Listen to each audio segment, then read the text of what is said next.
Lin Zan is a medical student. He studies well. Everyone at the university knows him as a handsome, excellent student who recently received a good scholarship and dreams of becoming the best doctor. However, Lin himself suspects neurosis. A certain system appears in front of him, which only he can see. The hero suspects that a recent breakdown is to blame, so he needs to undergo a psychological test. However, the test results said that he was fine. A little later, the system reappeared in front of him. She suggested that Lin receive a certain gift, and the man agreed. Thus, he opened the teaching of medicine in this system. Lin understood that although the system had helped him achieve some victories, it would not help him become a better doctor. There were many factors that he needed to deal with on his own, such as competition among his peers, or a problem with patients. Honing his skills in medicine was a passion for Lin. However, he knew that he was still far from his goal of becoming the best doctor in the world. He needed to practice and work a lot to achieve what he wanted. It was an ordinary day.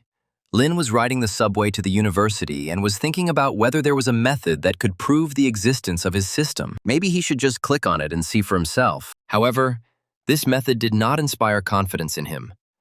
Lin believed only in science. He came to Yunhua Hospital to undergo an examination and prove that this system was just a figment of his imagination. Lin went through many tests and examinations, and underwent tests, but everything was normal with his body. Now he had to return to the university to pick up the results of the mental test. On his way to the university, Lin met 108 people, but no one paid attention to his system. It was obvious to him that only he could see her. He suspected his recent breakdown and mental problems, so he definitely needed to get diagnosed. Lin knocked on the office where the test results were kept. A young girl with glasses looked out of the door.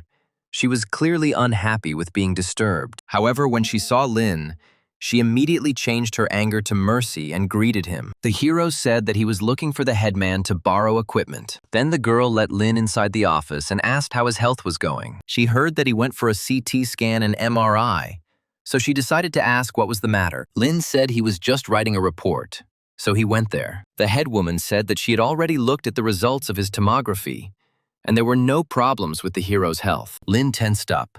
Everyone says he's fine, but he knows he's not. Then he drew attention to the girl's computer. Programs were installed there that could be used to diagnose schizophrenia. Looking at the test results, the girl said that Lin was fine. Then she decided to leave the equipment at his disposal and leave the office. When Lin was alone, he took the test results sheets. He decided to use the computer to do the calculations right away and see if he had any problems. He wondered what kind of gift package he would receive if it turned out that he was not sick. Soon, the calculations were ready. As it turned out, Lin was absolutely mentally healthy, and this means that his system is real, so he decided it was worth accepting the gift. As it turned out, the system gave him mastery in 6 methods of suturing. Lin considered this a rather meager reward, since suturing was just stitching. However, the system said that it could not give him another gift because it could only teach medical skills. Thus, she could only give Lin skill in suturing. But the hero did not really like such a gift. However, the hero conducted a Turing test on the system and was sure that it was not just any person sitting behind it. The system's responses were contrary to the man-machine rule. Lin decided that in this case, he was an example of a gift for suturing. He decided to practice on a banana peel. Lin felt that his hands were more dexterous than before. At the lectures, they said that the seams should be even. Then there will be no new scars on the skin. When Lin touched the banana, he felt knowledge appear in his mind. He just moved his wrist, but the needle moved very smoothly. Soon, the seams were applied. The distance between them and the knots were the same. The work was done perfectly. Lin realized that the system had many gifts in store for him, and skill in suturing was just one of them. Soon, the day of internship for medical university students arrived. Lin stood in the company of his dorm neighbors, Charlie and Vincent. Vincent asked the hero why he was so taciturn today. And then Lin said that someone was coming here. They were the director of Yunhua Hospital, Dennis, and the famous hospital surgeon, Connor. Dennis said that this is the first day of internship for the students in the practice room, and what happens next is up to them. Lin, the head of the home clinic, noted that Yunhua's practice room should be more interesting than his home clinic. Dennis announced that Connor, the most famous and capable doctor in Yunhua, would be working with the students today. Connor said being a surgeon requires many skills, and one of the most important ones is suturing. Hearing this, Lin immediately perked up. Connor said students may now forget everything they were taught at university. In their surgical room, every new doctor wants to try himself at the operating table. All this will be in the practice room, and to get there, students will need to stitch the tails of 10 white mice. The students were immediately excited. They were very excited, but still wanted to try their hand at suturing. Connor said that these mice have very thin tails, so the task will be incredibly difficult. To sew the tail, the blood needs to flow normally. It definitely cannot be done with one hand. However, this did not scare the students. They all wanted to try the operation themselves. Charlie was confident because they had already practiced stitching at university. Then Connor decided to choose one of the students, a boy named Chris. The student was seated in front of a microscope, and everything necessary for the operation was prepared. Connor chuckled. Chris was very tense, his hands were shaking. The doctor told him to work faster and finally insert the needle. Chris wasn't careful enough and ended up damaging a vessel in his tail. Connor chuckled again.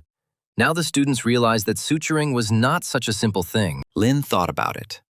The diameter of the blood vessel in the white rat's tail was 0.5 millimeter, and it was not as easy to work with as a banana peel. Connor asked who else wanted to try stitching the rat's tail. Without waiting for an answer, he pointed his finger at Lin, calling him to him. Chris was depressed after the failure, and the other students didn't really expect Lin to do better. Dennis said that Dr. Connor will demonstrate his skills to everyone.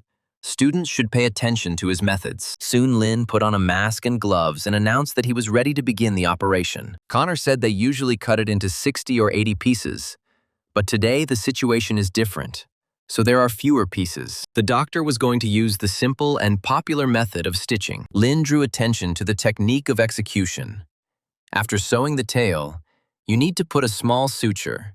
6 loops will be enough to ensure normal blood circulation and eliminate bleeding. We also had to make sure that there were no cavities or scars left. Connor looked at the hero with suspicion. In his opinion, all the trainees think that theoretical knowledge will be enough for them, and they behave too proudly. He then asked Lin if he knew what stitching method had just been demonstrated, and the hero answered, it was an interrupted stitch. The doctor noted that this student was clearly a good student, and then asked him to go to the table to show everyone his skills. Lin was at a loss whether the doctor had already demonstrated everything. He wanted to see something much more interesting. However, he also liked this turn of events because he had never performed such an operation before a famous surgeon, and now he could not miss this chance. Connor carefully watched how Lin worked. The needle went in well, and his hands did not tremble. Apparently, this was not the first time he had done something like this. There was no feeling that the needle was resisting. It seemed to be gliding across the ice, as if it was working in unison with Lin's mind. As it turned out, the hero had just broken his record for stitching speed. Moreover, all the seams were perfectly even. Everything was much better than during his practice at the university. Lin's fellow students looked at the sewn tail of the rat in surprise. They were surprised at how quickly the man completed the operation. Dennis couldn't believe his eyes. Lin's stitching speed was faster than Dr. Connor's. Connor himself looked at the operating table in confusion. He did not believe that Lin was able to cope so quickly. Even the microsurgeons who work in this province could not overtake him in sewing speed. And this young man was just a trainee. Then Lin stood up from the table, took off his gloves, and announced that he had completed the operation, noting to himself that the masterful suture skills that the system had given him really did make the job easier. Connor looked nervously at the seams under the microscope. Everything was clean and beautiful, perfect spacing, neat stitches. He didn't want to admit it, but Lin's sewing was excellent. However, the doctors still did not believe in the reality of what was happening. Lin simply could not reach such a level as an intern. And then Connor asked him what hospital he had practiced at. The hero replied that he just sometimes works at his home clinic. Connor assumed that he works in some large clinic. However, Lin replied that the clinic was called Lower Kanavka. The doctor was shocked because it was a very tiny establishment. He did not believe that Lin could come out of there with such a masterful skill in suturing. Soon, Dennis approached the hero. He noted that Lin Zhan's stitching skills were quite good, and then asked which department he would like to go to. The rest of the students were shocked, because many hospitals are very strict towards newcomers. Studying there is comparable to an apprentice in the Middle Ages. Most of them do not have the right to choose a department, but Lin was given such a chance. The hero became thoughtful, and then he suddenly heard a strange sound. It was that same system. She gave Lin a task, to suture 10 patients, and as a reward he would receive the skill of intermittent suturing. Lin was surprised that the system could now give him tasks, however. The reward for such a task was quite good. This stitching method is very good, often used and very useful. Then the hero said that he wanted to go to the emergency room.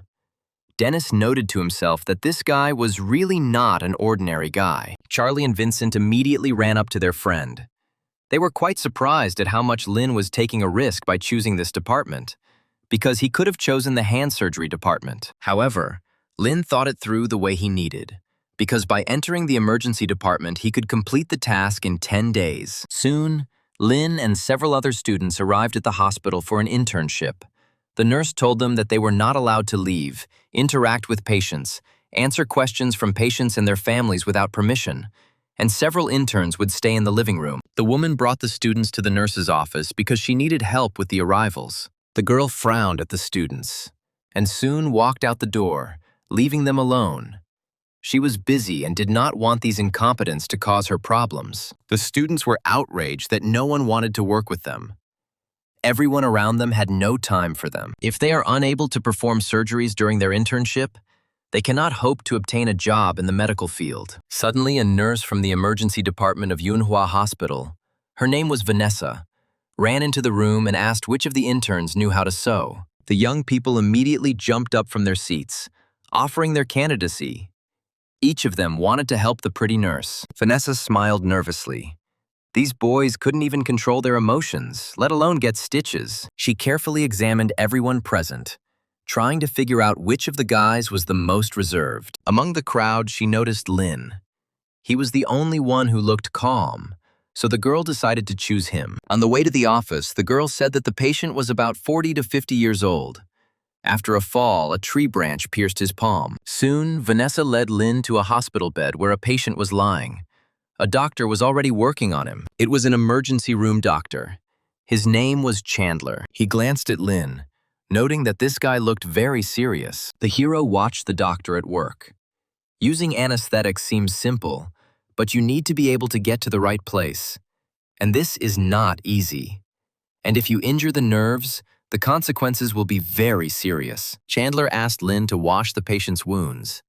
If there are no foreign objects left in them, then after washing, you can begin to apply stitches. Lin noted how competently Chandler communicates with patients. He finally met a doctor who speaks well. Moreover, Lin had a task from the system, and he hoped that he would receive a more serious reward if he completed it correctly. Then the hero asked if he could start stitching. Chandler agreed, thinking to himself that it's not easy for young people these days. They constantly need help and support. This operation is quite simple. It involves facial treatment of the wound, and then everything is quite simple, however. In reality, everything goes wrong. Chandler decided to close his eyes while Lin dealt with the stitches. He wanted to rest, but he did not dare to go far, so that if something happened, he would help the intern. After a fairly short time, Lin heard the sound of the system, notifying that the first of 10 patients had received stitches. And then the hero decided to wake up Chandler so that the doctor could check his work. The man couldn't believe his ears at first. This intern couldn't do it that fast. He thought that Lin just did everything chaotically to demonstrate the speed of the work. However, when the doctor looked at the patient's hand, he was even more surprised. The suture was applied perfectly. Chandler worked in emergency medicine for many years and saw many surgeons. It was said that a ruptured aorta was repaired in 2 minutes by gifted people. But this guy's skill level was simply brilliant, as if he was the owner of some hospital who came to Yunhua on an exchange. The man was pulled from his thoughts by a nurse who walked up to the bed on shaking legs, asking Chandler for help. Stuttering with fear, she said that there was a sick person near the third bed. But judging by the girl's appearance, there was clearly something wrong with him. As it turned out, the patient was a large man with a broken head.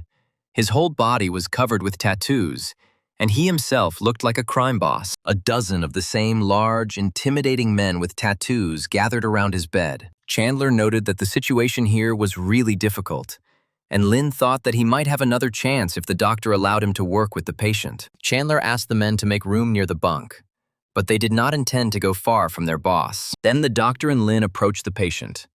Chandler decided to leave the matter in the hands of the intern and let him stitch the wound. He believed that if this guy had such enviable sewing skills, then he should be given a more difficult task. Lin was extremely pleased that he was given another patient. Again, he had the opportunity to cure a man with Dr. Chandler. Then he walked up to the man and asked him to turn sideways. The patient looked at him menacingly, saying that he had been to many hospitals in his life, and if Lin did poorly now, then everyone here would be in trouble. Despite the threats, the hero got to work. And the man decided to switch to Dr. Chandler, as his facial expression suddenly changed to one of extreme surprise. Before the man could say a word, the doctor said that his wound had already been stitched up. The patient was about to turn around to look at himself in the mirror when Lin grabbed his head and turned it straight because he still needed to check the quality of the stitches. The hero thought that when he was at school, he was always afraid to look at how his classmate was sewing up a banana. It was just terrible. Soon, the stitches on the patient's head were completely ready, and they looked just perfect. Chandler thought about it. The wound was stitched up while the patient was talking, and he didn't even notice it. The doctor had seen such an operation for the first time, moreover. Lin used such a complex technique only for a wound on the head. Looking in the mirror, the patient exclaimed with happiness. This wound was stitched up faster than it was inflicted on him. Everything was stitched up smoothly and along the line. He asked Lin for his business card so that he could come to him again if something happened. But the hero said that he did not have a business card. Moreover, he still needed to bandage the patient. However, the man said that there was no need to bandage anything, since the wound was already sewn up perfectly. He was very pleased with this guy and promised to come to him again. He headed towards the exit with his friends, intending to find new adventures on the street. The system notified Lin that the second of the 10 patients had already received his treatment. Apparently, the hero would soon complete his task. Meanwhile, one of the students, Reggie, was trying to get closer to Vanessa. The girl was not very happy with the man just messing around and following her, but the student insisted that he actually wanted to offer his help to Chandler. Vanessa said that the doctors had now been called away to give him a rest, since all the arriving patients wanted to see Lin. Soon they came to the treatment room. The same patient, for whom Lin had recently sewn up a head wound, brought his friend to the hospital. As it turned out, he had been wounded on his arm, on which his favorite unicorn tattoo was tattooed, and he wanted to ask the doctor to stitch up the wound and save the tattoo. He'd already had his tattoo ruined once by a botched restoration, so now the pony looked like a deer. But he still didn't want to lose his tattoo. Lin noted that now the wound is quite large. The muscle tissue is a little torn, but after he stitches it up, the tattoo will be a little disproportionate, but it will not be noticeable. At that moment, Reggie entered the office. He was surprised why people choose an ordinary intern as their doctor. The man immediately hurried to drive away the overly loud intern so that he would not interfere with the doctor's work. It didn't take Lin long to apply the stitches, and soon the patient could already see how neatly his wound was stitched up. The tattoo was completely preserved, and it seemed to look even better than before. Reggie was at a loss. He didn't understand where Lin learned to suture so well, because he's just an intern. After all, he was sitting with Lin in the same waiting room. He thought that the hero was also just an intern. And now he understands that he has extensive experience in practicing at a medical school. But Lin confirmed that he was just an intern. The hero noted to himself that he was so concentrated that he almost let slip about his system and his gift for a beginner. Soon, the system informed Lin that he had already helped 5 out of 10 patients. Apparently, he should complete the task today. By noon, Lin had indeed been able to help 10 patients. As a reward, he was given the interrupted vertical mattress suture technique, which is mainly used for suturing loose skin and is more suitable for urology. Lin was already eager to try out a new skill. The hero went to his home clinic, where his parents worked. Lin John's father, Robert, asked his son why he still didn't wear a white coat, since he needed to become a doctor as soon as possible to get a certificate as a medical practitioner. As it turns out, Dr. Xiang's price has increased by another 50 yuan. This happens every month, and if Lin studies well, she will soon manage the family business. At that moment, Lynn's mother, Tanya, came down to the first floor and asked why their son would have to take up the family business after an internship at Yunhua Hospital. She was dissatisfied because their son clearly became after the first day of the internship.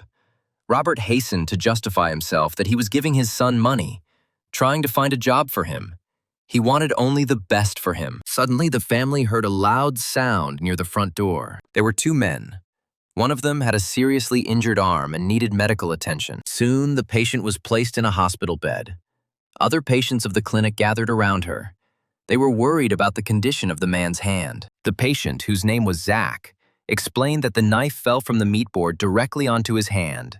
His vision immediately blurred as soon as the man touched the knife, and he ended up losing too much blood. The doctor at the Lower Kanavka Clinic, Stanley, immediately volunteered to help him. After examining Zach's hand, he said that the wound was very serious, so he needed to go to the hospital urgently. Hearing this, Lynn thought that the best doctor of this clinic should have taken care of the patient himself and not sent him to the hospital. This is a very low act for their meager clinic. Then the hero put on a white medical coat and offered Dr. Stanley his help. The system immediately gave him a task: to heal Zach's hand and get a satisfactory result, and as a reward, he will receive an ordinary treasure chest. Stanley grinned. Lynn only started his internship yesterday. He was unlikely to be able to do anything to help a patient who had been bleeding for a long time. Then the doctor decided to call Edith, the only nurse at the Nizhnyaya Kanavka clinic, to help him. He asked the woman to give him hydrogen and peroxide. He was going to help Zach, but first the wound needed to be disinfected. Lynn looked at the table where all his cutlery lay. This set was quite sufficient to satisfactorily cure the patient. Stanley looked incredulously as Lynn washed his hands. Was he really going to do everything himself? The doctors said he was just going to disinfect Zach's arm to stop the bleeding. That would be enough. The cut was very simple but deep. The tendon could also be affected, so the patient had better go to the hospital. Lynn stated that Zach's hand was only grazed, and there was nothing serious about his wound. The rest of the patients agreed with the hero. Because Yunhua Hospital is almost 10 kilometers from here, Zach can only get worse by the time he gets there. Stanley said they were better off emphasizing reliability and stability. However, Lynn insisted on his own. He prepared everything necessary to treat the patient. After disinfecting the wound, the anesthetic is not susceptible to secondary infection. The hero asked Edith to dilute the lidocaine and prepare more peroxide, hydrogen, and iodine. Stanley tried to stop Lynn, but the hero had already begun to stitch up Zach's arm, so the other patients asked the doctor to be a little quieter. Lynn thought, if his tendon was cut, his hand would be completely different and his grip would be weak in the future. He might not be able to do delicate work. Suturing a tendon might be a daunting task for the emergency department, but it's a piece of cake for a doctor in surgery. If he had gone to the hospital, he would have had a better stitch. However, he could have received average medical care at best, and Lynn didn't have a system that did training 100 times a day for nothing. However, he believed in his abilities. He would definitely be able to reduce the likelihood of failure. Soon, the hero finished stitching. The stitches were just perfect. Stanley looked at Zach's hand in surprise. Even if the intern graduated from medical school and worked for 4 years in a hospital, he would never be able to do such a stitch. Is it really that good at teaching at Yunhua University? Lynn began to bandage Zach's arm, and the man wondered how quickly his wound had been stitched up. At that moment, Robert approached the hospital bed. He said that with such abilities, Lynn would be able to practice in their clinic without any problems. But the hero said that first he needed to complete his internship. Suddenly, Ian, Zach's son, rushed into the clinic. He looked extremely worried and tried to find his father. He asked why he went to such a small clinic with such a serious wound. But the man said that his wound was stitched up perfectly, and now he feels great. However, Yang did not let up. He shouted that his father's earnings depended on his hand, and if everything went wrong with it, then Lynn and his entire clinic would pay for it all his life. The hero said that Ian can take Zach to the hospital, but they should not forget about exercises to restore his arm. Then the man will have a better chance that his arm will work normally. Ian was unhappy that there was a chance that his father's arm would not recover. But Robert hastened to assure him that the chance was very low, because Zach's wound was not serious and very simple. He asked the young man not to panic, but instead, he should get checked at the hospital, and after the examination, pay the medical costs if he does not see any problem. Yang snorted with displeasure, and then said that he was taking his father to the hospital for an examination. Lin looked after them. The system appeared in front of him, but his task was still considered unfulfilled. It seems that it will end only after examination in the hospital. Yang shouted after him that this clinic was simply terrible. They allowed an ordinary trainee to perform such a procedure. This was absolutely unacceptable. And if there were problems with his father's hand, he would not leave Lin behind. At that moment, a girl on a motorcycle drove up to the doors of the clinic. Hearing the name Lena Jana, she took off her helmet. Apparently, she came to the right clinic. She took a large box from her motorcycle and headed towards the hospital entrance. Robert opened the door. He said that the doctor was not there now. So if the girl needed first aid, then she should go to the hospital. Having examined the girl from head to toe, he asked why she had come. She stated that she was looking for Lin, and before Robert answered her anything, she said that she would only give him the fish. She said that Lin Zan cured her brother's wound, and he asked her to thank him with fish. Robert's eyes immediately lit up with interest. It turned out that his son was so good that he became a doctor just a few days ago and was already receiving gifts. Hearing an incomprehensible noise, Lin went downstairs to find out what was happening here. Robert said that this girl was sent by her brother, and the hero asked who her brother was and why she had come. The girl said her name was Layla, and her brother was the same man with the deer tattoo on his arm that Lin had helped a few days ago. Layla didn't expect the young doctor to be so cute, so she decided to cook salmon for him herself. Lin noted that the dish was excellent. The fish was much fresher and sweeter than what they usually buy. Layla said that all salmon is monopolized by their family and competes with imported goods in the local market. Then the girl offered to try the dish of Lin's mother, Tanya. The woman also noted the excellent taste of the fish. Then Layla asked if she was interested in her daughter-in-law, who cooked fish so well. Tanya and Robert were shocked by this proposal, but the girl said that she was just joking. In fact, she was not ready to get married yet. A few hours later, Jan and Zach returned to the Nizhnyaya Kanavka clinic. Robert asked what the hospital said after examining his hand. Zach said that he went to Yunhua Hospital for an examination. The doctor said that thanks to Lin and his excellent skills, his arm can function well.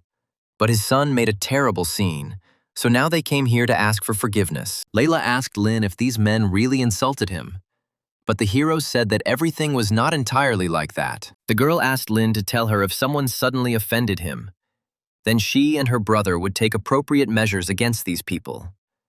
They are especially good at dealing with vile people. Lin looked at her blankly, but Layla asked him not to think too much about it. She then suddenly yelled at Ian and Zach, demanding an immediate apology from them for their behavior. Zach then asked his son to show Lin's family the silk flag they had made. The young man unwrapped the package, showing everyone a chic red flag with golden ruffles and embroidery. It talked about a magic hand that restores health. Robert noted that this is a great message and will be a good compliment to Lin.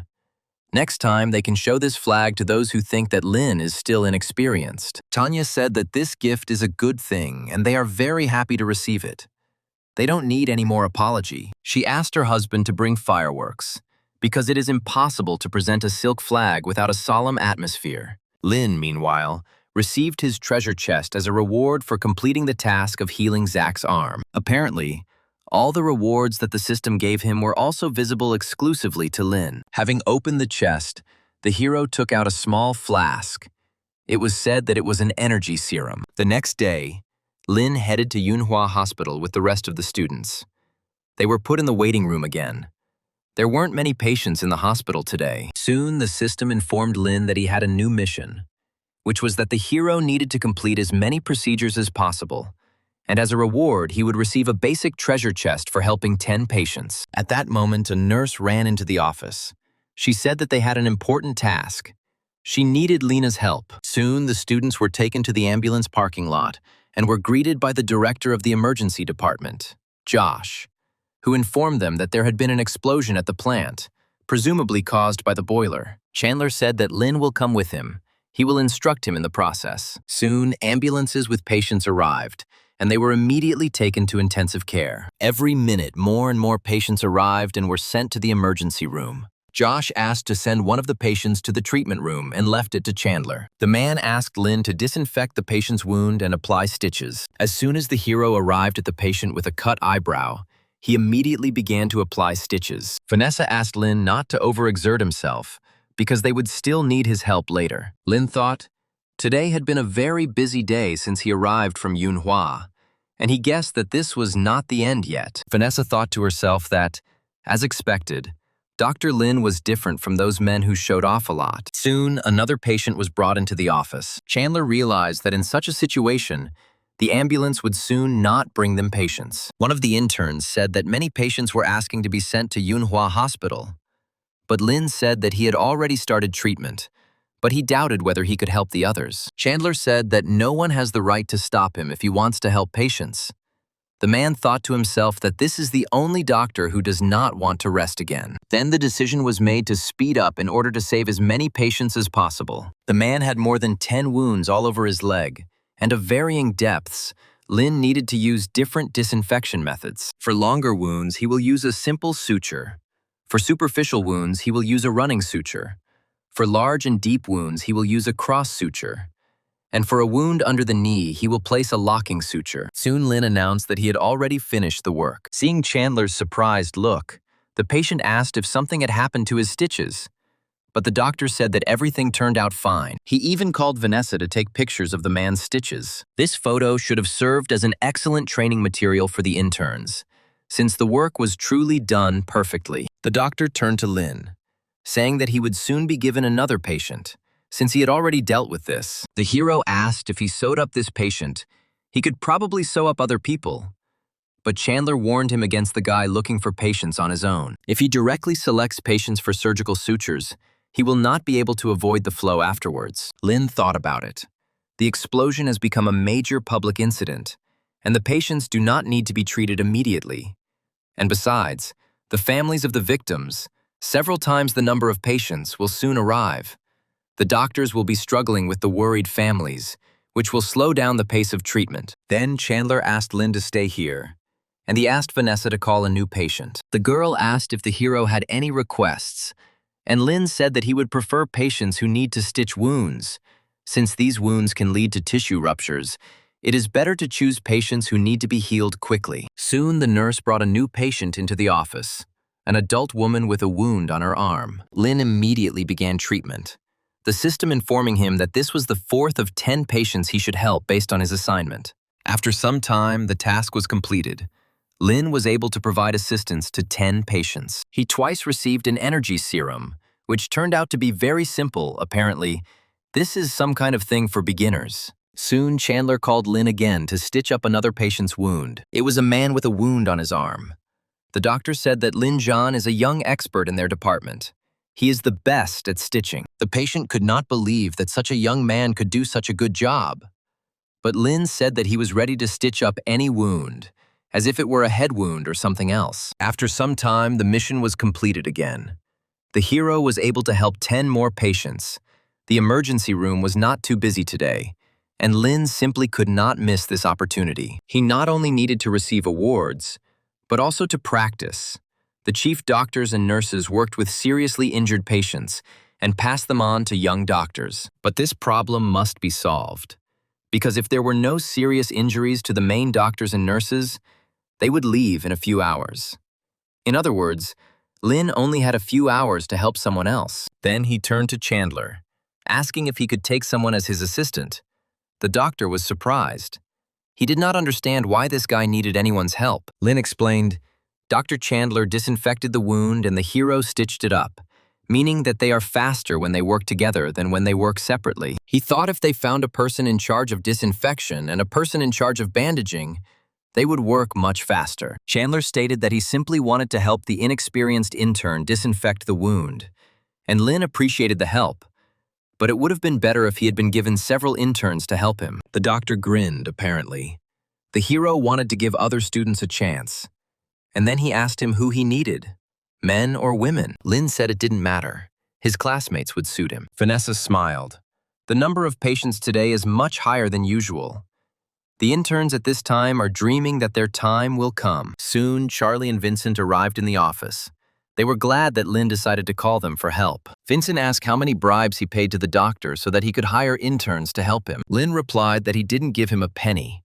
He just needed someone to disinfect and bandage. Then Charlie said that he would do the dressing. Since disinfection was too dirty for him, Vincent would do a better job of it. Soon, Vanessa brought another patient to the interns. Vincent, Lin, and Charlie were sitting at the table. They helped the sick in that order. And the hero asked the nurse to continue inviting patients to them. Vincent coped with his task quite quickly and referred patients to Lin for suturing. Patients noted that this large hospital had incredibly good service. The hero noted that both disinfection and bandaging were at the highest level. In the end, everything worked out even faster than he thought. And now all that was left was to just wait for Vanessa to bring them a new patient. Chandler watched the interns work from the side. He noted that Lin carefully thought through the smoothness of each seam. Soon, Vanessa entered the office. She pointed her finger at the door, where a crowd of people were already standing. These were the latest patients she brought for Dr. Lin. The hero immediately became inspired. He was going to take the chance to rule everything here while the main doctors and nurses were away. He was ready to help patients with minor injuries. Vanessa watched Lin and his work with a smile, noting that this young man was just a sweetheart. Soon, all the patients were provided with medical assistance. The nurse said that only patients with internal injuries remained. However, Charlie and Vincent were so inspired by the work that they were ready to serve other patients. However, Vanessa reported that there were no more patients left who needed stitches, so Lin could go home. But the hero understood that he only needed 2 patients in order to complete the task of helping 40 people. So he said that he would sew up 2 more patients and then go home. Chandler said that Charlie and Vincent could go home. The young man suggested that the doctor eat together after a busy day at work, but the man said that he had not finished his work yet. Soon Lin was sent to the restroom to have lunch. His partners greedily licked their lips as they looked at the hero's food. It looked so good that they immediately wanted to try it, and Lin happily agreed to share dinner with his comrades. At that moment, he received a call.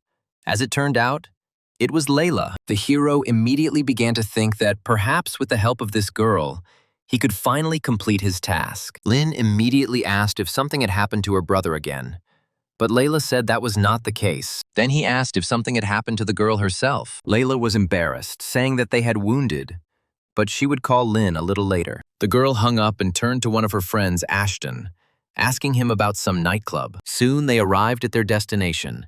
Ashton warned her not to interfere in the affairs of this club, but Layla said that she had no intention of doing so. A few moments later, a whole crowd of men poured out of the club doors.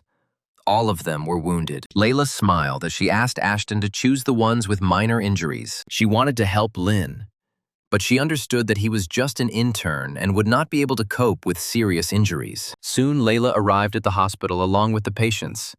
She was very happy to see Lin. Charlie and Vincent immediately began to smile at the girl, asking their boss Lin to give them a few patients each. However, Layla had no intention of helping these strangers, so she yelled at them, ordering them to get back to their work and stay out of the way. Ashton said that he had already brought as many as 2 cars with patients, and then the girl asked him to stop.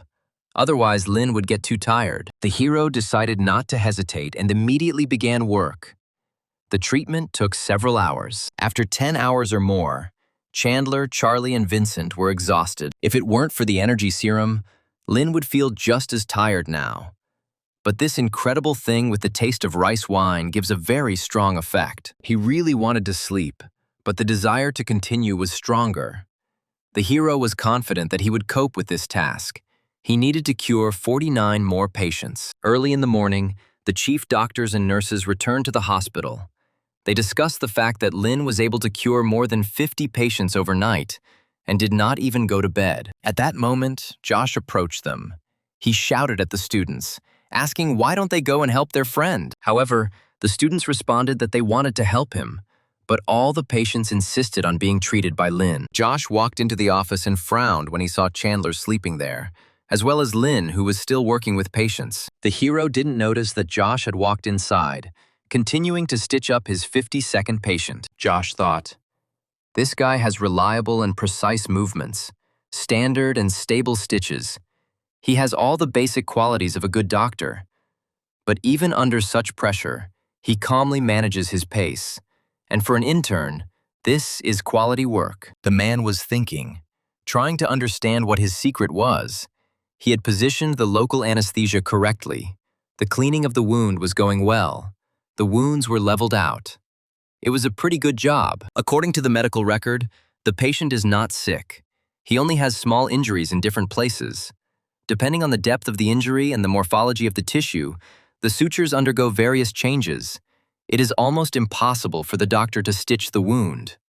Like a notebook? Lin Zhan worked for more than 10 hours, cured 50 patients, and still did not make a single mistake. Josh then contacted Dr. Chandler, asking him to review Lin's surgical notes and find out the patient's condition when the stitches needed to be removed. The man then approached the hero, asking him to come early tomorrow. He would allow him to perform operations all day. Lin was pleasantly surprised by the offer. It was a great opportunity to practice his skills. The rest of the students couldn't believe their ears. Would the intern really stand at the operating table? At that moment, the system informed the hero that he had completed the task of applying 50 stitches, and for this, he was entitled to a medium treasure chest, which he decided to open when he came home. The system gave him a first-level skill book. According to the rank given by the system, the God level is the highest expression of skill. He even surpassed the boss level. In Lin's opinion, Yunhua was one of the top 3 hospitals in the city, and there were only a few doctors in the city who were considered masters in suturing. The hero wondered if perhaps he needed to raise his suturing technique to God level, but his instinct told him that boss level was only slightly behind God level, so it was better to improve other techniques from basic to perfect level. Lin decided to choose the basics of surgery. The second option was the basics of internal medicine, but the hero could only choose one thing. After making his choice, a list of skills available to him opened in front of him. As it turned out, these were all the basic surgical techniques. In theory, a surgeon who learns 6 operations is considered a wonderful surgeon. Ordinary doctors are usually unqualified in 1 or 2 areas, and a student should be good at everything at the time of graduation. Lin decided that the bleeding control skill would be the most useful for him, and as soon as he chose it, 4 more skills opened up for the hero, meaning that he could only choose 1 of 4 options. However, it was still a good gift. There was no good or bad medical method. There was only working and non-working. And since Lin was in the emergency room, he should choose something that could be used urgently. Thus, he acquired the skill of controlling bleeding with his bare hands. A hologram of internal organs appeared in front of him, and he wondered if he could squeeze his thumb and forefinger together to control the bleeding. At that moment, the hero realized that the effect of the energy capsule had ended. Now he felt all the fatigue, and the next moment he fell asleep. The next day, Lin needed to come to the hospital early at Josh's request. But time was almost running out, and the guy still wasn't there. The director looked around at those present, but Lin was not among them. At that moment, someone entered the department. It was a hero. Once Josh realized that everyone was assembled, he gathered everyone present and led them to the planning meeting. Soon they came to Lin's patient's room. Josh asked the hero to retell his card. Lin replied that the patient was a 19-year-old woman in good physical condition. The laceration on her elbow was acquired as a result of falling from the stairs, and the wound was treated surgically. The size of the wound rupture is very deep, and if you use a thick thread, it will leave a huge scar, which may affect the patient's life in the future. Instead, you should use a 0-size thread because the tension force is large. You should not do physical activity, and you should not bother your hand too much. Josh agreed with Lin's decision, however.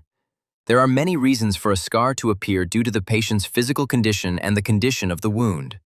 So, choosing a size 0 thread would not be appropriate. The patient's mother became worried, thinking that her daughter had serious problems with her arm. However, he told them not to panic and asked Lin to tell the women everything while he stitched them up. The hero said that while suturing, his main task is to pay attention to the angle and depth. When he inserts the needle into the skin, he must make sure that the part where the knot is tied sticks out after the suture, which then acts as a buffer before the formation of a scar. The needle must be inserted deeply into the thin edge of the wound, and one of the reasons is a skin defect. The knot should not be too tight to avoid poor circulation around the wound, which could delay healing if treated, and the stitches should be removed in a manner that reduces the chance of scar tissue forming. Josh turned to those present, asking them to learn everything that Lin just said. However, he did not allow them to put this method into practice. Josh said there are many ways to cover scars: long sleeves, tattoos, etc. However, as a doctor, he decided to say that the first thing is to get treatment. The patient cried, saying that she did not want to have scars or tattoos. John explained that Lin took this into account when he put the stitches, but only because he is experienced. However, if the skills of the others present are not up to par, they should not even dream of it. They first need to understand what needs to be done to accurately stitches before asking his permission. Josh then decided to give Lin a rest. But first, he needed to bandage the patient. The girl thanked the doctor for taking good care of her wound. Then the system unlocked a new achievement: to receive the sincere gratitude of the patient. And as a gift, he was entitled to a basic treasure chest. The hero asked the girl to change the bandages from time to time and make sure that she would not receive new injuries in the near future. If she removed the stitches in time, the scar would be less noticeable. The girl's mother asked if she could have her stitches removed at another hospital.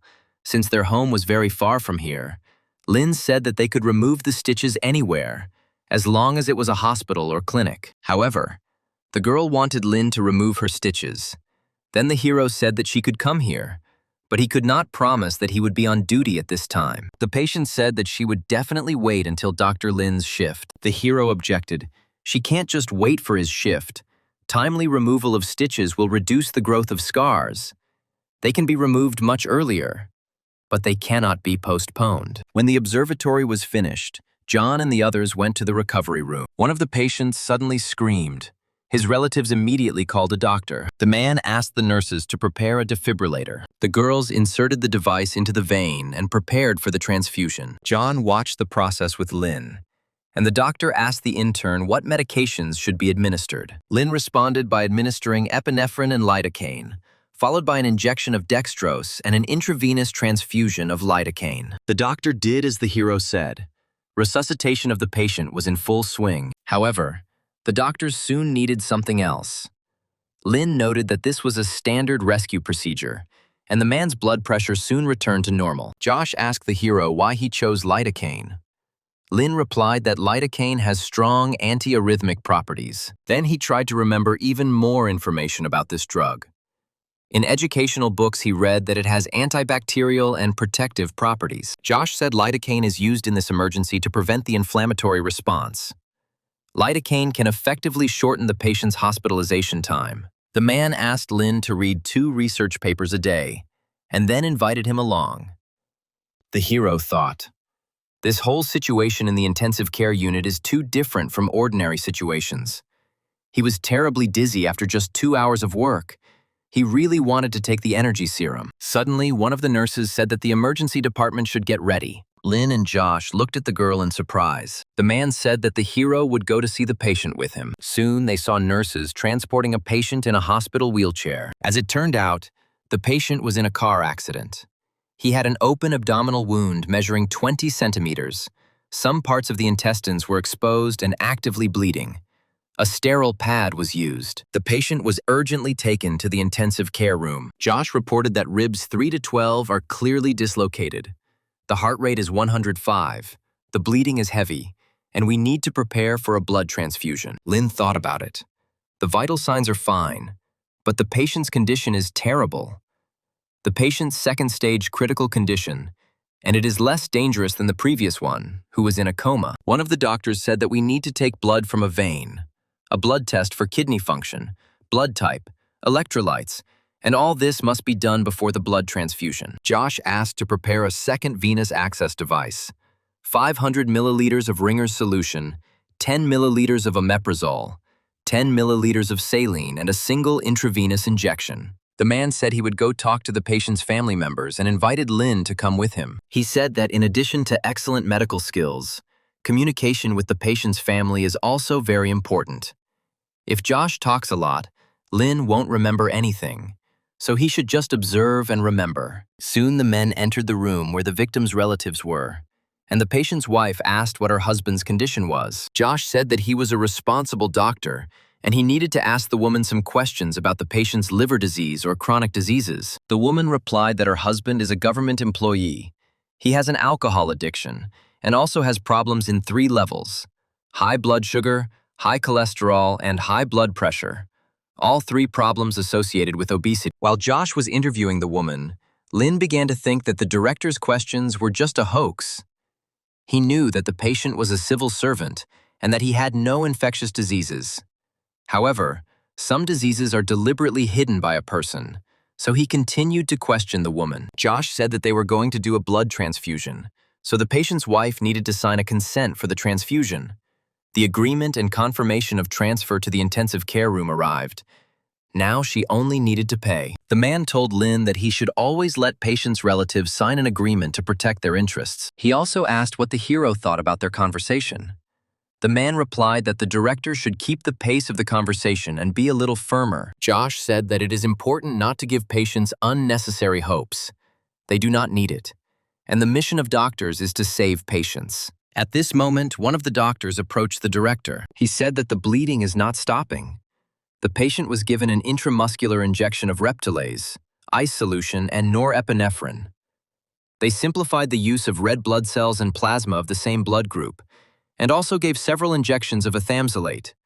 The patient has a total of 1,400 milliliters of fluid. Josh went to the patient. He asked to prepare for emergency surgery, perform a laparotomy, and increase fluid replacement. Suddenly, the nurse announced that the patient was in a state of shock. At this moment, Lin ran out of the office to wash his hands. One of the doctors, Clyde, was in the bathroom. He apologized, saying that while working at the rehab center, Lin had to contact a lot of people.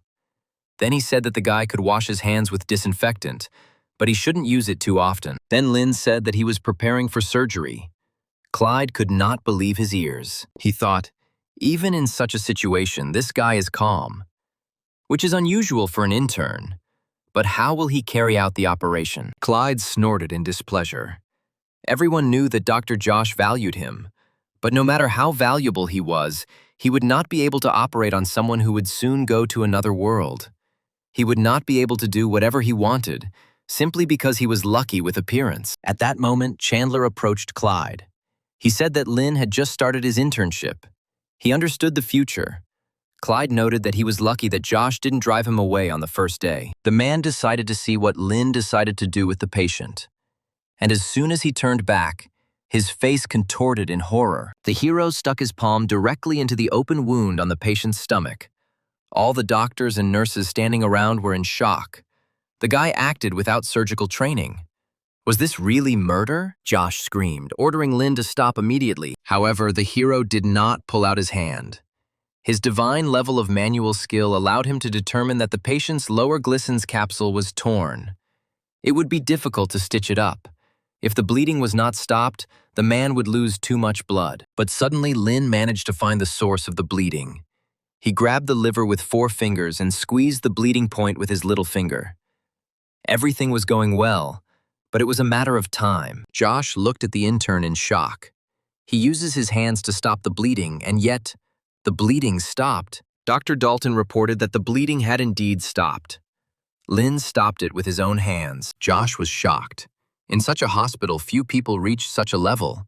How could an ordinary intern do this without experience? However, the safe bleeding technique can only temporarily stop it. Surgery is necessary. Josh ordered Lin not to touch any other organs, and then called Chandler to complete the operation. Already arriving in the operating room, Lin thought. He did not expect that his first experience in the operating room would be like this. An hour later, the operation was already nearing its end. Lin observed the director's work from such a close distance, and it was a very valuable experience. As a result, the patient's condition was stabilized. Josh asked Lin how he knew the bleeding point was in the Gleason's membrane. The hero explained. Since the bleeding did not stop and the stomach was open mostly in the front and there were no other problems such as hemothorax, he noticed the bleeding, but Lin thought to himself that he did not think that he would reach the God level. His stock of knowledge increased, like some muscles. Josh thought about it. This guy's technique, knowledge, and adaptability were at the level of first-class doctors. He used to think that Lin was a simpleton, but he turned out to be a real genius. The director asked him where he learned such a technique, to which the hero replied that he learned it at his family's clinic in Nizhnaya Kanavka. Josh said that it was not far from their hospital. It was a community health center on the lower Kanavka Alley. Usually, this clinic sent patients to their department. The man had never noticed them practicing anything like that. When Lin said that he learned about this from the attending physician, and then Clyde was surprised whether such a capable doctor was working in their clinic, and then asked his name. Lin only replied that he had been studying this technique for a month. Clyde was unpleasantly surprised that he managed to learn this in just a month. But the hero replied that the main key to learning this technique is talent. Meanwhile, Josh continued to examine the patient. He noted that the condition of the liver was satisfactory. Clyde said the patient was very lucky. The director's stitches were amazing, and the patient clearly wouldn't have any problems with them in the future. Josh replied that he was unlucky, but Lin stopped the bleeding perfectly. However, no matter how good his technique is, he must follow the rules. Even if he is confident that everything will work out, he still does not need to get involved in the process like this. Clyde chuckled to himself. He really wished the principal would put this kid in his place and make him learn the rules. Lin agreed, saying rules should be followed as long as they comply with operating procedures. Clyde snorted in bewilderment. He didn't understand what Lin was talking about. It seemed to him as if this upstart refused to follow the rules of administrative procedures. Josh explained that you should not touch the liver with your hands. Otherwise, you can easily provoke damage and cause complications in the intestines and liver. The technique Lin used is very peculiar. The blood flow was smooth. Then he asked him where and with which finger he pressed to stop the bleeding. Lin said that when he extended his hand, he found that the source was in a hard-to-reach place. So he used the inner pad of his little finger. Clyde looked at the dialogue between the men in bewilderment. He hoped that Josh would teach him a lesson. And now he himself was asking questions of this intern. The hero continued. He said that he grabbed the liver with only the phalanx of his finger and held it carefully so that it did not tear. The director thought that in order for the organ not to succumb to displacement, you need to press lightly with your finger and minimize secondary damage. The inflexibility of the little finger has bothered surgeons for hundreds of years. Even for an experienced doctor, it is difficult to do this, but this guy was truly talented, and therefore they can all learn from him. Then Josh called Lin over, asking him to change his clothes and start covering his stomach. Clyde was shocked. This intern was just a trainee, and he had already been allowed to perform an abdominal closure. When he was his age, he was able to perform abdominal closure only after a year of certification. He still remembered the trembling all over his body and the dissatisfaction of the nurses. But this guy, being calm and intelligent, looked so good. Soon the operation was completed. All the bandages were in place. Lin asked to give him the needle holder. The first thing he had to think about was how to sew up the deepest layer of the peritoneum, in which case there was no need to think about beauty. The next step is the anterior rectus sheath. This step is for ordinary people, but Lin did not intend to do it. And the next step was subcutaneous and skin sutures, and this was more acceptable. Clyde waited for Lin to finish his work. He was sure, no matter how calm this intern pretended to be, he still performed the abdominal closure on his first day. He would still have to make mistakes, after all. Everyone makes them. However, as soon as the man lowered his gaze, he shuddered in surprise. The seam was perfect, moreover. Lin finished it very quickly. Clyde was perplexed. He did not believe that this guy had only recently graduated from medical school. Josh then said that Clyde would mentor Lin since he had so much free time to look at his stitches. Although the man agreed, he thought to himself that he could not teach this intern anything, since he, apparently, had been training on corpses since childhood. Suddenly, the same thought came to Clyde and Josh's mind. Lin Zhan used the technique of stopping the bleeding with his bare hands and pinched the source with his little finger without any surgical area. Leaving the operating room, he needed to write a report and send it to the scientific center.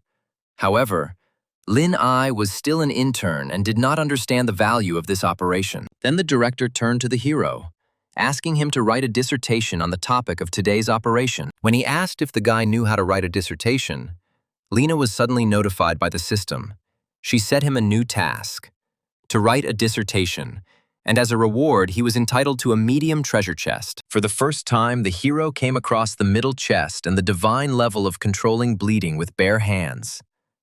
The middle chest was more interesting because there was always an energy serum inside the base one. Plus, He will be able to write his dissertation because he has memorized all the steps, so he won't even have to think too much. Josh said that he unfortunately didn't have time to teach Lin all the basics of dissertation writing, so he assigned the job to Dr. Chandler. Having learned that the director himself asked Lin to write a dissertation and also promised to list him as an author, the man noted that this intern was incredibly lucky. However, the hero did not understand what Chandler was getting at. The doctor then explained that their hospital was a provincial hospital, and the director, Josh, played an important role in the emergency department. He has always been a member of the standing committee of the Jiangxi Provincial Emergency Medical Society, as well as a member of the committee of the Chinese Emergency Medicine Society. And he is a leading specialist in the city as well as a celebrity in the emergency departments. He wanted Lin to write the dissertation, an opportunity that many people dream of. However, the heroes still did not really understand the significance of all this. Then Chandler decided to simply close the topic. The next day, Lin returned to intensive care. Everyone around him looked at him strangely. One of the doctors tried to hide from his sight, thinking to himself that although he accepts Lin for who he is, now everyone is afraid of him. No young man his age is capable of performing such a technique. This was his first consultation. But there must be a limit to his abilities. After all, he is just an intern, and if he slips up, no one can help him. Lin Zhan still didn't know the rules and was causing trouble, so they should have gone their separate ways. Josh asked who would take Lin to the recovery room today, but no one dared to answer. Then the director called the hero to go with him. A few hours later, Lin came to the patient's room. Several young guys in sports uniforms had already gathered there. They thanked Dr. Lin for saving their coach. They never thought that he would get into a car accident. The hero asked them to speak more quietly because the patient needed to rest. He also noted that he did not save him alone. Dr. Josh closely monitored the operation. However, the guys said that they saw everything themselves. If Lin had not pressed on their coach's organs, he would have bled to death and died. As it turns out, someone filmed Lin stopping the man's bleeding with his own hands. This video was on the city forum. It quickly gained popularity, and now Dr. Lin was on everyone's lips. The hero only chuckled vaguely, not knowing how to react to this. One of the guys said that Dr. Lin had all the celebrity package, good looks and great skills, and it would be illogical if he remained unpopular. However, Lin was not interested in all this. His goals were completely different, but he did not say it out loud. Then one of the guys said that some of them go to an esports club that is located in Yunhua. The hero immediately became interested since he played King of Glory while he was in school. The guys said that this year their club is focusing on the King of Glory, so they and the doctor can add each other as friends and play in their free time. Lin said that he has nothing to do right now, so he can play now. The guys played for 2 hours. The hero really liked how nicely he had a time, but now it was time for him to get back to work. He decided to find the same video in which he stopped the bleeding with his bare hands. The video collected a lot of comments. For the most part, people admired how the young man managed to save the man. But Lin noticed one long comment. The user, who identified himself as a doctor, said that this act was incredibly reckless, and it was impossible to stop the bleeding with bare hands without surgical equipment. There are only a few surgeons in the country who can do this, but none of them would dare to take such a risky step, because the slightest mistake could cause something irreparable. And the doctor in the video does not understand how much he is risking. The man said that if he were in charge of the hospital, he would immediately conduct a medical investigation. Lin thought. Because of the fame, Yunhua Hospital was the leading hospital in Jiangxi province. But provincial hospitals should not be underestimated. Those specialists are very influential in the medical field. The dissertation that Director Josh wanted Lin to write is not only of scientific value, and it is not just for training. Dissertations were powerful weapons in the medical society. It is used to introduce a doctor, explaining the actions of attacking others and repelling attacks. A dissertation is a surgeon's weapon, and in this case, a dissertation is a very urgent matter. Lin headed to the university to write his dissertation and was met by his fellow students. Charlie showed him a video of himself stopping the bleeding and asked where he learned the technique. He started asking him if he had touched the liver live. However, Lin did not want to answer these questions and sent Charlie to another audience. The hero headed to the bookshelves to find the necessary reference literature. Charlie realized that Lin would be doing something completely boring, so he decided to go and do his own thing. The hero sat in the library until late at night. He planned to work until the morning, so it was time to take the energy serum. In the morning, Lin came to the hospital with his work ready.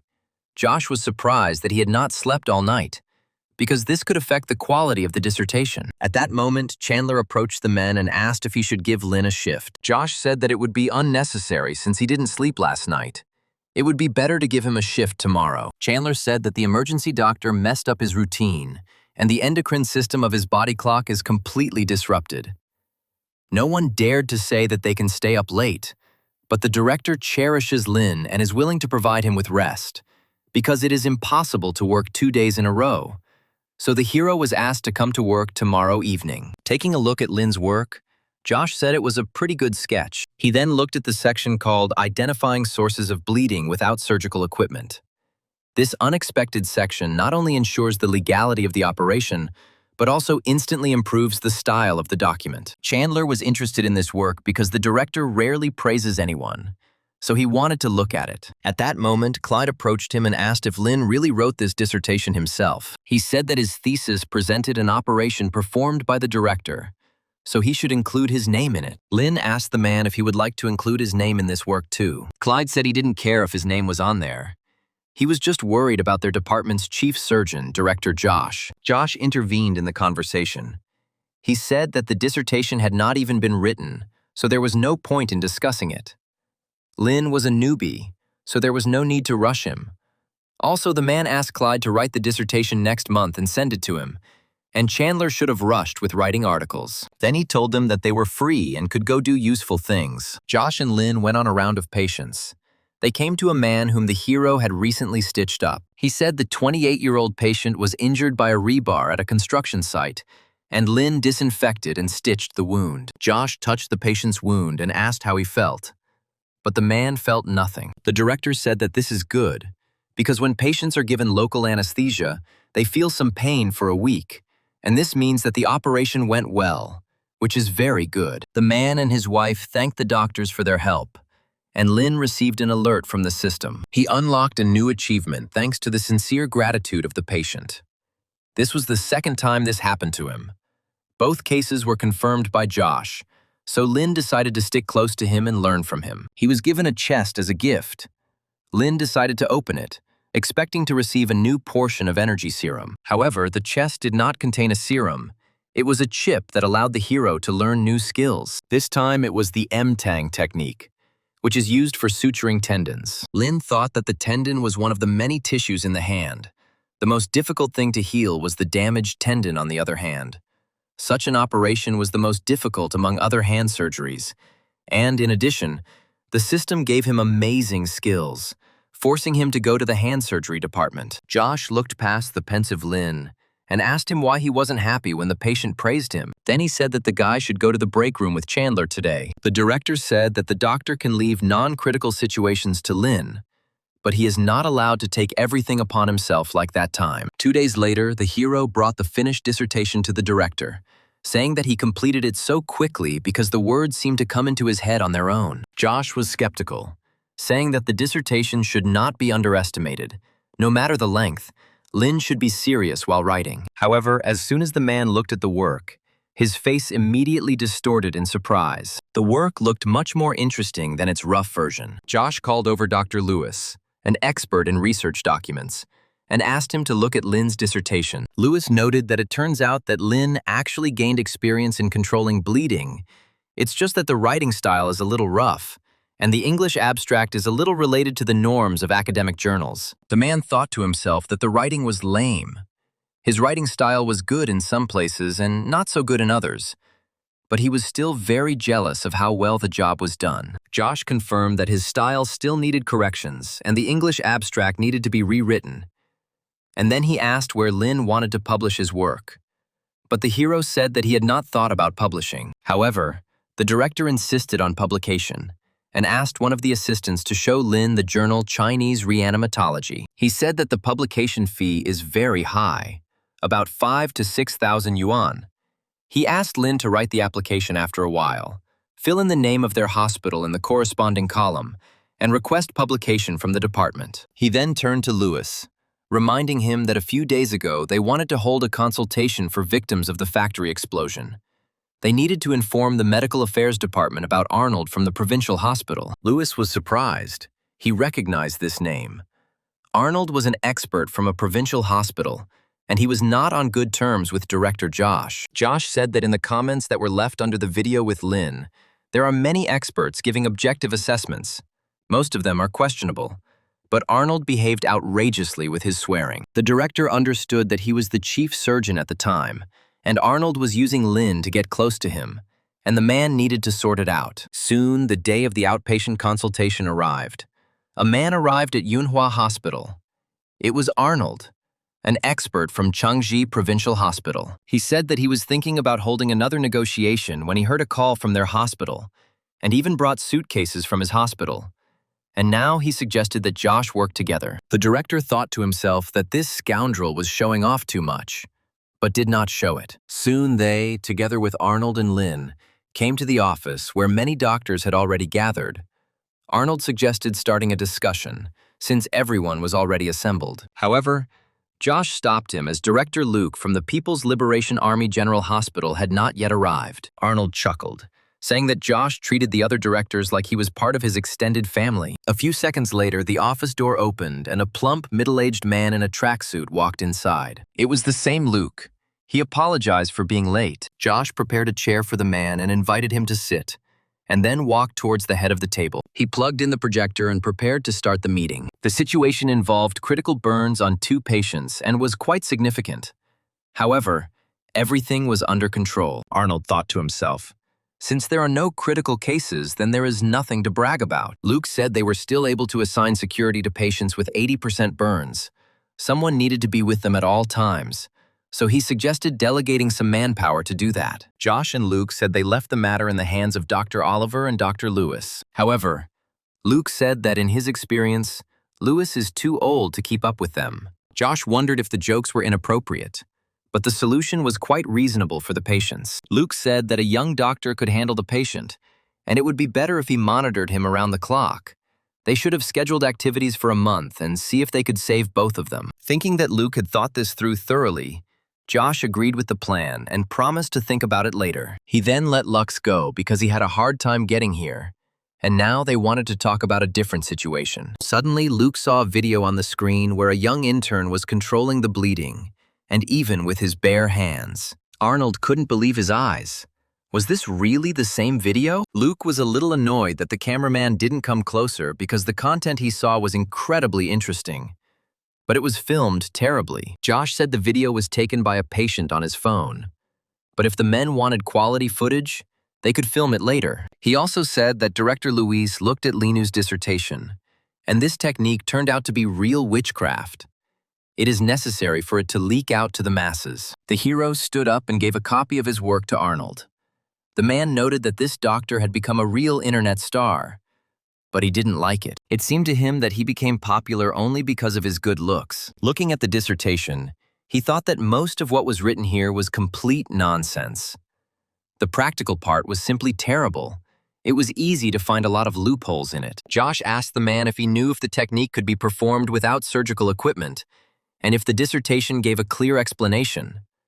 But Arnold did not understand what the man was getting at. The director then showed a comment that Arnold had written saying that this was the most reckless decision he had seen, and asked if he had seen anything like it. Arnold chuckled at how fiercely the man stood up for the intern. Then Josh shouted that they had an outpatient consultation today. They should learn from each other and solve problems. And now he wanted to solve this particular problem. He did not like those who baselessly accuse others, as well as those who use their status to oppress others. Even though Lin Zhan was an 18-year-old intern, Arnold could not abuse his powers because he was the head doctor and was higher in status. Arnold was confused, saying that Josh was now also blaming him for no reason and abusing his power. Then the director said that everyone had seen the dissertation, so he had every reason to blame Arnold, and he would even beat him up if he were younger. Luke tried to stop the men, saying that it was wrong to solve everything with violence. If they wanted to argue, then they should wait until the others finished reading the dissertation. Arnold cleared his throat, saying that he didn't say you couldn't control the bleeding that way. He said that he was wrong when he said about medical practice. All the doctors that day were irresponsible towards human life. The man stood up and started screaming, saying that there was too little time for research in the video. And even if there was no mistake, this does not mean that the doctors did everything right. Josh chuckled, saying that based on Arnold's reasoning, his abilities were no better than those of the intern. Moreover, it would be an honor for Arnold if he were put on the same level as Lin. Luke tried to calm the men down by offering to give the floor to the author of the dissertation. Arnold was sure that he was better than some intern. And then Josh gave Lin his word. The hero rose from his seat. He was not quite ready to speak, especially in such a situation. Arnold said he had a couple of questions about the thesis, wondering how confident Lin was that he would succeed in this operation, and whether he thought about the consequences if he failed. Hero said that if unsuccessful, the patient would face death or serious bleeding, both before and after the operation, as well as liver failure, ascites, biliary fistula, bleeding or rupture of the digestive tract. Thus, Lin confirmed that he knew about the consequences, but continued with the operation anyway. Arnold laughed because he had just received Lin's confession that he had violated medical rules. Then the hero said that in fact there was no accident. Everyone present in the office was shocked by this answer. Only Josh remained calm. He was pleased with Lin's answer and grinned contentedly. Arnold was really angry. He didn't want to let these two humiliate him, but he needed to calm down. He then asked Lin if he thought the failure of the operation would affect his future, given his high-level skills. Lin said that he had thought about it. And then Arnold asked why he was still doing such things.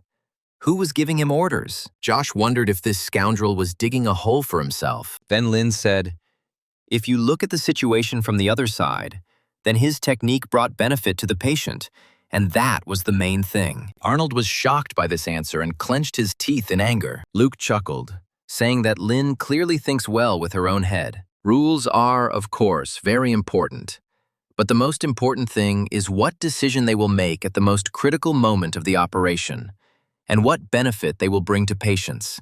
If they guarantee compliance with the rules and refuse the best therapeutic plans, then it will be useless. Josh said that was exactly what he meant.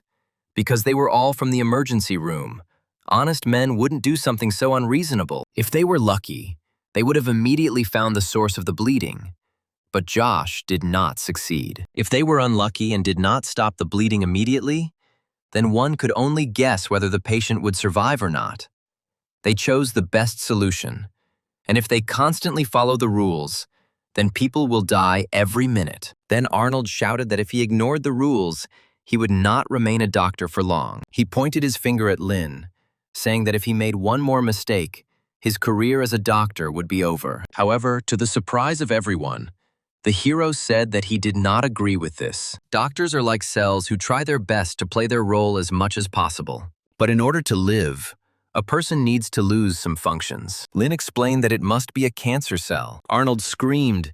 It seemed to him that this child was just mocking him. Josh chuckled, calling the man an old fool who was trying to keep disgusting people at the top. He hoped that the administration would soon find out about his dirty dealings and his desire to grab a bigger piece himself. Through gritted teeth, Arnold said that he had to attend another meeting today. Josh said he hoped he wouldn't see him for a long time, but there was still something he wanted to say. The director said that the comment that Arnold left under the video should be deleted immediately, and he will post a report at the same time tomorrow. Leaving the office, Arnold thought that at the next meeting they would definitely go to the provinces, and then their battle would begin again. When he left, Josh suggested that the doctors end the meeting without further questions. After the consultation, Director Josh and Lewis went out to eat, so Blake, one of the interns, asked Lin to join them. However, Chandler immediately grabbed the hero by the hand and led him somewhere. When they were alone, the man said that he was worried because Lin didn't watch his tongue,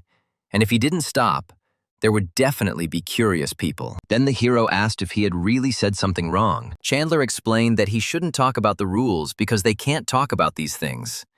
And as for the relationship with the doctor, Lin can discuss it with him in private, but he shouldn't bring up the topic without a reason. Deciding to close the topic on this, the man invited Lin to go on shift with him today. The hero was incredibly happy that a job was finally found for him. Being on duty is the most unpleasant part of working in a hospital, second only to arguing with patients. Usually the duty lasts for 24 hours, but the losers sit for all 36. It prevented doctors from getting rid of laziness, maintaining health, getting married, or getting married. Most doctors cannot avoid this, but there were exceptions. Lin was full of energy. It was his first time on duty, so he was very excited. Chandler said the doctors on their unit are divided into 3 rows. The first row consists of novice and inexperienced doctors. There are toilets, but no showers. The second row is mostly experienced doctors. Everything is the same here, only designed for 2. And the third row was designed for 1 person. It was the most comfortable. The bed linen is changed by nurses. Moreover, there will be no time to sleep on night duty. Emergency calls will not keep you waiting. Chandler said that if he could handle it, then they wouldn't have to wake up the second-line doctors. And it was also important not to disturb the third-line doctors. No matter who took over the case, no one canceled the swearing. It was also very important not to disturb the director. The man said that Lin would not work alone. He would only work when someone was watching him. And the hero realized that this meant that he would not be able to practice without a medical license. Soon Lin arrived at the nurse's station. They had already heard that today he began his first night duty. All the girls were very happy to see the doctor and happily invited him to take a place at their table. They brought him a glass of water and did everything to make Lin feel comfortable. The young nurses noted that the doctor's skin was simply magnificent. But the hero said that he just uses homemade soap. Then the head nurse was forced to say that Lin could not stay here, but promised to inform him about the patients. The surveillance camera was also intended for nurses.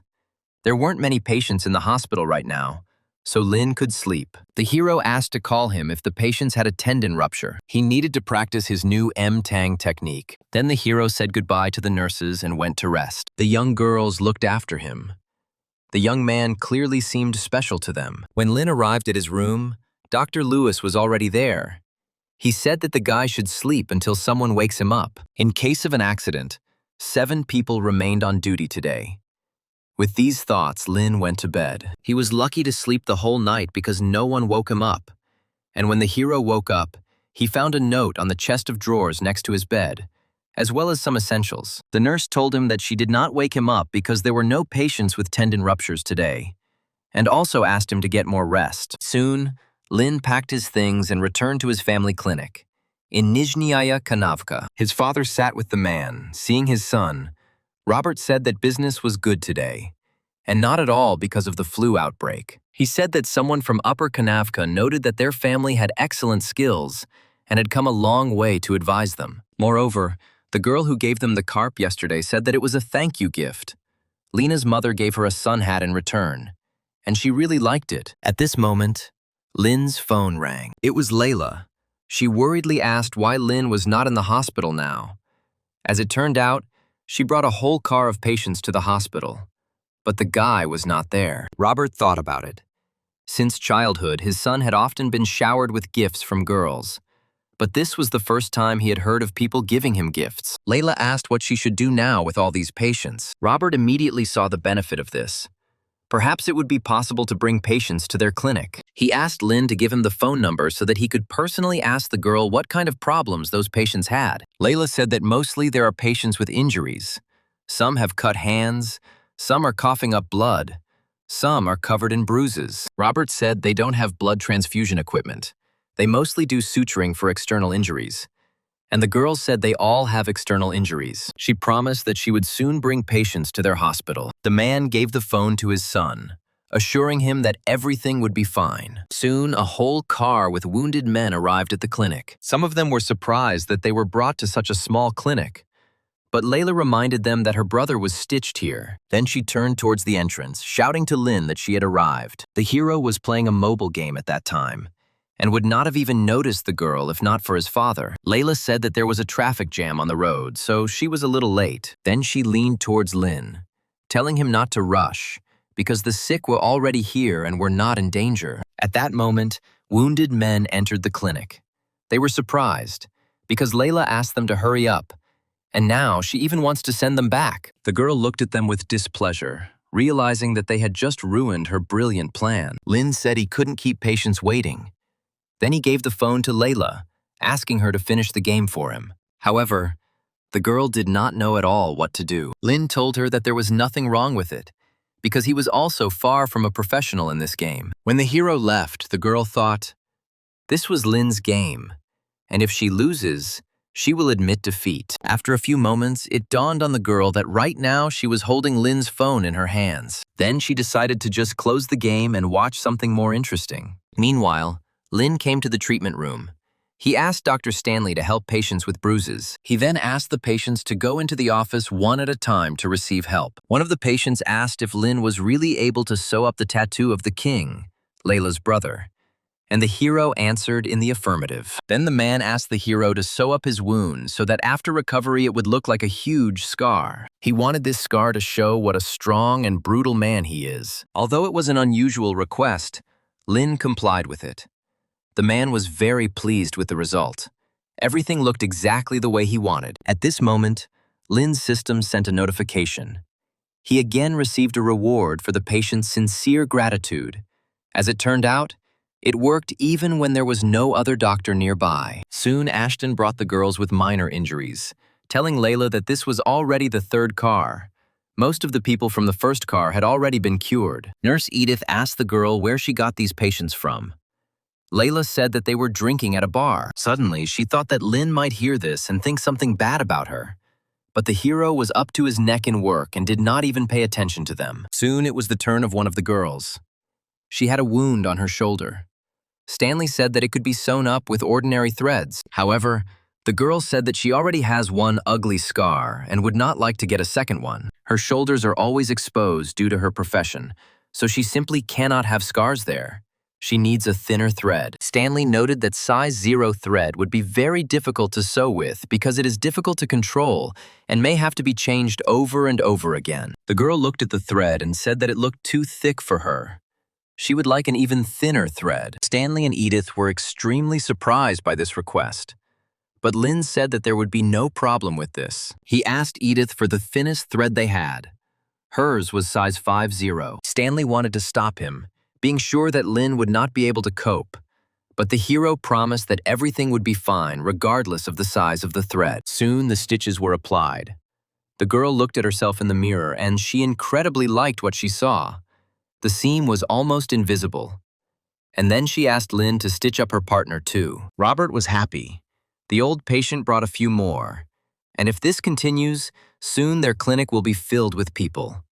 So they need to hire a part-time doctor. When Lin John is on duty at the hospital, the clinic will be open. And when the time comes, the news will be announced on the news or written in the newspapers. And then the lower Kanavka will become popular. And all their efforts will pay off. On Monday morning, Lin returned to the hospital and was immediately greeted by a concerned nurse. She said that there was an accident on the highway. There were injuries. The helicopter was on its way.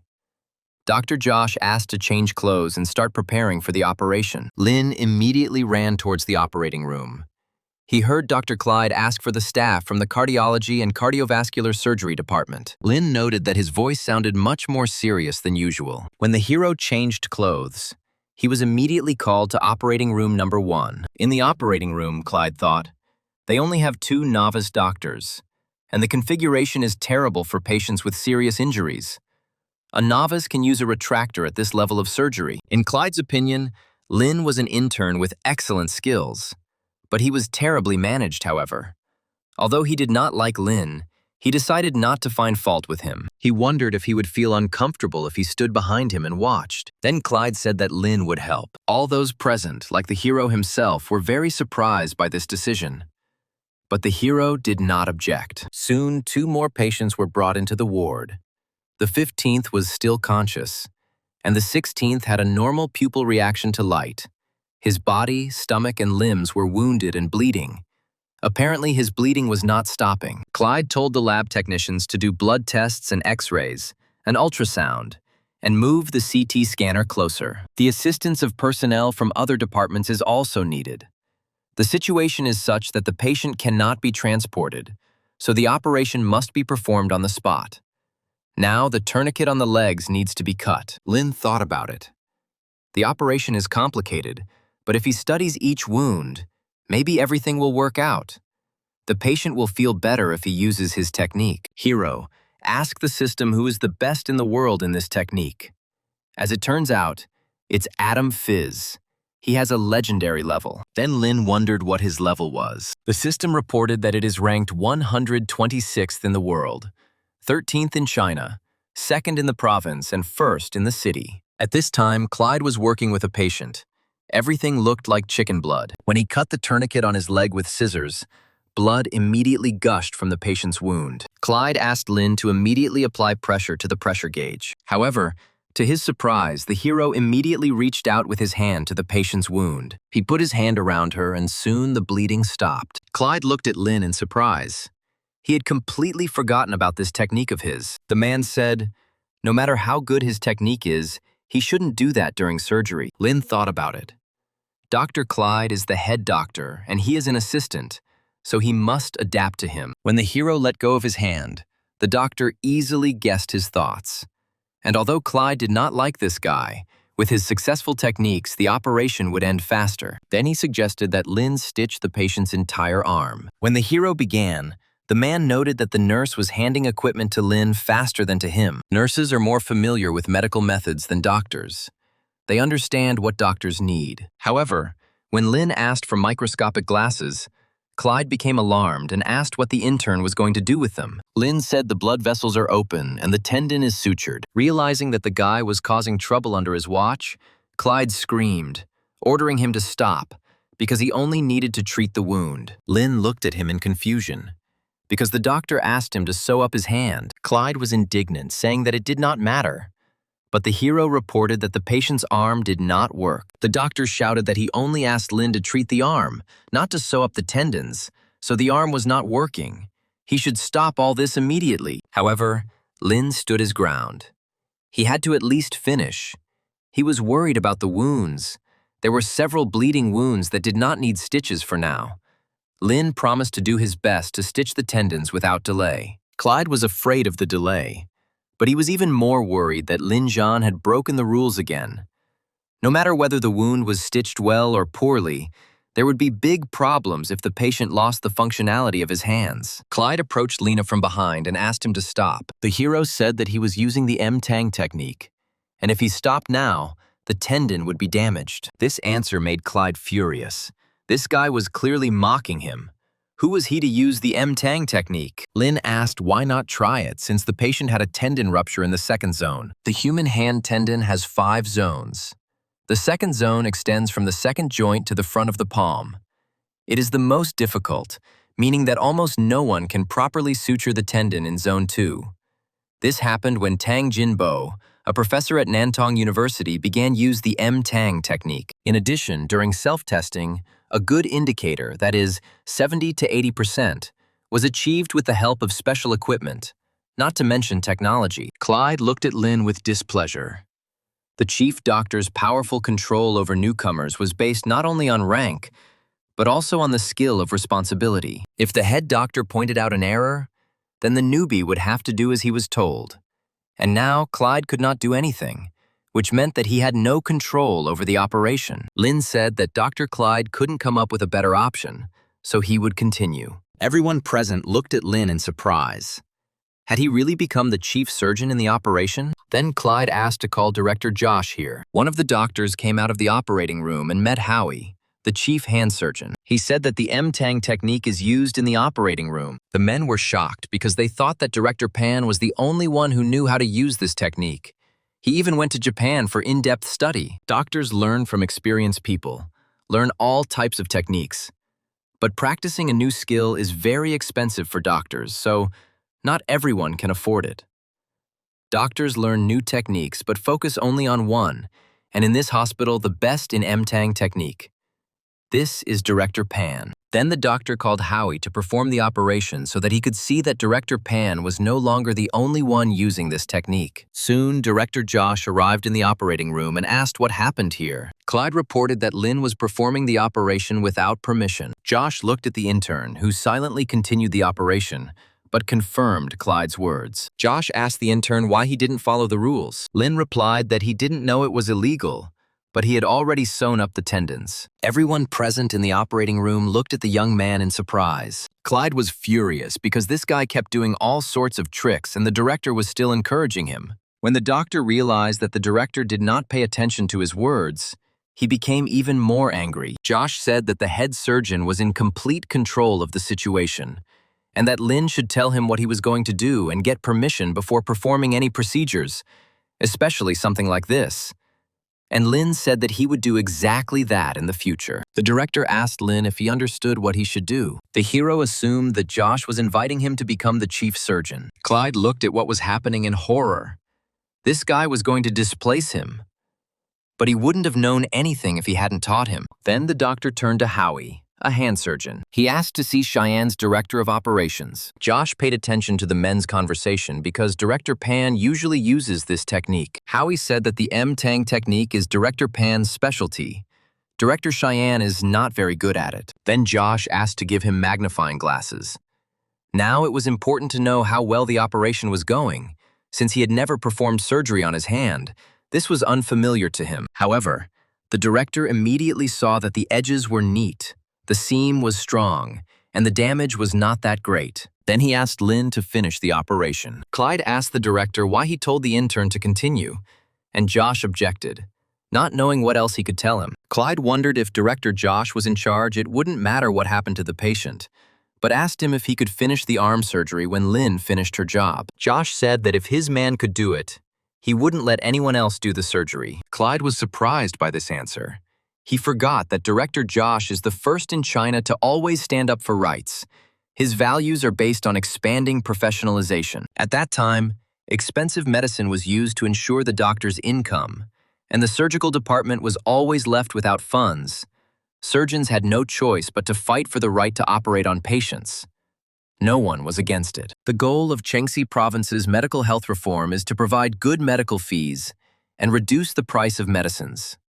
Because of this, the cost of medicines in the province has become closer to the market price, and the cost of operations has increased 10 times. Looking at the operating table, Clyde thought, Lin created a tense environment, but he can easily perform the vascular anastomosis. The choice of suture position is carefully thought out, and the blood vessels and nerves are also not affected. This kid's technique is very good. Principal Josh will never accept the fact that anyone in the department uses this technique for sewing. Josh watched carefully as Lin performed the operation. He said that there were too many people in the operating room. He asked everyone who was not busy to leave. The director even escorted the anesthesiologist out of the office. The man knew that if the director raised his chin so high, it meant he was really serious. He immediately rose to his feet and headed towards the exit. When only trusted people remained in the office, Josh suggested taking a break. Now he intended to talk to Lin. Clyde thought that the director should teach him a lesson. It didn't matter that his technique was good. Josh said Lin acted on his own accord twice, but there are consequences. If he had been in another hospital and other doctors had seen all this, he could have immediately said goodbye to his educational certificate. Since Lin broke the rules twice, Josh was forced to warn him. He said that his internship was ongoing, but its purpose was to practice, and therefore the guy should be punished for all offenses. And the hero replied that he could do it. Clyde thought that this intern was mocking the chief surgeon, for which he should be punished very severely. Josh said that their department was doing internships in the emergency department, and the director would make Lin's internship period longer than the others. The hero had no objections to this. The director also said that he asked the nurse to look at the records for the last 3 months. The emergency department transferred about 30 patients with tendon injuries to the hand surgery department. This is equivalent to 1 case every 3 days. This is not a small figure. He asked Lin if he wanted to practice his technique there. The hero would like this, but he did not think it was possible. However, Josh said, if this operation is successful, then with the doctor's permission, Lin can do it. Surgery for tendon injuries can be big or small. If they do this, then you will need to write everything down. Then Clyde thought, the board of directors will start soon. He had always worried about this, but he forgot that the person under his supervision was using the M-Tang technique just spit. Yunhua Surgical Hospital was very advanced. If the director was right, then their department would be able to use the M-Tang technique in emergency situations. If everything went well, this could be added to their results for the year. Their department had difficulty performing new techniques, but he believed that they would set a new record. Clyde looked at Lin hopefully, sincerely hoping that everything would work out for him, because now everything depended on him. Soon the hero completed the operation.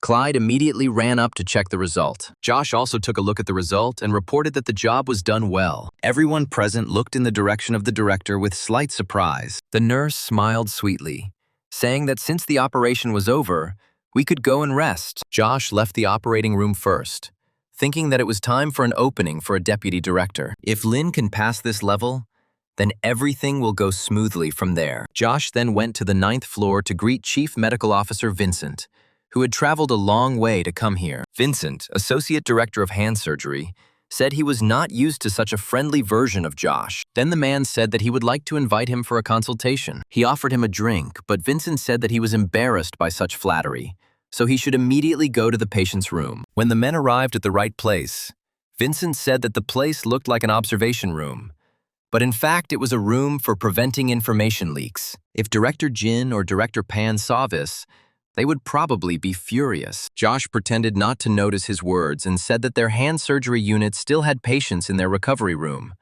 So he offered to provide treatment to patients that Cheyenne did not want to accept, since it would be unreasonable to take them away. According to the rules, after transferring a patient to another department after receiving emergency care or basic treatment, specialized departments will consider patients who were difficult to treat or even died, and then many patients remained in the emergency department. This situation is called prevention, a disaster for other departments. But in the end, it made the patient weaker. Josh, Vincent, and Lin came to the patient, who was unconscious, and Clyde was standing by his bed. He said that the patient's name was Max. He was 42 years old. The man was injured in a car accident. He had a negative CT scan of the head, varying degrees of fracture and intra-abdominal hemorrhage in the cervical vertebrae and limbs. The first stage of the operation lasted 3 hours. The left tendon was damaged. There was M-Tang technique was used for stitching. Vincent thought to himself that all this had nothing to do with him. He guessed that it was all because of this young intern. Then Josh asked Lin to tell him step by step how he was able to stitch up this wound. Hiro said he first decided to secure the first loop knot 0.3 inches near the proximal dorsal hand tendon, inserted the trocar vertically through the hand tendon, and pulled the game 0.2 inches near the distal dorsum. Vincent looked at the patient's hand in amazement. Earlier, when he had seen the M-Tang method in action, statistics stated that it would increase the success rate of the operation by 10 to 20%, but the workload on doctors would more than double. However, Lin's words sounded like it was a very easy operation. Then he remembered that Josh had asked him to evaluate the operation and not listen to the lecture. Josh asked if he had any problems, but Vincent was quick to answer that everything was fine. Then the man asked him to just tell it like it is. There is no need to hide anything. In any case, the operation was delicate, carried out during a rescue operation, and now they are consulting with specialists from the hand surgery department to check if they missed anything. The patient's relatives thought that they were pleased that Max's life was saved, and now the doctors even decided to check the functioning of his arm. Vincent asked if the patient would be able to move his arm on his own. Max's wife said Dr. Lin had already asked the man to move his hand when he regained consciousness. They said he was able to move all 5 fingers. Vincent replied that in that case, everything is fine. However, this technique has some advantages. Clyde didn't understand why there was such a situation in the ward, because Vincent always scolded everyone, and now he praises Lin. The man asked Max to move his fingers. He was able to do it, and Vincent said that this indicates that the tendon was not damaged after the operation. Then the doctor asked Max to make a few more movements with his hand. The man succeeded, and then Vincent thought, in the prognosis of suturing the tendon of the hand, the most unpleasant stage is the fusion and rupture of the tendons. Lin Zhan did it well enough, so the prognosis is excellent. The women noticed that the doctor's expression had changed and asked how well his tendon was stitched up. They expected Max to at least be able to take care of himself. Then Vincent said that Max would definitely be able to lead an ordinary life. The man was happy about this outcome of events, but did not understand the reason for his joy, because it was not he who performed the operation, but an ordinary intern. He noted that Josh had brought him here specifically to show off, despite breaking the rules. Soon, other doctors came to the ward. They heard that someone else had mastered the M-Tang technique, and Director Vincent gave his assessment of this. The man gave Josh a hand function assessment form. They had to do it together and be thorough about it. Everyone present was surprised. There was an invoice on the paper for the operation. Usually it takes 16 weeks for the tendons to heal after the operation. In the first stage, the operation lasts 3 to 4 weeks. It usually takes 3 weeks to receive the invoice after the patient receives the assessment his condition. Vincent asked Lin if the M-Tang technique required the surgeon to suture the tendon. The hero replied that cutting the tendon would stimulate his speedy recovery. The doctors present immediately began discussing what had just happened. Director Vincent called Lin a doctor, even though he was just an intern. At this point, the system sent the hero a notification that he had unlocked a new achievement, gaining fame, and thereby earning a basic treasure chest. He wondered how many achievements he could unlock, but the system did not give him an answer. Lin decided to open the chest. There was energy serum again. The man thought about it.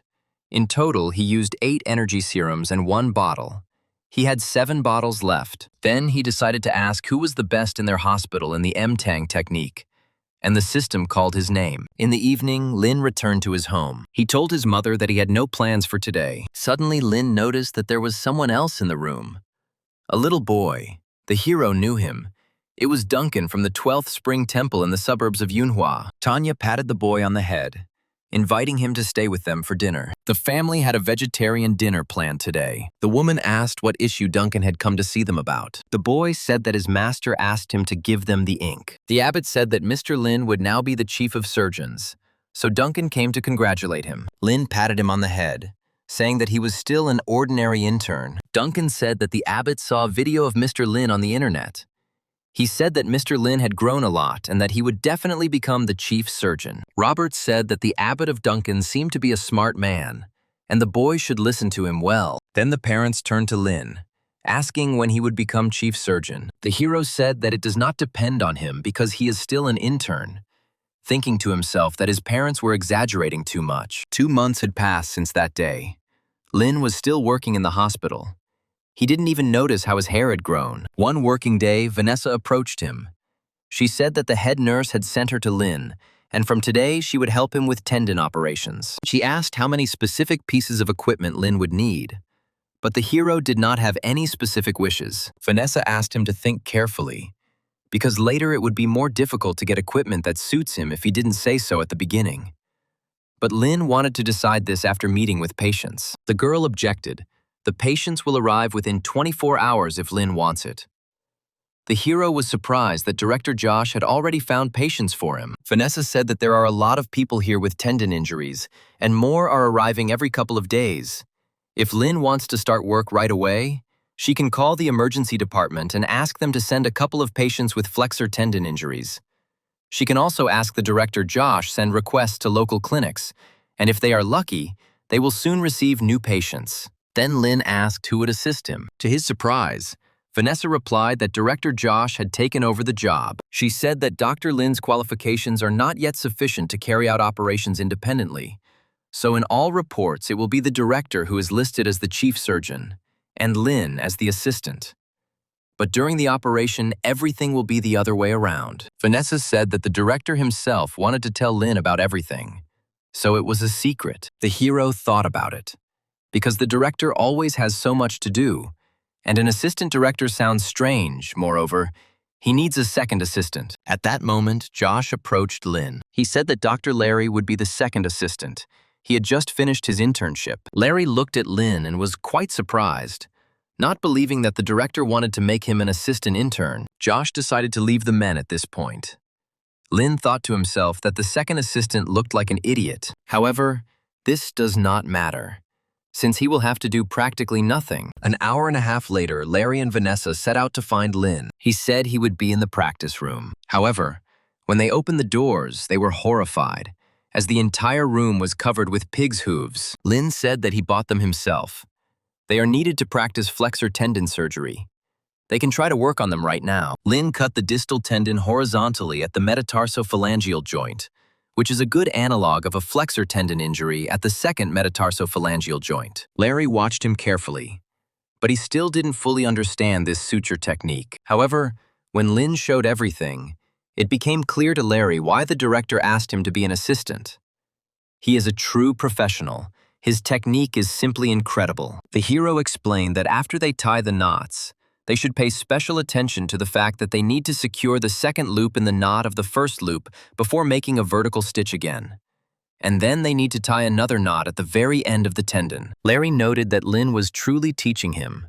And what would happen if he could master this technique? If he wants to prove himself in the operation, then he cannot simply rely on Dr. Lin, because he is an outstanding doctor, which means that after his departure, Director Josh will be looking for someone who can replace him. Larry believed that this would be his finest hour. The day of the surgery soon arrived, and the first thing Larry noticed was that Lin had used a basic suture on the patient so his assistant would understand. And now the hero started using the M-Tang technique. He asked Larry to watch this carefully and remember everything in detail. After a short time, Lin announced the completion of the operation. The patient's relatives were standing near the office.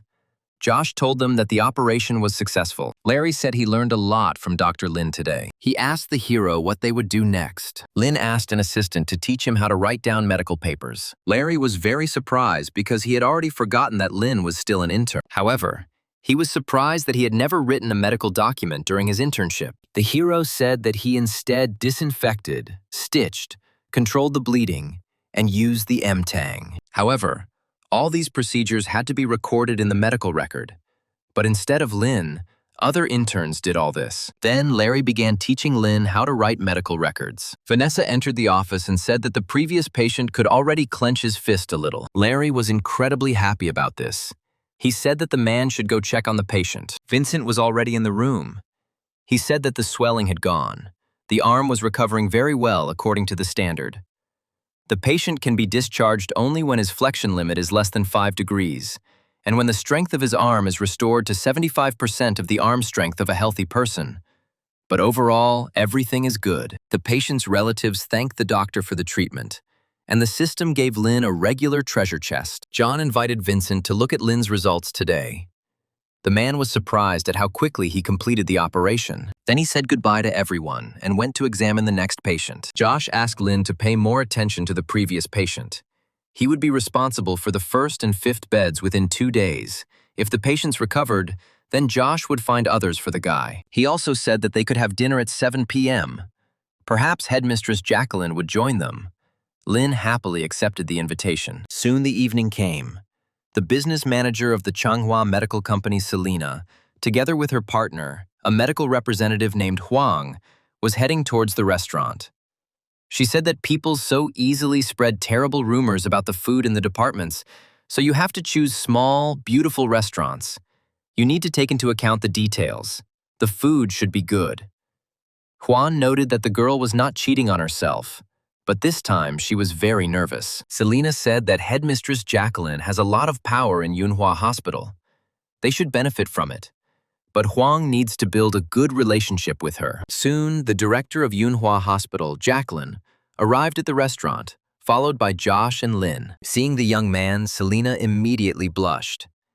She did not expect to see such a handsome man. Huang thought that with such a face and figure, he would undoubtedly be suitable for the role of a medical representative. Selena hurried up to Lin, complimenting his appearance. She asked if he wanted to become a spokesperson for the medical industry. However, the girl immediately caught herself that she shouldn't get lost over such a trifle, because now the most important thing for her was work.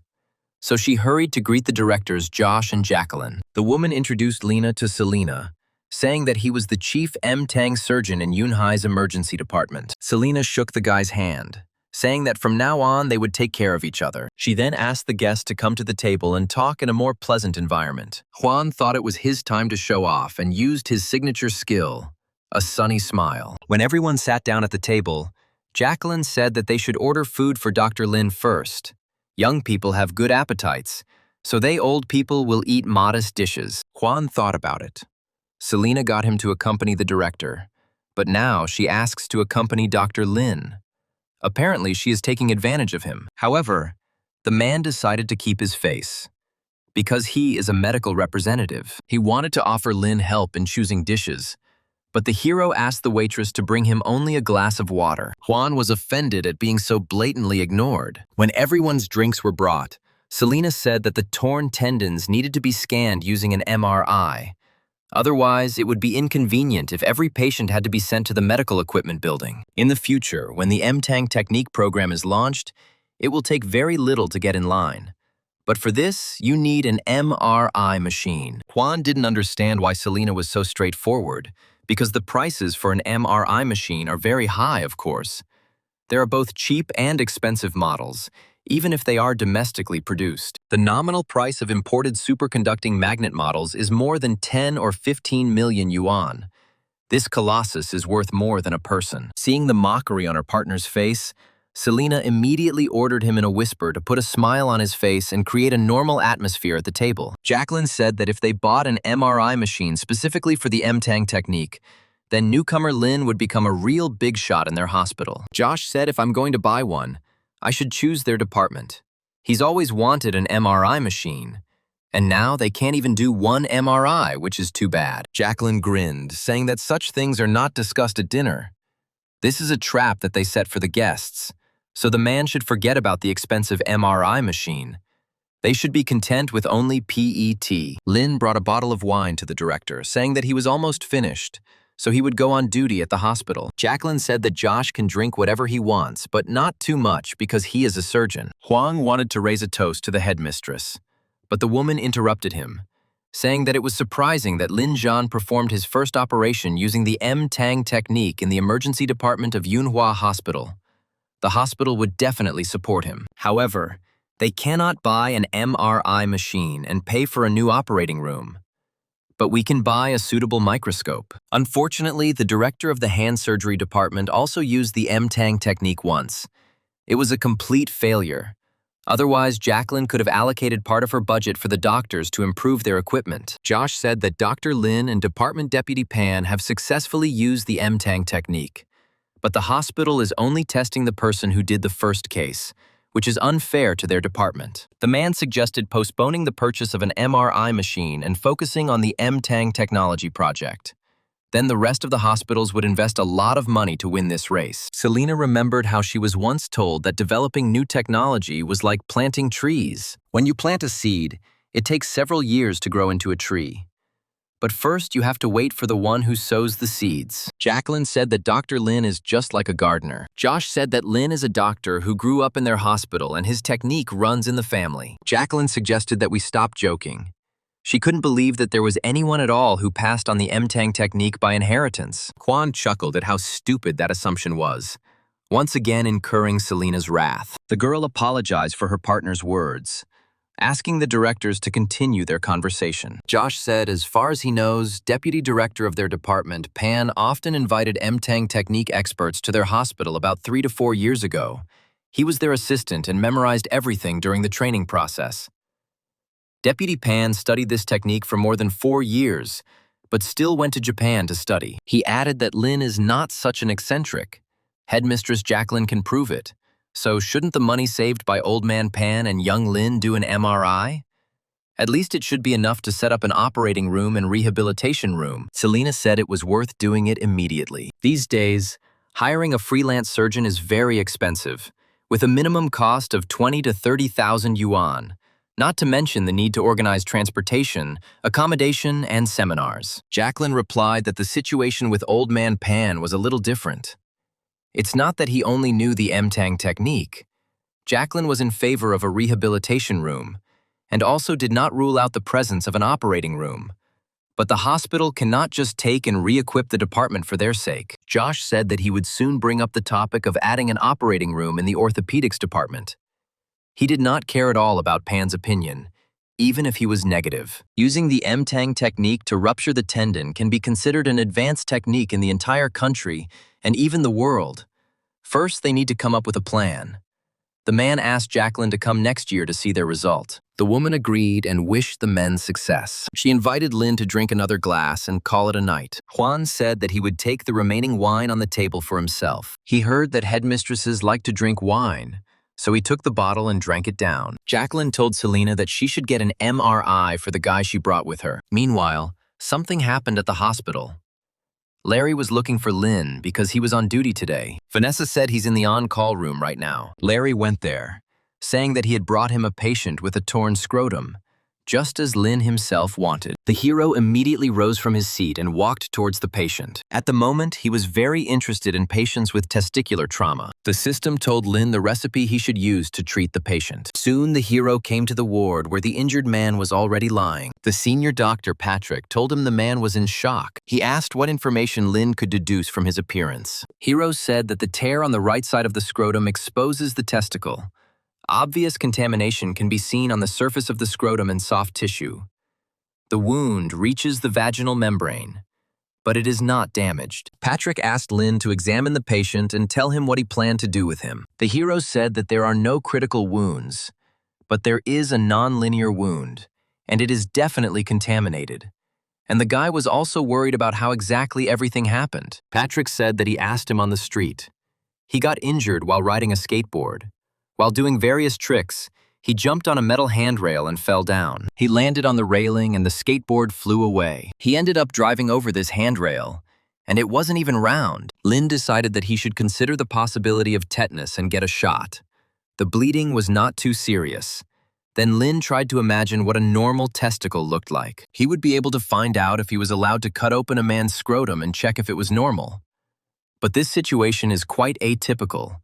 Lin would not be able to immediately draw a conclusion as he was not familiar with its anatomical structure. Patrick said that if it's not normal, they might consider testicular torsion. At this point, the doctors were interrupted by a nurse who asked what medications they would administer. The patient was noticeably nervous because it was about his reproductive organ.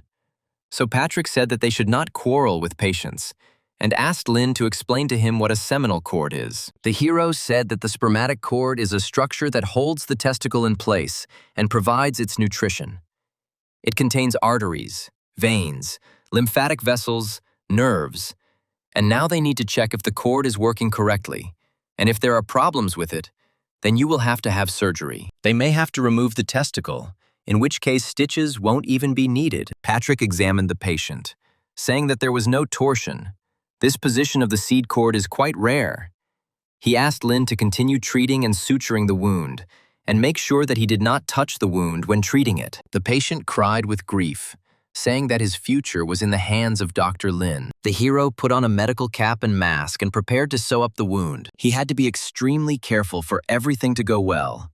Lin decided to use an intermittent vertical seam technique. After a fairly short time, he reported that he had finished stitching. The system informed him of the completion of the task of treating patients, and as a reward gave him proficiency in the cutting skill at a professional level. 2 days later, Patrick approached Lin and said that the patient had recovered quickly because Lin had performed an excellent operation. The man asked where the intern practiced.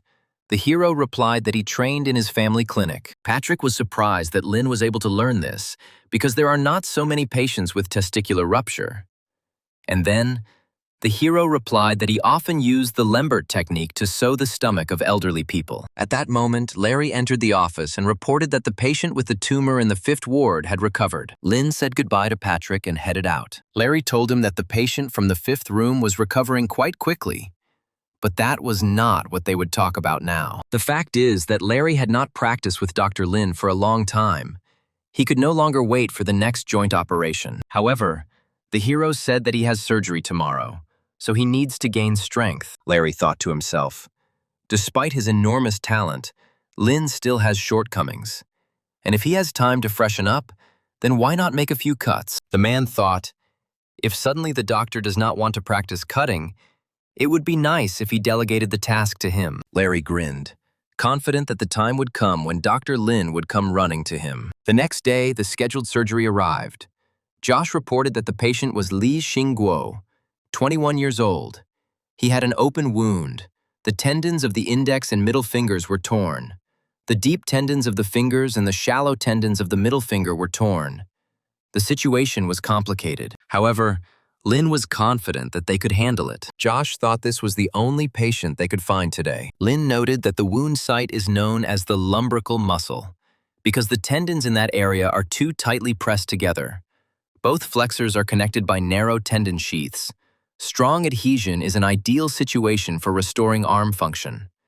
The fact that the flexor profundus was injured fingers and flexor superficialis means that they were very stressed, which further increases the likelihood of fusion. But this is not the problem.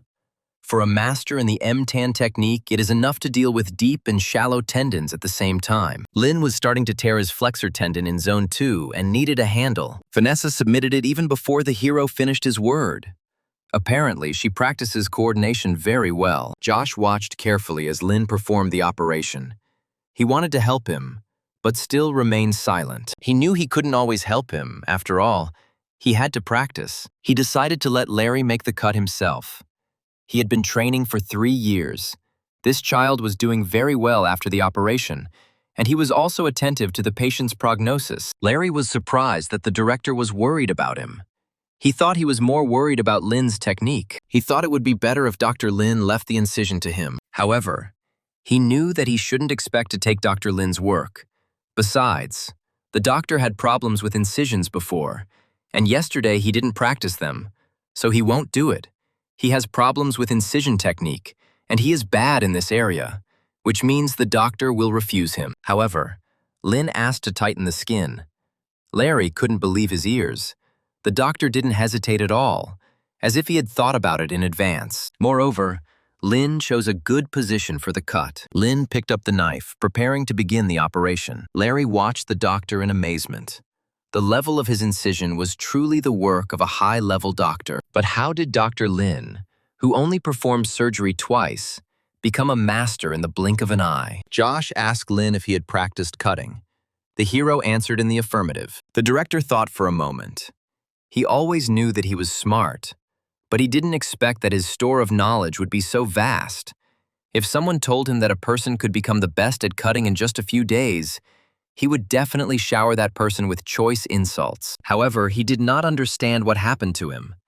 Maybe last time he did not give it his full strength. But as far as Josh remembered, last time his movements didn't look like he was faking it. Then Lin asked to remove the skin. Larry watched the doctor's hands carefully, feeling ashamed for his thoughts that Lin John was arrogant, and also that he should have made the incision instead. He said that some ignorant people might think that Lin was using some kind of secret technique. However, John said that it doesn't matter what others think. He then asked Lin if he really buys pig feet to practice his skills.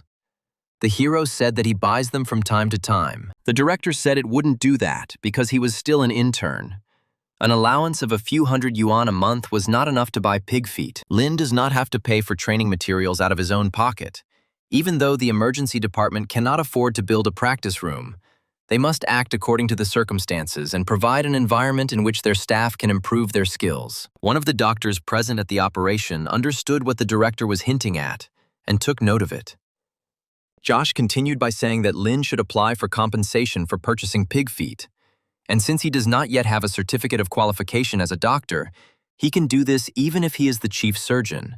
The official reports will show the name Josh or Larry.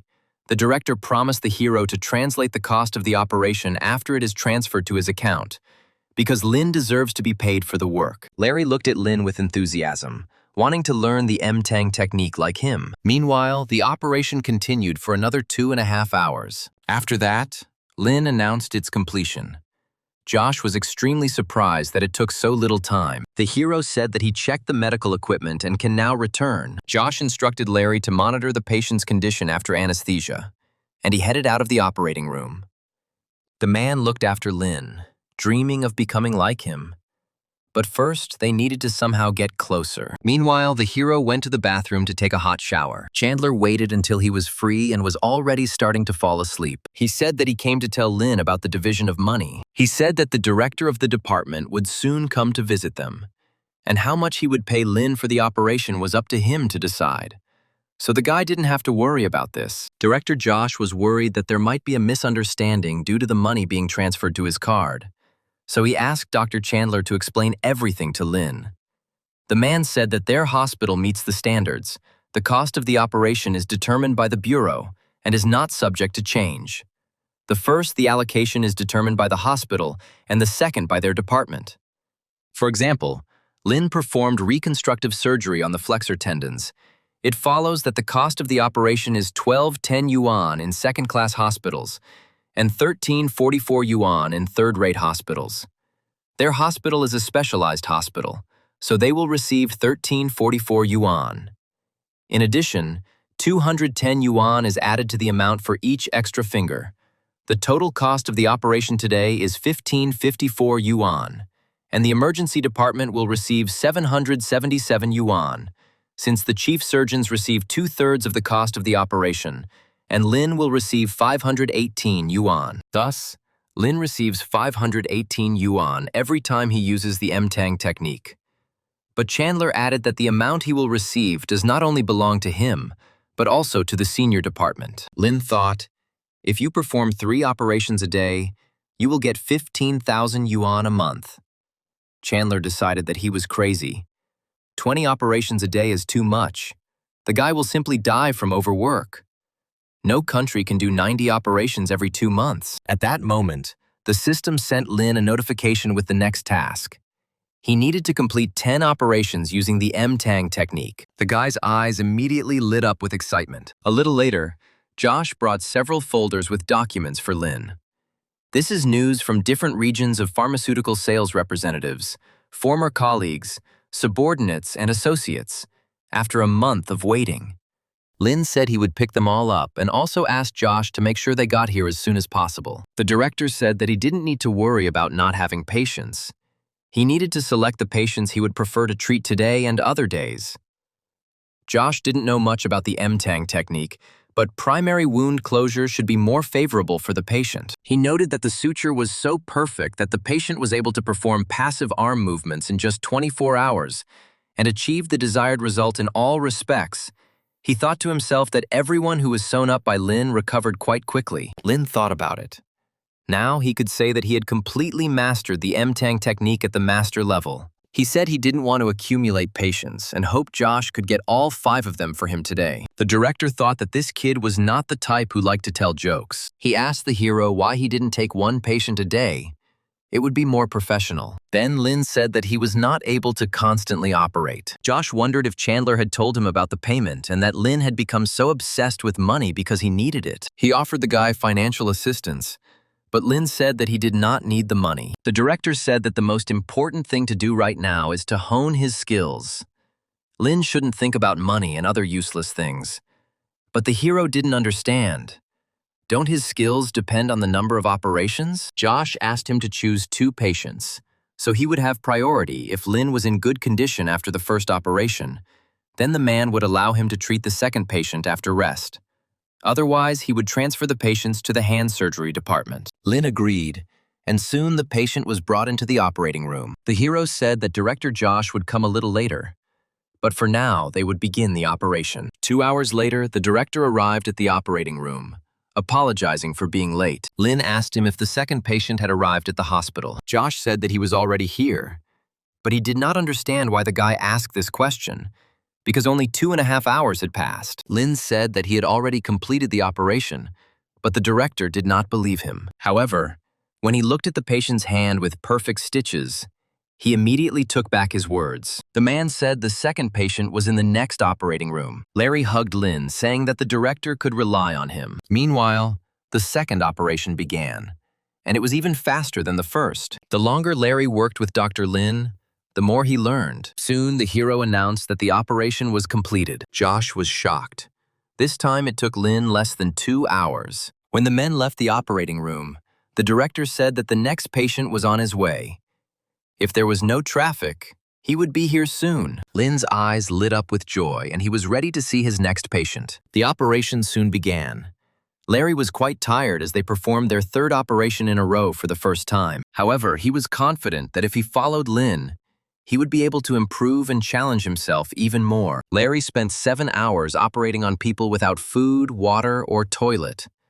But why wasn't the doctor tired after all these operations? Seeing the assistant's face, Lin asked Vanessa to help Larry and wipe his sweat. It was also difficult for her to carry out 3 operations in a row, but she tried to hold on. Lin asked to be patient a little longer. They would finish very soon. Soon the 3rd operation was completed, and everyone left the operating room. Larry asked Vanessa how she felt after having 3 surgeries in a row. The girl said that she was keeping up with the doctor perfectly and was not the least bit tired. Suddenly, Larry and Vanessa heard Dr. Lin talking to someone around the corner and decided to eavesdrop. It was Josh. He asked the guy why he had so much desire to operate. Even the director at his age did not want to perform so many operations in a row. As much as Lin would like to do a couple more surgeries, there are no more patients. So they will talk about it tomorrow. Lin agreed, but added that he would perform 5 surgeries tomorrow. Larry looked at the doctor in amazement. If he wants to perform 5 operations on him, then he needs to prepare something. Suddenly he saw a nurse and another doctor approaching the men. They were trainee Dr. Marty and trainee nurse Cheryl. They brought the doctor fruits and special foods from another province. Lin examined the grocery bag. There were 2 salted fish, but the men did not know how to eat them. Marty explained that they just need to be stewed, although you can steam them with nuts or tomatoes or with tofu or with soybeans. And it will be even tastier if you eat the fish together with the pork stomach. Lin interrupted the man, asking what they wanted from him. Marty said he watched all the videos where Lin performed an operation using the M-Tang technique and decided to offer his help and assist him. Moreover, using this technique takes a lot of time, and Assistant Larry looks like a little more and he will die from exhaustion. The young man became incredibly angry. He could no longer remain silent. He flew around the corner, shouting that he was not tired at all, and then began to threaten Marty. Then Larry began to think. He caught himself thinking that he was jealous of Marty, and this was not good. The man decided to calm down, and then said that the doctor could take the salted fish back to his home and cook pork legs with it. This is his favorite dish. Then Josh decided to intervene. They didn't have time to quarrel since they had 5 surgeries to do tomorrow. The next day, Larry brought a whole pan of delicious food to the hospital. All the doctors immediately surrounded the guy, wanting to taste the most delicious treat. Larry said that he bought and cooked pig's feet and suggested that Lin try them, since they would have to perform as many as 5 operations. Chandler noted that the dish turned out simply wonderful. Larry said that cooking them is not at all difficult. After you boil them, you need to fish them out and strain the broth. The stew needs to be put in the refrigerator and stewed again after a few days. The broth can be used to cook meat again. It will be very tasty no matter what meat you choose. It will still be great. You can also add pork ribs or mushrooms. Chandler asked the guy to come to him after lunch so that he could give him money for food. Soon, Larry was surrounded by a crowd of doctors. They asked him to prepare other delicious dishes for them. They decided to simply create a group on social networks where everyone could order what they wanted from Larry. The guy's eyes widened. Orders kept coming to him. Their conversation was interrupted by Lin, because they had to prepare for the operation. Soon, everyone went to the operating room. The patient's condition was stable, so Lin began the operation after covering the patient with a surgical drape. He said that this patient had 3 injured fingers. This makes the operation much more difficult than the previous ones. Larry thought that Dr. Lin would be in terrible condition, but he was ready for anything today. The team was determined. They had to carry out 5 operations. The first operation went as usual. Time passed, and soon the 3rd operation was completed. And then Vanessa decided to see a doctor. She said that she had been operating for several days. Yesterday, she performed 3 more operations. This morning, 2 more. Her strength was running out. The girl wanted someone to replace her. Lin agreed, reflecting that although the work of a nurse is less grueling than the work of a general surgeon, it is much more. Especially for operating room nurses, they need to be completely focused on the operation. It is a huge test for the body and mind. Vanessa added that the new nurse is not as familiar with the M-Tang technique, so they will have to slow down. They will not be able to perform the operation as quickly. Lin said he was aware of this and promised to slow down. Vanessa was sad when she realized that Dr. Lin saw her dark circles under her eyes. She promised herself that when she returned, she would immediately go to bed to get rid of the bags under her eyes, do a mask, apply some makeup, and go back to work. She was also worried that the doctor might fall asleep during the operation. But Lin said that would not happen. The hero thought, there are 2 more operations ahead. He must save his strength for the next one. Moreover, he has not heard Larry's voice for a long time. When the guy looked at the assistant, he saw that he was already asleep. Lin walked up to him and told him to rest if he was tired. Larry immediately opened his eyes, saying that he was not tired at all and was ready to carry out all 5 operations. However, Lin told him that in this condition, he would not be able to perform 2 more operations. The hero said that the guy can sleep. He should set the alarm and come back a little later, Larry thought. When he was a student, he only needed 10 minutes of sleep to gain energy. Soon the alarm rang. Larry got up and went to prepare for the operation. When he arrived in the operating room, Dr. Lin was already working on a patient. The hero asked what delayed Larry, since all 5 operations had already been completed. As it turned out, Marty replaced him. Fury flashed in his eyes. Now he is here. And even though the operation is almost over, he must learn from the doctor's experience. At this time, nurses passed by the operating room. They were surprised that Dr. Lin was still operating. He had not left the office since the morning. One of the girls admired how much energy the doctor had. However, she soon realized that her words had been interpreted incorrectly and hurried to run away. Lin soon announced the completion of the operation. The system reported the completion of the mission and presented the hero with a basic treasure chest. The man was sure that there was an energy serum there again. However, instead there was another chip that granted him the diagnostic skill. The hero was pleasantly surprised by such a gift. After that, Lin left the hospital and called himself a taxi. A medical examination is an assessment of the patient's condition, in which the doctor checks touch, smell, sensitivity, hearing, and also performs percussion.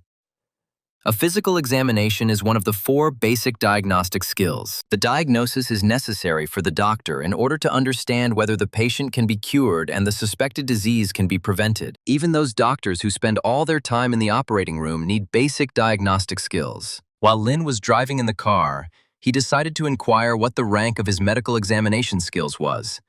The system reported that the medical examination skill Lin had mastered was rated 1,128th in Yunhua City. The rank would increase after completing 20 to 30 medical examinations. However, this was not considered a mission. It was necessary in order to gain experience. Then Lin decided to examine himself while he was still in the car. He began to touch his body parts one by one, and the system informed him about diseases found and not found. Soon, the hero checked his entire body. No diseases were found. The system said that medical examination is based on early diagnosis and early treatment. Subjective judgments cannot be applied. A scientific approach is mandatory. These are reasons for the interest of the patient and his family in particular, and the country and people in general. The taxi driver looked in bewilderment as Lin fingered himself in the back seat.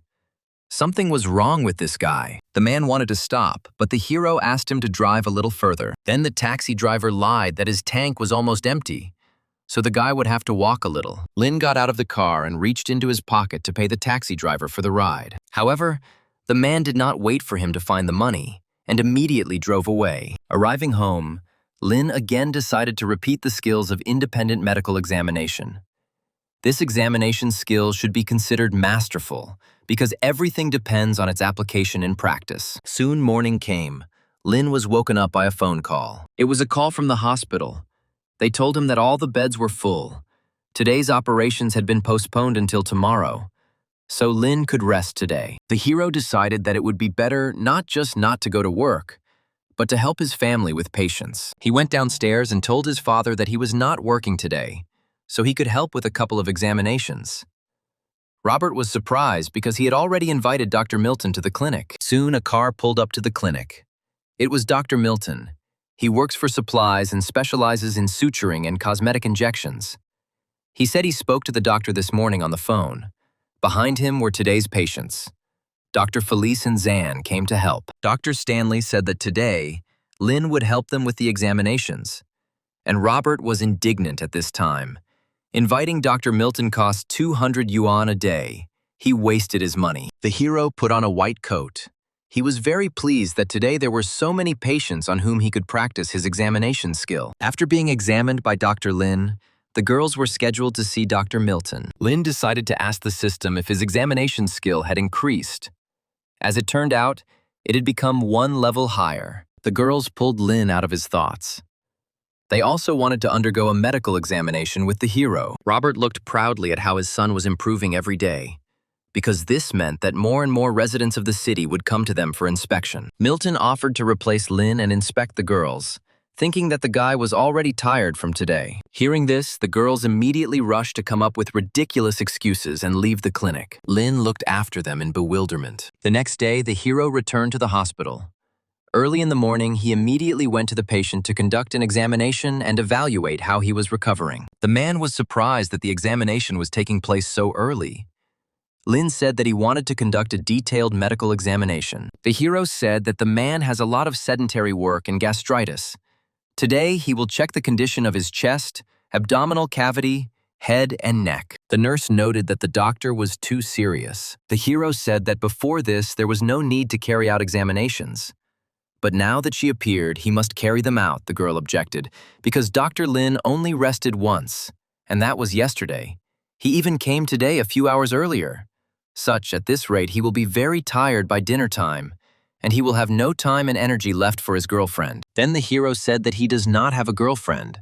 All his energy goes to operations. After the examination, Lin went to Larry's office, who told him that they had 3 patients today. Lin decided to take care of them. And then it would become clear whether new patients would come or not. At that moment, Marty approached the men and said that he would contact other hospitals, because the M-Tang technique works so well that many hospitals would be happy to redirect patients to their department. Lin said the more hospitals he called, the better. But Larry believed it was quality, not quantity, that mattered. Marty added that he recently saw a new issue of Chinese critical care medicine. Lena's name is on it. His work, called Controlling Bleeding with Bare Hands Without Surgical Preparation by Precisely Applying Pressure While Suturing the Gleason's Capsule, was simply amazing. At this moment, the system informed the hero that he had completed the task of writing a dissertation, and he was given a medium treasure chest as a reward. Inside the chest was a chip that granted Lin the experience of dissecting 3,000 upper limbs. Lin thought, "This is the process of regional anatomical concealment. These monotonous, repetitive, uninteresting dissections have provided so much information. Performing a dissection of 3,000 upper limbs is only comparable to the ability to control bleeding with bare hands to perfection. This is the knowledge that doctors devote their entire lives to studying." Now, even when Lin just looks at his hands, the information that pops up in his brain becomes the ideal metacarpus, the ideal phalanx, the ideal thenar, the ideal hypothenar, the ideal lumbrical muscle, the ideal transverse palmar crease, the ideal distal wrist crease of the ideal human body. At that moment, Vanessa entered the office. She grinned, thinking that the doctor was doing palmistry. Then the hero replied that he was thinking about the anatomical diagram of the hand. The girl grinned. This guy was charming, but it was unrealistic to talk to him. Then she decided to offer her palm so that Lin could tell her fortune. The hero thought, looking only at his own hands, you won't get much information. So why doesn't he look at someone else's and compare them with his hands? The man peered at Vanessa's palm. The dorsal palmar fold was invisible. The metacarpus was pleasant to the touch, slightly smaller than usual. Nothing special. While the nurse was worried about her and the doctor holding hands right now, Lin thought. Compared to the experience of hiding 3,000 upper limbs, Vanessa's arm is not deformed. There is nothing special. So there is no point in studying it. Lin silently let go of her hand, sighing thoughtfully. Vanessa did not understand why he reacted this way. The hero said that he found that her little finger was shorter than usual, and assumed that the middle part was also petite.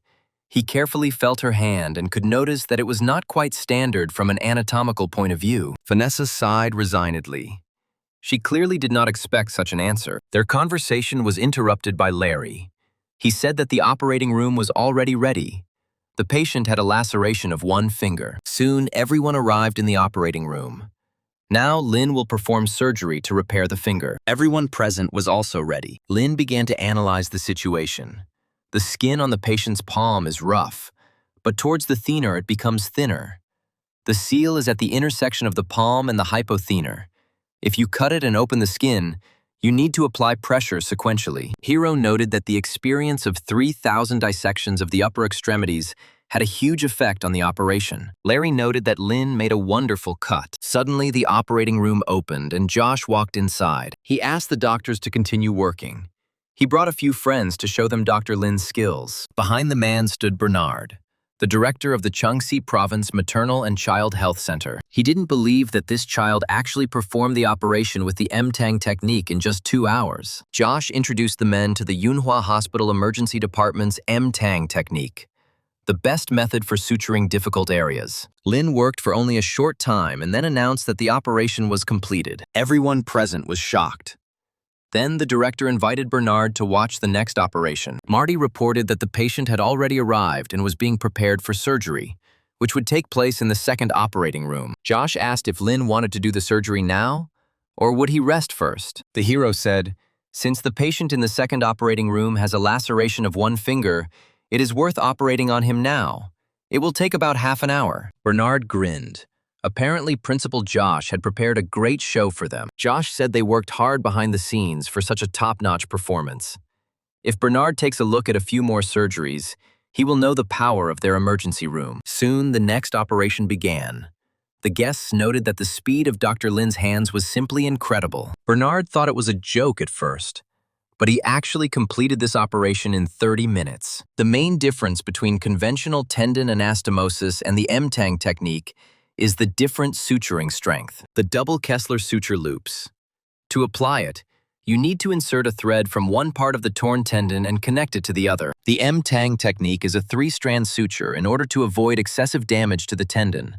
The main emphasis is on how to pull out the 3 main strands of the suture.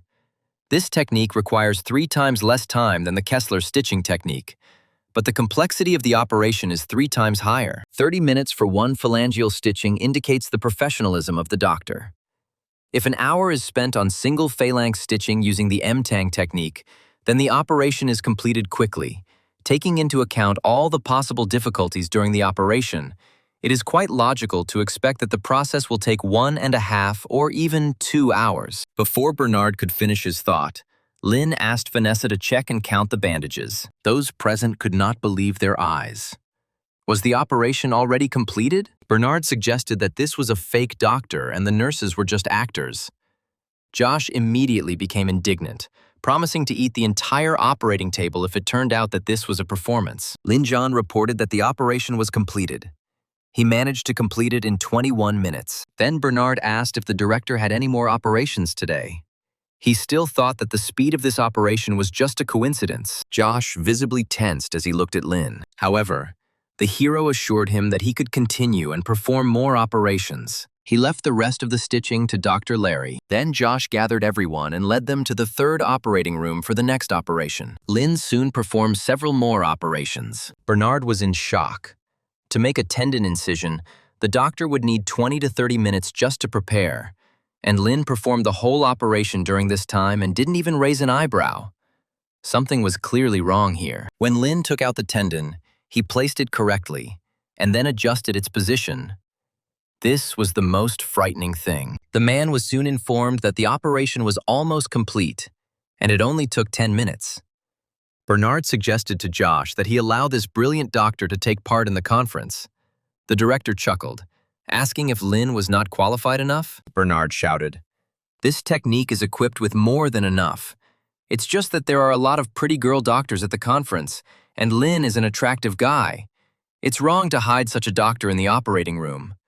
Josh should show him to the whole world." Soon, the hero announced that the operation was completed. When Josh went outside, he thought about Bernard's words. It was decided that Lin needed to be transferred to a new degree. Thanks to Director Josh's visit, there were now plenty of patients. For Lin, this was an excellent opportunity to perform as many operations as possible. So it wasn't until 4 a.m. the next morning that the patients ran out.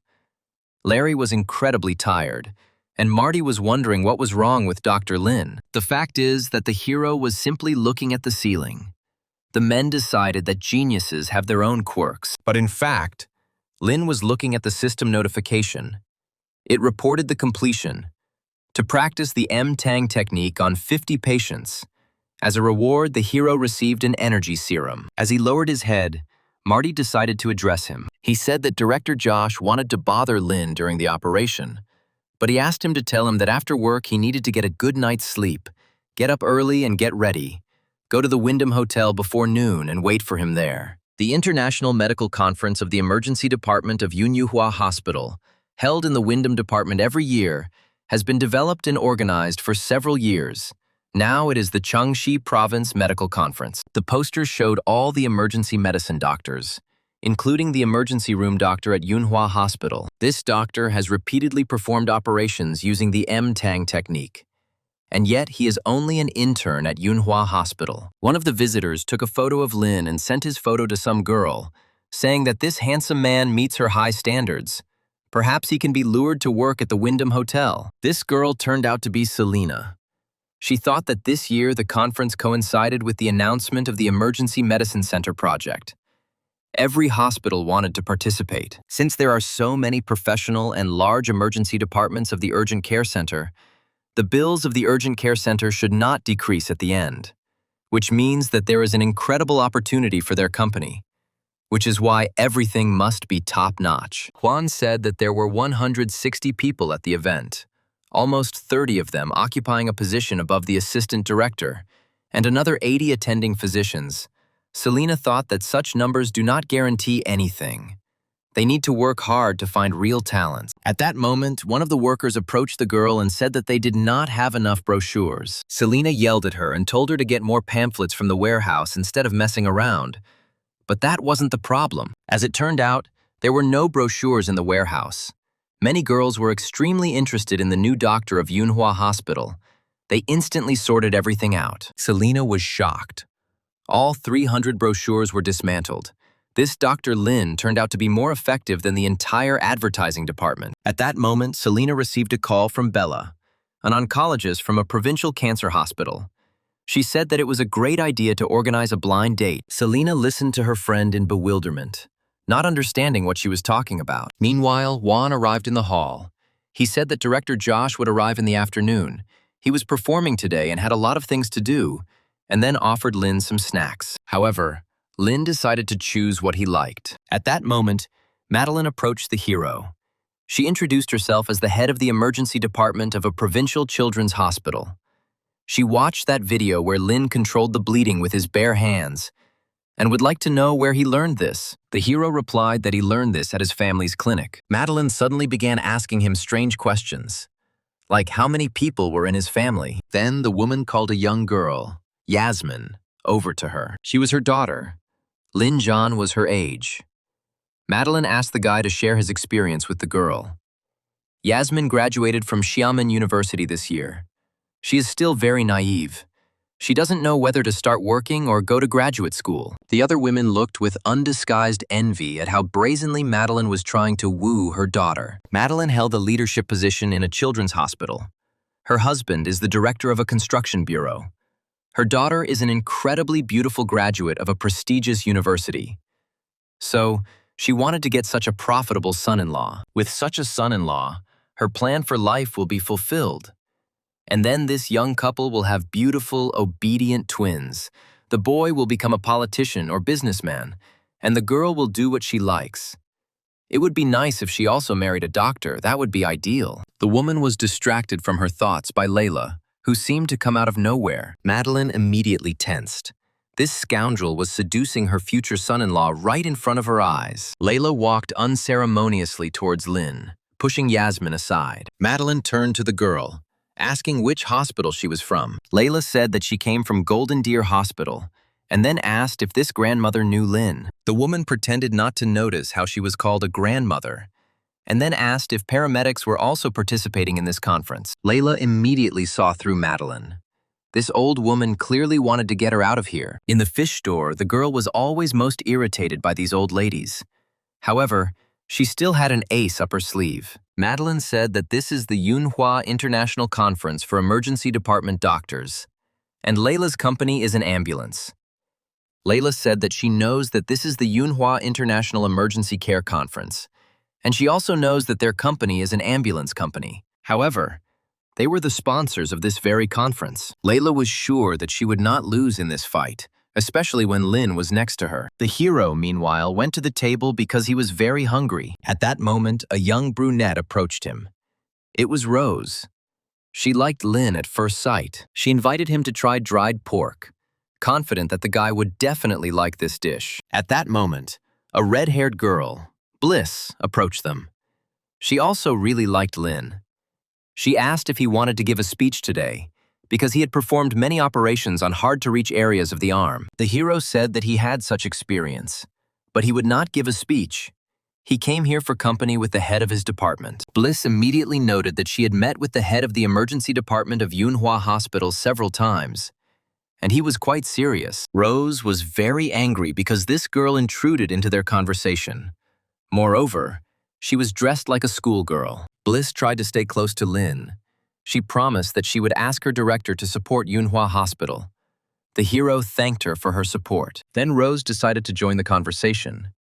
She said that their hospital received 3 places during the committee meeting. Bliss saw an expensive pendant on the girl's neck, and this really infuriated her. A real war broke out between the girls. Rose whispered that she was there first, but Bliss insisted that it didn't matter because there were no rules in love. While the girls were piercing each other with murderous glances, Lin finally decided to eat. Meanwhile, Madeline accepted her defeat, took Yasmin, and went with her to another part of the hall. Layla turned around, addressing Lin, but the guy was no longer there. She began to look for him with her eyes and became furious when she saw him in the company of 2 girls. As soon as she was a little distracted, all sorts of girls immediately began to hover around him. But Layla was not going to back down either. She crawled between Rose and Bliss to Lin, asking him why he didn't tell her where he went. The girls stared at the stranger with incomprehension. She spoke to the doctor very frivolously. Apparently, they were close. Then Layla handed Lin a fork with a piece of the dish, intending to feed him. She smiled maliciously, turning to the girl. Victory was already in her pocket, because Lin chose the food offered to her. Rose and Bliss realized that they were now in the same boat. They needed to kick this upstart out of here. The girls attacked the guy, offering him a variety of dishes. Lin looked at everything that was happening in amazement, not knowing how to react. The hospital directors watched all this from the balcony, laughing cheerfully. Soon the evening came to an end, and a conference began in the hand surgery department of Yunhua Hospital. Pan Hua, head of the hand surgery department at Yunhua Hospital, who returned unexpectedly, said that Professor Hashimoto had been studying the treatment of hard-to-reach areas of the hand for many years. He is usually very busy due to work and countless visits. It cost them a lot of effort to have him in the hospital, and he now hoped that they would have a lot to discuss and learn from each other over the next few days. The meeting was also attended by the head of the department, Jin Shi. Professor Hashimoto Shiro, a professor in the orthopedic department at Japan's Keio University Hospital, said that he had heard that there was a young doctor at the hospital who had performed dozens of operations using the M-Tang technique, and he wanted to know more about it. Jin said he could make arrangements if the man wanted to see the surgeries in the emergency room. Hashimoto said that it would be great. He would like to look at patients who have already undergone surgery, because the best way to understand surgery is to look at its results. Jin replied that the emergency department is independent of the hand surgery department. They have no right to interfere with their work, much less arrange a tour of the department's wards. Pan objected. Because a round of wards is not required, they could invite patients and examine them here, in the hand surgery department. Jin asked Pan not to create unnecessary problems. But the man did not let up. He stated that he heard that some patients are recovering in their department, which is just ridiculous. If they have any problems, then the ER will have them too. Hashimoto said what Jin is doing is discrediting suturing the flexor tendon in a hard-to-reach area of the arm. Stitching the flexor tendons in a hard-to-reach area of the arm requires a lot of medical skill. The doctor must only concentrate on the operation for a few hours. In Japan, they have long discussions before such operations. But they perform dozens of operations without careful planning. The advancement of hand surgery in China is based on their number, and Hashimoto did not think this was correct. This approach does not contribute to the development of skill in this surgical field. If they have a strategy, they will not only reduce the workload of the medical staff, but also increase the success and efficiency of the operation. They should all work in this direction, and not just for the sake of performing operations. Jin said that the situation in China is different. They have many patients who need surgery. They cannot ignore them. But Hashimoto did not stop. He said that if there were many patients, the surgeon would have to remain calm and perform countless amputations on those whose severed fingers cannot be re-sewed, and sew up deep tendons. This would save medical resources and allow him to help those who need it most.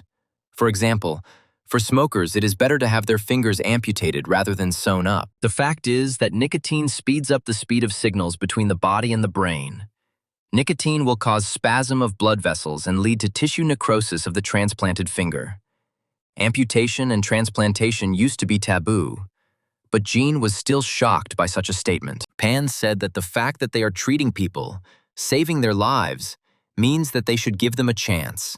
If the patient agrees and meets the criteria for a transplant, then they should at least give him a chance. Hashimoto said that quitting smoking is hard, but it is much harder to get a patient to follow instructions.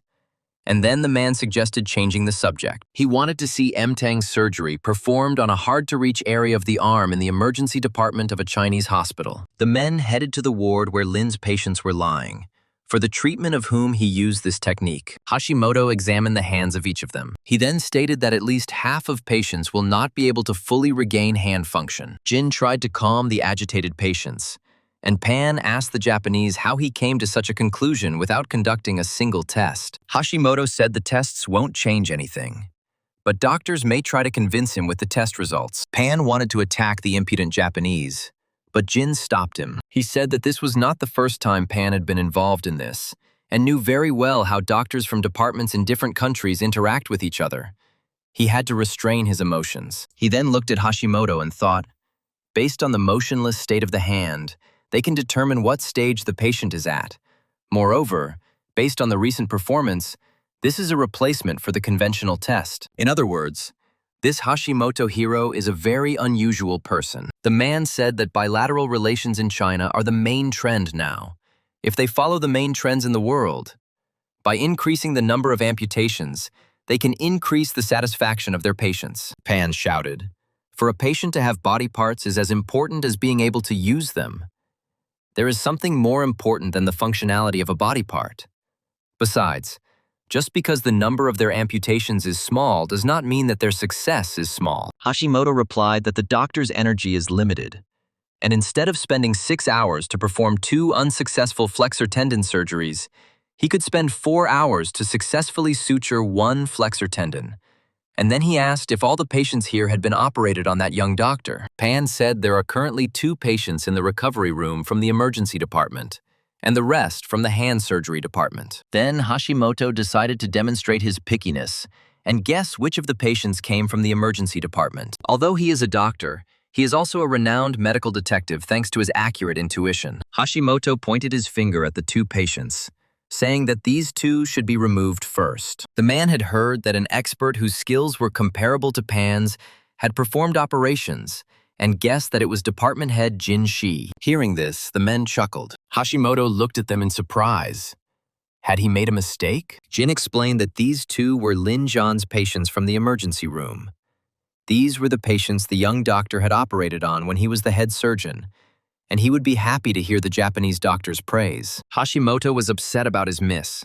He needed to push himself and become first again, so he asked Pan to test patients with a simple test to determine hand function. This is a method invented by the Japanese Kaneko Tsubasa.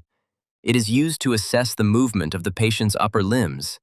It includes 10 movements and allows a detailed assessment of hand motor skills. Seeing that all the patients had complete motor control and scores above excellent, Hashimoto cursed in anger. Meanwhile, Principal Josh was giving a speech at the conference. Chandler noted that this year their department head is final and simplest. He said that Lin's girls' fans helped him a lot. The man then looked at his phone and said that they needed to wait until the director finished his speech, and then said that when Principal Pan returned, he brought with him a Japanese professor who wanted to annoy them. The men soon returned to the hospital. They were met by Jin, Pan, and Hashimoto. Noticing Lin, the Japanese wondered if this was the same young chief surgeon of the emergency department. He couldn't believe that he had the same skill level as Jin and Pan. He urgently needed to visit this guy. Then the man asked, "Is this the same Dr. Lin Zhan who owns the Mtang technique?" Hashimoto approached Larry, thinking that this was Lin. However, Jin told him not to play the guessing game and pointed to the real Dr. Lin. Hashimoto was shocked. He was a doctor with good medical skills and a pretty face, the kind he usually only appears in TV series. But how did he manage to meet such a person in real life? Usually, all famous doctors, especially such handsome ones, turn out to be fake, because they only care about fame and its advantages. A handsome doctor appears in the hospital who treats wonderfully. He immediately attracts the attention of patients. For example, a patient will first think of the Mayo Clinic. Those with heart problems will go to the Cleveland Clinic. Those diagnosed with cancer will go to MD Anderson Cancer Center. But what should a hospital in China do if it wants a famous doctor? It is impossible to rely on a doctor's medical skills alone. But how good can a Chinese doctor's skills be? But if a doctor looks like a model and has basic medical skills, he may well become a well-known doctor at the regional level. And information on social networks determines the reputation of Yunhua hospitals, making it the best in the region. Hashimoto looked at Pan angrily. Did he really want to use him? For the past few months, he has been pretending to hate Yunhua Hospital and trying to charm him for his own benefit. He eventually meets a young, famous doctor in Yunhua who immediately wins him over. And then, surprisingly, they have the opportunity to gradually increase the popularity of this celebrity. Then Hashimoto approached Lin and said, if possible, he would like to see Dr. Lin perform an operation using the M-Tang technique. The man chuckled to himself, thinking that he had taken the guy by surprise. The technique was very complex. Everything would depend only on how the doctor performed the operation. Pan thought that this Hashimoto was too suspicious, but he did not want to take the side of this boy from the emergency room. He then approached Josh, asking if they could arrange for the surgery to take place so Hashimoto could observe. Seeing the irritation on Josh's face, Jin intervened in the conversation, saying that he too would like to see Dr. Lin perform an operation using the M-Tang technique. Pan explained that Dr. Hashimoto has a very busy schedule. If the operation is carried out as quickly as possible, it will be much easier for them to organize their day. Mr. Hashimoto still needs to visit the provincial hospital. Moreover, it is said that Dr. Lin performs several operations like him only finds so much time. Then Hashimoto took a deep breath, bowed, and said that he would be very glad if the men could organize an operation so that he could observe Lin's work. Josh wondered if they could refuse him, but that probably wouldn't be the best decision right now. Hashimoto was right. Their hospital would very soon acquire its own famous doctor. The only thing Josh was afraid of was that Lin, due to his inexperience, would screw up, because he would probably worry, being under the close supervision of an experienced doctor. The man then said that the Japanese would have to wait while they organized an operation for Lin. Chandler realized that Josh was worried, so he said that they also had a bunch of videos from previous surgeries in case there were no patients. Josh immediately breathed a sigh of relief, saying that they actually had a lot of video footage. Soon the men went to the conference room to watch the recording of the operation. Larry demonstrated surgery on a patient with a single phalangeal laceration, the same one that Hashimoto had recently tested. Based on the statistics in the video, it was clear to everyone that the surgeon was in complete control of what was happening. Suddenly, the man noticed a nurse in the video. He immediately noted that she was very beautiful, unlike the Japanese ones. But as soon as he noticed that the girl in the video laughed, he immediately screamed. Because at that moment, the operation was going on, and she was chatting about something with the surgeon. Lin explained that the girl just wanted to wipe his forehead. Hashimoto blushed. In this action, he saw something more intimate than wiping his forehead. By evening, only Hashimoto and Pan remained in the conference room. The Japanese was indignant. Pan had already been watching recordings of operations for several hours in a row. Then the man shouted that he must continue. He must definitely find Lin's shortcomings. Pan spent the entire night reviewing the operation records. As an expert studying the M-Tang technique, he could guess 70 to 80% of Lin's actions. Closing the incision is a precaution. The best thing to do is to choose stitching.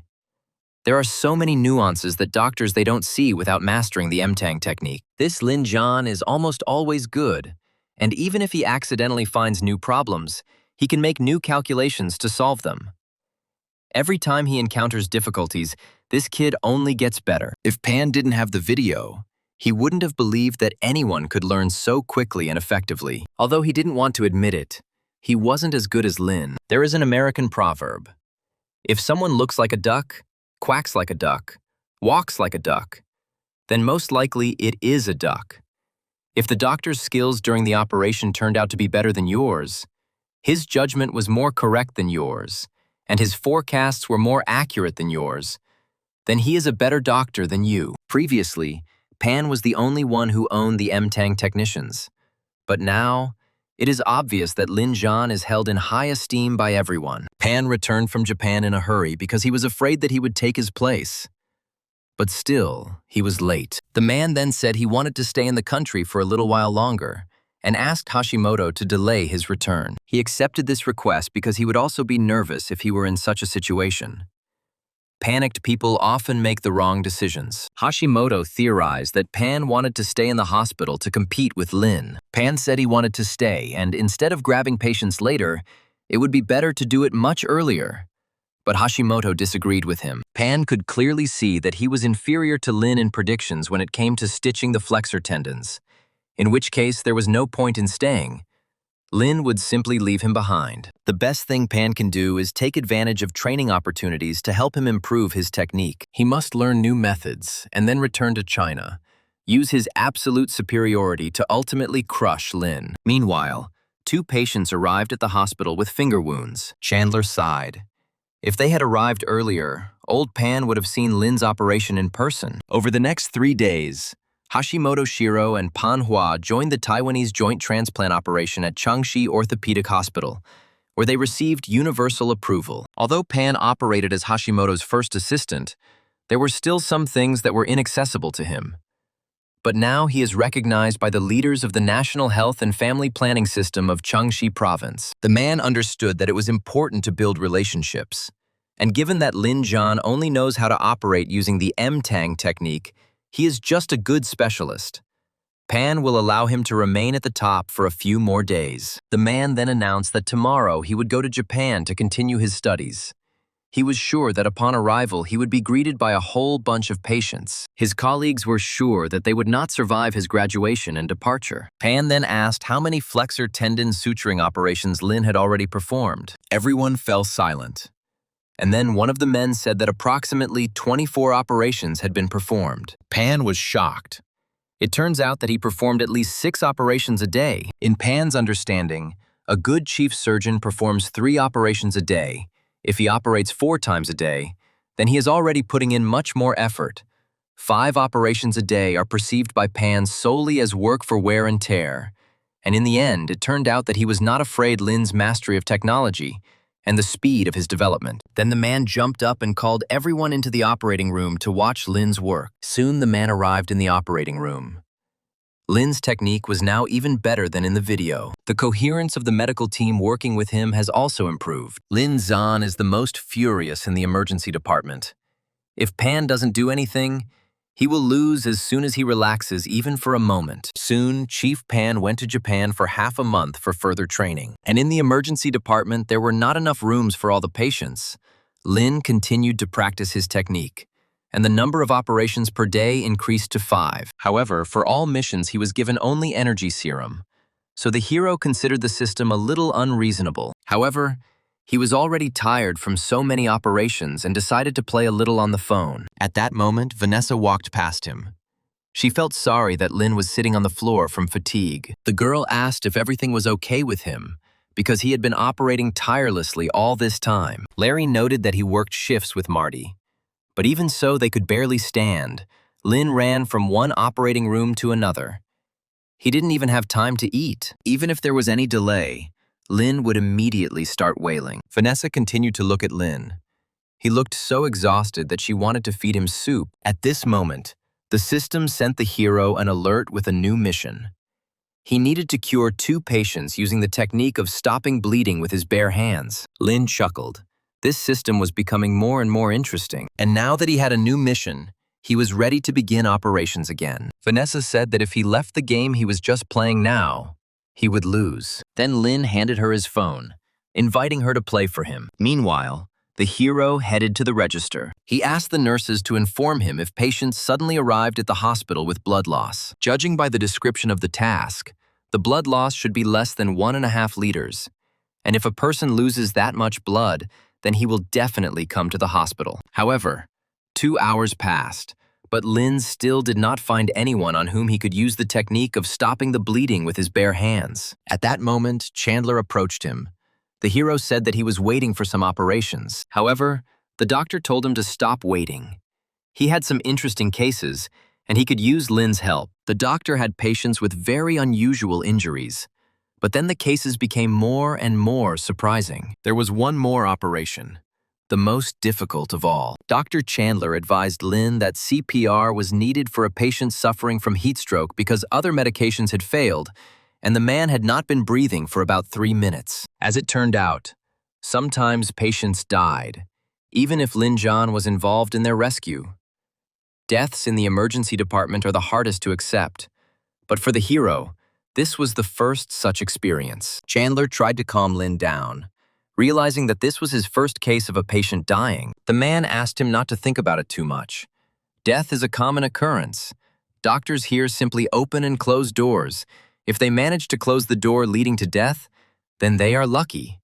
But they cannot barricade the entrance to the next world. Lin continued to stand his ground. He was sure that if Chandler had performed resuscitation instead of him, then everything would have been different. Then the man said, "The patient was dying when he was brought in. His heart rate was rising for more than 7 minutes, so even if he survived, which was a 1 in a million chance, he would still be in a state of a vegetable, even if he came out from a coma, which is even less likely. His life would be the same. He would not be able to live normally." He said that Lin did the resuscitation correctly. Chandler would have done everything the same, so nothing would have changed. Moreover, the manager, Josh, always says that you have to get rid of the disease if you want to save someone's life. He says this because many lives will not be saved. Then, Chandler hugged Lin and suggested that he go to the Shao family restaurant after work and have a little drink before bed. In the evening, the street food district was always crowded with people to hang out before going to bed. However, this time, something terrible was about to happen. Because among the vacationers, there was a man with a knife. He decided that since he was destined to die today, it would be nice to take a few more lives with him. Soon, Chandler and Lin arrived at the Shao family's restaurant. They were met by a man with an unhealthy skin color. He immediately recognized Chandler's voice. He had already missed the doctor. The man said that he was very busy, and then decided to introduce his partner Lin, a young and promising doctor. Shao gave the hero a discount card as a gift, and then seated the guests at a free table. Chandler ordered a large portion of food from the man, and Shao went to the kitchen to quickly serve the men. When he left, Lin noted that he looked sick.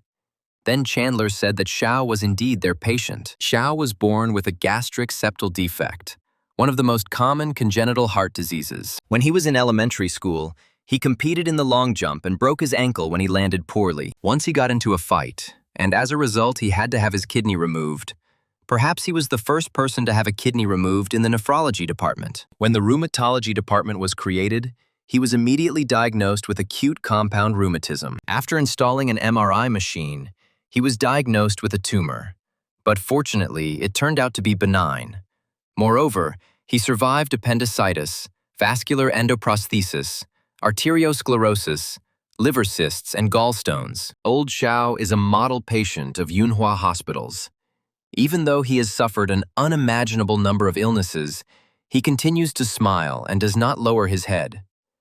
When he gets sick, he goes to the hospital, and after treatment he continues to work as if nothing had happened. Soon, Shao brought the men their beef dish. The men had just begun to eat when suddenly screams were heard from the street. People ran away and called for help. A man with a knife tried to attack everyone who got in his way. A policeman rushed to stop him and ordered the man to put down the knife. However, the criminal instead plunged the blade straight into the policeman's stomach. The man fell to the ground, bleeding, and the attacker ran away, hoping to escape the crime scene. Lin and Chandler immediately ran out of the hospital. They tried to help the man. In a hoarse voice, the policeman said that there was another wounded man. This was a teenage boy. Chandler said he would help him, and Lin stayed with the policeman. He asked Shao for something with a high alcohol concentration, but the man said that it would not help. But he had iodophor. He, as a person who gets sick very often, had a huge first aid kit with all possible medicines. Lin noted that Shao's strange physiology came in handy for them. The hero noted that the wound is located in the abdominal cavity, which makes it difficult to see. This needs to be dealt with immediately. Emergency department doctors use a lot of things when they cannot understand the specifics in order to avoid infection. The same plan is followed by ordinary people who have no training for such situations. Internal bleeding is not only difficult to control, but it is also very dangerous because it can cause secondary injuries. The wounded can only pray for their absence. But for Lin, Everything is a little easier. The policeman wanted to say something to Lin, but could not make up his mind. Apparently, he was embarrassed that such a young guy was saving him. Xiao then said that this was Dr. Lin, Dr. Chandler's colleague, a doctor in the emergency department of Yunhua Hospital. So the man had nothing to worry about. Hearing the familiar name of the hospital, the policeman asked to be taken to Yunhua. Xiao said that even if he was there, he would still be treated by Doctors Lin and Chandler, so they would just waste time. But the man stood his ground. It seemed to him that Dr. Lin was simply examining his wound, and he needed the help of medical practitioners. The hero thought about it. He suspected a ruptured spleen, and it could no longer be postponed. Then he inserted his palm into the man's wound, intending to stop the bleeding. The policeman screamed in incredible pain. Everyone around was shocked by what Lin was doing. As it turned out, the hero pressed on the sprout of the spleen to stop the bleeding. Soon, everyone noticed that the bleeding of the wound had indeed stopped. Xiao noted that Dr. Lin was incredible. At that moment, someone from the crowd ran up to the men. He said Dr. Chandler said he couldn't diagnose the bleeding. He needed to open the stomach. He also said he needed Dr. Lin to stop the bleeding. Lin said that he would help him right away and asked Xiao to find a car to transport the people and him along with the patient. Those present were shocked. Would they really not even call an ambulance? Then Xiao brought a vegetable cart for Lin. That's all he could find. The heroes said that they had little time. They urgently needed to accommodate the patient. Passers-by helped them, and the wounded policeman was placed on a cart. Lin's hands confidently controlled the bleeding, despite the shaking of the cart. But he understood that Chandler could not do the same. He needed help. Meanwhile, Chandler tried to save the young boy, who had already lost consciousness. The man was screaming. He urgently needed either an ambulance or Lin Zhan. The victim quietly said that there was no need to fuss so much, because it was just a stab wound. People survived with more terrible injuries. He himself would get to the hospital, and there they would help him. Chandler understood that he would not last long. He had lost a lot of blood. It was necessary to somehow brighten up his last minutes. Meanwhile, the man with the scratch was indignant. He also wanted to get help, and the doctor was still busy with this wounded man. Chandler said that he saw the injuries of the others, and this boy's injury was the most serious of all. If he let him go, he would get even worse. Soon the boy began to delirium. The doctor was afraid that he was about to die. Then Chandler asked to give him a knife, 2 bottles of elite alcohol, and 2 towels. Soon the man brought the doctor everything he needed. Chandler thought about it. Now everything was very bad. He didn't know how to stop the bleeding. Now only laparotomy could help him. If he makes an incision in the abdominal cavity, he will break the law. But if the parents of this boy are adequate, then there will be no problems. But otherwise, they will skin him alive. The man swore at himself. He shouldn't have thought about all these formalities, because he was a doctor, and he had little time left. Then Chandler said that he needed to treat the wound, and asked him to open a bottle of wine for him. The man opened a bottle that cost hundreds of thousands of yuan. But now it didn't matter at all, because a person's life was at stake. Chandler took the bottle and poured it on the boy's wound. But he needed another bottle. The doctor prepared to hide the abdominal cavity and extended the knife to the victim. At that moment, Lin came running to him. He asked to give him wine so that he could treat his hands. Chandler was incredibly happy to see the guy and immediately put the knife away. Soon, the victims were laid on the ground. Lin poured iodophor onto the teenage boy's wound. The hero disinfected his hands and then examined his wound. His liver was damaged and he had suffered a lot of blood loss. Lin then picked up a knife, preparing to operate on the boy. Passers-by filmed everything on their phones. They admired the fact that doctors were performing an operation in such conditions. The next moment, Lin launched a quick, accurate strike, needing to make a cut. If it is not possible to operate directly on the spot with both hands, then such an incision will be enough, and stitching will be more convenient. But Lin had only one hand free. He simply did not have enough time. However, he was going to figure out the rest as he went along. Now he only needed to do the necessary manipulations, and he began to widen the wound. Chandler washed Lin's hands with the remaining alcohol, and Lin inserted his free palm into the boy's wound. The man was horrified. He thought that Lin had widened the wound to see where the bleeding was going, and he reached there with his hand to control the blood loss with his bare hands. Passers-by filmed everything on their phones, admiring the hero's incredible abilities. Chandler was perplexed. Such wounds are usually deeper, therefore the incision should be smaller, but deeper. Lin is trying to control the bleeding with his bare hands.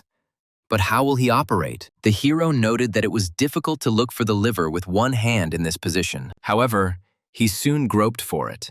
And then the victim screamed sharply in pain. Passers-by immediately rushed towards the boy to keep him in one place. Chandler noted that Lin was sweating, as if he had been caught in the rain. It was impossible to expect anything else because it was very labor-intensive work. The man said that the ambulance was on its way, and the wait would not be long.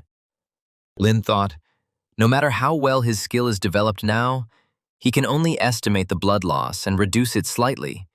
He needs equipment, and the sooner the better. Then passers-by said that there were traffic jams on the streets now, and the ambulance would take a very long time. Lin shouted, asking who had the car.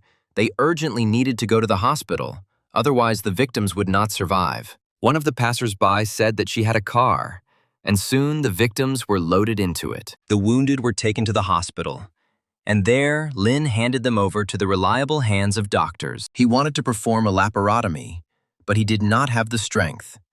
He was not able to even raise his arms, let alone the operation. Now even the energy serum did not help him.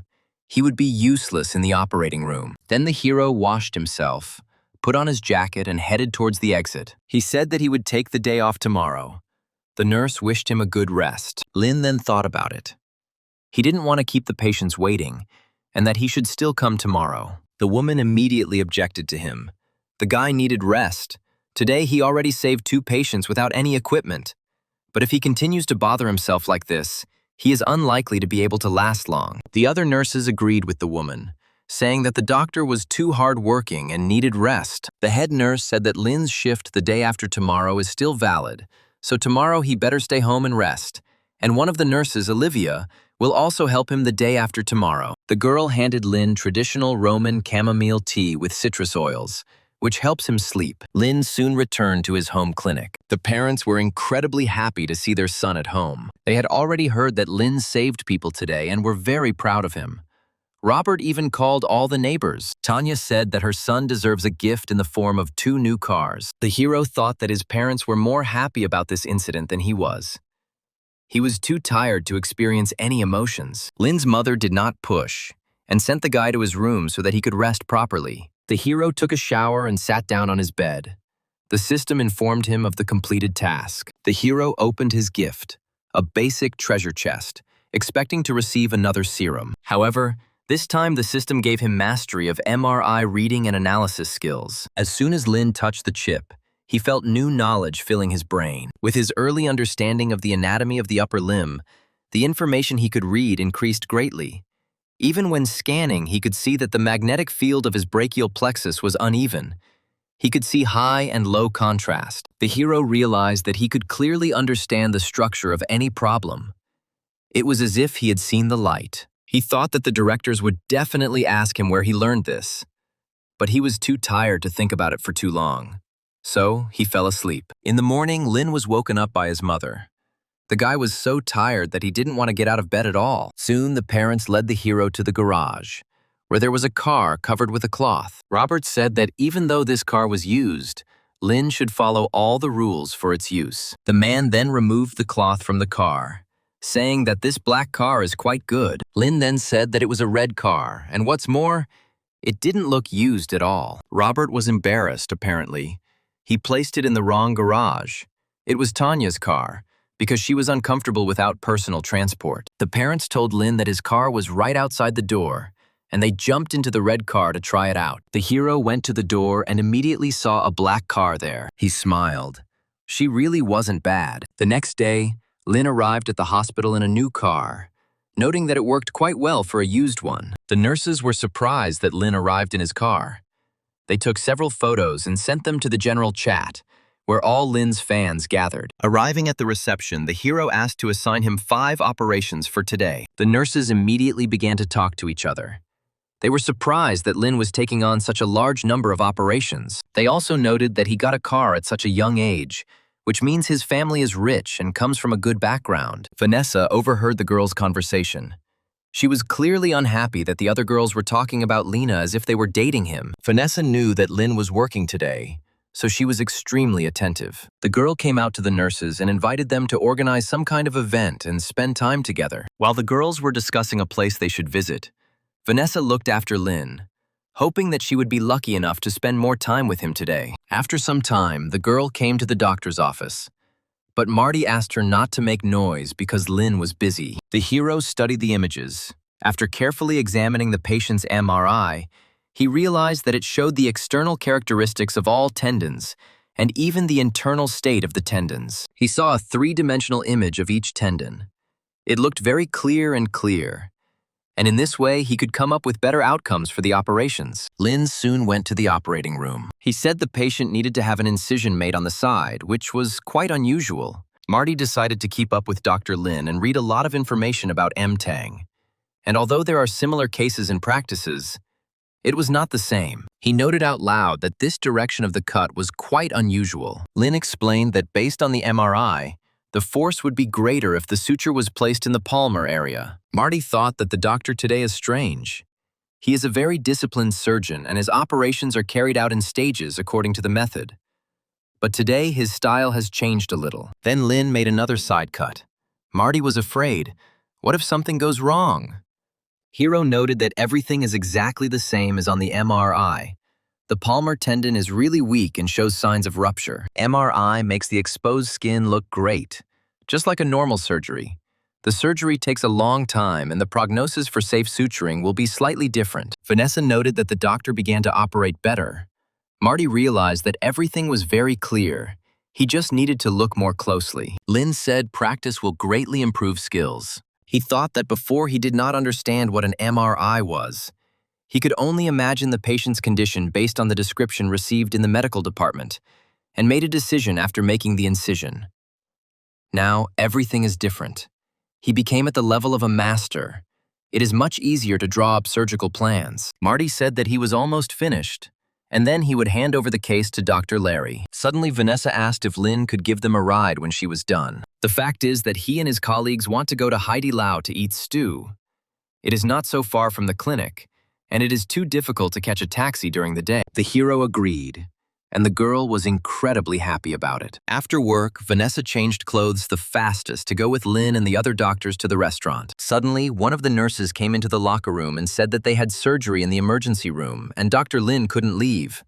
So he apologized to the girl. Tears immediately filled Vanessa's eyes. Her plans to charm the handsome prince failed. Lynn also planned to devote the next day to work, because he was an intern and therefore had to work hard. Soon the time came for new operations.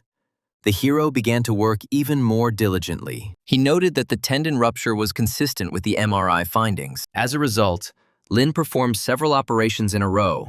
All tendons were perfectly sutured. Marty noted that over time, Dr. Lynn would accumulate amazing surgical experience. When everyone left the operating room, Vanessa announced that they had completed all the work for the day. Then the hero said that he should go to examine patients. Now that he has had the experience of cutting his arm and limbs, the operation time has been shortened.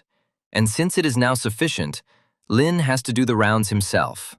After all, surgery for a tendon injury is important, but rehabilitation is also necessary. One of the patients said that he wanted to show the doctor something. He picked up the berries and began to juggle them, thanking Lena for the excellent operation. Soon, the system informed him of another sincere thank you from the patient.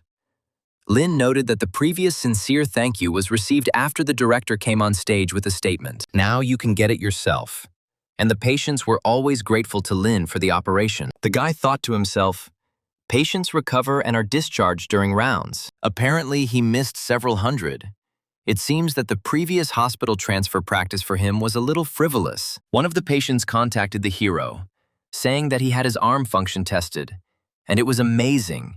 He could now lift 10-kilogram boxes. Lynn said his arm looked good, so the man would be discharged soon. Then other patients began to approach the doctor. They wanted Lynn to examine them too. The nurse tried to stop such a large influx of patients, saying that they should trust Dr. Lynn because the stitches he put in were widely accepted in the hospital. Then the girl gave the men a photo of a stitch from a previous patient in the recovery room and said that they should understand that it is a rarity. The patients looked at the photo with horror. The difference was really too great. But Lin's stitches were beautiful. Lin noted that he really just doesn't like the curved seams, the complicated angles, and the way the seams are placed differently. Suddenly, the system notified the hero about new achievements. Apparently, they are accumulating. Then Lin decided that he should stock up on additional chests. The next day, Lin also performed all the necessary operations, and when there were no patients left, he decided to go to the rehabilitation room. Larry wondered why the doctor was visiting this room for the second day in a row. Vanessa began to suspect that he was visiting some nurse. Meanwhile, Lin had already headed to the right place, thinking that perhaps his patient would recover today. One of the nurses was surprised to see the guy here again.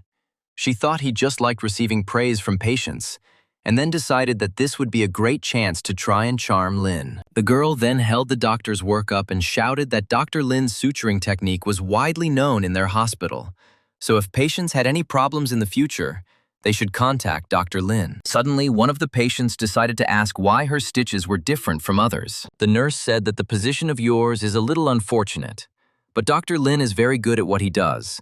One part of the wound runs along the lines of the palm, and the other crosses between the fingers. And the part where the stitch crosses looks just great, like a woman drew it eyeliner. The stitch is very good. Dr. Lin chose a thin thread. The woman was pleased with this answer. The other patients also noted the doctor's high professionalism. And then Lin smiled. The nurse was very happy that she lifted the spirits of both the doctor and the patients. At this point, the system informed Lin of a bunch of new commendations, each of which was worth a basic treasure chest. Not counting those from yesterday, there should be 10 of them. Then Lin decided to find a deserted place to open all the chests. With these thoughts, he left the office. Soon, the nurse finished talking to the patients, and now intended to talk to her Prince Charming. However, when she turned around, she realized that he was no longer there. When Lin found himself alone, he thought, he used the M-Tang technique 100 times to get 10 chests. He was in the recovery room for 2 days in a row, and there were 10 chests. In other words, if he wants more chests, more stitches need to be put in. If you think about it in this direction, it is not that difficult. Then the hero decided to open all the chests. Inside, there was a lot of energy serum, as well as a chip. He gave Lin mastery of microscopic perineural anastomosis. The hero was distracted from his thoughts by Larry, who entered the office. He reported that a patient arrived to them. A woman, 31 years old, fell and injured her palm with a hard object. Lin immediately noted that the problem was with the ulnar nerve. Larry was surprised. Was the doctor really starting to pay attention to nerve damage? The man replied that it was really his fault. Then Lin thought about it. He learned a new method that is perfect for this operation. And in total, he needs to perform it 3 times. The M-Tang technique was a fixed surgical method without any unnecessary steps. But now, perineural anastomosis has appeared. In essence, it is the same as building a bridge, only there are a lot of details to consider.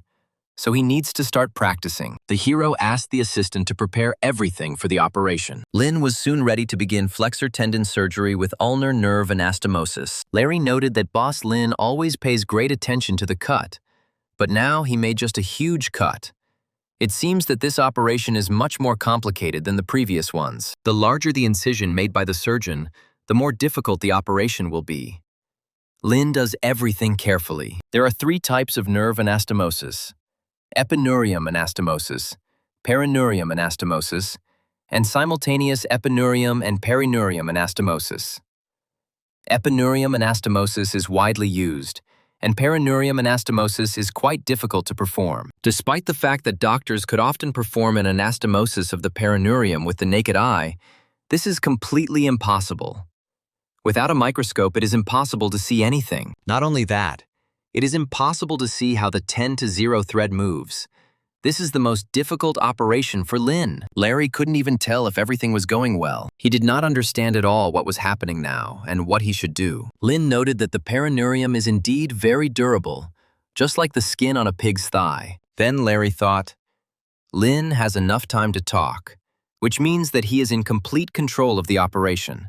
And even though this is their most difficult operation, Everything is going smoothly. Lin applied his new skill, and overall, the operation went well. Soon, he announced that he had finished stitching. Lin then said that he would leave the rest to the assistants and walk towards the exit. Larry thought that there was very little work left, and he had a lot to learn from his boss. After the operation, Lin went to the office for a drink. Chandler was surprised that he had already finished. Lin said, "If the nerve recovers well, the result will be good." Chandler decided to leave him, since the guy was confident in his success. Later, Director Josh would ask him about it. Dr. Chandler and Director Josh became interested in Lin's operations not only because of the 3 types of anastomoses, but because the perineurium proved to be the most difficult. Previously, operations were performed only on the tendon in the first zone, and each time they encountered patients with an associated injury or fracture, the emergency department directly refused this because no one at the hospital was capable of performing the most difficult anastomosis. Patients could receive treatment outside the province, or the director of hand surgery could provide them with assistance. If they were not satisfied with these options, they could refuse the nerve anastomosis and simply ask for the wounds to be sutured. And for more complex situations, there was amputation if the doctor could perform the anastomosis, then the volume and level of the operation increases. Doctors who are able to perform anastomosis of nerves and tendons become 1 step higher than those who can only perform anastomosis of tendons. Soon, Josh ran into the office and happily asked if Lin had really performed the perineural anastomosis. The hero answered in the affirmative. Then Josh grabbed his hand and dragged him out of the office, intending to look at the patient with him. The rest of those present in the office accompanied the men with surprised glances. The patient slowly came to, and when she opened her eyes, several doctors and a nurse were standing over her. The woman chuckled displeasedly. Josh was perplexed by this reaction. The nurse asked the woman, whose name was Louise, what was wrong with her. Then the woman screamed that she wanted to be transferred to another ward. Everyone present was perplexed, but the nurse promised to find out what the problem was. She asked why Louise wanted to transfer. The woman replied that she could not stand the green color of the walls in this ward. Among the 5 main elements, the element of wood stands out more for her. So she cannot wear green clothes. The woman was sure that she would not be able to recover in a room with green walls and would not be discharged from here. Josh and Lin looked at each other. At first, they thought there were problems with the department's equipment. But was it really all about the color green? Josh smiled at Louise, saying they had green walls in every room. Then the woman said that it wouldn't be difficult for them to repaint a couple of walls. She liked the pink color best. Josh was already starting to light up with irritation, casting angry glances at the woman. Having calmed down, he asked Lin to perform an electromyography on the patient and analyze the recovery of the ulnar nerve. At this moment, the man wondered, had Lin Zhan failed? Soon, Louise was taken for examination and was met by a woman who said that she would now take care of everything herself. It was Alicia, an electromyography specialist in the neurology department. Larry asked if she needed help, but the woman asked everyone to wait outside. Lin mentioned that the patient had some peculiarities, but Alicia did not let him finish. She said she had seen a lot of patients, so she wouldn't see anything new here. Then Louise asked her if her nerves were recovering. Alicia said they hadn't tested it yet, but for now, the woman needed to lie still. Then Louise screamed. She thought that the doctor was lying to her. She said that she asked her family this, but they did not answer anything. They were all hiding something from her. Suddenly, Alicia noticed a strange element of clothing on the woman. Louise said that she made this clothing herself. The old people said that the fabric should be red to resemble something pleasant, but its 5 main elements are pink, so Louise made the embroidery pink. The woman screamed again. She asked how long the doctor would test her nerves, and if she had problems with her head, she would simply jump off the roof so as not to cause problems for her family. After that, Alicia immediately left the office, asking Lin and Larry for help. An hour later, everyone arrived in the room, including the director Josh. Alicia said that she checked the patient. The test results were excellent. As it turned out, Dr. Lin was right. The woman would be able to begin early rehabilitation. Then Josh suggested that the hero take a short walk. He said that now Lin can perform such operations. But another doctor objected because that patient had just recovered. It was too early to make such decisions. Josh stated that patients often require fusion of damaged nerves. As far as he knows, in Changji province, it is possible to suture flexor tendons on your own. There are only a few doctors who practice perineural anastomosis. In a regular hospital, those who could do flexor tendon sutures, nerve anastomoses, and even orthopedic bone surgery had to do finger replantation all day long. Many of them were able to perform nerve anastomosis alone, but most of them specialized in the neurosurgery department. They had to perform many cranial surgeries. They usually work all night. Many patients with flexor tendon ruptures combined with nerve damage are treated only with good techniques and proper perineural anastomosis. The prognosis is largely dependent on themselves. Typically, large hospitals ask patients about amputation, but once Lin is checked for neurological damage, they will move closer to being the largest emergency center. The doctor said that he did not mind, but the recovery period for patients with flexor tendon injuries is too long, and the recovery period for nerves is even longer. They do not have enough rooms. Then Josh ordered to increase their number. The man said that there are many patients with damaged nerves, and they will not let Lin overwork. Young people do not need to rush. Josh objected. Everyone needs to take care of their health. If you add up the data on nerve damage, the number of operations will not increase. At that moment, the director received a call and was told that the boss's daughter had been burned. The man asked to tell the team to get ready. The doctor objected that the girl should have gone to the hospital since she got a burn. But Josh replied that she burned her leg while pouring water. Soon, Josh and Lin arrived in the ward, and Chief Hao was already there with his daughter. Hao was the head of the health system. He apologized for such urgency. But his daughter Barbara had a problem. The man wanted to ask Dr. Lin to hospitalize the girl, but Josh said that he did not specialize in burns. Barbara said she didn't care. She just wanted to take a photo with Dr. Lin. Lin said in a whisper that this girl didn't look hurt at all. However, Josh said that she was the boss's daughter, so she had to do as she asked. Lin began to treat Barbara's leg, and she filmed his every action on her phone. The girl took photographs with the doctor in the background, as if she did not care about her leg at all. Then Lin said that he had completed all the basic procedures, so he would return a little later. Barbara was upset.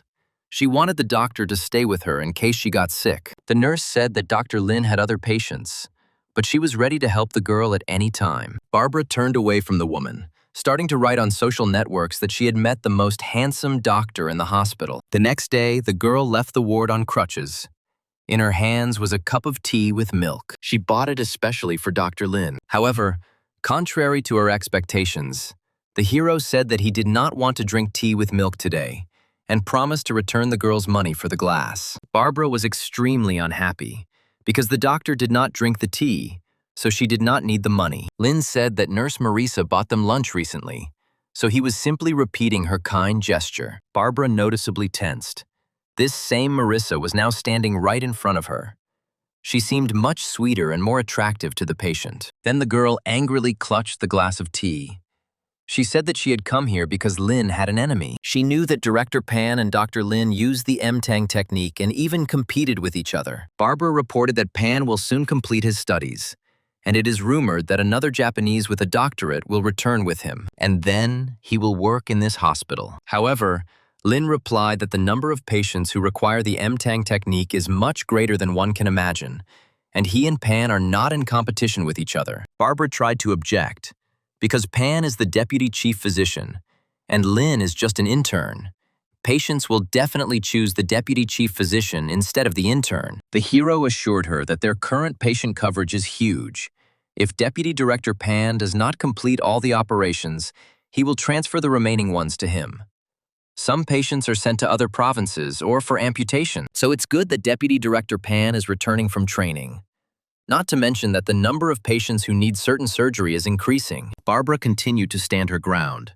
She was confident that a Japanese man with a doctorate would definitely be good at using the M-Tang technique. Lin thought, this Japanese will not be as formidable as Shiro Hashimoto. They must work efficiently, operate on an average of 1 finger per hour. If they succeed, then we will lose 18 healthy fingers every day. But a doctorate holder from the famous Keio University Hospital operates on 1 finger for about 30 minutes. If Deputy Pan invites another team to perform the operation for more than 10 hours, he can complete 20 or even 30 finger suturing operations. No matter how extensive the number of patients in Yunhai Hospital was, 60 to 70 fingers would be healthy, in other words. Lin would not have done anything anyway. Then the hero thanked Barbara for notifying him and said goodbye to her. When Lin arrived at the operating room, he announced that he would increase the number of operations starting tomorrow. He asked Larry to call Marty, and they would start the surgery at 3 a.m. and add a couple more hours to their shifts. Thus, Lin Zhan will operate with Larry and Vanessa, and on the second with Marty and Marissa. Soon Lin had collected 20 more chests, and he gained the skills of a specialist in cutting. Thus, he had excellent command of the whole 7 techniques. The system reported that his M-Tang technique was ranked first in Yunhua City, first in Jiangxi Province, and 78th in China, for every 200 to 300 operations. Lin moved 1 rank higher, so he needed to try even harder. Soon Pan returns in Yunhua, and with him, Hayato Ida, a medical doctor from Keio University in Japan. He would be an exchange student in Yunhua for 2 to 3 years. The guy immediately noted that the air here was quite dirty. Pan frowned. Yunhua is not far from the sea. The air here can't be bad. And then said that if Hayato was always in surgery, he would always wear a mask, but he would still have to breathe this air for 3 years. The guy said that he would rather stay in the operating room.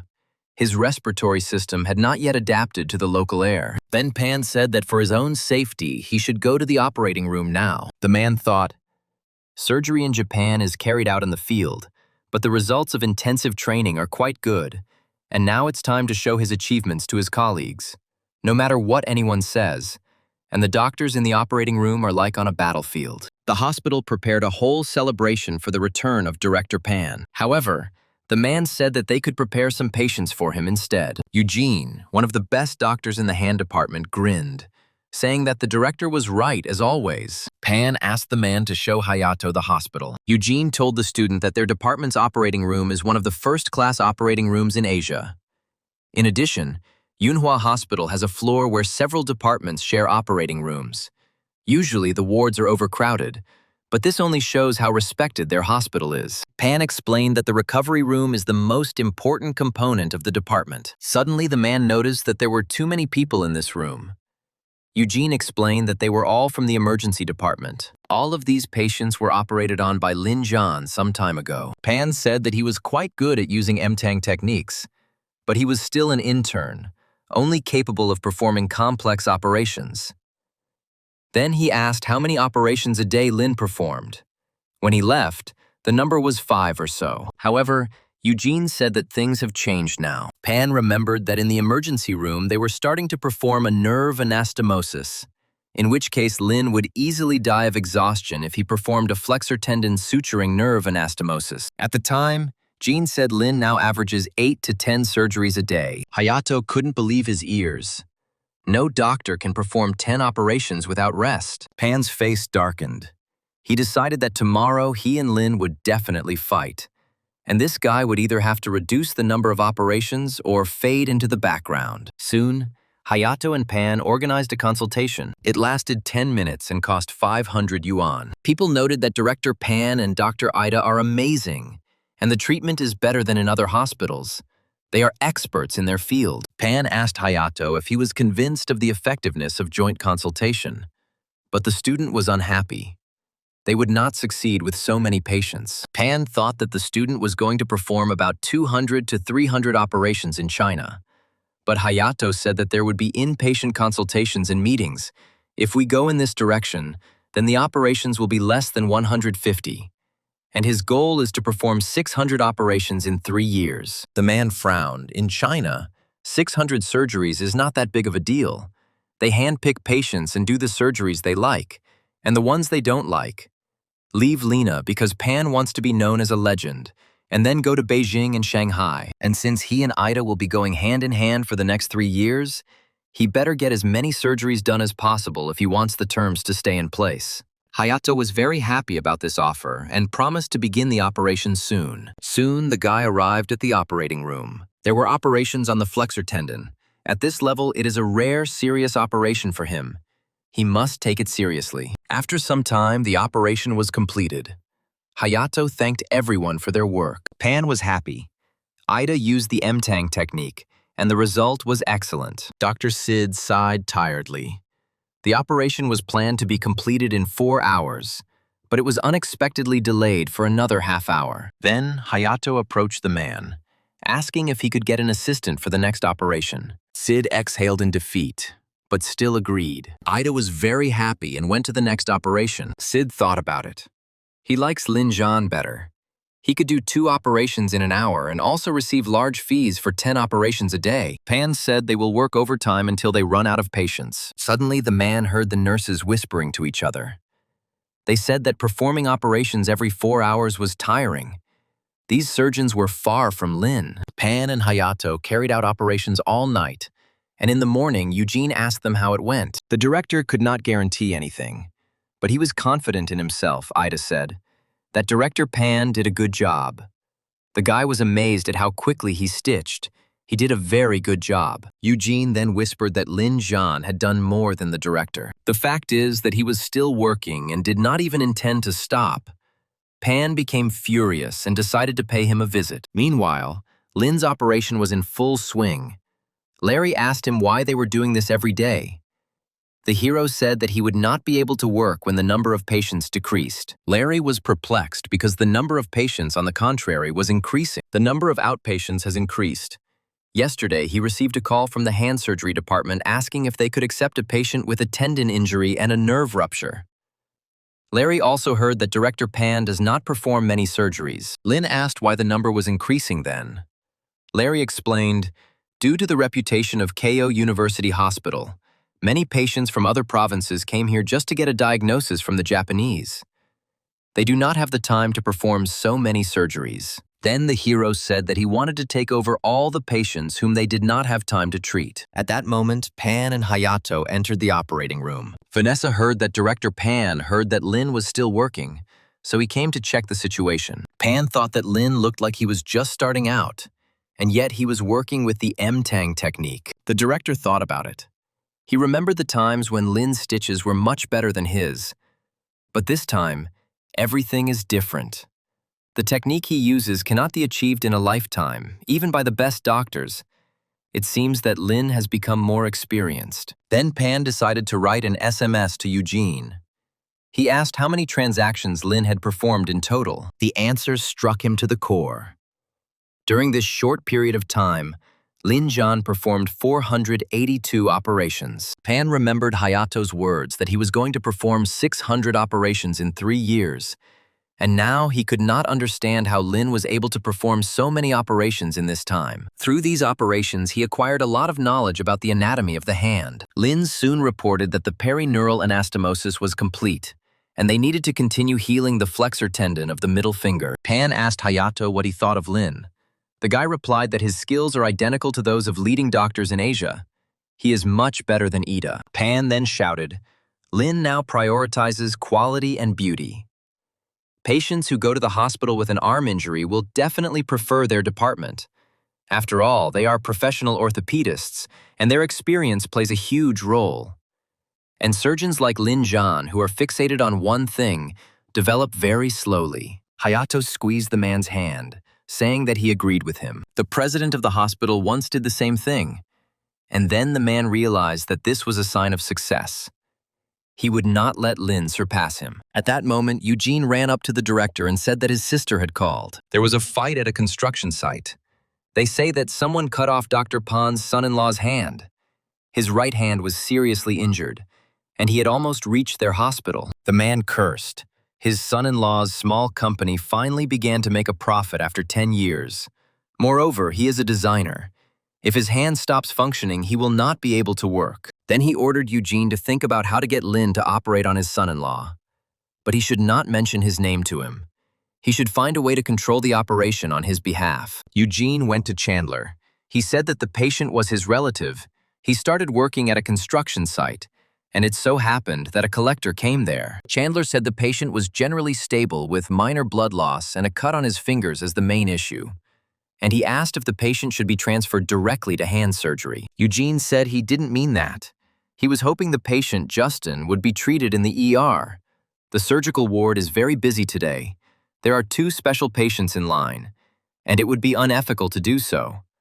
But if they don't, if they do, the treatment will be delayed. The man replied, if you send him to Director Pan, The treatment effect will definitely be better. And if you leave the patient in the emergency room, Lin Zhan will be the only one who can operate on him. But it is worth considering that he is still young, so he has little experience. Eugene said that he had already thought about everything. If Chandler allowed, he would like to be present in the operating room. The man soon arrived at the operating room. Director Pan often stayed with his son-in-law when his wife kicked him out, so they have an exceptionally good relationship. He is afraid of his decision, which could negatively affect the operation, so he left it to Lin. The hero said that they will begin the operation any minute. Eugene noted that Lin's team works smoothly. He did not see any signs that they were performing 10 operations a day. The chief surgeon is careful. Accuracy and caution are the basics when performing complex operations. Suddenly, Eugene saw Lin had just pulled out a tendon from a patient. It was as if he had pulled out a piece of fatty meat from a braised pork bun with chopsticks. However, Eugene should not be surprised by the tendon being pulled out because it is later repaired. Soon Lin announced that the first tendon was ready. He only needed 2 minutes. Usually it takes 20 minutes, but he only needed 2 minutes. Suddenly the hero said that he could see almost nothing. He asked Marisa to wipe the sweat from his forehead. To the surprise of everyone, Lin said that he did not feel very well. Everyone present was dumbfounded, especially Eugene. He was worried that something would happen to the doctor during the operation, and then Pan's son-in-law would be finished. Someone suggested that Lin was poisoned by the pork trotters that Larry had prepared, but the man replied that he personally buys them in the morning at the Donghu market. No matter how tired he is, he always removes everything that is inside so that the stew becomes clean. Lin said that he hadn't eaten much, and that this might have led to low blood sugar. So Marissa suggested the doctor drink dextrose. The operation continued. Lin asked to widen the surgical field, perform suction, and apply pressure on the gauze. Eugene cursed. It was a disgusting and annoying process, and they were all so calm. If the operation goes smoothly, the first and second assistants help the chief surgeon, but when there are any difficulties, they become punching bags. Still, the punching bag plays an important role. This is the most important point for maintaining safety in the operating room. Lin said there was something wrong with the needle and asked for a smaller thread. Eugene realized that the chief surgeon was back to normal. Lin did a great job running the operation with Larry and Marissa helping him out. Eugene noted that his posture had changed. Now he could say that he was quite highly qualified. The man took a closer look at what the doctor was doing. He saw a perineural anastomosis. Eugene heard that he could only perform the M-Tang technique. He did not know that Lin was also well-versed in applying a perineural suture. The more he thought about his seam, the more it seemed interesting to him, and at the same time terrifying. A few minutes ago, Lin was playing around, but immediately became responsible. He is young and smart. Was it really just because it was his son-in-law that Deputy Director Pan asked Lin to carry out this operation? Soon, Lin announced that his work was finished and invited Larry to continue. Eugene tried to stop him. He wanted Lin to complete the operation himself. He said that his relative was a businessman, so he really needed a healthy hand. The hero agreed and asked if Eugene wanted him to make a small or large scar. After the operation, Larry went to investigate. Looking at Dr. Pan's previous performance, he thought that something was wrong here. At that moment, Eugene approached him. He said that the rehabilitation room was under strict surveillance, and you couldn't just enter it. Larry offered the man 2 pig's trotters in exchange for information. But Eugene said he went to the bathroom and didn't see anything. Soon, Larry walked inside the room where the newly operated patient Justin lay. He asked where Pan was now. Justin thought he was operating on him. Then Larry asked if he knew the department's deputy director, Pan. Justin said that he was his wife's younger brother and asked that both he and his wife be invited here. Larry said he would ask someone to send Justin to a regular ward. As soon as he left the office, he decided to call Principal Josh to tell him something interesting. After some time, Director Pan's sister, Patricia, arrived at the hospital. She was unhappy. Her husband was stitched up only 12 hours ago. He definitely needs to do rehabilitation exercises. And she also doubted the reliability of the doctor who operated on Justin. Pan asked her to remain silent. He asked the woman not to mention his name in this department. The man understood that if Lin was not a good surgeon, he would have to operate on him himself. He did not want to admit, but this brat is clearly better than him. Patricia screamed. Her husband, He did not sleep yesterday because of terrible pain. He got up for rehabilitation today before dawn. Pan replied that if you start rehabilitation now, there may be bad consequences. The chief surgeon understands this better than him. Justin suggested listening to his doctor. Pan left the office. Josh and Lynn were already waiting for him at the door. The director asked if he was visiting his relatives here. Pan had to answer that he was really here because of a relative. Josh replied that he was fine. He then called Lynn to go check on the patients with him. The hero went to Justin. Patricia began to bombard the guy with questions. She was wondering if her husband would be able to function with his hand like an ordinary person. Lynn replied that the problem of tendon fusion has been largely solved, but restoring full function to a seriously injured arm is quite difficult. Justin was confused because some patients have a similar situation and everything is fine with them. Hiro explained that it is quite easy to get an excellent grade. Most of his patients receive excellent grades after recovery, a total of 98%. Under normal conditions, even if a patient receives an excellent score, this does not mean that his hand has recovered. It means that the patient is able to perform simple tasks and take care of himself. For example, he will not be able to move heavy objects, and tactility of the fingers may also not be restored. Justin then asked if he could write, eat, shower, and use a computer.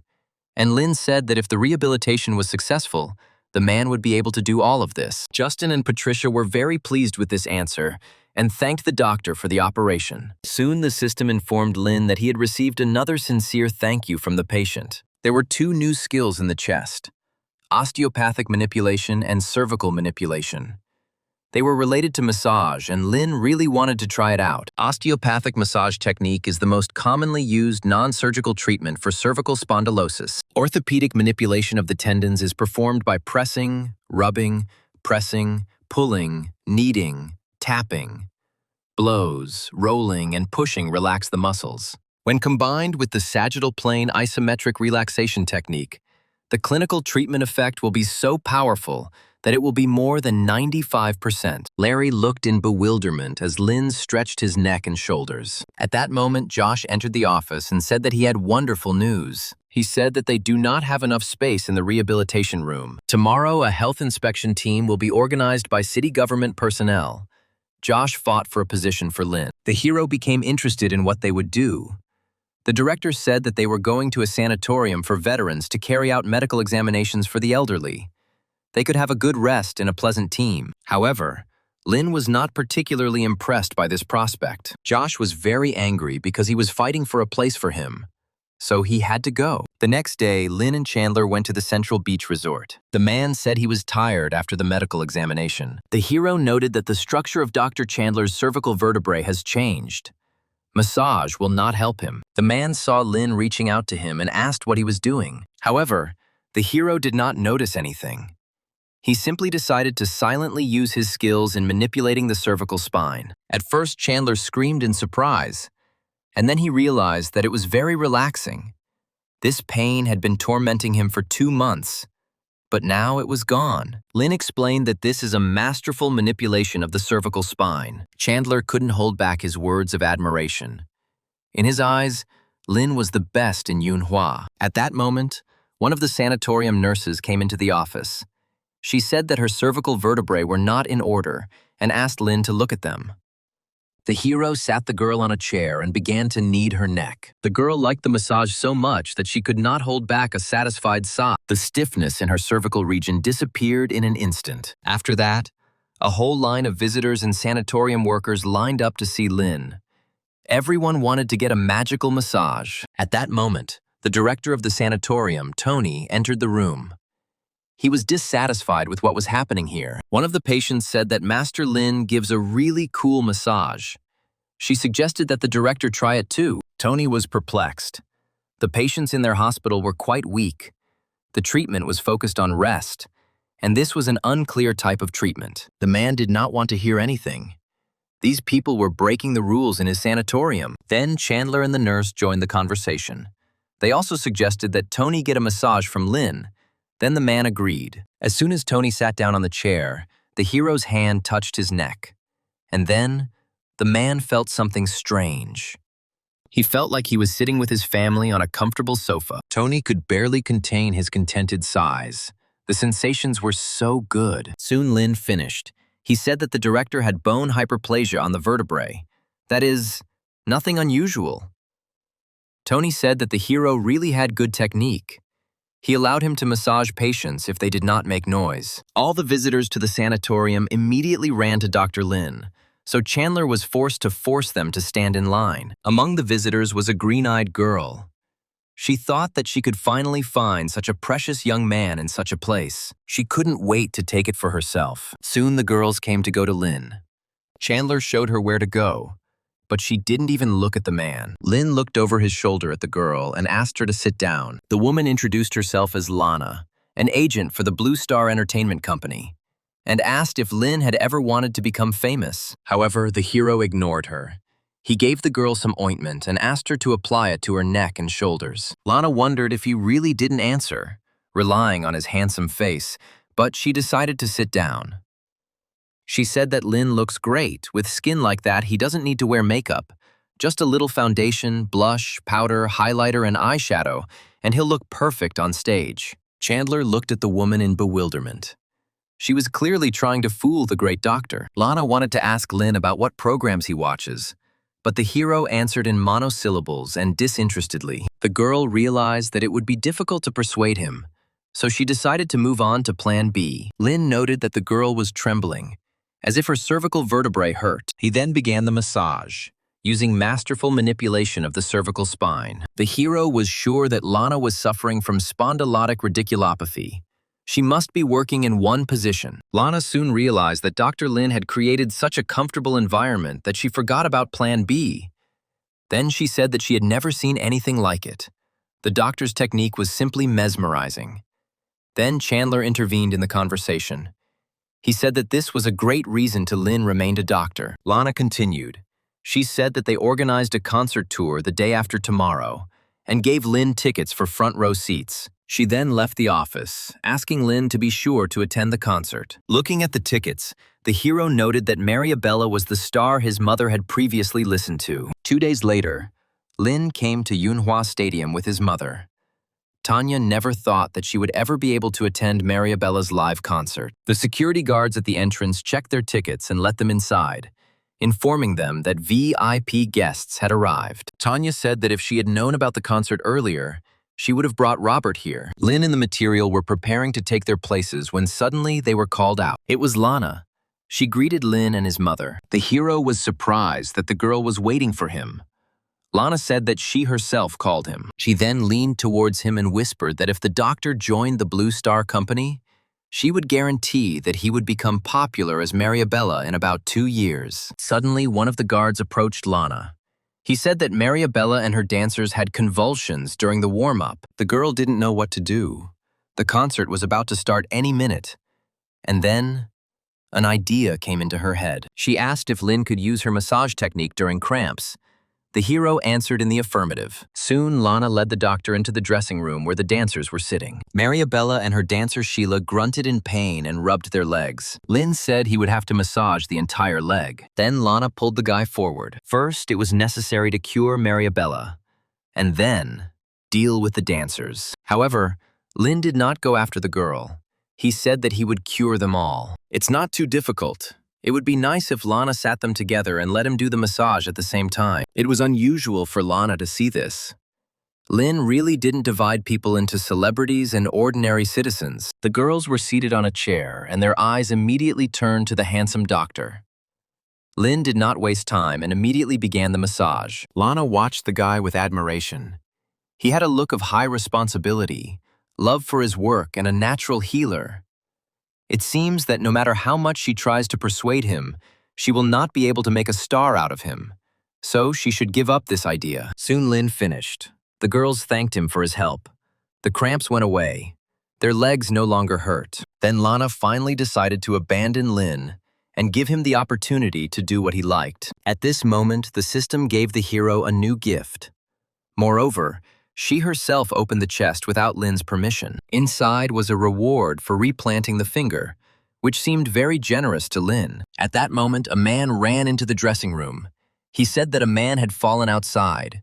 His whole face was covered in blood. Lana was forced to ask Lin to help them once again. Everyone ran out, but the hero was perplexed because such a big concert was taking place here, and there was no doctor here. The workers said that they brought in a doctor with quite a lot of medical history, but he couldn't even stop the bleeding. After hearing about the big medical story, Lin immediately thought of Xiao, the owner of the restaurant they went to recently. When he ran to the victim, it turned out that it was indeed Boss Xiao. The man smiled when he saw a familiar face. However, Lin asked him to remain silent.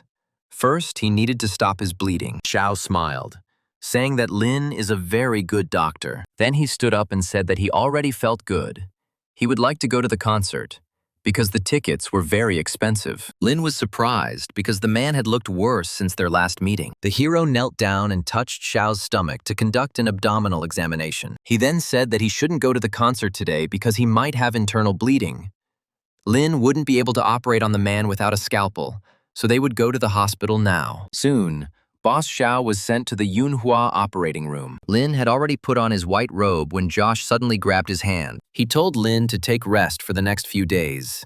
They had other reliable doctors in the hospital. Lin replied that he just wanted to perform the operation. Josh stood his ground because he forced the guy to take a rest, because now he had reached the perineural anastomosis. Most people think that he is just a godsend for surgery. In the end, they talked and decided that Lin would do the replantation of the fingers, and he was sent to rest so that Josh had time to find the right patient for him. The hero smiled and said that he had thought about it. Then Josh asked Lin to listen to him and rest, and when he found the patient, they would work together again. At that moment, Vincent ran up to the men. He was pleasantly surprised to see Lin here, because he wanted to call him here himself. Josh guessed, apparently, the hand surgery department needed help. Vincent said that the situation is urgent. The patient is a child. 8 of his fingers are completely torn off and they need to be restored. But the problem is that all the elite doctors are in the provinces or abroad. Lin thought about it. It will take 4 hours for each finger. It will take 32 hours to perform the operation. Moreover, the time to replant the fingers should not exceed 25 hours. While the doctor is performing the operation, it is recommended to cut the limb. Vincent said the plan is to open 4 groups at a time to collaborate on finger plantation. If Lin agrees, he will suture the tendons and perform perineural and non-oral anastomoses. Josh was confident that the hero would do it. Lin changed his clothes and thought that he did not have time to study the replantation of fingers to perfection. The first test would be in hellish mode, but it was very exciting, and he liked it. Soon the men arrived in the operating room. Josh said that Lin would take care of the sutures and anastomosis, and the rest should remain orderly and proceed according to plan. The hero decided to look at the MRI and X-ray. He soon came to the conclusion that he fully understood the condition of the nerve and finger, but the most difficult part remained. All the doctors were nervous. Someone made an incision in the wrong place. Josh called Lin over. The hero asked to put on all the necessary items for the operation. He was ready to save the child. During the operation, Marty was very nervous. Lin tried to calm him down. He needed to keep working as they began to treat the wound. Phyllis, a junior doctor from the hand surgery department, was present at the operation and needed time to mentally prepare. He asked the 2nd and 4th groups to report on their progress. The junior hand surgeon, Howard, was finishing the wound. Lin was in group 4, finishing up the bones and getting ready for internal fixation. Phyllis was shocked. Lin Zhan worked much faster than he thought. They were still treating the wound, and he had already finished. The man praised everyone for their excellent work and asked them to continue. Thus, the operation continued. All the doctors worked tirelessly. For Lin, everything was completely familiar, and after a fairly short time, he announced that he would allow the assistants to stitch up the skin. Everyone was extremely shocked by the speed of the doctor's work. Marty felt like he was back in the emergency department. Phyllis was amazed. He had just completed the anastomosis of the blood vessels. All that remained was to put stitches in Lena. Apparently, he was good not only at processing and restoring bones. Their boss usually spends 20 minutes on stitches, but this kid from the emergency room has already done everything and is ahead of everyone else. This is not right. One of the doctors asked Phyllis why no one was checking Lin from the 4th group. Marty shook with fear. He felt the man's gaze on him. However, Lin asked him not to be distracted during the operation, and then asked Felis how he could help. The man understood that now was not the time to sort things out. The other two groups needed help. They had only reached halfway, and the most important part, the blood vessel anastomosis, was still not completed, as well as the neural anastomosis, which caused even more problems. They would need at least an hour or more to complete. The patient is only 5 years old, and if they want him to be able to use all of his fingers normally, they must consider that every second counts. Lin does not lose to other doctors. Moreover, he is better than them. He cannot be stopped. Felis then asked him to continue with the left ring finger. The hero asked to bring him an MRI scan of this finger. Lin looked at the picture carefully. The stitches, blood vessels, and nerves match the last finger. But the fingers are broken in the middle. The bone needs to be shortened. The shortening of the finger bone will be about 0.5 centimeters shorter than normal. Marty soon reported that he had completed the stitches. Lin then asked him to perform surgery on the ring finger of his left hand. The hero adjusted the position of the microscope and began further work. Soon they, together with Marty, announced their readiness. The ring finger was ready. Everyone present looked at the guy in amazement, not believing that he had already managed it. Josh sighed and asked the men if they could continue. Lin said he was ready to work more. Vincent said he would keep the thumb on his left hand, which was assigned to Dr. Felis. The man prayed to himself. Speed doesn't mean anything. The main thing is quality. Lin thought, after the operation of 2 fingers, he adapted, and now he can fully use his techniques. He asked Marty to finish treating his finger. The hero thought that he wouldn't be tired if he hadn't used the M-Tang technique 3 times. But today he was a little tired, and the finger transplantation was not finished yet. Marty noted that he had never seen Dr. Lin tired during surgery. But today, apparently, everything was more complicated. The hero understood that the operation was important, and therefore decided to take the energy serum. Marty noticed that Lin's energy seemed to be restored. It even seemed to him as if flames were swirling around him. Meanwhile, Felice just started with the middle finger of his right hand. However, he was curious about what Lin Zhan was doing. As expected, he couldn't see the details, but he saw his calm expression, well-trained movements, and the absence of problems, which means the operation was going well. The operating process looks like an elegant dance. Soon Lin announced that he was going to perform a neural anastomosis and also need to do a skin graft. Felis asked the guy to come help him as soon as he finished his procedures. When the man returned to his business, he thought, this operation seems easy because of Lin. Meanwhile, half an hour had passed. Felis felt that he had already lost his former strength, since he could not even finish 2 fingers. Then he asked Lin to go and sew up the artery. The hero thinks he can analyze how much time he spent to try to increase the speed of the process. The replantation of the severed finger went perfectly, and soon the artery was ready. The whole team looked at the doctor with admiration. After some time, Lin announced the completion of the operation. The system opened up several new achievements for the hero. All of them were associated with praise from colleagues. Lin himself was very satisfied with this operation. When it was all over, the hero walked along the corridors of the hospital and suddenly met Josh, who for some reason had not left yet. The man asked why Lin's mother didn't come home when a big star was waiting for him. The hero was surprised. He couldn't believe that his mother had been waiting for him all this time. Soon Lin and Josh went outside. As soon as the hero saw his mother, he asked why she waited in the office when she arrived. However, Tanya was too busy talking to some people. Lin looked at his mother in bewilderment. Apparently, she had arranged something for him, but without his permission. Tanya screamed in surprise. She did not notice that her son had come here. Lana and Mariabella stood in front of Tanya. The girl asked why Lin never came to the concert. The hero said that he is a doctor. His patients are his priority, and he will not change his profession to that of an artist. Then Lana said that it was not she who wanted to find Lin. It was Mariabella's desire. The fact is that the girl wanted to ask for a second massage for her neck. Seeing the confusion on her son's face, Tanya pulled him towards her, smiling tightly. She asked to spend 20 minutes and help the girl with her neck. It was important. And then Lin agreed. He said goodbye to Josh. Tanya thanked the director for his cordiality and asked him to come visit them more often. Josh waved after them, thinking that he was glad that he didn't get any problems from this big star in the end. Then the man thought, because with such success, And even with successful operations, it would be possible to gain enormous popularity. The next morning, Lin went to meet Mariabella after returning to work in the middle of the night, having only slept for a couple of hours. The nurses asked why Lin came after working so hard, but the hero wanted to check on the patient. Then, one of the girls remembered that the head nurse asked to convey something to the doctor. The girl said that Lin didn't have to go to work today. The boss asked him to go to the conference room. At that moment, another nurse ran up to them. She was looking for Lin, and as soon as she saw him, she immediately called Justin here. The man stood with a gift bag in his hands. He said that he had been looking for a doctor throughout the hospital for quite a long time. As it turned out, the MRI showed that the suture was only 0.1 millimeters. Dr. Lin's suture turned out just fine. The hero did not understand why the man was holding a package in his hands, and Justin explained that he had bought a gift for the doctor. Then the nurse reminded Lin that the manager was waiting for him in the conference room right now. The hero headed there with Justin and Patricia. Everyone inside was preparing for filming. Willow, the reporter, commented that this all seemed like the start of a good story.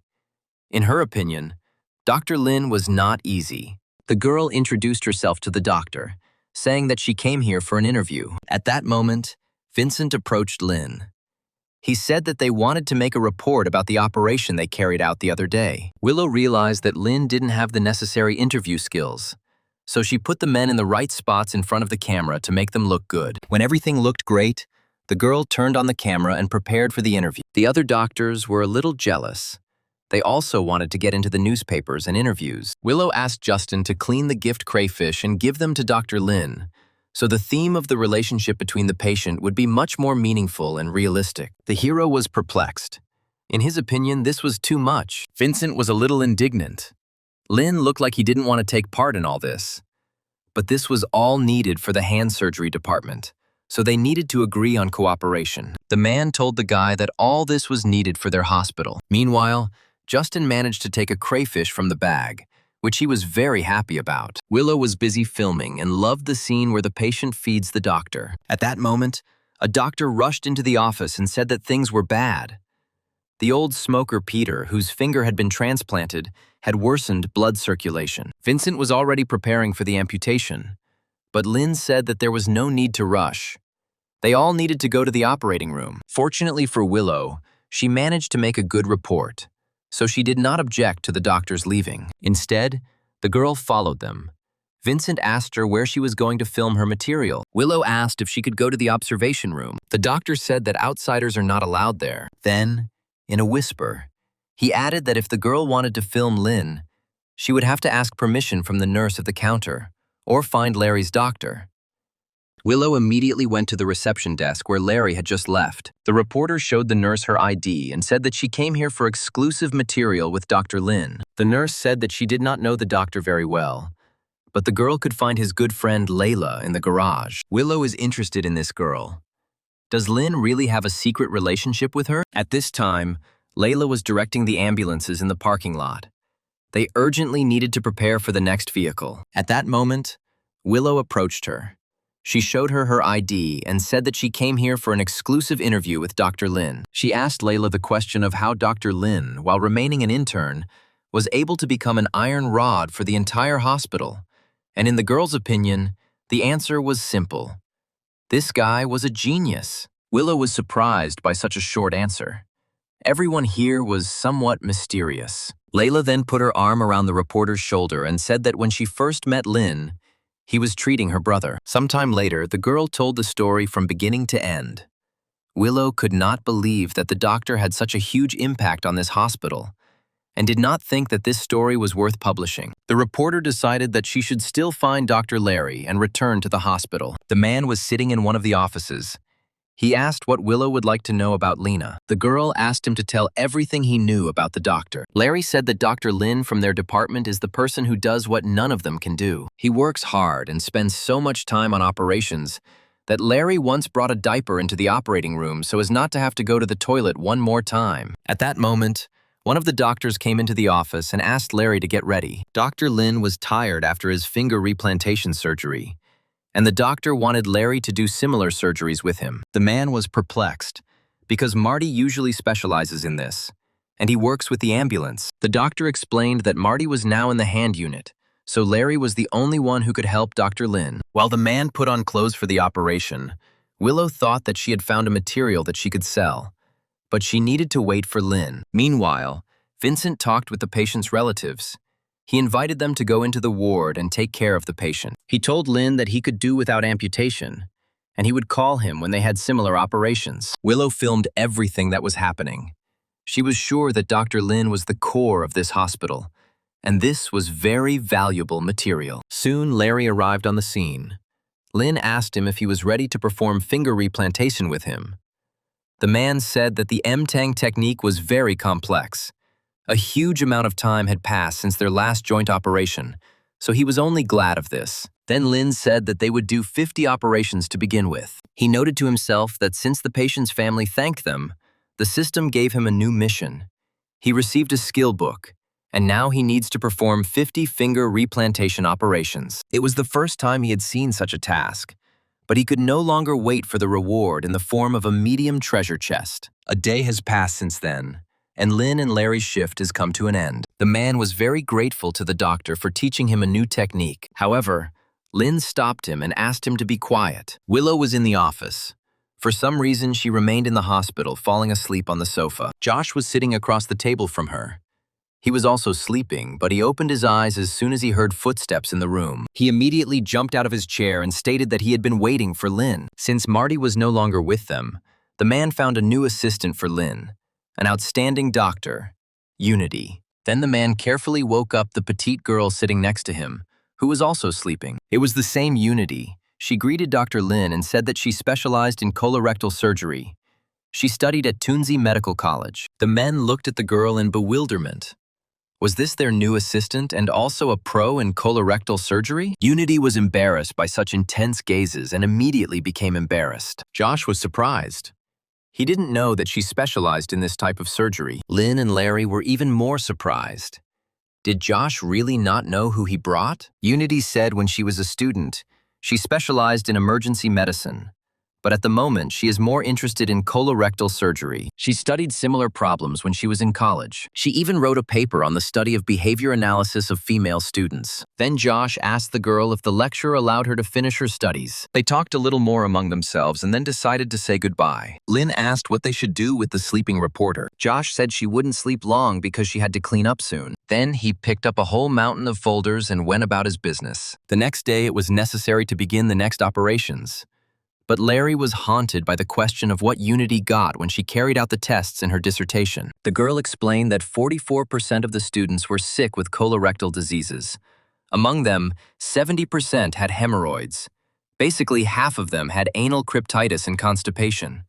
Further studies showed that some had an anal fistula and polyp of the membrane. In conclusion, it is worth noting that exercise, breakfast, water, junk food, and fasting have a huge impact on the development of colorectal diseases. The university has toilets with showers, but female students, unfortunately, are not used to washing their anus after bowel movements. Soon Lin announced the start of the operation.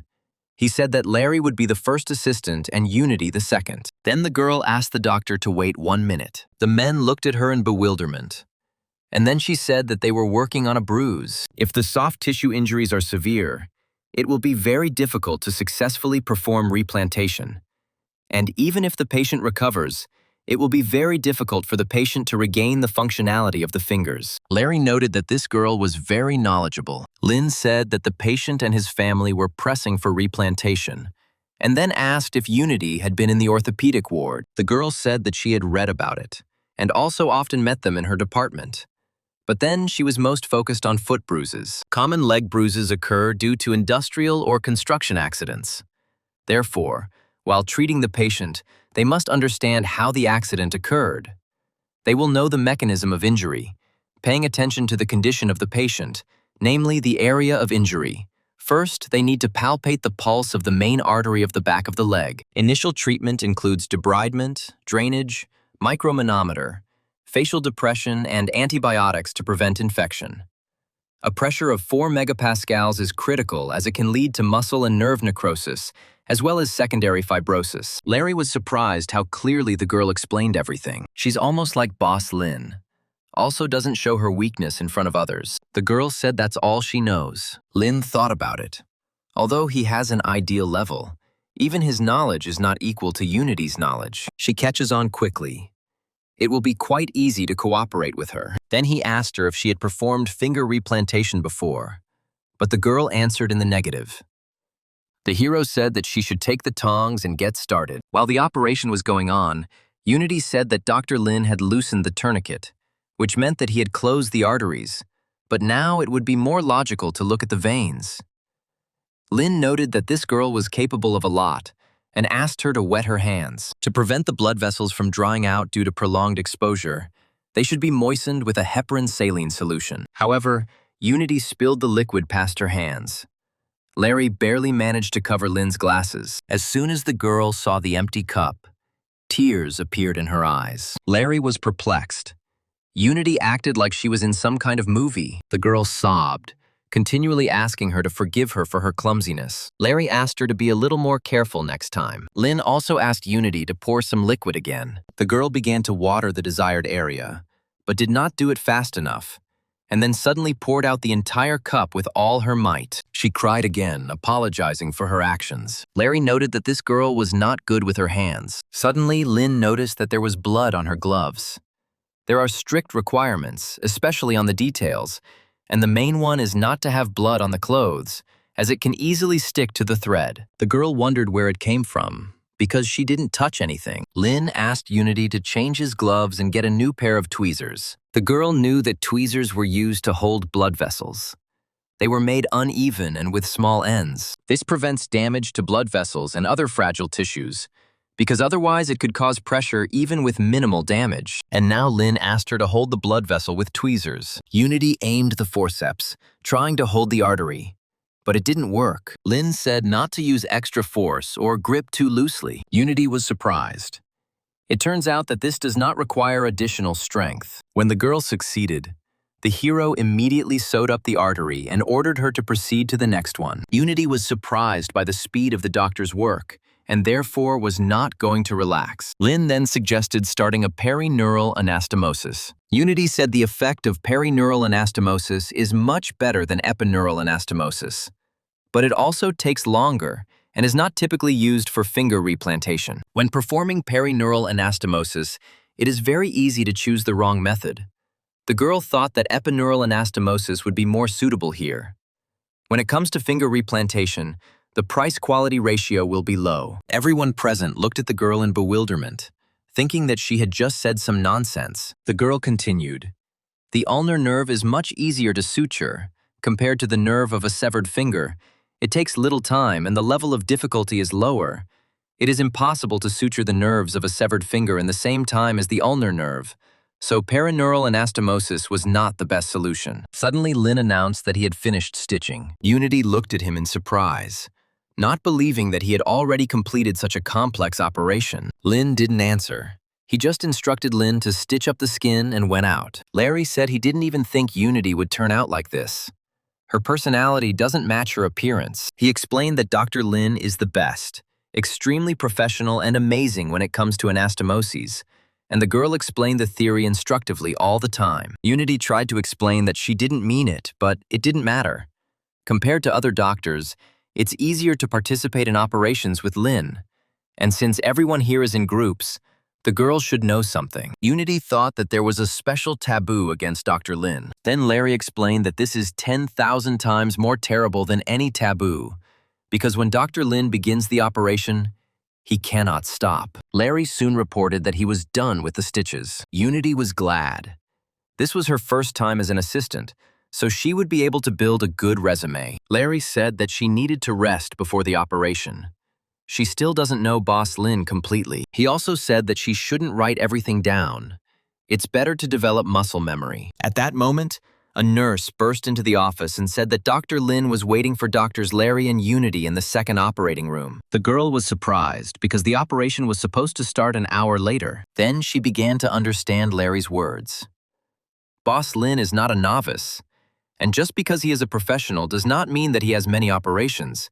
It literally means that he carries out operation after operation. Soon the doctors headed to the second operating room. Lin said that Dr. Vincent asked them to come urgently. They have just received a patient who is missing his right thumb. He planned to reconstruct his toe from his big toe. Unity said that the thumb is responsible for 40% of handwork. Without the thumb, a person will not be able to do many everyday things, like holding a cup, writing, and fishing. When restoring the thumb, it is necessary to restore the functions of grasping and holding. Restoring a finger is considered a genius operation. But is Dr. Lin capable of such a thing? The hero said that Dr. Vincent gave him important instructions for this operation, and Unity had to research similar things in medical school. Larry thought about it. Theoretical operations cannot do such a huge job. Besides, this is also the first time for Dr. Lin. Unity said that the second big toe is the best option for recovery. Lin added that the patient is a worker. His hands are larger than ordinary people, but, unexpectedly, his feet are small, size 36 or 37. Thus, according to the hero, the right toe is most suitable. So the task was to amputate the right toe. He asked Larry and Unity to treat the patient.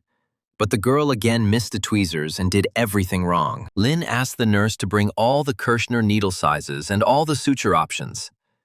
Larry asked why the boss wouldn't let Unity do the treatment. Then the hero called the girl over, asked her to wash her hands and take care of the equipment. Larry soon concluded that the processing was complete. Lin then announced the start of a finger transplant operation. When the toe was separated, he asked what Unity thought about the operation. The girl said that the patient's big toe was deformed.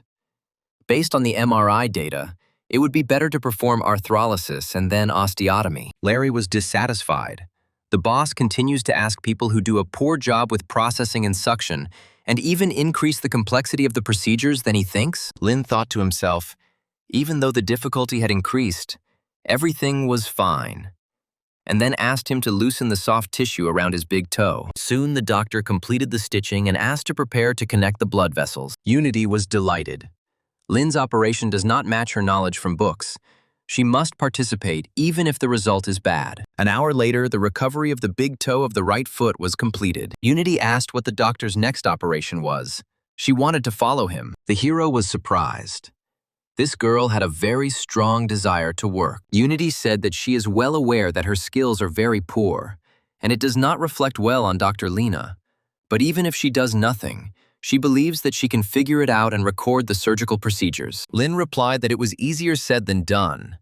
Brief reports usually require colorful descriptions, extensive research, and careful discussion.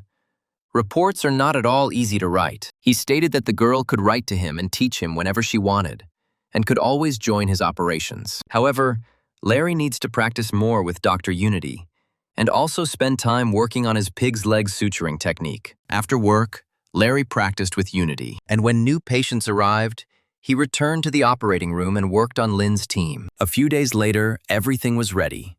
Lin performed 15 finger transplants. The gift from the system felt a little different from the intermediate reward before, but the hero hoped that the energy serum could not fall out in the intermediate reward. Lin didn't mean that it was bad, but if the blue test tube is equal to 10 or 100 serums, it means he won't be able to sleep for the next 6 months. Inside the chest was another flask, but this time it was an unusual elixir that increased all the hero's skills for 2 hours. The system meant all the skills that existed in the medical world, and skills with perfect levels would be upgraded to legendary levels. Lin wanted to use the elixir right now, wondering what the effect would be. However, he then exhaled and thought that he might need it in the future, so it would be better not to use it for now. Meanwhile, the operations were over for today, so Lin went to rest. The next day, the hero went to the receptionist to ask if there were any operations for him that day. The nurse said that not only for today, but for the next few days, Principal Josh had cleared his schedule. Lin objected.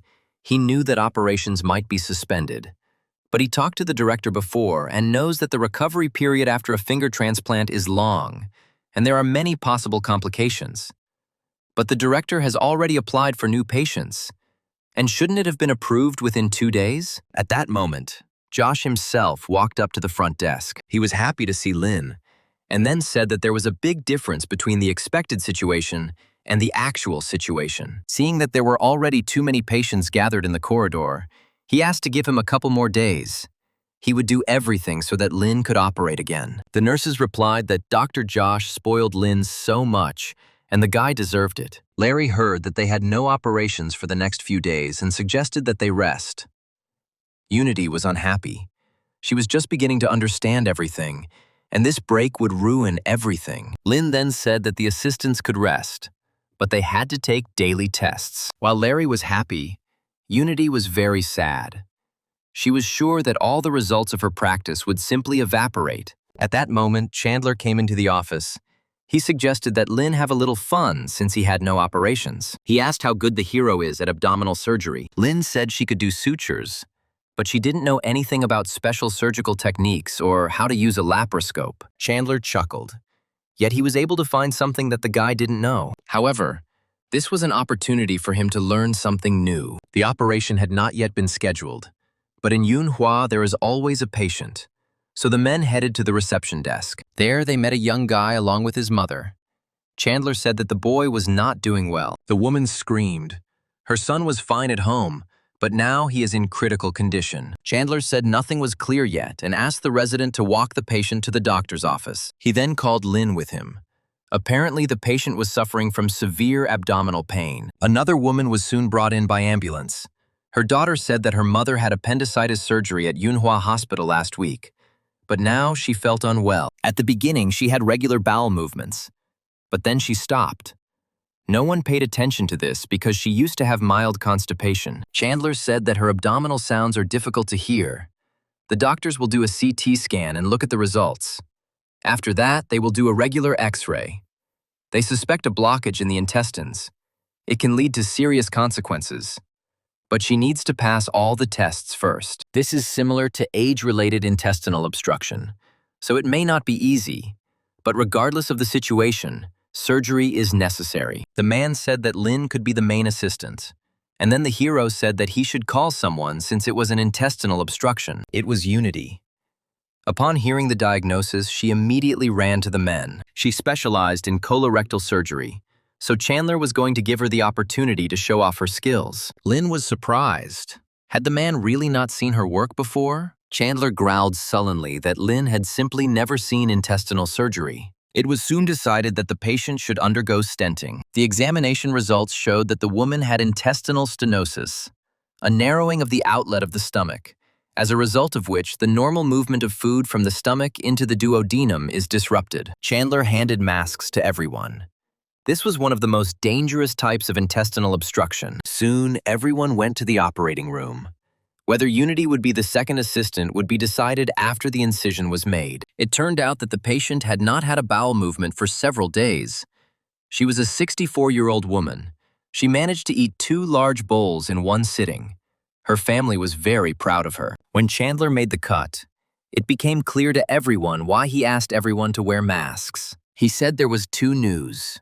Good and bad. Lynn preferred to hear the good one first. Then Chandler said that the situation was very easy. But the bad news was that if they didn't get advice from the general surgery department, they would have to do it themselves. Unity didn't understand why this was bad news, so Lynn asked her if she knew what to do in such a situation. The girl replied that it was necessary to remove excrement in the proximal intestine. Chandler confirmed her words. The patient has not cleaned it for a week. There may even be previous feces that were not completely removed during defecation. Then Lynn realized what Dr. Chandler was thinking when he invited Unity to perform the operation. To the surprise of everyone, the girl was only glad that she had to perform such a procedure. Chandler initially thought she didn't understand that she was going to have to remove feces from a woman's intestines. However, Unity knew what she was in for. She had read a special research document. When they remove excrement, different areas become infected. So for this procedure, they use special plastic bags, which are used to create surgical gloves.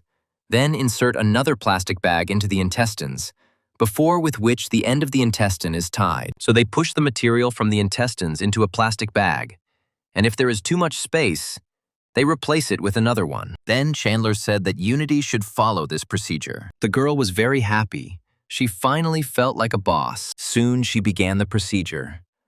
More and more packages fell onto the nurse's tray. The girl was horrified by their number. Unity reported that these are only digested portions. There will be even more packages to come. Soon the girl said that she was now in the lower part, and then she would move to the upper part and clean everything there. Time passed, and Unity was still carrying out this fetid procedure, completely immersed in the process. Chandler was angry. The patient's stomach had been open for long enough. The girl should have calmed down, because this was an operation, not a research work. The man understood that they needed to consult with the general department, or simply be transferred to the department. If they were surgeons, they would be used for what was happening right in front of him. Soon, Unity completed the procedure, and then the entire operation was completed. Everyone immediately hurried to leave the operating room and finally take a breath of fresh air. Chandler noted that nurses and assistants are just a bunch of weaklings. They can't even resist Grandma. Lin was surprised. He didn't understand what was good about this ability. The man thought, "This child refuses to work with them." He remembered his school days. Every summer, he went to the dissection room for self-development. There were a lot of corpses there, but they didn't stop him. And now, young people are too sensitive. Unity was surprised. Then the man said that many students used to use corpses to get rid of the heat in the summer in the office.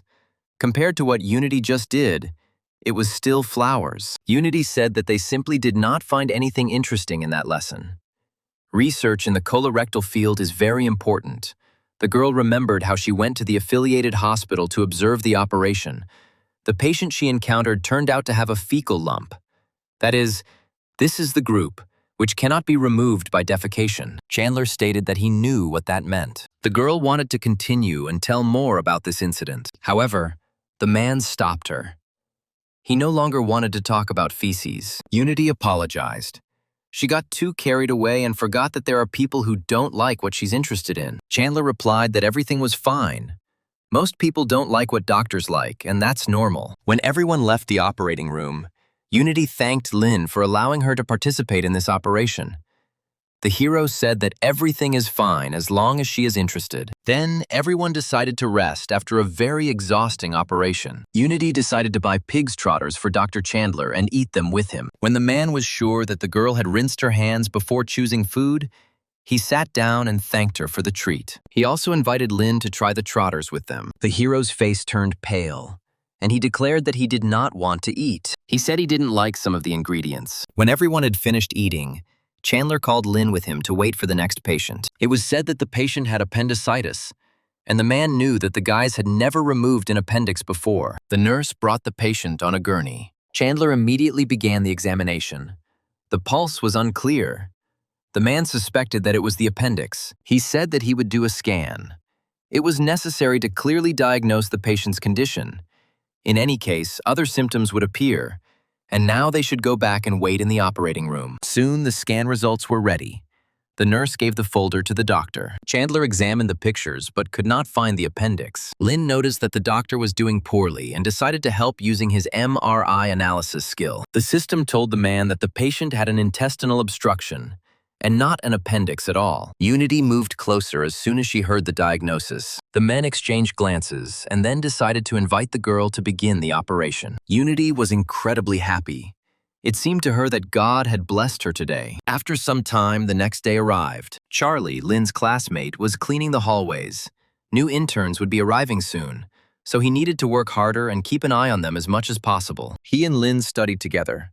Charlie didn't achieve anything, and he became a professional. The guy decided to work harder to catch up with him soon. Charlie was so lost in his thoughts that he didn't notice how he accidentally ran into Larry. The guy hastened to apologize. The doctor immediately realized that he was a trainee. Suddenly, Larry took Charlie by the hand and dragged him with him, saying that now he will do everything as he says, and then they will do something else. While the doctor was walking down the corridor, his patients came out to him to say hello and tell him about their well-being. Charlie was pleasantly surprised. He never thought this would happen to him. He finally met patients in real life, and it turned out to be much more interesting than described in textbooks. Larry soon became exhausted. It was very difficult for him to examine so many patients. But Larry was very happy. He had never seen patients, and when he met Larry, he finally met them. Larry realized that he should not miss such a chance, and led the guy further, saying that after the inspection they still had things to do. Soon the doctor brought the guy into the office, where there were boxes with pork and chicken legs. He said Larry needed to wash and clean them and then trim their nails. The guy asked if they needed pork trotters and chicken legs for him. Larry said he would find out if he stayed in the hospital longer. And he also asked the guy to take a microscope while he plucked and trimmed the nails. Charlie immediately became motivated. This was his first major assignment at the hospital. 3 hours later, he had cleaned all the paws. Larry returned to the office and was pleased with the work the intern had done. While the doctor was thinking about how else he could use this boy, Charlie asked if he knew his classmate, Lin Zan. Suddenly, Larry felt like he was in trouble. He asked the intern in surprise if he really knew Dr. Lin. Charlie said that they had known each other for a long time, and they got along very well at university. Then Larry told him to stop cutting the chicken's toenails. The intern was perplexed because he wasn't done yet. He became upset, thinking that it was all because he was working too slowly. Larry hastened to justify himself. He said that he did not want to force him to do this. He just had an important patient. But now he is free. Charlie did not let up. It seemed to him that the doctor no longer needed him. Many doctors did not like the fact that interns were perceived as toys. The chief doctors understood this even more. The interns could not even be allowed near them. This was the only way for the interns to acquire at least some then knowledge, working and developing intelligence. Charlie knew he couldn't live without the experience of being a resident doctor, so he couldn't let Dr. Larry drive him away. The guy began to clean his paws again and said that he would not leave until he finished. Larry didn't know what to do because this was Lin's friend. Moreover, he wasn't sure that he had the right to use interns at all. He never thought that his path would be to be a teacher to a trainee. He stopped Charlie again, saying that he no longer needed anything from him. But the guy did not let up. He asked Larry to take a walk while he finished his work. The doctor was very embarrassed. He had never met such charming girls before. Larry exhaled tiredly and asked what Charlie most wanted to learn. The intern was happy. He was finally getting to know the real life of an intern and decided to take this chance. Then he said that he had never been in an operating room, but he really wanted to perform the operation. Larry thought, since he is the boss's friend, he should take care of him. But if he gets into trouble, then it will be bad for him. The doctor said that Charlie should start treating the wounds first, since he had never performed surgery. Later, there will be trauma patients. The intern will take care of them, and Larry will ask for an isolated cabin for him. The doctor asked the nurse to bring the patients here. He then explained to the guy that in their department, patients are distributed according to the severity of the damage caused. Level 1 patients are near death, and Level 2 patients with critical injuries are treated in the recovery room. Level 3 and 4 patients with minor injuries. Then he asked the trainee if he knew what the 3rd and 4th levels meant. Charlie knew that Level 3 patients needed an ambulance. Larry added that Level 4 patients did not require an ambulance. They were moved to the outpatient department. The intern asked if such patients should be moved to the outpatient department. The doctor replied, if anyone asked him, he would say that this is private information. But relying on the good doctor-patient relationship, they should be sent to the outpatient department if they swear, then let them wait their turn. They will still have to be treated, so Charlie better not create unnecessary problems. The intern listened to the doctor in fascination, noting that he was too kind to him. However, he understood that the only people who care for no reason are rapists and thieves, and all this confused him. Suddenly, a nurse entered the office and said that a patient had arrived. Larry asked me to keep it for him. He asked Charlie to observe his further actions and remember them. When the doctor began to treat the patient's wound, Charlie was horrified. At the university, they were shown something completely different. Larry explained that the corpses in the anatomy room are in formaldehyde for a very long time, and their patient is still fresh. As soon as Charlie heard this, he immediately vomited. Larry managed to push him away at the last second so that he would not accidentally contaminate the patient and his wound. When it was all over, the intern apologized for what had happened. It turned out that he had hemophobia, a fear of blood, and this meant that he would not be able to operate. Charlie got angry. He wanted to operate because surgeons were considered the coolest doctors, and he saw a lot of blood at the university and did not feel bad. Larry asked him how he felt when he saw the blood. Charlie explained that he was just disgusted. He saw a lot of blood. He was in the medical research department during his internship and helped draw blood from patients. Then, he did not feel anything. Besides, when he studied with Lin, he was one of some who sorted the bones. Larry suggested that today was just an accident. Perhaps the guy had not rested for a long time. He should have taken a break and come back tomorrow. The next day, Charlie came to the hospital again. He waited for Larry to hand him the tray, but he still didn't show up. Suddenly, the guy noticed a familiar figure on his side. It was Lin John. Charlie couldn't get through to his fellow student, and Lin said he was in the operating room. Unity and Vanessa were perplexed. This guy was acting too frivolously with the doctor. Charlie was glad to find Lin at work.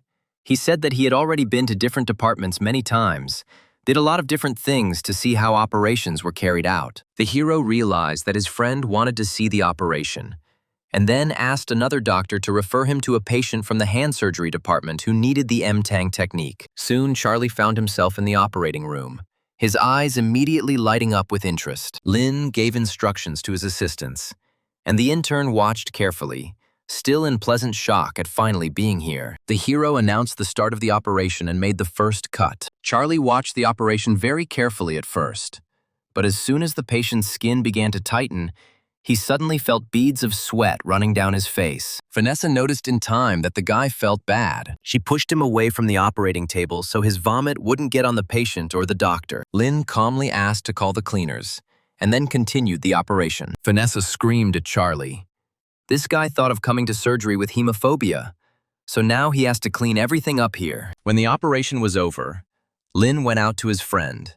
He was in a terrible moral state. He did not know what to do. In the future, he would not be able to operate.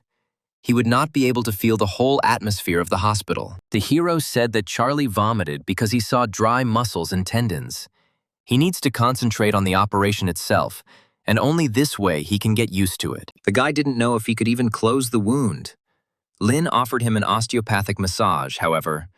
Charlie wasn't sure about that either. He was afraid that at this rate he would soon be kicked out of the hospital, and he wanted to be as happy as Lin. Then the hero said that he would introduce his fellow student to Dr. Unity. Soon the hero brought Charlie to the girl, explaining that he was in a slightly special situation, and asked Unity to take care of him. The girl was intrigued by this particular case. Her eyes lit up with interest. Suddenly, a doctor entered the office and said that Director Josh was calling Lin. Unity said the doctor could go and she would take care of Charlie. When Lin went out into the corridor, he saw Josh and Larry. The guy was holding a phone. There was a video of a report that was recently filmed in their hospital. It made the daily news, which was quite popular on television. Josh confided that their department was not the only one paying. The hand surgery department also contributed some money. He explained that these articles were intended for a large audience, so they were required to pay. Lin suggested making a new branch since they had so much money. Josh grinned, thinking that this kid was only thinking about operations, and then said that very soon they would be making a new department. Then he entered the office where Vincent was waiting for him. The man noted that Josh seemed puzzled by something. The director asked to dispense with formalities, because Vincent is not really worried about him. Soon Lin entered the office and asked if Dr. Vincent needed anything. The man replied that the guy had done a good job. His operation was a huge success and was even featured on the news. Then he invited Lin to become his assistant in some things. Vincent decided to tell him in confidence that we were talking about freelance surgeons. Lin knew that they fly to other hospitals to perform surgeries. These doctors are renowned experts in their field and the best in their region. Logically, there are two reasons why a hospital would hire such a surgeon. Either the hospital wants to improve their skills with his help, or they simply need help due to the serious condition of the patient. But whatever the reason, it cannot be said that he was hired skill-based. If we take the first option, the hospital needs a surgeon with a high reputation. This can motivate other doctors or establish a long-term relationship between the hospital and the surgeon. And the second reason is that the patient will know who is treating him and trust him completely. Lin said that he knows that Vincent wants to help him, but within the competitiveness of the market, he is not yet someone outstanding. Compared to the doctors in Beijing, Shanghai, and Guangzhou, Lin has no advantage at all. The director thought about it. Lin is not afraid of difficult tasks. He is afraid of the doctor who will work with him. Then everything will be as simple as shelling pears. The man said that the hospital actually invited him, and since he had been to several places, he was tired, so he and Lin could go together. The operation is not complicated, just 2-finger replantation. The payment will be 10,000 yuan. He already has the tickets bought so they could split the payment. Lin asked why they didn't call someone close since the operation was simple, and Vincent replied that the patient was sent to Yiyuan County Hospital. It would take 5 hours to get there, but if they took the high-speed rail line, it would take them less than 2 hours. They would go straight and be back in time for dinner. The hero was worried that he was not licensed to do such things. But the man said that the most important thing was to be polite to the other doctors. Soon the men arrived at the right place. Killian, the director of the orthopedic department of Yiyuan Hospital, was already waiting for them. Together with him, other doctors and nurses came out to meet the men. They wanted to see Lin in person. He was so young and already a specialist. He looked great despite the fact that he works tirelessly. Vincent said that Dr. Lin is an expert in finger replantation and has performed more than 100 operations as chief surgeon, with a total of 300 operations. The director explained to the hero that good doctors, and especially good surgeons, must be actors. There was a rule of 10,000 hours. After 10,000 hours in the operating room, doctors suddenly grow old, and others become freaks. Killian was surprised.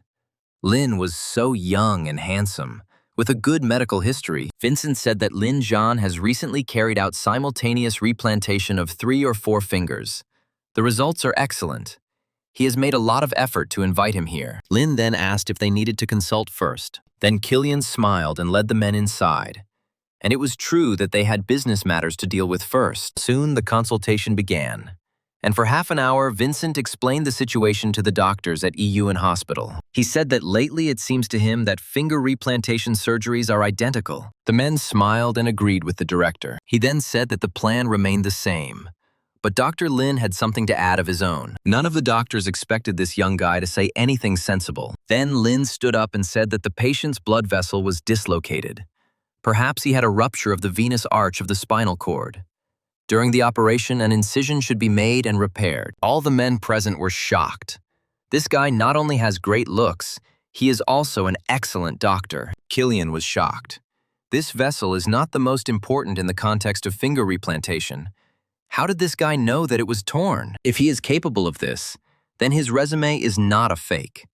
He can even become higher than Vincent's boss. Then Killian decided to ask Lin how he realized this. The hero said that there are clear signs of rupture of the venous arch of the spinal cord. They should not waste time chatting while the patient's condition is deteriorating. And as for the operation plan, if they deal with the venous arch of the spinal cord, they will either make an incision and sew it up, or they can't help but sew up. Then the doctors realized that they wouldn't be able to pull this off.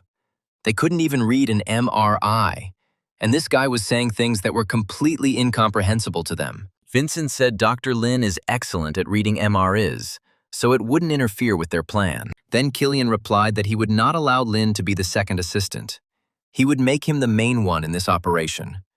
Then he sent the men to change clothes and go to the operating room. In the locker room, Vincent whispered to Lin that there would be fewer of them than usual, so they needed to be careful and more diligent. Lin thought about it. This is the so-called low-risk multi-vessel repair plan. The core of replantation is blood circulation. If the blood circulation worked normally, the other finger could be saved. Blood is the main energy supplier to the muscles.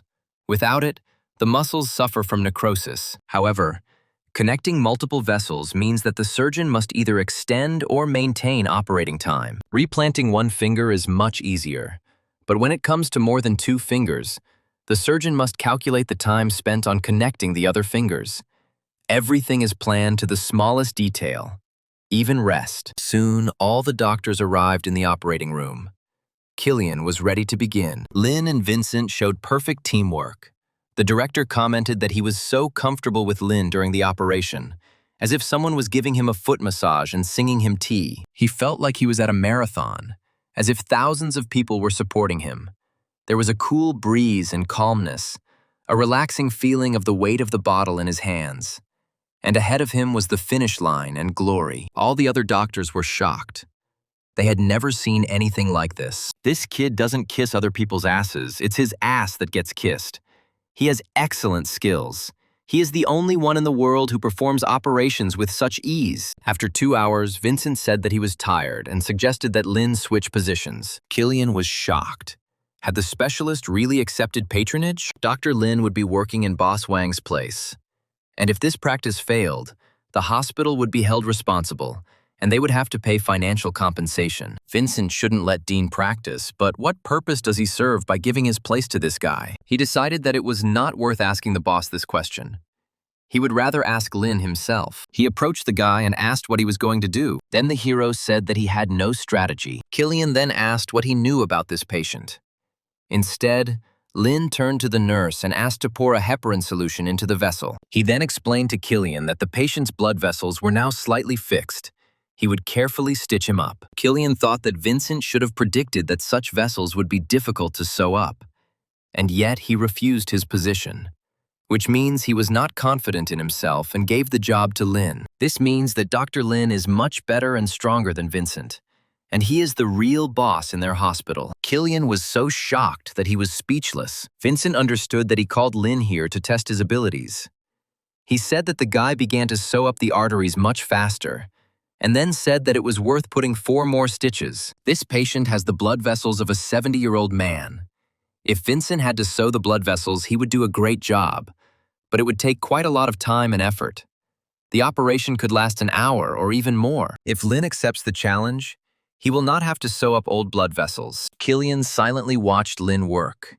It seemed to him as if this guy had grown extra arms. Soon the hero said that he had finished stitching, and now he could sew up the nerves. Vincent said he would leave it to him, even if the outcome was not successful. Killian stood in bewilderment, not fully understanding that the operation was already over. Then Lin asked him if he wanted to sew up the skin. The man noted that Dr. Lin was a good team player, and since he couldn't understand what the men were talking about, he would have to move lower so that he wouldn't get into trouble later. When Killian looked into the microscope, he was stunned with surprise. The blood vessel was in place.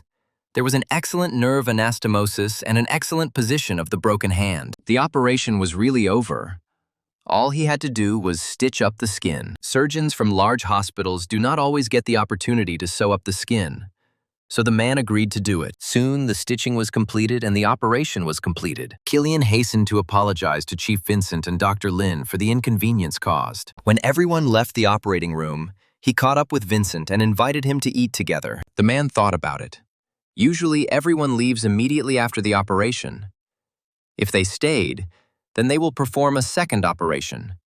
Usually, only the chief doctors can perform 3 operations at a time. The doctors from the hand surgery department could not do this, and he probably wants to delay him, to ask questions. Then Vincent suggested that Lin should all eat together and then go home. When the men arrived at the cafeteria, Killian asked if they thought the patient would get an excellent grade on the test. Vincent decided to ask what Lin thought about this. The hero said that there are chances of getting an excellent grade, but they are not high. You can count on a good grade, and there is also a chance of developing necrosis of the fingers. Killian was shocked. He thought everything would be fine since Lin was such a good surgeon. He deceived Vincent by turning down his position as chief surgeon. Vincent asked Lin if it was because he didn't use the machine. The hero said that everything was normal. Only the quality of the patient's blood vessels and nerves is very poor. They should check it based on the elderly patient after finger replantation. Vincent tensed. He didn't know that the patient had bad blood vessels. It would be problematic if the operation failed. While he was thinking about the fact that he had not completed this operation, Killian decided that he would invite Vincent to take the place of the chief surgeon. A few more seconds passed. Killian calmed down.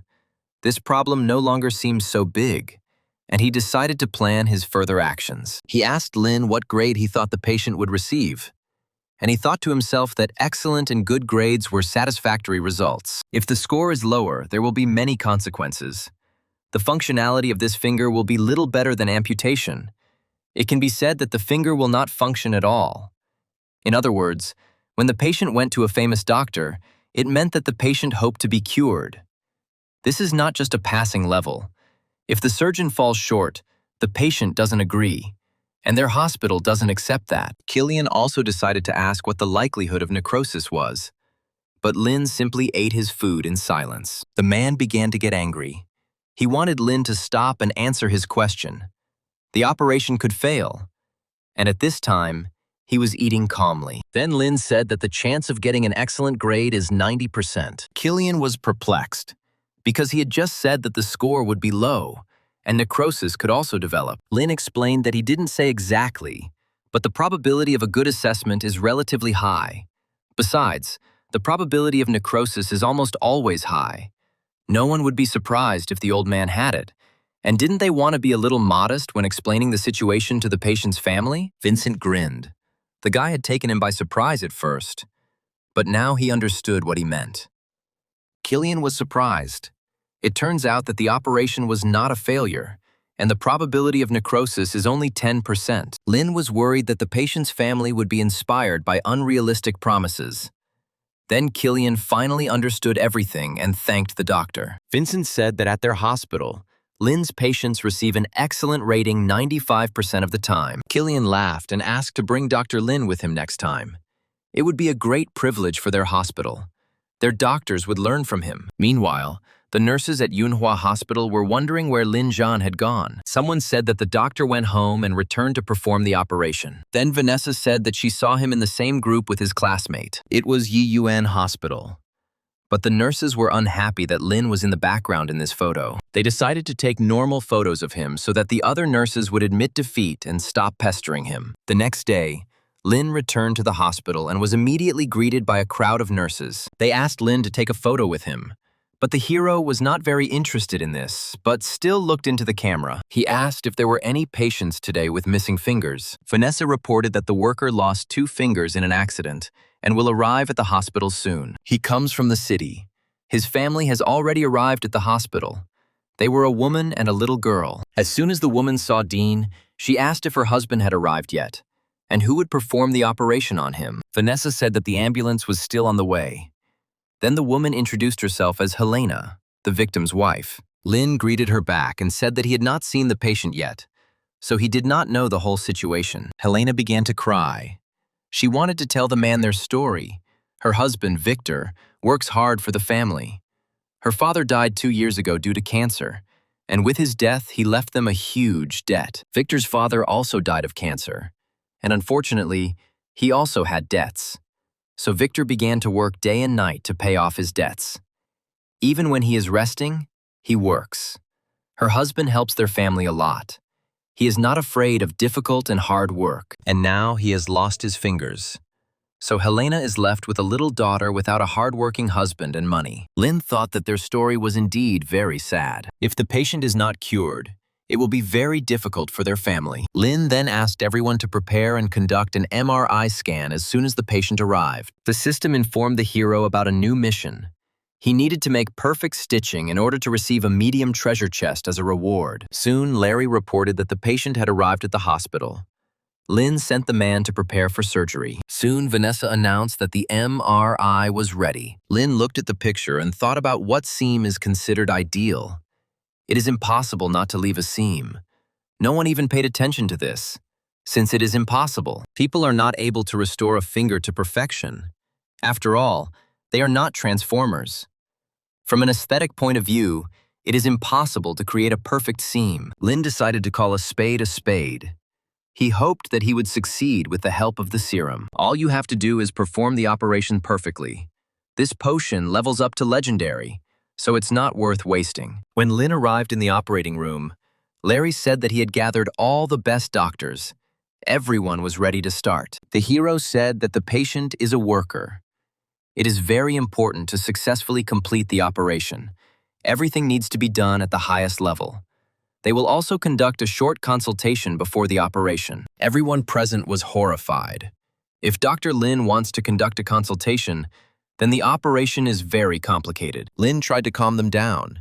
He said that he just wanted everything to be at the highest level. The doctors decided to take another look at the MRI results. Lin noted that the wound is not complicated. The modification is small. In the past, surgeons often made mistakes and were not strong enough.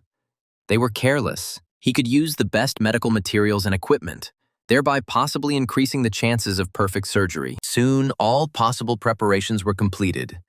Lin decided to finally begin the perfect replantation of the fingers. Suddenly, the hero felt as if he had missed something. The hero asked Vanessa to call pharmaceutical sales representative Juan from his phone. As soon as the girl dialed his number, the man immediately asked what happened to Dr. Lin. The hero said that he needed the best materials and instruments for microsurgery, in particular for finger replantation, and he needed them right now. Huang said that Changxi Medical Company provides the best materials and instruments for microsurgery. Then Lin said that he didn't care about the price. He wanted the best materials and equipment within an hour. Huang said that there would be no problem with this. If Lin wants to try it right now, he can recommend Medtronic. They have a fairly wide variety of materials and instruments, and the price is low. However, Lin did not have time to understand this. He said that he was performing an operation right now. Juan immediately jumped up from his seat and ran to get the equipment. However, Lin had one problem. He had no money at all. And from such words, Juan stumbled and fell to the floor. After that, he stood up, sighed, and said that it was no problem. He would arrive in an hour. After that, Vanessa hung up. The job was done. Lin was glad that he remembered this in time. The so-called perfect suture does not only happen in surgical procedures. Medical equipment and materials are very important for efficient operation. The main problem is their cost faced by the patient's family, although the patient does not decide anything. But all of these are absolutely necessary for the operation. Companies were at an absolute disadvantage when selling drugs or medical equipment, but the huge capital allowed them to promote products.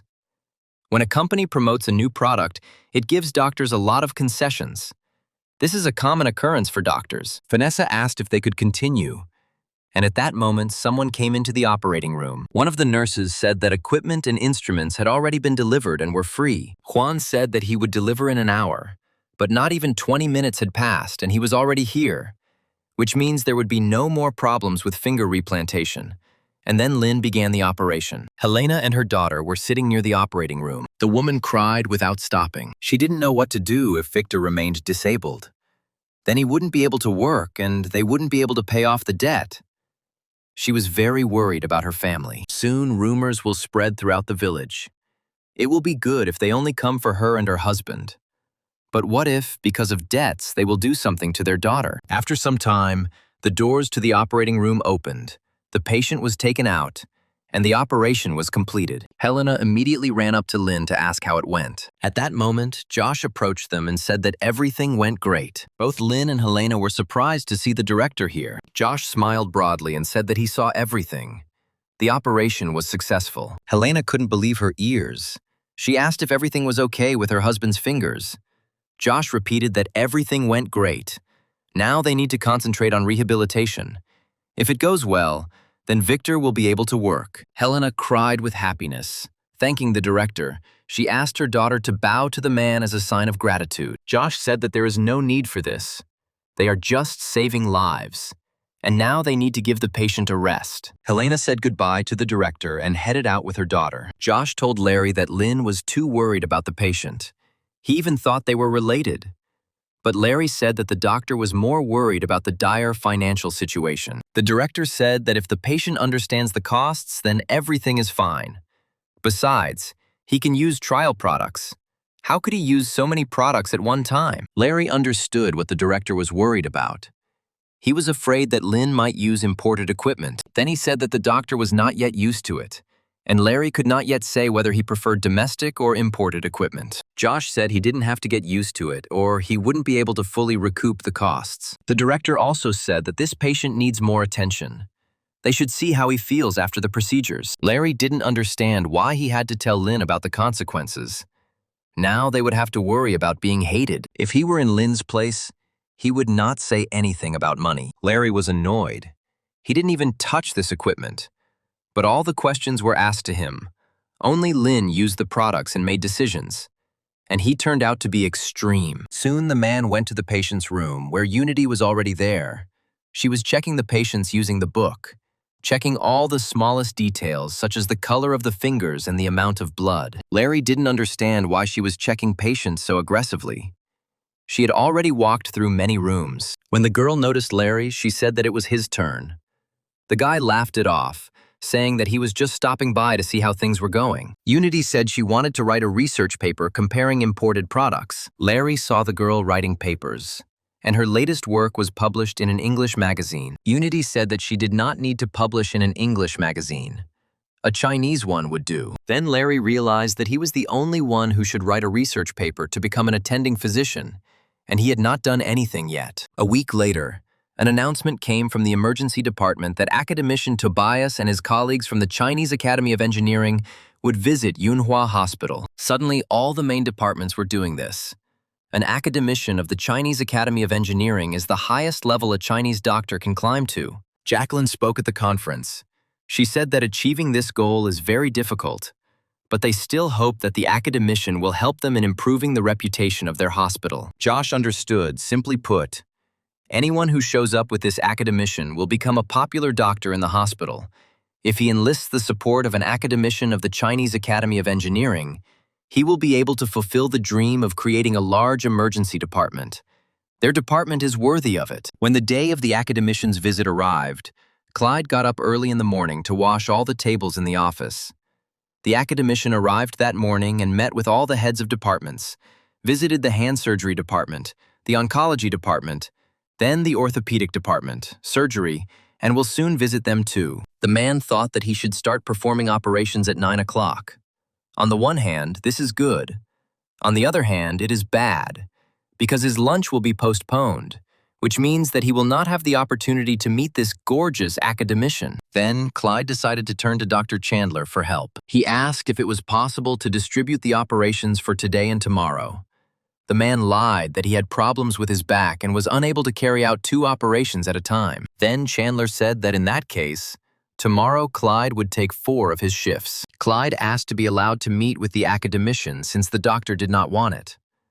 But Chandler asked him to stop bargaining.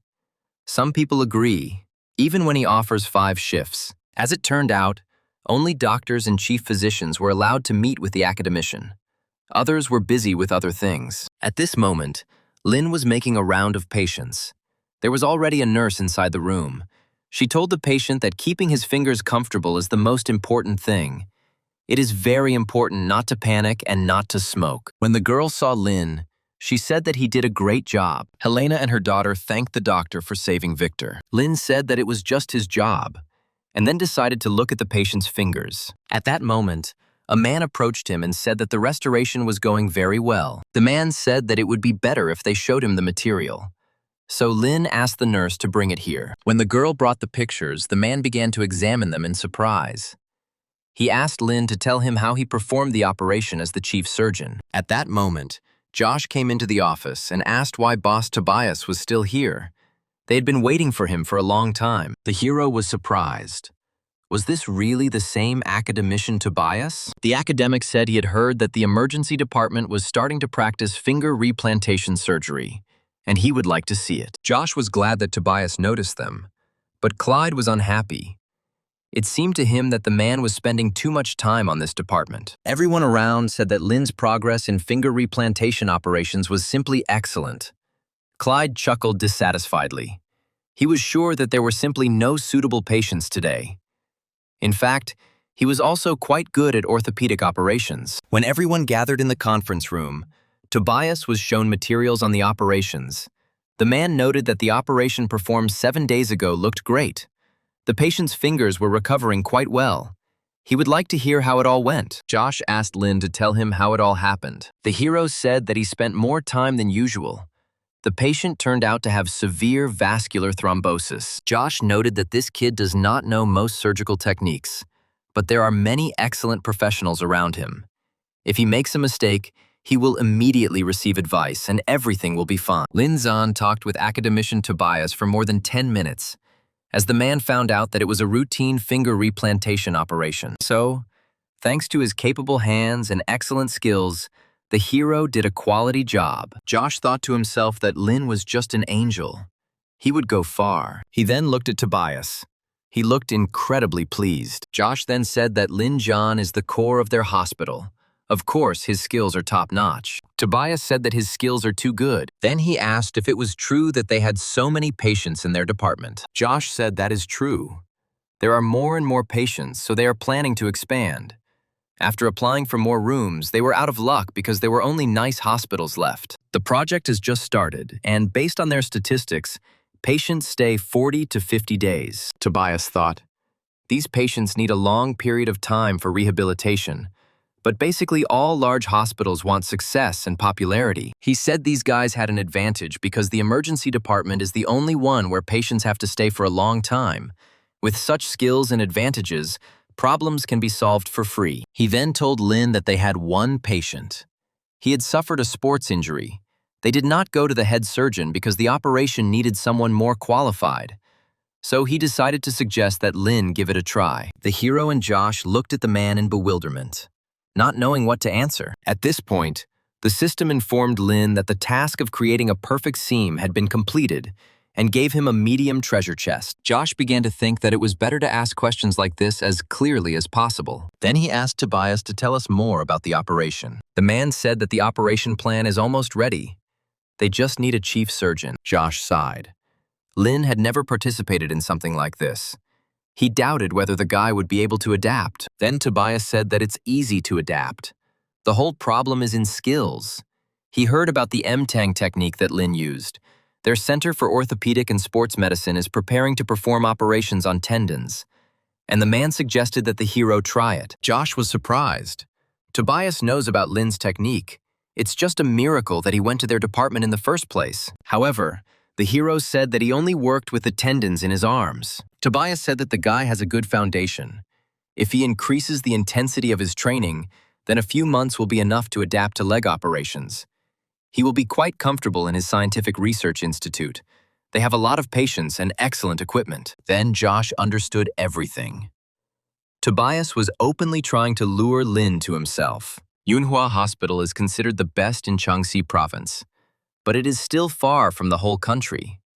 They have many patients, but in the center of Tobias there are even more. Josh could only hope that Lin would not give in to temptation. Then the hero said that he liked to practice in Yunhua. Here, he felt comfortable, familiar, and accustomed, so he did not want to leave anywhere. At this moment, the system gave Lin a new skill, the technique of suturing the Achilles tendon at an ideal level. For a second, the hero felt new data being introduced into his brain. He felt that he had learned the technique of suturing the Achilles tendon. Tobias continued. He said that their center practices some of the most advanced technology in the country.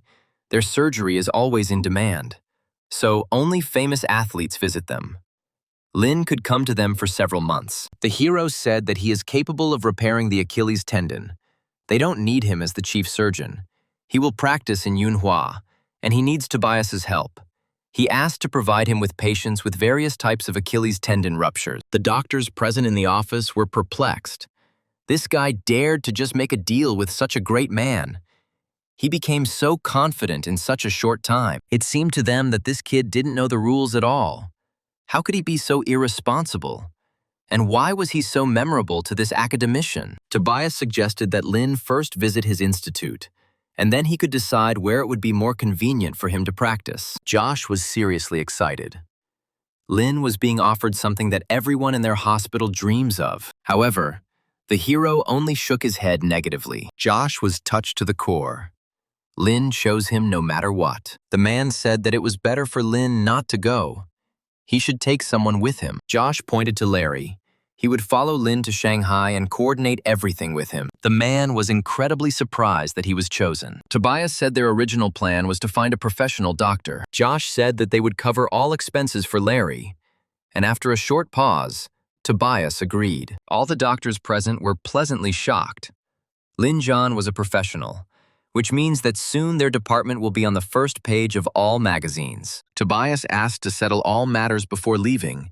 They will fly to Shanghai the day after tomorrow. Josh said Lin could go and not worry about her family. In the evening, when Lin was packing his things, Tanya gave him instructions on how he should eat and what to do in emergency situations. And although the hero said that he was no longer a child, the woman said that for her, he would always remain a baby.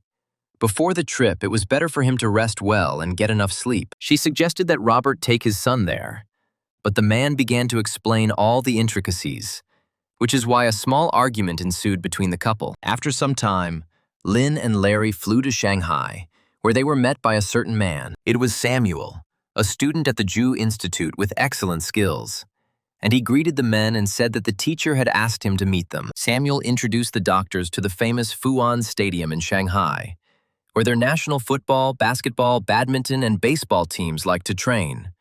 And their research institute is also responsible for sports health. He also said that he could get the autograph of his favorite athlete, Lin, but the hero refused. Samuel said that if the doctors stayed longer, they would see that popular athletes were people just like them. When they were free, they gave autographs to students, and then he pointed his finger at the main player of their badminton team. Lin noted that the man looked healthy. Samuel said that he was always healthy and it would be better not to jinx him. Lin wondered why he needed to look at him if he was already healthy. The man asked the doctors to rest first. The hero objected. He can rest at any time. But he was not sent here to rest. Larry supported Samuel, because if the doctor wants to do a great job, he must first rest. This is far from Yunhua. Lin nevertheless agreed to rest, but even after a few days he did not see any work for himself, and meanwhile, Larry was busy jogging in a large stadium. Then the hero could not stand it. They had been resting for a very long time. He asked Larry to go to the institute and ask about the surgery schedule, or he would do it himself. Larry said that they were sent here for further training. Even if they don't do anything, they will still be qualified doctors. Everything will be fine. Lin looked at his comrade gloomily.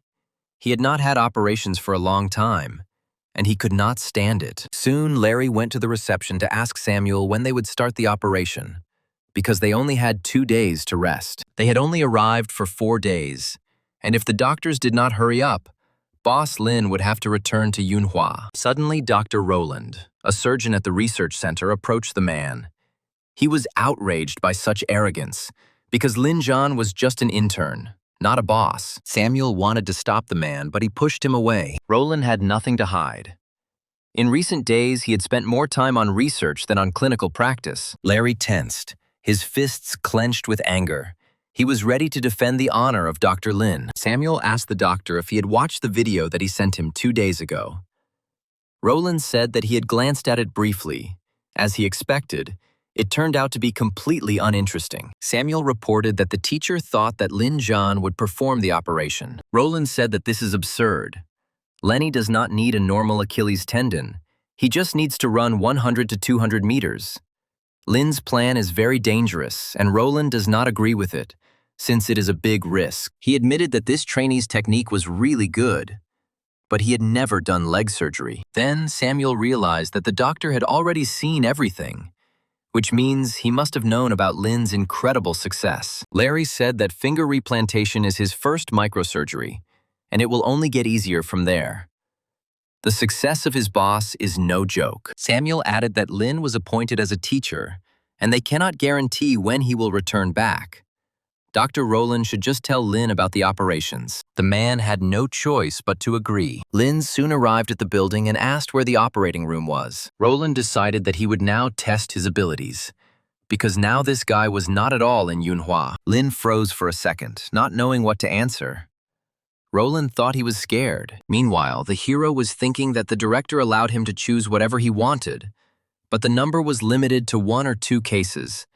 But it turns out he could choose anything, and that was great news. Then he asked if everyone was ready for the operation, and Roland panicked. He didn't expect Lin to behave like that. The hero thought about it. Since everything here is new to him, he must first adapt to every aspect and create stability. Then he asked to give him the simplest medical case. Roland thought it was a good choice. The man suggested doing a test before surgery. Their goal is an excellent score, and a good score is a shame. Their center wants doctors to perform operations according to the standard. Then these operations are criticized. Roland did not want them to use any habits, and he does not have to explain anything during the operation. However, Lin did not listen to his speech. He was immersed in analysis. Roland continued.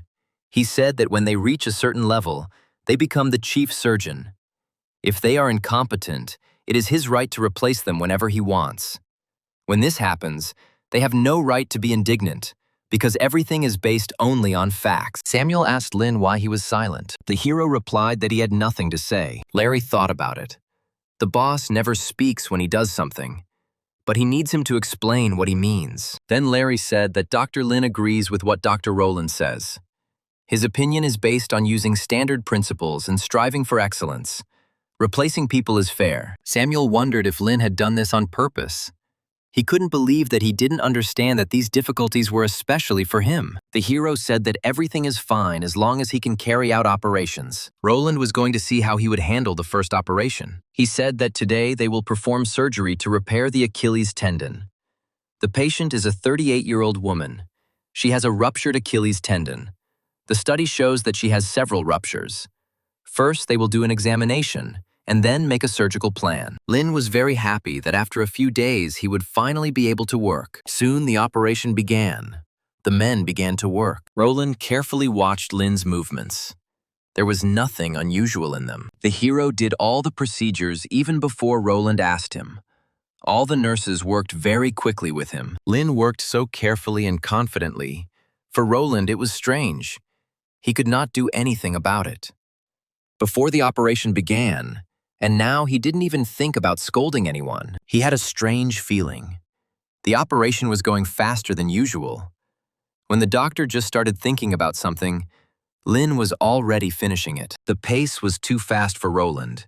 He couldn't keep up when he was performing surgeries. He liked the feeling of completion and achieving something. He expected that the operation would seem difficult for Lin, and that he would make a mistake.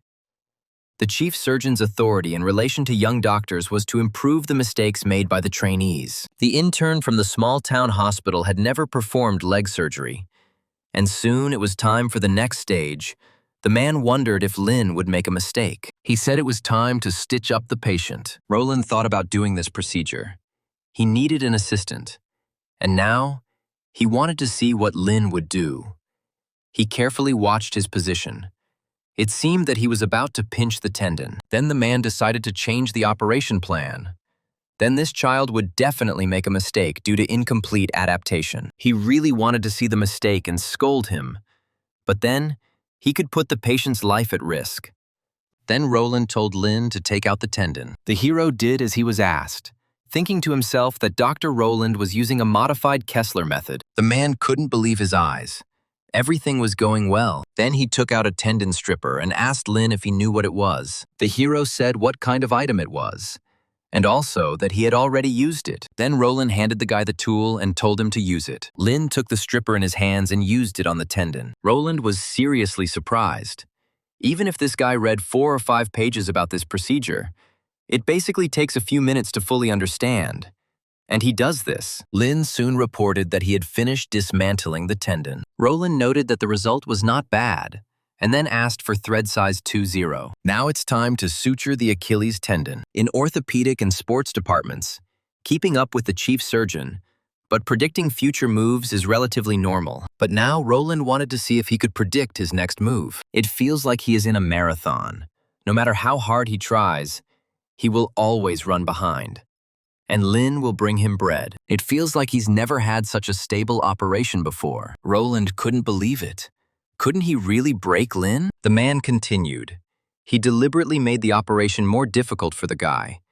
But he was the only one who was tired in the end. When they were prepared and talked through every step of the chief surgeon, he must always be ahead and pay attention to detail. Any chief surgeon would fall in love with this feeling. Soon the operation was completed. Roland noted that Lin's stitches were perfect, much better than those applied by the man himself. Apparently all his hard work at this center has gone to waste right now. But the work was very high quality. Then the man suddenly realized that this was all not true. The operation was so successful only because of their excellent cooperation. Soon, Roland announced the end of the operation and left the office, colliding with Samuel at the door. The guy said that the operation was recorded on video. He would send copies of it to Lin and academician Tobias. In the evening, Lin went to the training ground to get some fresh air. This was his first operation to suture the Achilles tendon. As it turned out, the same technique could be used. Compared to a simple tendon, the Achilles tendon is much thicker. The Achilles tendon can be sutured without the help of a microscope, with the naked eye. The Achilles tendon is subject to enormous stress, especially when running. The main problem with repairing the tendon is that it must bear a lot of weight. This is a rather complicated operation, especially for ordinary people. If you follow the doctor's instructions, everything will be fine. But athletes are a completely different case. Athletes did not strive for a normal life. The better the flight, the more he pushed his body to the limit. Lin's level is impeccable, so he can handle it. But if it comes to the best athletes, he is not sure that this will be enough. Experience and training are needed. At that moment, the hero received a call and was told that academician Tobias had returned, so he needed to come. They would draw up an operation plan together. Larry informed him that he would be the head doctor. Then their problems would finally evaporate. However, Lin wondered why they suddenly had problems. They traveled 1,000 miles, all the way from Yunhua to Shanghai. No one knew them, and they had to go through a lot of hardships. Larry didn't cook stew for several days. Then he asked Lin to bring him a robe. It's located at the nurse's station. Larry went there, but they turned him away. They said they didn't have his size. At this moment, a nurse came out of the office. Lin asked if they had gowns. The girl immediately rushed for the robe and handed it to the doctor. She was very glad to do him a favor. When everything was ready, the men went to the right place. Tobias was already waiting for them. He got ready to start since everyone was already assembled. The man said that the patient is 32 years old, unmarried, works as a traffic warden, was injured a few hours ago. His right heel is swollen, hence he cannot move it. Terrible pain. He is unconscious, does not suffer from any memory loss. He doesn't feel nauseous, doesn't feel like vomiting. His breathing is fine, no heart problems, no urinary tract infection. He then introduced Lena to Terrence, a popular orthopedist who graduated from Shanghai Fudan University Medical College. Tobias also said that he gave him the right to stop Lin's operation. He wanted to ask if the guy agreed with this, but the hero was perplexed. Would he really be the chief surgeon? The academician said that this is what he planned. Terrence wanted to show Lin the patient's medical history and the results of his tests. But the hero said that he wanted to check everything himself since he would be conducting the operation. He said that he would look at the transcript of the MRI images himself, Lin thought. Each specialist interprets MRI images differently depending on his specialty. The level of analysis of the hero's MRI should be no worse than that of others, especially since there are only images of the limbs. Lin is responsible for this operation and does not want to make any mistakes. Terrence doubted that this guy could read MRI scans, but he decided to give him a chance. Lin thought about it. He hadn't seen that many pictures since he first started using this skill. Then he decided to use his MRI analysis skills. He found out that the injury was somewhere between the first and second levels. Surgery was only needed for the Achilles tendon. A standard connecting suture could be applied. Terrence was shocked. Everything he said was absolutely correct. His plan would be perfect for the upcoming operation. The director was right. Dr. Lin is indeed very unusual. Then Tobias said that today Dr. Terrence would be Lin's main assistant. The hero called Larry along with him. They needed to change clothes for the operation. Terrence looked after the young doctor in surprise. Tobias grinned. He really is completely confident in himself. Then the academician said that he would go to the observation room, and he would leave today's operation to the men. The doctors were discussing the news that Lin Zhan would be the leading surgeon today. Apparently, new blood is needed for development. Talent is, of course, valuable, but trained skills are no less important. Then one of the men offered to go watch his work from the observation room. Roland followed the men, wondering if Lin could pass another headmaster test. Meanwhile, preparations for the operation were underway in the operating room. Nurses helped Lin put on the operating suit. They carefully checked the doctor's list of instruments and clarified all the details with him. The doctors watching the operation were shocked. They had never seen nurses so kind. Roland wondered if this was also part of Lin's skills. Soon, Terrence asked the hero where they should start. The hero said that first he needed to draw surgical lines. Larry was wondering if there were any differences between the lines. The hero explained that the black line is the cut line, and the white one shows the torn tendons. Terrence thought about it. Now he understood why Lin didn't want to look at the MRI report and looked at all the images himself. He wouldn't have been able to get this information from the report. Now the man understood that he had underestimated the guy. He was simply amazing. Lin noticed that Larry was still confused and Dr. Terrence was sweating. He needed to explain everything and calm the men down. He said that in the MRI images, he noticed a high signal intensity in the tendon area. This tendon is harder and irregular. This is characteristic of injuries. This can be seen in the second MRI image with this signal. The tendon rupture becomes obvious. Now that everything should have become clear to the assistants, Lin decided to begin the operation and made an incision. Terrence was surprised. The cut was made too quickly. And meanwhile, the hero's first big case began. It took Terrence a few more seconds to simply understand that the operation had begun. Larry understood that the doctor was not used to such a rhythm. The boss was a typical solo surgeon. Usually, he already has a detailed plan for all his operations. Sometimes, when the assistants couldn't cope or were distracted, the boss didn't say a word and did all the work himself. Of course, Larry was the second assistant. He is better suited to Lin's style. Then the hero said that it was necessary to apply a through stitch. This is a modified Kessler method, recently used by Dr. Terrence to quickly stitch the wound. The man understood that he should have read the MRI report. Then he would have been able to assess the correctness of the location. Now he would not be able to follow all of Lin's actions. He couldn't disgrace himself. He needed to work together with Dr. Lin. It all starts with the simplest seam, a through one. The doctors were closely monitoring the operation from the observation room. They thought their screen had frozen, but Roland knew that it wasn't freezing.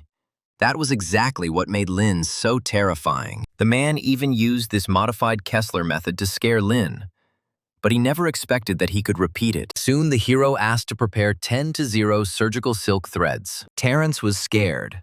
Although these surgical threads are considered thick, they are still 3 times thinner than 4-0 threads, which Lin had not used before. But why did he decide to use them now? Lin explained that the tear areas are not even enough. If they use 4-0 thread, then after removing the stitches, there will be defects. If all the thin threads are used on only one of the segments, then there will be a lot of stress on it.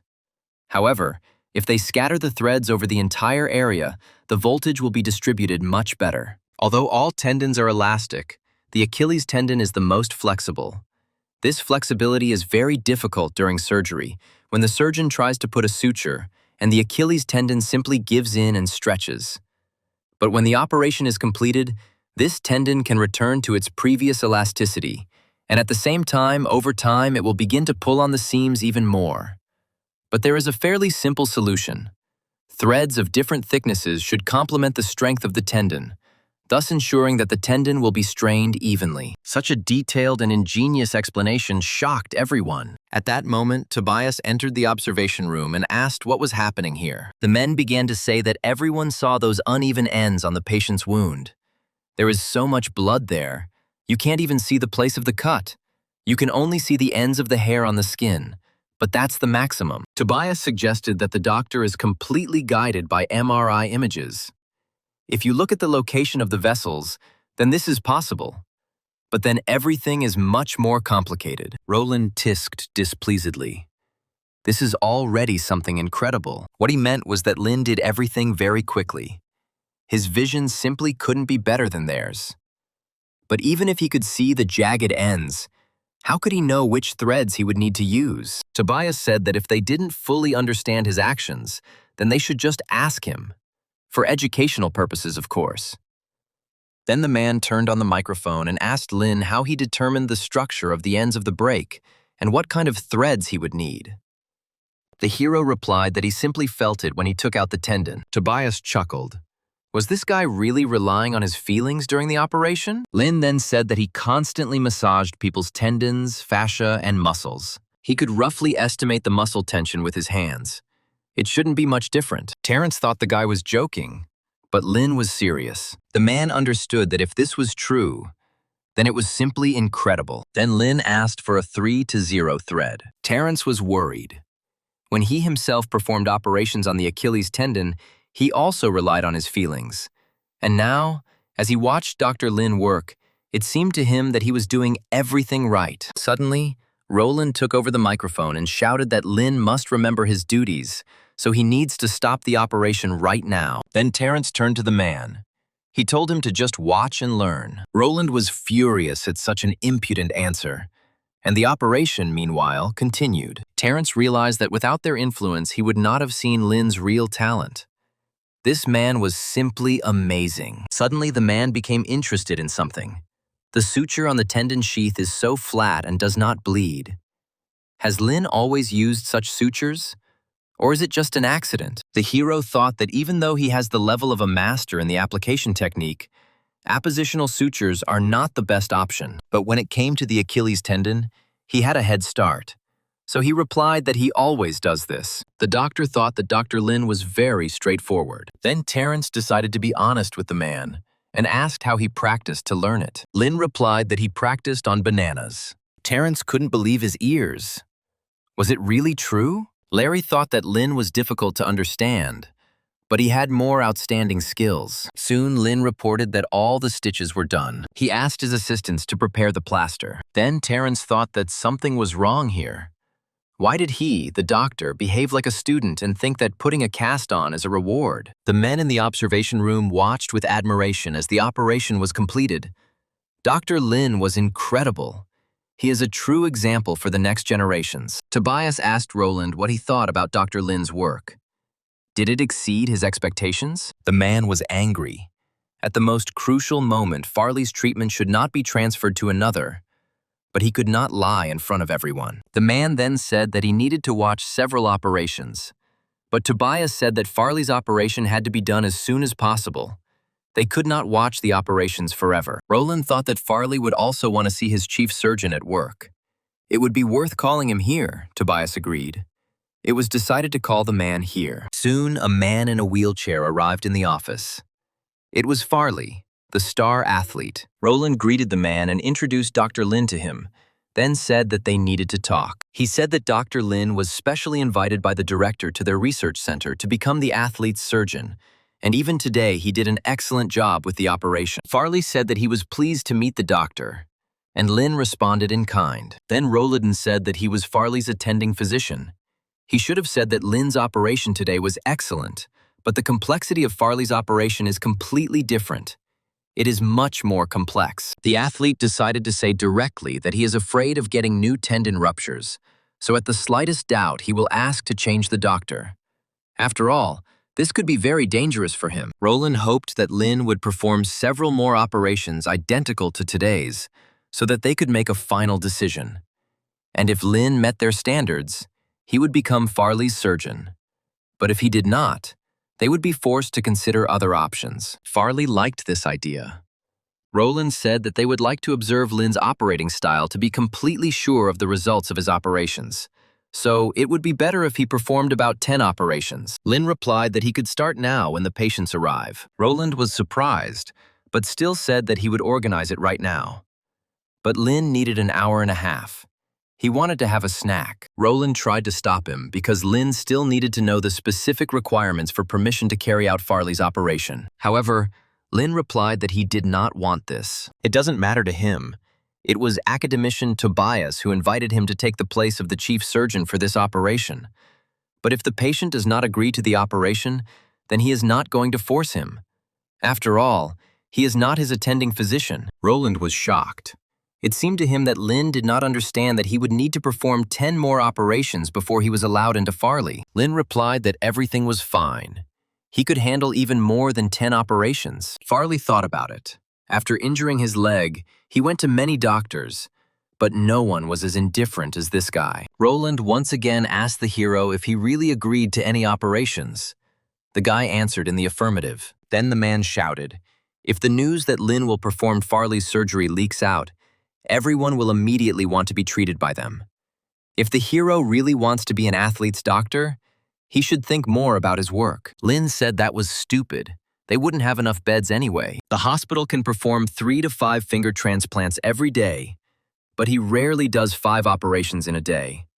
But patients need a recovery time of about 40 days, and the hospital has about 70 beds, possibly 100 if they are brought in from other departments. Roland was shocked to hear about 3 operations per day, But Tobias explained to him that at Yunhua Hospital, Dr. Lin could perform an average of 10 to 12 finger transplants per day. Now it became clear to Roland why there weren't enough hospital beds. He was angry. The director shouldn't lie to him. But he also worked as a surgeon, and performing 10 operations a day is too much. Not a single normal doctor would agree to this. Anyone would simply die from this amount of work. An ordinary microsurgeon will need 2 hours to operate on one finger. But a person is not a machine. With each operation, the surgeon will get more and more tired, and the transplantation begins to take even more time. Transplanting 7 fingers in one operation is already a test for any microsurgeon. And transplanting 10 or 12 fingers is something impossible. Roland then asked Lin why he joined their research institute. Hiro said that he wanted to watch the development of the Orthopedic and Sports Medical Center and understand their method of performing surgery. Roland sighed tiredly. They spent them, like all normal people, but did not say it out loud. Farley then asked how long it would take for Lin to start. The hero decided to ask what Dr. Roland thought about this, since he himself did not care about it. The man asked him to make sure that he had carried out all the operations. And with that, everything was decided. Soon, night fell. Farley dreamed of Lin saying that he didn't care about the operation. The man woke up in a cold sweat. This was an operation on his leg, and he definitely didn't care about it. At the Sports Medicine Center, Dr. Roland fulfilled all his wishes, even the completely meaningless ones. They even updated the room to suit him. But Lin was different. Farley had never thought about it before, but no clinic, even the best in the world, could simply return him to the stadium. These are just half measures. A year of rehabilitation and an Achilles tendon that will work for a maximum of 6 months, or short-term recovery and a tendon that will work for no more than 3 months before a new injury. Farley didn't want this, so he decided to meet with Dr. Lin. Morning soon arrived, and Roland was enjoying his breakfast at the rehab center. Then one of the doctors told him that Lin Zhan had already performed 6 operations on the Achilles tendon. It was rumored that he spent the whole night on this. Hearing this, Roland stood up and walked away from the dining room. He couldn't believe that this guy hadn't stopped operating since yesterday. He felt like he was being bullied. The man opened the doors to the observation room, where the doctors had already gathered. They watched Lin's operation. They were very interested in watching him work, since everyone said that it was normal for him to operate on patients at 3 in the morning. Roland was furious. All the nurses should be mad at him by now. But instead, they gave him a nurse's hat with bunnies on it. He wondered when Lin was going to finish and how many patients he had. His colleagues explained to him that he was putting all incoming patients on a waiting list. Apparently, he was going to operate on them all. Roland was shocked. He asked him to carry out 10 operations, and this guy was going to carry out all of them in one go. The doctors reported that Lin's assistant was already so tired that he simply could not move, so other workers decided to help him. Meanwhile, Lin worked tirelessly on patients. He thought that before he came to Shanghai, he could only perform 1 to 2 operations a day. There were too few patients. But now there was so much work that he could do at once, and it was incredible. At that moment, a nurse entered the observation room and said that Farley was waiting for Roland in the office. When the man came into the office, the patient, Tobias, and Terence were already there. Farley said that Lin worked all night, and he watched him. He wanted him to perform his operation. Roland asked him not to rush. If he decides everything so quickly, a lot of rumors will spread. But Farley said he didn't care. He wanted Dr. Lin to operate on him. A day later, before Farley's operation, his fans gathered in front of the clinic. They tried to provide moral support. Some were against the man being treated here, even though this center is one of the best sports medicine institutions in the country. But there are a lot of hospitals abroad that are much better than him. Health is too important. Farley should not take risks, even if from someone's reputation depends on it. Harry, the bespectacled man watching the fans from the hospital, thought Farley should have warned them first. They could discuss everything and make it pre-release in the news. But it could be worse. They just need to give a couple of interviews and they can turn the situation in their favor. Farley asked if Dr. Lin was ready and when they could start the operation. Roland said that there was no problem with that. The clinic was already ready, but they still needed to confirm all the details with the man's sports team. Harry said that everything was happening too fast. They should inform the team leaders. Farley thought that they knew that he was in Dr. Tobias's clinic, but the man explained that they still had to report every action to them, because Farley is one of the main members of the team. Everything rests on him, so it is logical that they need to notify his team about all the details of the treatment. Farley said that he could choose his own doctor. He did not need anyone's permission. Then he asked when Dr. Lin would come to see them. Roland said that he was still in surgery. He had already called him twice. Harry was surprised. Farley's operation was about to begin, and the doctor was performing other operations. Roland decided not to argue. Tobias would come here soon and explain everything to them. An hour later, there was a knock on the office door. It was Tobias. He said that Dr. Lin is still in surgery. So many new patients have arrived today, but the doctor remembers Farley's situation. He wants to prepare everything for him in the best possible way. And for this today, he is going to carry out everything operations at a time. The athlete said that after so many days of waiting, he could wait a little longer. Tobias added that if they want to carry out the operation according to all the rules, then they need to prepare for everything. For example, Farley will have to eat a special diet the day before the operation. This can reduce the danger during the operation. The man decided to ask what the percentage of successful recovery was for his operation if Dr. Lin performed it. Tobias asked him a counter-question. Did Farley want to continue playing sports? Or did he decide to quit everything? The athlete thought for a moment. He himself did not know what to answer. He was distracted from his thoughts by the shouts of people from the street who came to support Farley. Tobias continued. If Farley is going to quit the sport, then they can use a standard recovery plan. Then they can ensure that the risk of re-tearing the tendon will be below 30%, regardless of who performs the operation, after which the man will return to full health. But if he wants to continue his career, then the usual recovery will not suit him. Farley understood this. He simply could not calm down. At that moment, Lin entered the office. Farley smiled at the doctor and asked if he would operate on him in these clothes. The hero noted that the athlete is in a good mood today. The man said he still wanted Lin as his surgeon. He also said that he understands and accepts all the risks associated with this decision. When the hero received full consent, he decided to check the patient's leg using his skill. At this moment, information began to seep into his consciousness, and data about Farley became available to him. Then he said that everything was normal, and the patient could be sent to the operating room. Harry was shocked. Could the operation really begin right now? Because the head of the team was not here yet. There were so many fans on the street. Farley had to meet them. Moreover, the man's family came here to get him clean clothes. Lin said that he is completely ready to perform the operation now. He will finish in 2 hours. At this moment, the system sent a new mission for the hero, according to which he must gain recognition and restore Farley's Achilles tendon to its original state. He is entitled to 1 reward for every 5% of the restoration of the Achilles tendon. Soon the doctors and the patient arrived in the operating room, and Lin asked to begin administering anesthesia. However, something went wrong. After administering the anesthesia, Farley heard someone asking a certain Dalen to get up and take his medications, and then he fell asleep. Tobias and the nurse chuckled as they looked at the patient. Soon, everything was ready. The doctors began the operation. Lin made the cut. Terrence was shocked.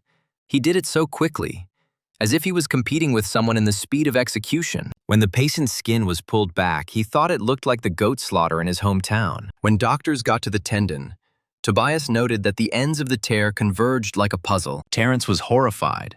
It was not good. The form was very difficult. Among all types of ruptures, this was one of the most difficult. The man asked Tobias what they should do next. The academician continued to work together with Lin. They performed all the actions simultaneously. Terrence looked at the piece of severed tendon. If this were a common situation, then such uneven ends would be fine. Some might even use them as a basis for strengthening the suture. But now the patient is Farley, an athlete whose Achilles tendon strain cannot be compared with normal people. After a standard operation, his tendon simply will not be able to bear this load. Now his tendon was a centimeter shorter than it was. Then the anesthesiologist asked if the man would be able to run at all after this. Tobias said if they do everything right, there shouldn't be a problem. Doctors and nurses carefully watched the operation in the observation room. They did not understand what was happening. Apparently, Something happened during the operation and the doctors decided to act according to the original plan. The fact is that Dr. Tobias's original plan is to maintain the blood supply to make sure the tendon is intact. The circulation of the medial side of the Achilles tendon occurs through the posterior tibial artery. Then it divides into 3 or 4 small arteries that cannot be seen with the naked eye. And the vessels on the sides of the tendon are also not much different from this. The only difference is that there the blood supply occurs on the back of the fibula, and you need to avoid touching any of these veins. There are about 8 small vessels and many different arteries, and Dr. Tobias hopes that they can bypass all of these vessels to keep the Achilles tendon as safe as possible. If everything works out, then the likelihood of a complete recovery will be much greater, and the period will be shorter.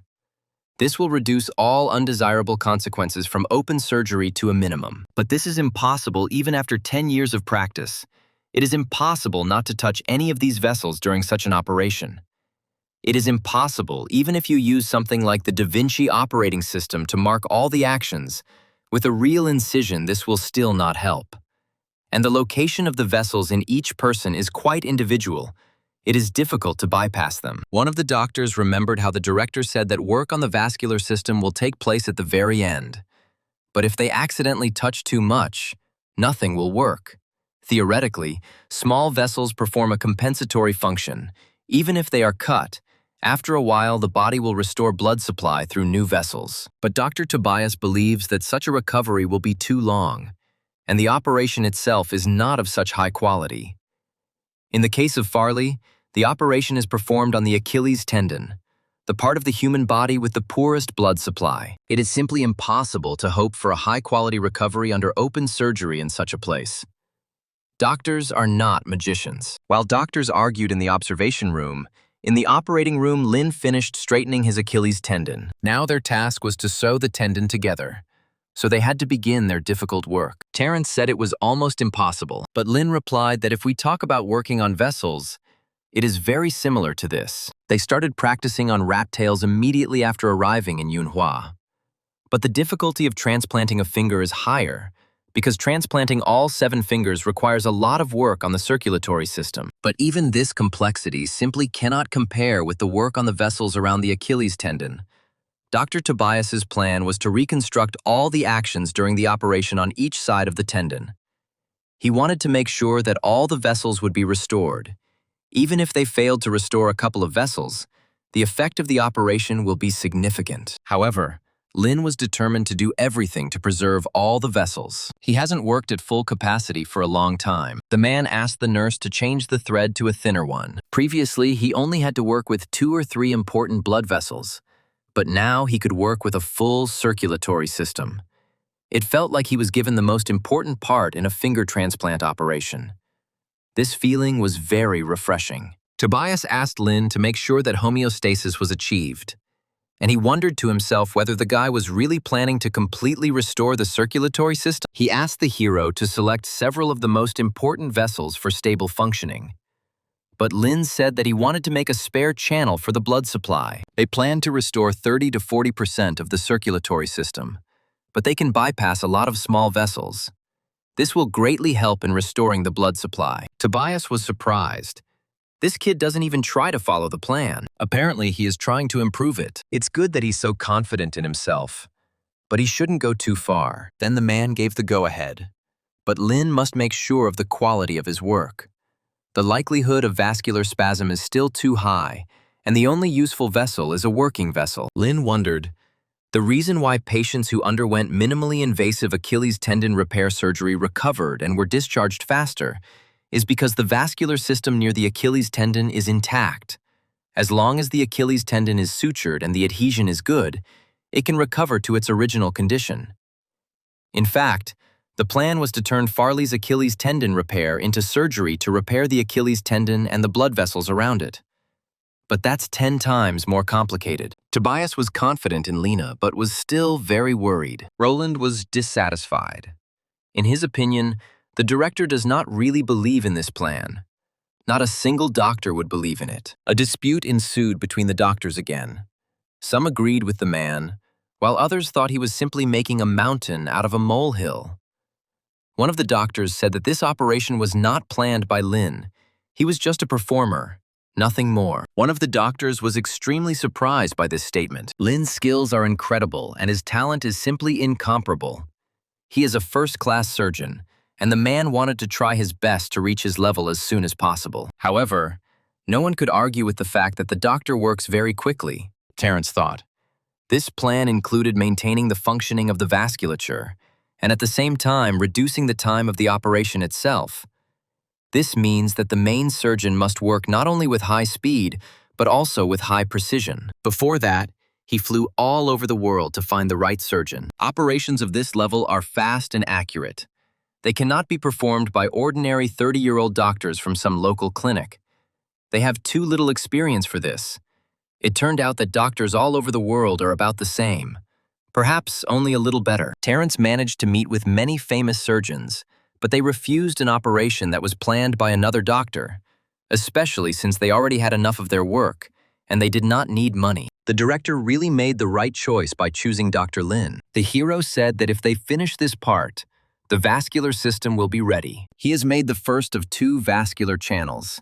He still has to make the second. Suddenly, Lin felt a strange feeling. He asked Terrence to check the vessels while he changed his gloves and washed his hands. The doctor looked after Lin, noting to himself that he paid so much attention to detail. The hero thought about it. He only recently read research and therefore understands how much attention this operation requires. The feeling he got when touching the forceps indicates that the gloves are worn out. Studies show that when heart surgery takes less than 3 hours, gloves break in 30% of cases, and during 5-hour operations, they break in 65% of cases. Also, if you do not wash your hands during this time, a huge amount of bacteria will collect on your hands, which can lead to undesirable consequences if the gloves break. Many hospitals want their assistant surgeons to change gloves every 4 hours, but there are those clinics that require changing gloves every hour and a half, and they must avoid all possible risks. Soon Lin returned. Terrence reported that he checked everything. The vessels were working perfectly. Apparently, everything went quite well. Then Lin decided to remove the clamp and take a look at them. He saw that the blood was flowing well and the stitches were holding well. Larry, along with the rest of the doctors, were quick to praise Lin for a job well done. The system reported that the level has increased. The tendon can recover by about 75%. For an operation of such complexity, this is very good. And if the recovery and all procedures are carried out correctly, then this percentage will be even higher. But for Farley's load level, even this may not be enough. Then Lin said that they needed to make another vascular channel. Everyone present was shocked. Terrence tried to stop him. The work done was enough. They can finish the operation earlier. It will be even better for Farley's body. He understood that if the operation was completed so early, then one could say that it was successful. But if he continued and made another vascular canal, the result could be disastrous. Lin was not sure if this was enough. The capacity of these vessels can be compared to the blood circulation in 2 fingers. Tobias wondered, in theory, if they continued to increase the strength of the tendon, it could make a difference in dealing with problems with the bones and muscles around them. It was like an army. A standard amount of supplies can ensure survival, but only an excess amount allows you to go on the attack. Lin said they need to make sure there is enough blood circulation as their top priority. So if doctors are worried about complications, they can take care of that later. At first, all the doctors were shocked by this statement. But Tobias announced that the operation was continuing. When the hero received consent, he immediately began to implement his plan. Lin asked to wipe off his sweat, but the nurse noticed that he wasn't even sweating. However, she realized that it was Lin's hair that had come out from under his cap and was tickling his face. All the observing doctors were amazed. They didn't think that Dr. Lin was so stubborn. He even argued with Tobias. He didn't doubt himself at all. Then one of the doctors said that Lin was currently adding a second vascular canal. The men thought to themselves that they would sit on this procedure until the next day, and Lin dealt with everything so quickly. The hero was worried about something. Sweat appeared on his forehead every now and then. This had never happened before. Suddenly, the system informed him of an alarm. The mission completion level was falling percentage by percentage. Lin then asked to check the patient's physiological status. Terrence looked at the screen and said everything was normal. The patient was fine. At first, Lin couldn't believe his ears and looked at the data on the screen himself. Everything was really fine with the indicators, But he had a bad feeling. Lin wondered if he could stop the operation right now to keep the regenerative ability of the Achilles tendon at a higher level. Restoring 70% of its function would not allow the treatment to undergo high-intensity training, but it would be more than enough for everyday life. Lin could still change the plan to which Tobias compiled, but he has other goals. But Farley did not want a conservative operation. Otherwise, he would not have waited so long for it. Changing the original plan would mean that Lin had succumbed to panic, and there was no evidence that other plans would be more effective. Then the hero said that they should continue. High-level Achilles tendon repair or finger replantation. It doesn't matter. With his experience points, the most important thing is restoring blood circulation. Since there is not enough information, he will have to rely only on his theoretical knowledge. Farley wants to return to the big sport. Lin could not let his dreams go up in smoke. Meanwhile, the function of the Achilles tendon has decreased to 55%. You can forget about intense training and competitions. Farley will experience problems even in everyday life. For a sports center for medicine and orthopedics, such a result is simply a mockery. Then the hero decided to check the patient's indicator again. When Terrence said that everything was fine, Lin thought, statistics do not prove anything. In situations where the system cannot identify the problem, he could only trust his own judgment. Postponing the operation by 1 or 2 hours could not greatly affect the result. The only possible mistake could be that the alternative vascular channel that Lin created caused harm to the patient. Since he has to guess, he's pretty sure it's all down to the side effects of the vascular canal. Soon, Lin declared that the vascular canal was complete. At this point, the system stated that the mission progress was increasing. Farley's Achilles tendon was seriously injured, and the part that had to be cut off was indeed the size of a thumb. Before the tendon in this condition with so many old injuries, restoration of function to 85% would be an incredible success. If you look at the table of vascular capacity, then 85% is excellent. But even so, there will still be a risk of re-rupture under excessive loads. But Farley will at least be able to return to the world of big-time sports. 85% is not the final result. The completion status is still rising, so it is time to end this operation. Lin said that the second blood channel was ready. It was time to apply stitches. Terrence looked at the guy in surprise. He didn't seem to be worried at all. The hero replied that he felt that everything would be fine. He would stitch himself. Soon, the suture was completed. All that remained was to bandage the patient's leg. The hero then asked what Dr. Tobias's professional opinion was. At this point, Terrence asked Lin how he was feeling. The hero replied that he felt as if he had just received an award. The doctors in the observation room watched the end of the operation in amazement. The nurse talked about everything that was happening in a chat dedicated to Lin. Soon after the operation, Tobias approached Lin. He asked him not to relax. He would later write a report to the director of the sports bureau. Lin replied that if it was not soon, he would prefer to perform another operation. Terrence was shocked. After such a complex operation, was he really ready to work again? Farley's fans were still standing outside the hospital windows. Everyone was wondering how the operation went. At that moment, a black car drove up to the group of people. Journalists present at the fan meeting noted that this was a car from the sports bureau. Soon, Roland went to the car to meet those who had arrived. As it turned out, it was the bureau administrator Malcolm and the bureau general director Vince. They were looking for Farley. Roland reported that he was inside in his room. Soon, the men were in Farley's room. The patient was lying unconscious on his bed. Vince immediately screamed, asking what was wrong with him. Tobias replied that the operation was successful.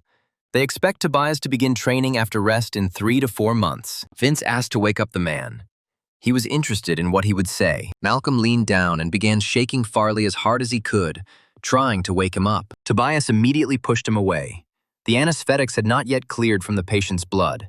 He would not be able to talk normally. And even if the anesthesia wore off, he still had to rest. It was better for them to talk outside. Vince looked at Farley with displeasure and still agreed to leave their chambers. The men went to a more comfortable office. Malcolm asked why Professor Tobias undertook to operate on Farley without informing them. The man said that the athlete stayed in their hospital for so many days. The media knew about it. The bureau should have known too. They did not make a secret of it. Malcolm didn't like Tobias being a fuss. They had to wait for the bureau to agree to the operation. And the fact that they were doing it now was ruining all their long-term plans. And they also wanted the surgeon in charge to explain himself to them. Terrence said that he is now operating. He wants to finish all the operations scheduled for today. Vince was extremely annoyed, but agreed to wait. He asked Malcolm to call some reporters and an expert he knew. Half an hour later, reporter Kevin and the bureau's expert, Hank, arrived at the hospital. At that moment, Lynn entered the office. As soon as Kevin saw the surgeon, his eyes immediately lit up. He saw the ideal model in this guy, and immediately began to photograph him. But Hank was less positive. He didn't like that the surgeon was such a young man.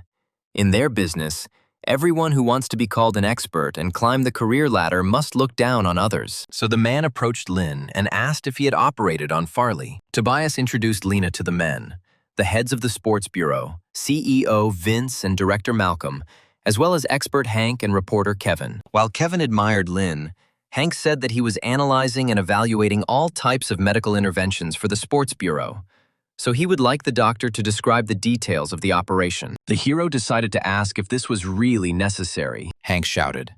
Of course this is necessary for them, since they want to evaluate his work from all sides. Lynn should know that Farley is one of the most important athletes of their bureau. He is a sports star that the whole country is rooting for. Information about his physical condition should be available to them at any time. Lynn said that the man could ask academician Tobias about the patient's condition after the operation. Hank insisted that if they had to ask academician Tobias, they would have done so. But they had questions regarding the operation that the doctor should answer. Lynn asked Tobias if this was appropriate. The man replied, "Since Mr. Hank wants to know all the details, then it is worth enlightening him." The man then asked why Farley needed surgery in the first place. The hero was perplexed why the man was asking him about this. Hank's patience is running out. Lynn is the chief surgeon. Does he really want to say that he doesn't know why Farley went under the knife? Then the hero said that, in his opinion, Farley decided to intervene due to a ruptured Achilles tendon. If Hank is interested in why he wanted this operation, it is better to ask him himself. It has nothing to do with medicine. Kevin chuckled at how well the young doctor put the expert on edge. Then Hank shouted, saying that if Lynn covered up Farley, he would only lose the trust of the bureau, and their cooperation would end there. The man thought, many young doctors like Lynn want to raise their prestige and become famous by operating on athletes. They use athletes to gain connections and increase their income. Lynn thought, the most preferred target for Achilles tendon repair surgery are athletes. But the main target audience is still ordinary people. At the same time, the total number of athletes who suffered from Achilles tendon rupture is approaching zero, despite the fact that the need for reconstructive operations on it is still high. Thus, it is impossible to operate on an athlete at full strength without first earning a reputation among ordinary people. He is not training in Shanghai and does not intend to make a career as a sports doctor. Hank was losing his temper. This guy has been silent for so long. What does he think he is? Terrence intervened in the conversation. He said that his cooperation with the bureau was very fruitful, and in the case of Farley, the operation also went smoothly. Hank once again asked Lynn to describe the course of the operation in detail. Then Lynn replied that he acted according to a plan developed by academician Tobias. It is a technique for repairing the Achilles tendon. Using a lateral near midline incision, they accessed it. Hank screamed. He wanted to hear about the difference between his plan and the classic Achilles tendon repair technique. Lynn then said that they had recreated the vasculature on Farley's tendon. He showed the man in the picture the places where they made the shunts. Hank was amazed. He did not understand why they decided to take such a dangerous path. Malcolm and Vince were also surprised. They wondered if it was really that dangerous, and why Farley didn't need resuscitation. Terrence said that their plan was really risky, but the result was good. So far, the operation has been worth it, Hank replied. Even so, none of the doctors could guarantee that Farley would get better after the intervention. Obviously, he believed that the doctors should not have used such dangerous methods. Lynn replied that it was indeed a risky operation for Hank. But from their point of view, such a risk was appropriate. Hank screamed. This whole operation was one big risk. The hero decided to ask the man if he was an expert in Achilles tendon repair techniques. After all, if he is not a specialist in this field, then what is the reason for his interest? Hank couldn't believe his ears. Was this guy really challenging him? Lin said that a complex and risky operation that can be done successfully is an interesting operation. Its algorithm seems risky to Hank because he does not know how to perform it. That is why he feels that success is impossible. It is absolutely normal to have such thoughts. Then Hank shouted. He has been working as a sports bureau consultant for 10 years. He doesn't need to be an expert to be privy to the operation plans. Lin chuckled. It really wasn't necessary. He knows that there are many people in the world who were not lucky enough to become doctors, much less surgeons. Hank could not learn to operate, so he switched to another medical specialty. This is a good opportunity for career growth, so he does not need to be shy. Hank was furious. He wanted the administration, doctors and medical representatives to lick his shoes to gain favor. And this guy is talking about embarrassment. Lin explained that to become a good surgeon requires a lot of luck. It is said that even some famous scientists, having realized their inability to operate or face difficulties in developing skills, changed professions to forensic scientists, therapists, researchers, or rehabilitation specialists, and achieved success in this field. At this moment, Hank felt that Lin had grabbed him by the quick, and he had nothing to answer. Vince didn't understand what Hank was doing. Couldn't he really talk to the young doctor? Then he decided to ask Tobias himself. He wondered when Farley would recover, and to what extent he would recover.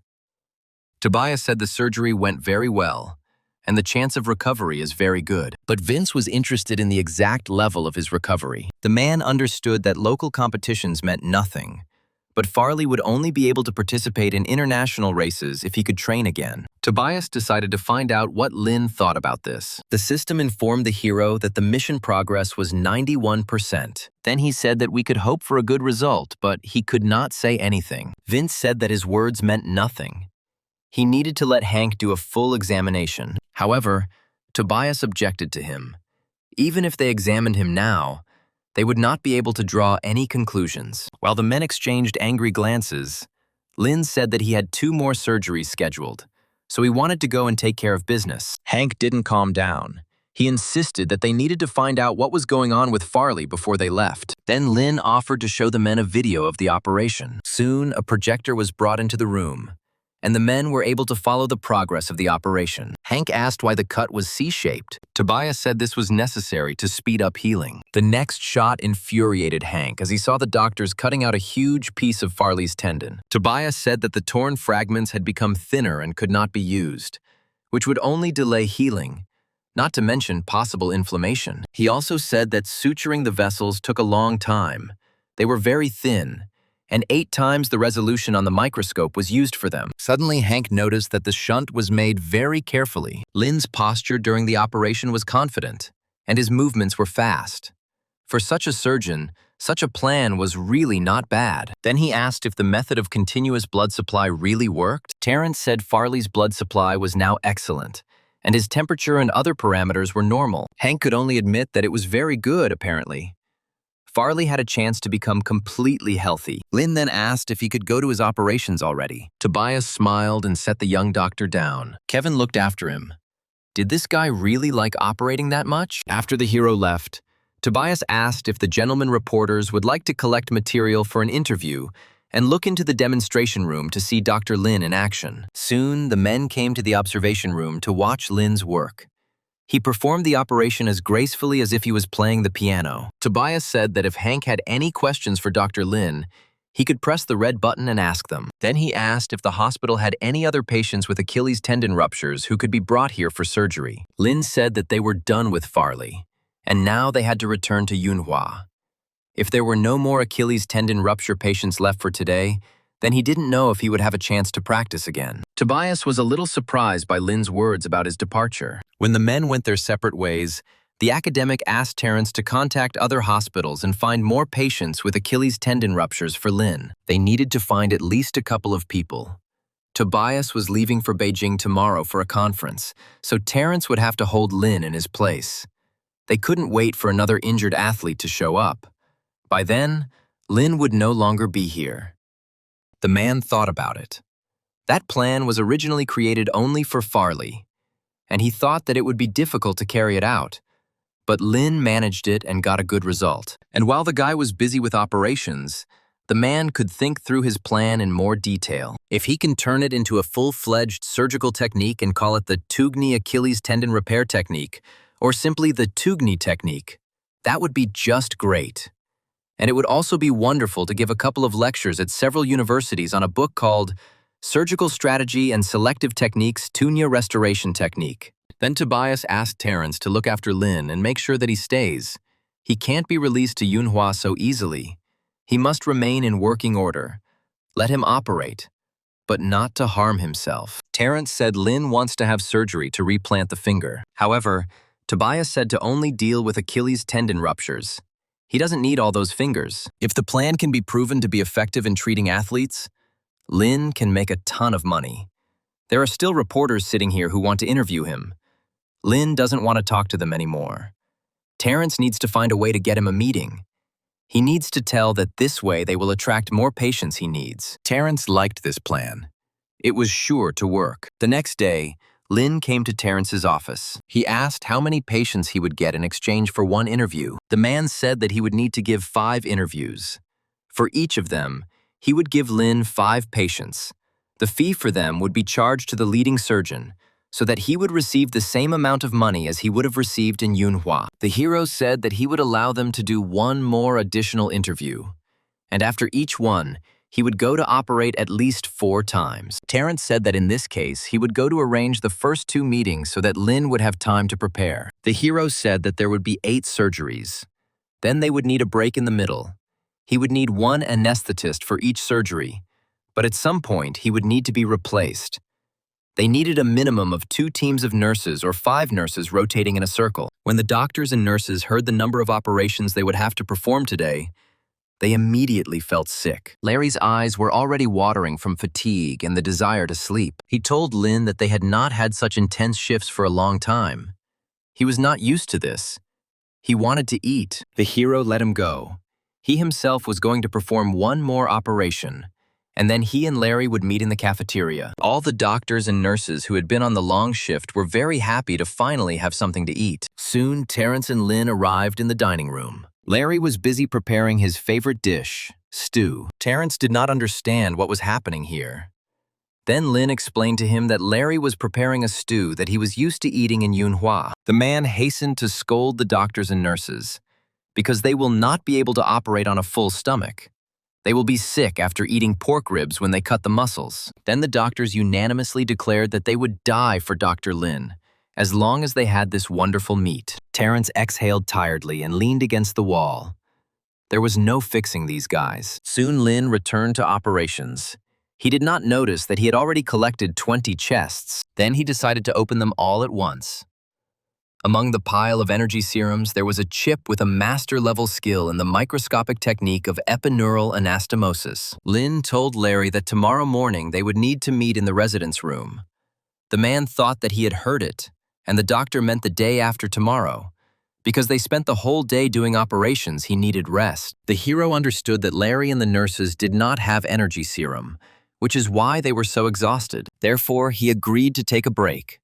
Because patients are not endless either. When Lin returned to his room, he found out that in all of Shanghai there were only 2 patients with Achilles tendon ruptures per day. If you add patients from neighboring cities and counties, he will be able to operate on approximately 20 to 33% of fresh ruptures per day. For a city that has dozens of level 3 hospitals, this is clearly not enough. As it turned out, Lin slept right until noon. When he woke up, he headed to the hospital where Terrence was waiting for him. He said Lin worked all day yesterday, and the man was worried that he might overwork himself. Then the hero smiled and said that he was not tired at all. Terrence said that they had received a notification from the accounting department. The money for the transactions had been credited to Lin's account in accordance with the rules of their center. 9 Achilles tendons would be approximately 1,000 yuan, but that was even a lot. Lin said that he had not received any notice, and now he would like to talk about the interview. But Terrence said that he had a sensitive situation. The hero asked if this was due to the debt in the form of patients whom he did not operate on yesterday. Terrence said that Lin was unlucky today, but Lin didn't let him finish. He said that in that case, he would book a ticket to Yunhua and fly out tonight. And finally, he would like to conduct an informal round of patients. Terrence hurried to stop the guy, But the hero did not understand what he should do here. The man thought. He saw many doctors who reasoned logically. Usually they asked for a raise in salary or a TV subscription. Good food, good drinks, and good service. Some even demanded awards and publications. And usually they all left with nothing. But this. He hasn't met the doctor yet. It's not just what he's asking for. He's demanding more patience.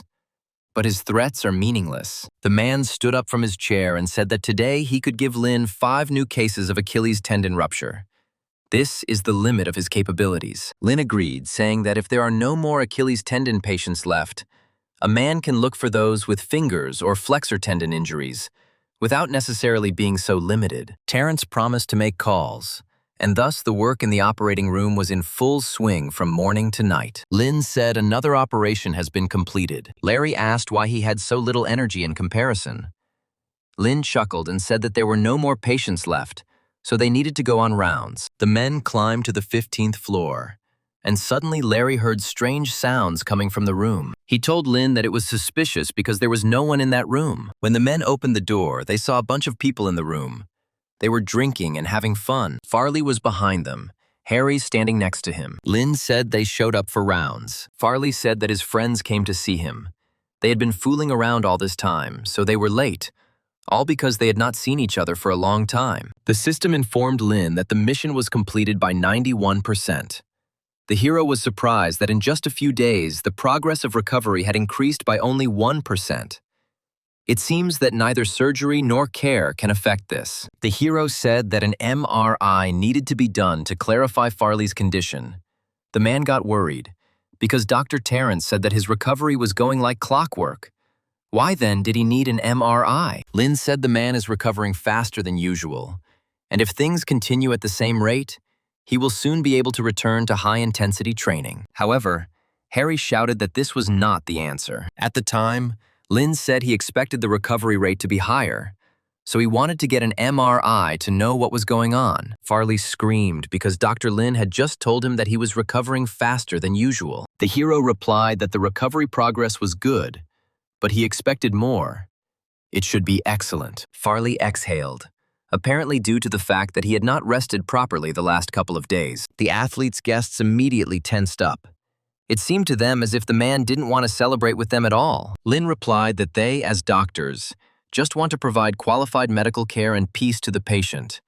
First, they will do an MRI, and then they will draw conclusions. Then Farley shouted to his friends to listen to the doctor and turn off the music. Soon, when the rounds were completed, Lin was going to head to Terrence to beg for more patience. Soon, the men came to the room of one of the patients.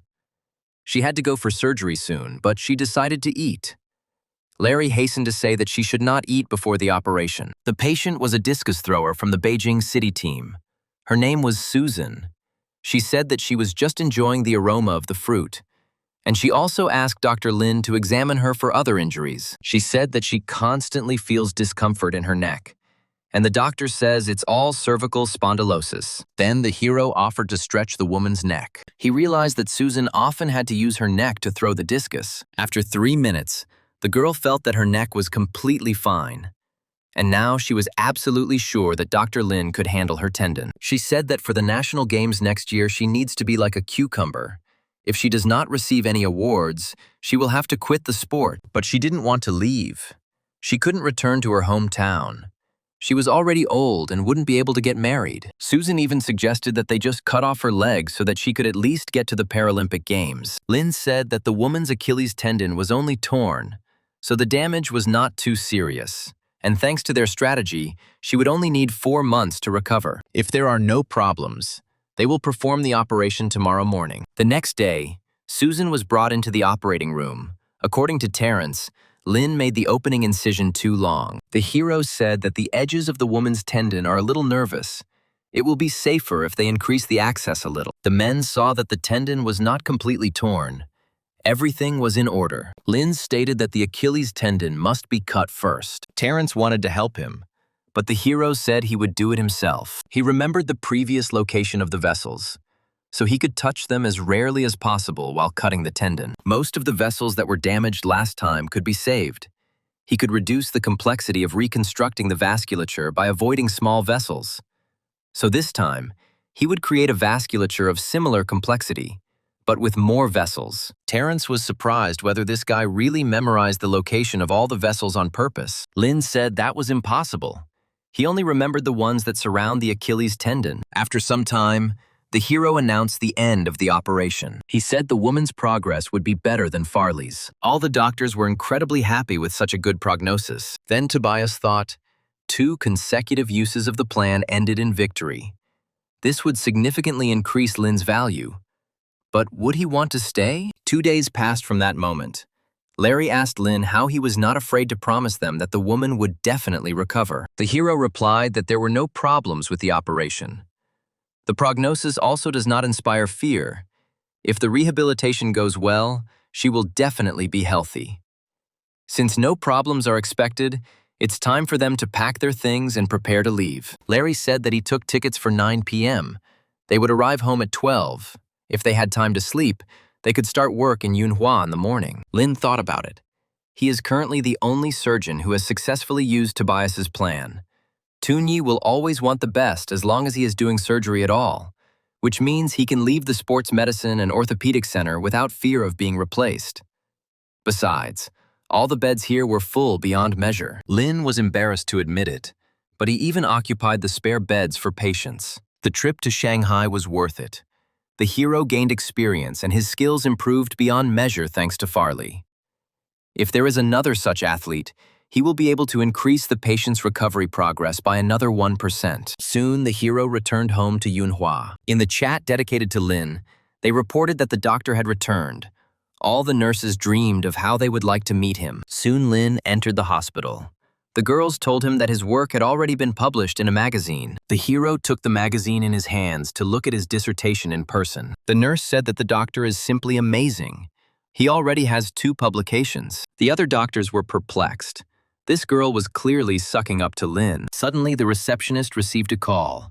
The doctor said that there was a level 3 emergency, and it was necessary to prepare the intensive care ward. Lin immediately threw down the magazine and ran to the ward. He knew that emergency situations are divided into levels. The first level is extremely dangerous cases. The second level is dangerous cases. And the third level is relatively serious cases in which serious injury or death occurred. At least 3 people. When the hero entered the corridor, he saw Dr. Chandler on the floor. The man was very scared at first, not expecting to see the guy here. He then asked how much money Lin ended up receiving for his work in Shanghai. The hero replied that he received just under 200 yuan, and then asked what the emergency was there. Chandler said that some robber was fleeing in oncoming traffic and crashed into a sedan. 3 people died on the spot, and the robber himself was wounded and would arrive here soon. Lin asked if there was anything they could do to help, but the man said that he was definitely passing. At that moment, Josh ran up to the hero and called Lin to his side to see the patient. As the men walked toward the exit, Josh said that he had recently seen Lin on the Shanghai news. The hero said that they interviewed him for 15 minutes, but only showed him 3 seconds. It was very boring. Then the director said that the patient who was now being transported was a robber. But Lin already knew about this. Josh explained that he robbed an adult toy store and then killed a small car driver along with his mother-in-law and father-in-law. The police are also coming here. He's serious, his leg was injured, but his vital sign was normal. He asked if Lin really wanted to participate in this. The hero replied that he would definitely operate on the man. Josh was afraid that a young man like Lin would have a different opinion on this matter. Josh himself used to be a military doctor, and when they received an order to treat someone, even from the enemy side, they had to obey. Then one doctor said that treating enemies at least creates a good image in public, and it is better to shoot criminals on the spot and not waste medical resources on them. Josh grinned. They wasted half their lives in universities to treat people, and if they want to judge someone, they could go to law. Soon the ambulance brought the man. Josh said that they should all work together. The trauma surgeons haven't arrived yet, but when they do, they will go straight to the operating room. This also applies to the doctors from the traumatic brain injury department. Soon everyone arrived in the operating room. Josh said that the brain was fine. They could begin general anesthesia. The abdominal organs were not damaged. It was necessary to do external fixation of the left arm and use a plaster cast, but the left leg would have to be amputated. The damage was too extensive. There was no point in trying to save it. Josh suggested that Lin perform an amputation of his left leg together with a doctor from traumatology. The hero said that he had never performed an above-the-knee amputation. The director said that in this case, this is a great opportunity to learn. Amputation is quite a broad area, especially when it comes to the formation of the stump. It needs to be made cylindrical based on aesthetics, and also make sure that it is not subject to wear. One of the doctors said that there is no need to worry so much, because they are just carpenters who have unsheathed their saws and are thinking about which side to sand. He asked Lin to move closer, since he needed to see this stage of the operation. First, they dissected the subcutaneous words and the cutaneous fascia. Once the muscle is exposed, they will cut away a group of thigh muscles and then remove the femoral artery and vein. Soon the men had almost finished sawing the tibia and fibula, and the amputated end was ready. All that remained was to form the muscle flap. Lin asked the doctors to give him stitches. Josh asked if the guy remembered the course of the operation. The hero replied that he remembered almost everything. The man watched Lin's work. He was glad that here in Yunhua the guy was able to gain new knowledge. Soon, when the operation was completed, Larry asked Lin why half of the beds were empty. The hero said that they had not been there for more than 15 days, and all the patients who were operated on using the M-Tang technique had already been discharged. The guy thought about it before he didn't understand how valuable the time spent at the patient's bedside is. He should have put more care into them. He won't allow this to happen again. The hero headed to the ward of one of the patients. Apparently, he was about to leave the hospital. As soon as the man saw Lin, he said that his finger, which the doctor operated on back then, had healed well, and he was discharged yesterday. The man heard from the nurses that the doctor was returning soon and decided to wait for him. He also said that a lot of patients leaving the hospital asked to thank the doctor. At this moment, Lin received an alert from the system. He received as many as 11 praises from patients. He received 2 skill books at once, both skills related to reducing scars on the skin. This is a cosmetic suture technique. Lin decided that the next time he did an amputation, he could use a continuous intradermal suture. Then the stump would look better than yesterday. Larry soon approached Lin and asked how many operations the man planned to have today. Then the hero said that he planned to do only 2 operations today. Larry was amazed. Had operations really lost their charm for Lin? Lin said that they need to use the wards more practically. They only have 40 beds. They will add more and get a maximum of 80. They can no longer operate on all patients at once. Otherwise, there will be downtime. At that moment, Josh entered the office. He said that times are difficult now, but he managed to knock out additional places for their department.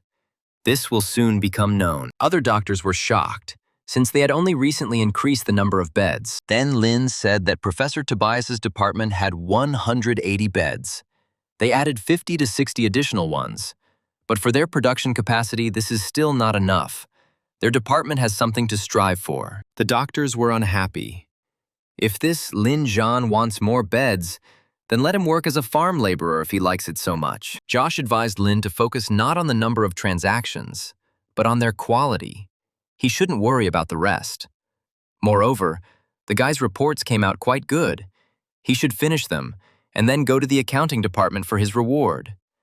And there are no interesting transactions left for today, so he could safely go home to rest. Lin obediently rose from his chair and headed towards the exit from the office. One of the doctors wondered why Josh was giving him an unlimited number of beds. No one in their department had had such a privilege before. Then Josh smiled and said that Lin called this department his own. This meant that he considered it his home and was proud to be one of them. The doctor chuckled, but he understood that if Lin went into an operating frenzy again, there would not be enough beds throughout the hospital. But Josh said that they should solve problems as they arise, because the hospital should be interested in hiring experienced doctors so that they perform more surgeries. They will eventually be able to carve out a niche in the medical world and increase their influence. They shouldn't be afraid to take on more patients if they have such a talented surgeon. When Lin came home, the first thing he noticed was the smell from the kitchen. As it turned out, my parents were cooking meat today. Lin was surprised because his family only eats meat if something significant happens. And then Robert said that their clinic is opening its own acupuncture business in the beauty industry. All thanks to Dr. Marvin. The doctor said that all this is thanks to Lena's good friend, who provides them with patients. As it turned out, even now they still have patients. Robert said that Lynn could go and serve them right now, but Tanya silenced him. Her son needed to eat first. The man urged Lynn to hurry up, because people need him, and he needs money. Tanya screamed at her husband, saying that her son would eat slowly. Then Robert finally calmed down. Lynn soon finished eating, and then put on his white coat and went to greet the patients. Camilla, Ashton's acquaintance, came to the clinic. The girl was not very happy that she was brought to such a small clinic because she was not sure that her wound could be cured here. But the guy hastened to assure her otherwise, saying that the local doctor is just miracle. He said the girl could call him Dr. Lynn. Ashton left Camille with Lynn and decided to leave the premises. Then the hero took the girl by the head, intending to conduct an examination. Marvin watched all this, as expected.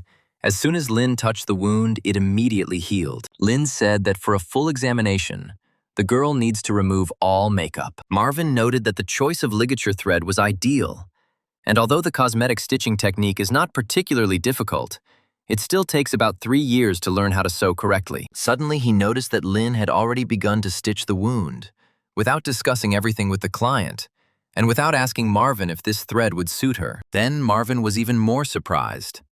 As it turned out, Lynn finished the subcutaneous sutures in just 3 seconds. The hero decided to choose a different thread, since the intradermal suture requires a thinner thread. Marvin noted that now it works very smoothly, and at first it acted with lightning speed. Everything was stitched without a hint of a scar. Robert walked into the room. He was proud of how well his son was doing. Marvin agreed. The work was truly excellent. Dr. Lynn truly came from a family of doctors. Robert said that Dr. Marvin had been working so hard lately, so it was decided to call Lynn to stitch up some of the male patients when he was at home, and Marvin could go home earlier and rest properly. The man thought. Lynn's skills had long gone beyond the rank and file. If only he could learn his technique. Then he said that he would stay here in case his help was needed. Since he was not eager to return home early, he was not that tired, and additional shifts were not a problem for him. Robert was very happy with this answer, realizing that Marwan agrees to work overtime. Lynn told the patient that she might feel tightness on her face. He had to create it to firmly align the edges of the wound. In this case, the scar would be smaller, but the girl still needed to be careful when caring for the skin. Marvin added that Dr. Lynn had just used a special, super complicated technique. There was not a single doctor in Yunhua who was capable of something like that. Lynn wondered if he did everything right. The skin surface would heal better under the mechanical scar. The range of healing progress could be about 31%. Marvin continued, saying that the method Lynn used to hide the loss of a patch of skin seemed to be superior to transplantation. Lynn asked Camilla not to wet or touch the wound, and also to remove the threads in time. He then asked Edith to put a bandage on the girl. When everything was ready, Camilla asked the doctor to add her to his list of friends on one social network so that it would be easier for them to contact if something happened to the wound. However, Lynn said he does not add regular patients as friends. The girl was offended considering this discrimination, but Lynn explained that there was no reason why ordinary patients should contact him. If he had transplanted 3 fingers to the girl, it would have been a different conversation. The next day, Lynn returned to the hospital. Larry and Unity prepared his duty reports and assignments for the last couple of days. Sitting down at the computer, Lynn noted that Unity had very detailed reports. The girl said that while she was busy with reports, Larry was busy cooking. At that moment, Josh entered the office.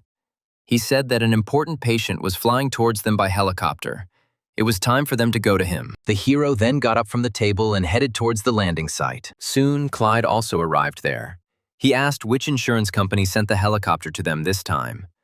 But Josh doubted that it was the insurance company. Clyde said that such a pleasure costs from $30,000 to $40,000 per trip. Moreover, rich people always take insurance with full coverage of all expenses. But he was wondering what happened to the patient. Then Josh said that she had pain in the abdominal cavity, as well as external damage. Clyde thought it would be funny if it turned out that it was just food poisoning or menstruation. But it was better than volvulus or appendicitis, because the more advanced the case, the more dangerous. For those who can afford to fly in by helicopter, a misdiagnosis can be a great opportunity to create a national scandal. But if it's just a fly blown up to the size of an elephant, the doctor can become a laughingstock in the eyes of management and senior colleagues. Soon, a helicopter appeared above the heads of the men. It landed on the platform, and soon the patient came out. It was Valerie, a young girl and the seventh daughter of a wealthy second-generation family. Her assistant, Ollie, immediately helped the girl onto the gurney. Clyde noted that the girl was dressed very richly. Her entire image consisted of things from well-known, expensive brands.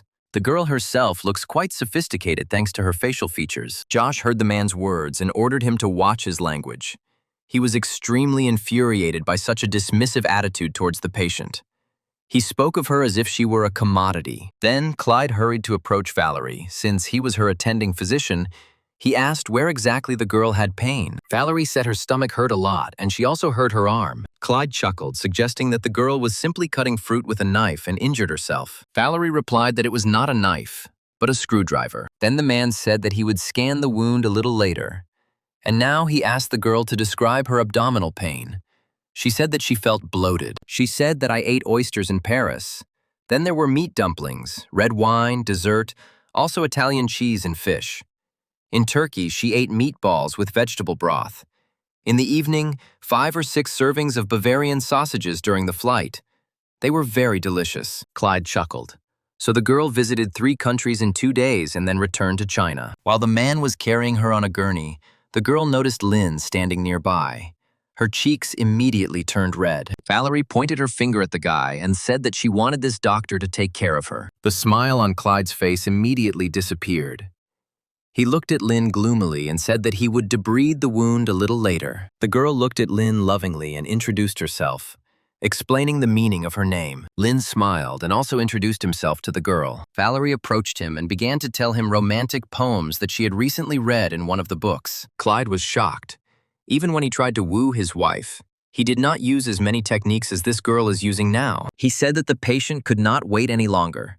She needed to go for procedures, and they would discuss poetry later. Soon, Valerie was taken to the hospital. Clyde still didn't understand how Lynn could get a girl in a Chanel dress to talk to him about Chinese poetry. And now she wanted him to treat her. The man said that the doctors from the surgical department needed to be consulted. Assistant Valerie did not understand why this was necessary. Then Clyde said that the ultrasound machine was already turned on, but they were not allowed to conduct a diagnosis. Then Ollie asked to bring a female doctor so that she could conduct the examination, because the girl would have to undress for the ultrasound. Clyde grunted with displeasure, but still went to look for a female doctor. And at that time, Lynn decided to treat the girl's wound. Valerie smiled and extended her hand to the young man. Ollie ordered Lynn to be careful so that the girl did not have any scars, but Valerie immediately besieged her, and the assistant had to go out the door. Soon, the procedure was completed. The girl's finger was treated. Lynn then said that she should now wait for the female doctor the girl had asked for. Then Josh said that it would be better to stitch the girl's wound, and Valerie was incredibly glad that she would spend some more time with the doctor. He was courageous, natural, and beautiful, knew how to behave, and was naturally talented. Maybe in ancient times, they would have met under different circumstances. Soon, Lynn said he had stitched up the stitches and the nurse would take care of the rest. Valerie tried to stop the doctor, but he silently left the room. The girl chuckled to herself. He simply had to visit her later, and then they would see each other again. However, time passed and Lynn never came to visit the girl. Ollie said that it had indeed been a long time. The girl could have asked the pilot to fly in early to pick them up from here. Valerie said her parents went to Australia to see greener pastures, and now she wanted to learn all the languages in the world. Her desire to fly home had already disappeared. Ollie was surprised. Did Valerie really want to show off her intelligence in front of Dr. Lin so badly? If it had been necessary for her studies, she would have immediately obtained everything she needed and reported to the girl's parents. But instead, she sent people to find out everything about Lena. As it turned out, he was single, and all his qualities were excellent. If you think about it, Dr. Lin is handsome, and he's also a doctor. He's not that bad, but he's still not up to par with the lady, so Ollie decided not to talk about him yet. Report: Otherwise, she will only ruin her relationship with Valerie. Suddenly, he will become a rich heir and will remind his assistant of all her dirty deeds. Then, Ollie said that Valerie didn't have to talk poetry to the doctor. But the girl seemed to like the poems she mentioned. Then the assistant said that the doctor, apparently, just liked talking to the girl. At first, Valerie was happy. But then she suddenly thought that there was no such thing as love at first sight. Lin clearly had a lot of fans, and he didn't even look at the girl after finishing work. Ollie said that at that moment his bosses were nearby. He had no choice. This gave Valerie some hope, and she asked what the girl learned from her investigation. Ollie said that Lin is quite a talented surgeon and has already appeared in several news releases. His family owns a small clinic. Valerie was afraid that this meant she would have to live with her future mother-in-law. And what if she had a bad temper? Ollie felt uneasy. It was the first time she had seen her mistress so excited. She said that she had not found this out yet. Besides, Valerie did not have to live with her. She could buy a house and live separately, because the girl's family owned several houses in Yunhua, and in general, it was too early for her to think about marriage. She suggested that she discuss everything well first. Lin's family's bank account has about a couple 100,000 yuan.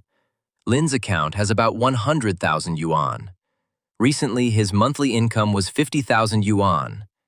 In addition, he owns a used Volkswagen Jetta. Valerie was glad that 50,000 yuan is a lot for an intern. Lin is a great fellow. It turns out that if Dr. Lin's car suddenly breaks down, he will only be able to afford a taxi or public transport, which is essentially the same thing. The girl grinned, planning something evil. After 4 hours, Lin headed to his car to run errands. However, it didn't start. Lin knew that there were no taxis in this area at all, so he would have to wait. A few seconds later, a car drove up to the hero. Valerie was driving, she grinned, saying that, by a happy coincidence, she was also planning to go home. She invited the doctor to get into the car, and he had no choice but to agree. It is very difficult to catch a taxi at such a late hour, and there is also a patient waiting for him at the hospital with an injury to 3 fingers. Valerie learned that Lin was heading to the hospital in Yunhua. She started the car and immediately drove to where the man needed to go. Lin asked the girl to drive slowly as she was almost exceeding the speed limit, but due to the noise of fast driving, the girl could not hear anything. Then Lin leaned down to her ear and repeated his words that the girl was driving too fast. Valerie noted that his voice sounded even nicer up close. The girl was so deep in her thoughts that she almost drove into a pole, after which she immediately apologized. She said that she had already earned about 10 yuan from searching on the internet, trying to find out about Lena. And since she had recovered, they could go out to lunch with this money. She then asked if Lin really took a taxi to the hospital every day. The guy said that he usually drives his own car, but today he couldn't start it. Valerie asked if he found out the reason why the car wouldn't start. The hero said that he didn't understand anything about this. He was used to the idea that fixing cars is not as interesting as fixing people. Soon they arrived at the hospital. Valerie was wondering when Lin would be free. He said that they only had one operation in the morning, so he would be free in 3 to 4 hours. Then Valerie said that she didn't need her car for now, so Lin could take it and return it to its place by 6 o'clock. The hero said that the girl's kindness knows no bounds. Valerie grinned, realizing that she had completely different motives, and then asked Lin to add her to WeChat. Just in case, as soon as he puts the car in place, he will send her a message, and if she will be free, then you can even go somewhere. She explained that during this time she would need to drive another car in order for the company to pay her a lot of money. The hero couldn't believe that it was really possible to make money doing this. But Valerie replied that it didn't matter. In any case, she would gain experience in driving. Lin decided that in this case he would make an exception and add the girl to WeChat. When everything was ready, Valerie looked after Lena lovingly, rejoicing that she had become at least a little closer to him. Lin soon arrived for the operation, his assistants being Larry and Unity. 3 hours later, the operation was completed. The girl could not even imagine that one day she would participate in a finger transplant operation. However, in replantation of fingers, suturing of blood vessels and suturing of intestines, there was one and the same principle. Larry wanted to argue that these were completely different things, and then a small argument ensued between them. One of the doctors tried to calm them down, since it was already possible to take the patient out of the operating room and notify his relatives. He then asked Lin if he was going to stay at the hospital late today, But the hero replied that there were no more free beds. If they continued to operate, they would have nowhere to put patients. Then everyone involved in the operation decided to go somewhere to eat barbecue after work. Larry suggested going to Xiao's restaurant. You could even invite other doctors with you. Lin asked how many people and cars they would have. The doctor said that if there were less than 10 people, he and Lin would drive. But the hero said that his car had stalled, so he would call a taxi. Lin wrote to Valerie a message that he was not going home yet, but he and his colleagues would go to lunch, so he did not need a car. In response to this, the girl asked him to wait for the driver. When everyone went out to the parking lot, an expensive car was already driving there. The doctors were perplexed. Do taxi drivers really drive such beautiful cars now? When the car drove up to the doctors, everyone saw that a girl was driving. It was Valerie. She asked everyone to get into the car. Lin was surprised. Could it be her again? Valerie said that she happened to be driving past the hospital, so she decided to stop by and take the guys to dinner. Suddenly, one of the doctors remembered that this girl was taken to the hospital by helicopter yesterday. After some deliberation, it was decided that Dr. Lin would sit in the front and everyone else would sit in the back. The hero was wondering where the Rolls-Royce, which the girl drove in the morning, had gone to. Suddenly, Unity asked what the story with the Rolls-Royce was. Valerie grinned and said it didn't matter at all. Then she asked Lin if they were going to the barbecue restaurant because it was so popular. At this moment, Lin received a call from Dr. Chandler, asking everyone to return to the hospital immediately. As it turned out, a public incident occurred and a big resonance was possible. Valerie hurried to turn the car around and headed towards the hospital. She asked if she could join and watch the operation, but Lin could not promise that. Then Valerie said that it didn't matter. She just wanted to be close to Lin. She didn't need special treatment.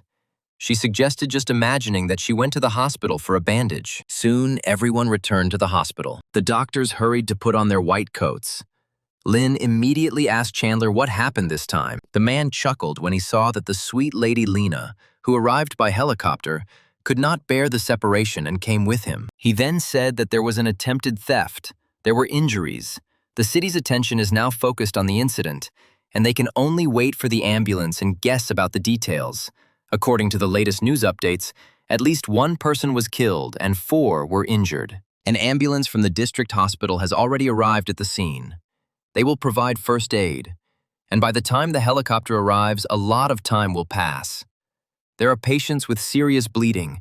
The head of the department hopes that Lin will take care of this. The hero asked if they had enough blood for transfusions. It will be able to limit blood loss, but patients with serious bleeding will still need a transfusion.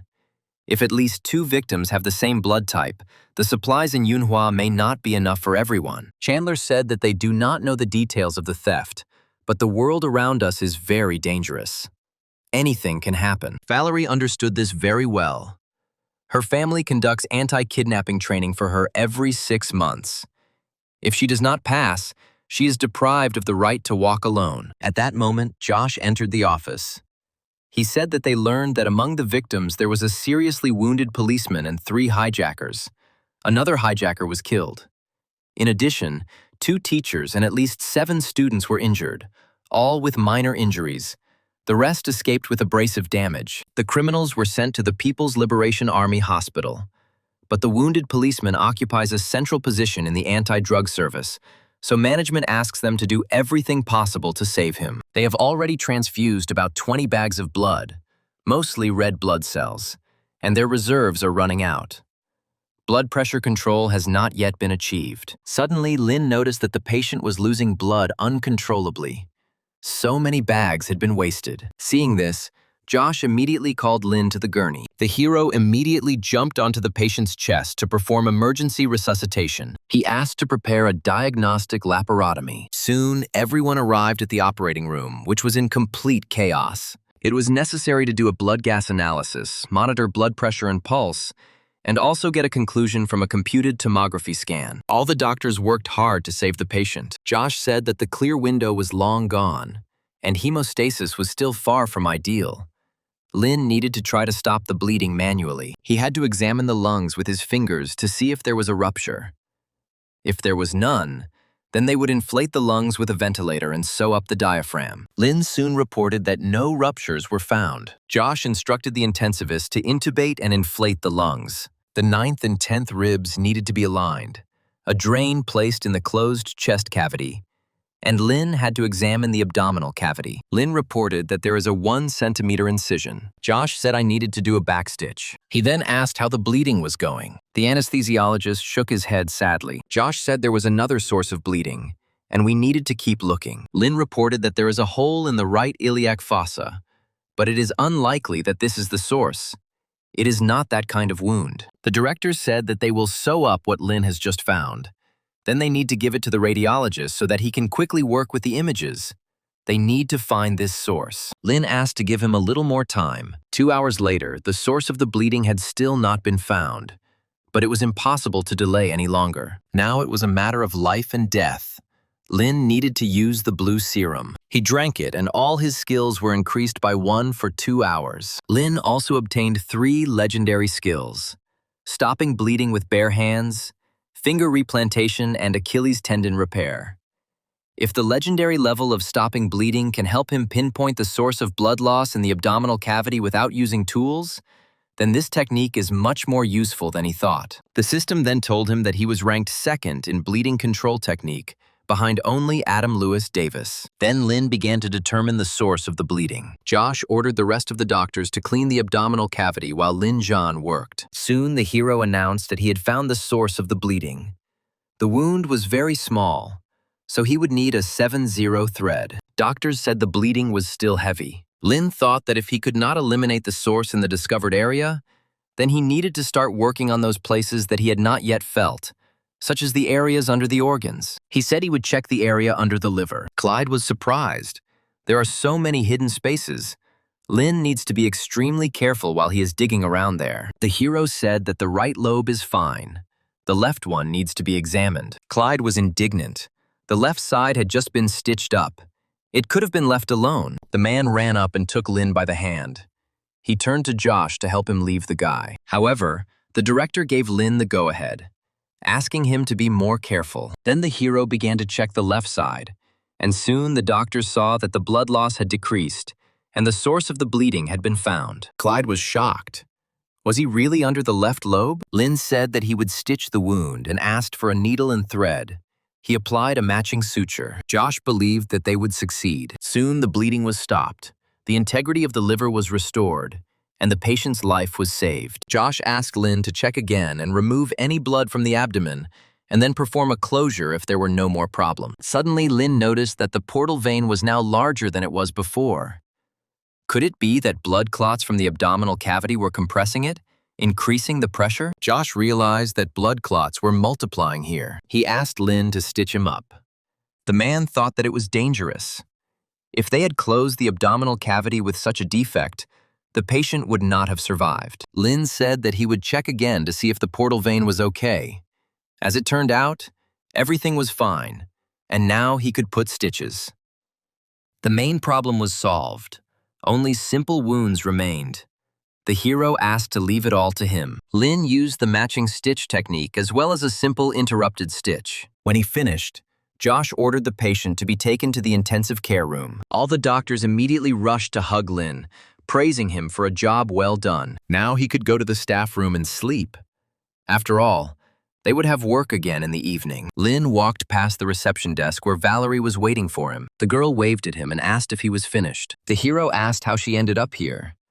Valerie said that she came for a checkup and was freed early, and was now ready to buy Lena a snack because he was tired. She also asked Marisa if she wanted something to eat too. At this moment, the system sent Lin an alert. This meant that he still had 28 minutes left for the 3 skills to be at legendary level. Lin had just tested the legendary bleeding control technique, and it worked perfectly, even if not on the finger injury.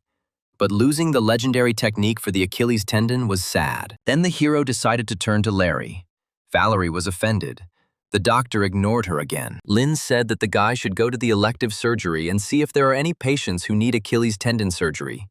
If there are none there, then he should go to the hand surgery department and ask there. While Lin goes to prepare, They will start after 10 minutes. Valerie decided to ask when the doctor would be free. The hero said that there was only half an hour left. Valerie and the nurses blushed with emotion. Lin was so touchingly tragic. Soon, Larry said he found a patient with a torn Achilles in the trauma department. When Lin arrived in the operating room, the doctor asked him if he had really operated on Farley. The hero answered in the affirmative. Then he was given the MRI results. He studied them, using the skill of perfect analysis. The patient asked if his tendon was really worse than Farley's. Lin said his tendon was twice the normal length, but the patient's tendon was only 2/3 the average length. The patient was upset. Although the doctor answered his question, he was still not happy about it. Lin said the patient seemed confused and asked Larry to check on him. The man began asking him basic questions about his name and age. The patient answered normally. Then he asked if he remembered how he got a tendon injury. The man said that he was being pursued by debt collectors. They cut him. The bride demanded a ransom of 300,000 yen, and he went to quick money. After he paid the ransom, there was no money left for the wedding or for living in general, so he had no choice but to continue living in debt. In the end, he could not pay off the debts. They came for him, they chased him, and he ran away. In the end, he fell down the stairs straight onto his foot. Lin then asked whether his tendon was actually injured by a fall rather than a knife injury. He then said that the patient had deliberately given them false information. Now he was wondering if it was possible to give him general anesthesia at all. Perhaps he should ask the neurologist to come and see if he had any contraindications. But the doctor said that there was no need for this. Instead, it's worth doing regional anesthesia so they can talk to him. However, Lin said that general anesthesia was needed. His information was too wrong. He could easily lead them in the wrong direction. Then he used the legendary Achilles tendon repair technique, and after 18 minutes, the suture was completed. All the doctors and nurses present were shocked. Could he really do it in less than 20 minutes? Meanwhile, Valerie and the other nurses were discussing Lin at the reception. The girl was glad to see how wonderful the team at this hospital is. Marissa said that not only is the staff here great, but even the medical representatives come to see Dr. Lin often, regardless of whether they have business with him or not. Then Valerie realized that this was the short way to the guy's heart. She took the phone and called someone. The girl asked to buy a pharmaceutical company with medical representatives. It would be better if she does business in Yunhua City. Valerie grinned. This way, she wouldn't have to pretend to be a patient or a driver. Soon, at a meeting of medical workers, it was announced that from that day on, Ms. Valerie would be the new chairman of Yunli Medical Company. The girl asked who was responsible for running the business in the company. Everyone immediately looked at the girl with freckles. Elaine. She thought she was the general manager, but apparently she wasn't trying hard enough. Judging by the tone of the new boss, she was going to fire her. Elaine walked up to Valerie, bowed politely, and introduced herself. Then Valerie said that she had an important task for the girl. Then she said something in her ear. 2 days later, Elaine came to Valerie with a report. She reported that everything went well. She handed Valerie the phone, where the correspondence was open in the chat of Lin's fans. The girl was glad. Having first-hand information is an impressive step towards world domination. She thanked the girl for her excellent work, and then sent her to the finance department to get money. She was going to buy her phone back and give her 13,000 yuan on top of its value. Valerie was very happy. Now the real fun will begin. For the next 2 weeks, Lin tried to perform an average of 2 operations a day. The nurse reported that they were overloaded and had nowhere to put patients. Nurses also cannot take care of so many patients, and medical rounds last for hours. And the emergency department requires that beds be kept as reserves. Lin said that filling 101 beds was already a great result. Then Larry suggested that he take a break. The hero said if they don't discharge anyone today, then they will only operate on emergency patients, for example, within 1 day. Josh thought, they don't have a single bed yet. If their structure cannot meet the needs of doctors, this is his failure as a leader. Then he turned to Larry, because he is not only Dr. Lin's assistant in operations, but also helps him in other aspects of life, such as mental state or healthy lifestyle. Except him, there is no one to help him. Lin gives his all to surgery. He can easily neglect other things, and his support should help him cover these things. Larry said that Dr. Lin doesn't really need them. There are a lot of girls who are ready to shoulder this knife. Josh decided that in this case it would be even better. At that moment, the man received a call. It was academician Tobias. He said that he was calling to convey an invitation. The Sports Medicine Center is very grateful for Dr. Lin's help, for which he had to rearrange his schedule. This time, they are organizing an international knowledge-sharing conference, and Dr. Lin was selected as a guest speaker, and Tobias hoped that Josh would allow him to come. In addition to Farley's operation, 15 days ago, a video was released of Lin operating at Yunhua Hospital. Tobias watched it and was shocked. Lin is more than worthy of the position of speaker. Even questions from foreigners will not be a problem, Josh thought. Even though trauma surgery takes a lot of time, it would be nice if Lin took part in the conference. Then he gave his go-ahead for the guy to go to Shanghai. Meanwhile, Lin was walking along the corridors of the hospital. Even after all this time, the operating room was full of people. Suddenly, the system informed him about several awards at once. Lin was perplexed as to what such a gift was in honor of, because no one had checked out today. Lin's patients said that during these 15 days, they completely recovered, and everyone thanked the doctor for his excellent work. Lin decided to open all the chests at once. Suddenly, he noticed that their light was different from the usual one. But how could an ordinary treasure chest open a rare skill? As it turned out, this was the skill of a perfect tracheotomy. This skill is one of the most useful in emergency surgery and resuscitation. However, the young doctor in China does not have many chances to practice it. Now, Lin decided to test his progress as a surgeon. The system reported that his scalpel skill is now ranked 765th in Yunhua City, and his bow grip is ranked 558th. Lin knew he needed more practice, but since there were no patients, maybe he should practice on a piece of meat. Suddenly, a policewoman was brought to the hospital on a gurney. Her name was Chelsea. She was injured, but she begged to save her dog first. The nurse asked her not to move or she would lose more blood. The veterinarian from the station was on the way. Chelsea claimed that she was fine despite her leg wound. The girl screamed that her dog, Cashton, was also wounded. He was only 2 years old, but he had already saved 3 people. This time, he smelled drugs and was attacked. Then Lin said that he would take care of the dog. The system told him that for saving the police dog, he would receive 6 standard treasure chests. Suddenly, Chelsea passed out and her dog was almost in a coma. Lin asked to take the patient away, and he would take over the dog. He needed a tracheotomy. Soon, the dog was brought into the operating room. Lin asked if they were using the correct anesthetic. The doctor said that propofol can be used on animals, thanks to industrial chemistry and Roger James, but this requires a combination with another medicine. The anesthesiologist who has a dog said that it was midazolam, a mixture of sodium chloride, disodium edetate, benzyl alcohol, and sodium hydroxide. But first, we need to examine the dog and give him oxygen. Lin performed auscultation and percussion on the dog. He soon reported that the dog was taking 14 breaths per minute, but he did not know what the dog's rate was. The nurse looked on the internet. It said that the norm is from 10 to 30 breaths per minute. At this moment, Chandler, standing in the doorway, grinned. Lin finally remembered that he was an intern and asked a question. Soon, the doctors were ready to give an intramuscular injection. They needed to prepare the skin. You need to shave off all the hair and quickly. It's already difficult for the dog to breathe. Other doctors were surprised whether the man was a veterinarian, but he said that he was just friends with one of them. Soon, the nurse prepared the dog's skin for the injection. Lin announced the start of the operation. Chandler watched him closely. Respiratory failure and pre-coma are indications for emergency surgery. But emergency is when the ability to breathe independently is completely impaired. But was a tracheotomy really necessary? Such operations are fraught with complications, and even more so in case of emergency surgery. He was afraid that Lin had rushed, but it seems he was wrong.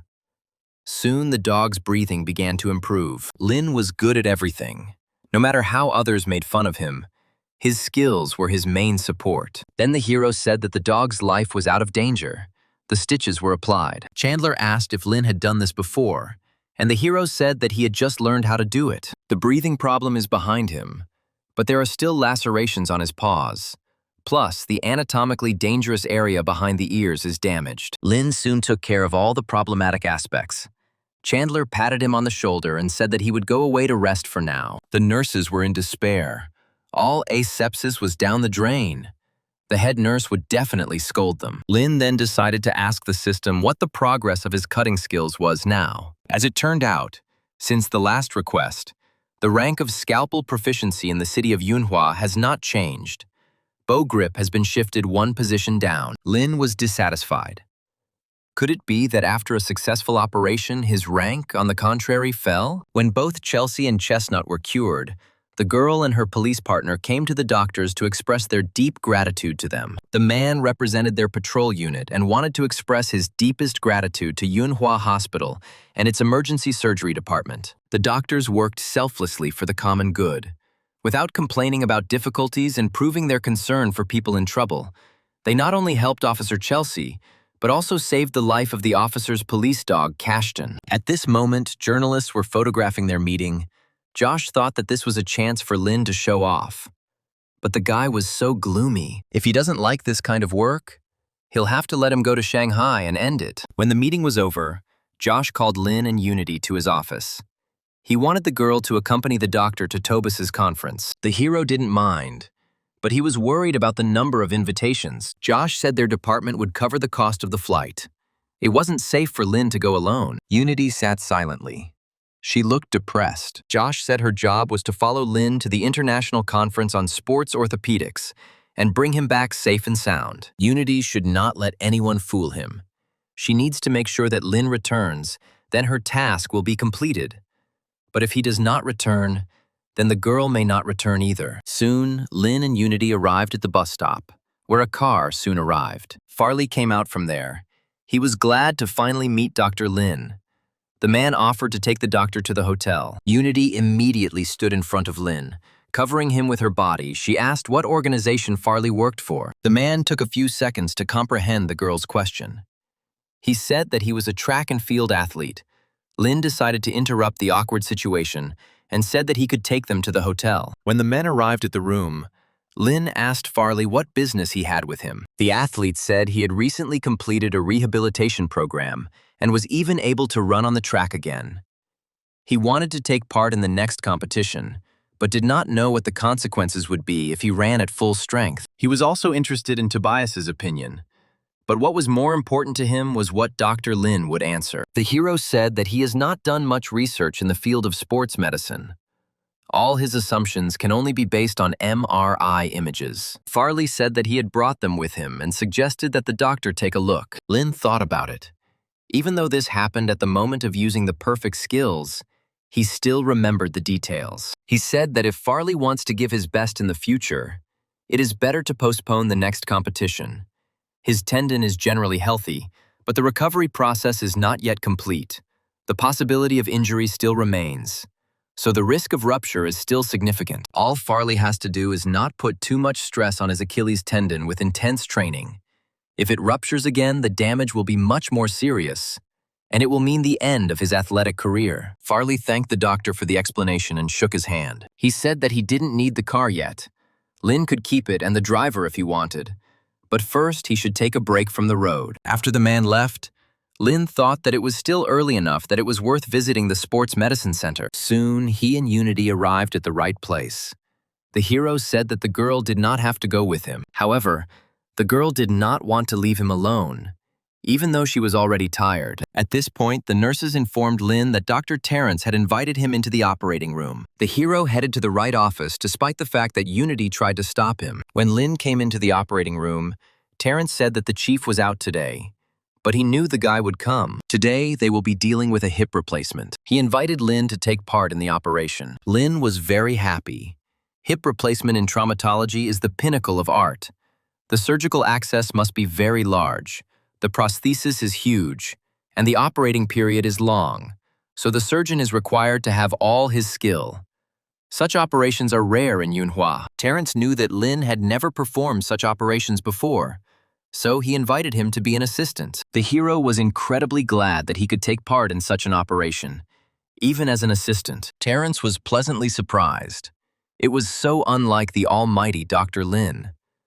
But then he calmed down and said that he needed to use a suction for the fluid first. Soon the operation began, Terrence thought. Although Lin is acting as an assistant, he is not relaxed at all. He was very dedicated to the task. Soon, the doctor said they were done. Lin wanted to say that only half of the operation was completed, but the doctor replied that he did not want all the doctors to become exhausted because they still had to speak at the conference. When Lin left the operating room, he decided to look at the surgery schedule. There were very few of them. At this moment, a nurse walked past him. She couldn't believe that it was really Dr. Lin. Then the girl wrote about the doctor's arrival in the general chat, and soon all the nurses came running to greet him. The man said he only arrived today. The nurses tried to find out from him why he had arrived. At that moment, Unity was watching everything that was happening. She saw a threat in all this and decided to intervene. She stood between the nurses and Lin and said that this was confidential information. The nurses were clearly unhappy to see this strange girl here. Then Unity took Lin by the arm and led him away, saying that he had worked today, and they still had to write reports, so they needed to go. The nurses were clearly sad that the doctor left so soon. When Lin was alone with Unity, he asked if Principal Josh asked him to write a report. The girl didn't know what to answer, and then said that she was just going to write it herself, and Lin could just scribble a couple of lines. The hero asked to wait for him because he wanted to buy a can of cola. At that moment, a dog approached him. It was Kashtan, the same police dog he had recently operated on. Soon, Chelsea came up to him. She didn't know that the doctor was also in Shanghai now. She was very glad to see Lin.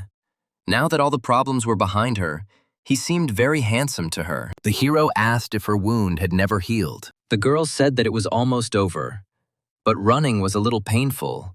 But if you slow down, everything is fine. They were lucky that they ended up in their hospital. Kashtan recovered even better than the girl. Chelsea thanked the man from the bottom of her heart for saving her and the dog. At this moment, Unity sensed danger again and rushed to protect Lin. She stood between him and Chelsea, frowning at the girl. Chelsea decided not to stir up a conflict, so she said it was time for her to go to her shift and said goodbye to the doctor. Unity suggested that Lin return to the hotel. When Lin got to his room, he decided to order delivery since he was hungry. However, before he even had time to call there, a man came to his room and said that Lin's order had arrived. He said that his choice fell into the gift system from their store. Lin only had to sign. As it turned out, the order included a whole box of the most delicious food. Unity was surprised. Did Dr. Lin really order that much? Lin invited the girl to eat with him. Unity really liked all the dishes. Then the hero said that he, apparently, won some kind of prize. Apparently, today, fortune smiled on him. The girl noted that she seemed to experience a feeling of déjà vu. At that moment, she heard someone approaching their room. Unity immediately remembered Josh's words that she might not return without Lin. And now that she saw the silhouette of a girl in a blue suit, she was really scared. She couldn't let a stranger take Lin away. As it turned out, it was Valerie. By another coincidence, she ended up in the same hotel as Lin. Unity immediately covered Lin with herself to protect him from the girl. Valerie said that they had already met at the hospital so the girl could relax. Lin was wondering what brought the girl here. She said that she was helping the family with one of the businesses. When she learned that an order had arrived from Mr. Lin, she decided to check if the stars aligned. The hero said that he never had time to place the order, but the girl somehow found out his number. Then Valerie replied that they had been engaged in the delivery service for a long time. She just called Lin's phone number. She then decided to ask what the doctor's schedule was today. He said the sports medicine center didn't have anything planned today, so he planned to just play mobile games. Valerie decided to ask what he was playing. Lin said that he often plays Kings of Glory now, and then asked what her rank was. The girl immediately jumped up from her chair, saying that she had not played very much, and now she remembered about urgent matters and decided to leave. Standing near the elevator, she thought that games were her Achilles' heel. She didn't have time to play, but Lin should be interested in something else. Valerie then decided to call the mysterious Dr. X because she needed advice on a medical issue. The next day, the girl came to the hotel to meet Dr. Lin. She said that she wanted to give him something very necessary. She followed the advice of her friends and asked the man not to be scared. Valerie reported that the Educational Foundation had allocated funds to several universities. She submitted an application for Lin for a qualification that would give him the right to engage in educational research activities. But everything must take place under the auspices of institutes and healthcare facilities that meet the requirements. Lin didn't understand what was going on here, And then the girl opened the doors of the room and invited him to look for himself. Inside, there was a table covered with a thick white cloth. Lin and Unity couldn't believe their eyes. Was it really a corpse? Valerie said that she had arranged with the person at the sports medicine center to reserve the preparation room, and now Lin could use it. Unity was incredibly happy with such a gift. Only every 10th clinic in China can afford to dissect corpses. But human bodies as a teaching tool are much more useful for understanding. Even the first 100 operations cannot compare with this. Soon, the doctors began the operation. They were very happy because they would finally be able to learn how to work with a corpse. Lin thought about it. He had little understanding of the anatomy of the lower limb. His work on the Achilles tendon, according to Tobias's plan, could have been even better if he had at least a few preparations under his belt beforehand. There is no need to talk about knowledge of anatomy in general. The structure of the circulatory system of the nervous system of the whole body is something that he has yet to study. Unity said she would focus on a specific area, so the doctors spent the whole night dissecting. The next morning, Tobias returned from Beijing. He was met by Roland. The international conference was already open, and the academician asked if Lin Zhan was ready. Roland said the guy went to the dissection room last night and never came out. Tobias wondered if he really had a corpse with him. He needed to urgently call him so that he would quickly come here to prepare for the conference. Roland went to the dissection room to report the return of the academician and that he was already waiting for Lin. The hero opened the door. His entire robe was covered in blood. He said that the man came here just in time. Lin grabbed Roland by the arm and pulled him inside, asking if he could lend him his body for a while. The man agreed, but was at a loss as to why Lin asked him to stay. The hero put his hands on the man's neck, and after a while declared that his cervical vertebrae were fine. Then Unity suggested giving another example for comparison. Lin continued his work, examining key areas of the neck, trachea and thyroid gland of the corpse. Roland understood that the conference had already begun, so he had to hurry Lin. He said that the academician had arrived, and with him, the patients with a ruptured Achilles tendon. They were waiting for Lin to operate on them.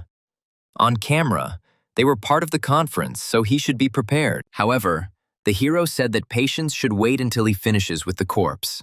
He thought to himself that the man clearly did not understand the value of corpses. When everything was ready, Lin headed to the operating room. Terrence said the patient was a 27-year-old fencing athlete who was injured while walking his dog after being attacked by a neighbor's husky, was suffering from limited lower limb mobility and right Achilles tendon pain, and an MRI confirmed a right Achilles tendon rupture. There was no information in the records about the presence of old injuries. Lin then decided to proceed with the operation. Everyone present at the conference was amazed at the extraordinary speed and accuracy of the doctor's work. Terrence understood that Dr. Lin was beyond competition.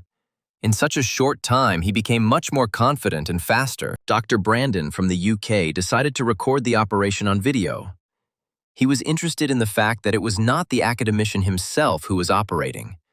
Apparently, not many Chinese doctors are capable of this. Lin soon announced the completion of the operation. Terrence was shocked. The operation took much less time than last time. It seemed to him that Lin had completely starred, but his progress was terrifying. When the hero left the operating room, he saw Brandon, the same blonde man, taking pictures of him. Suddenly, Chelsea appeared in the corridor.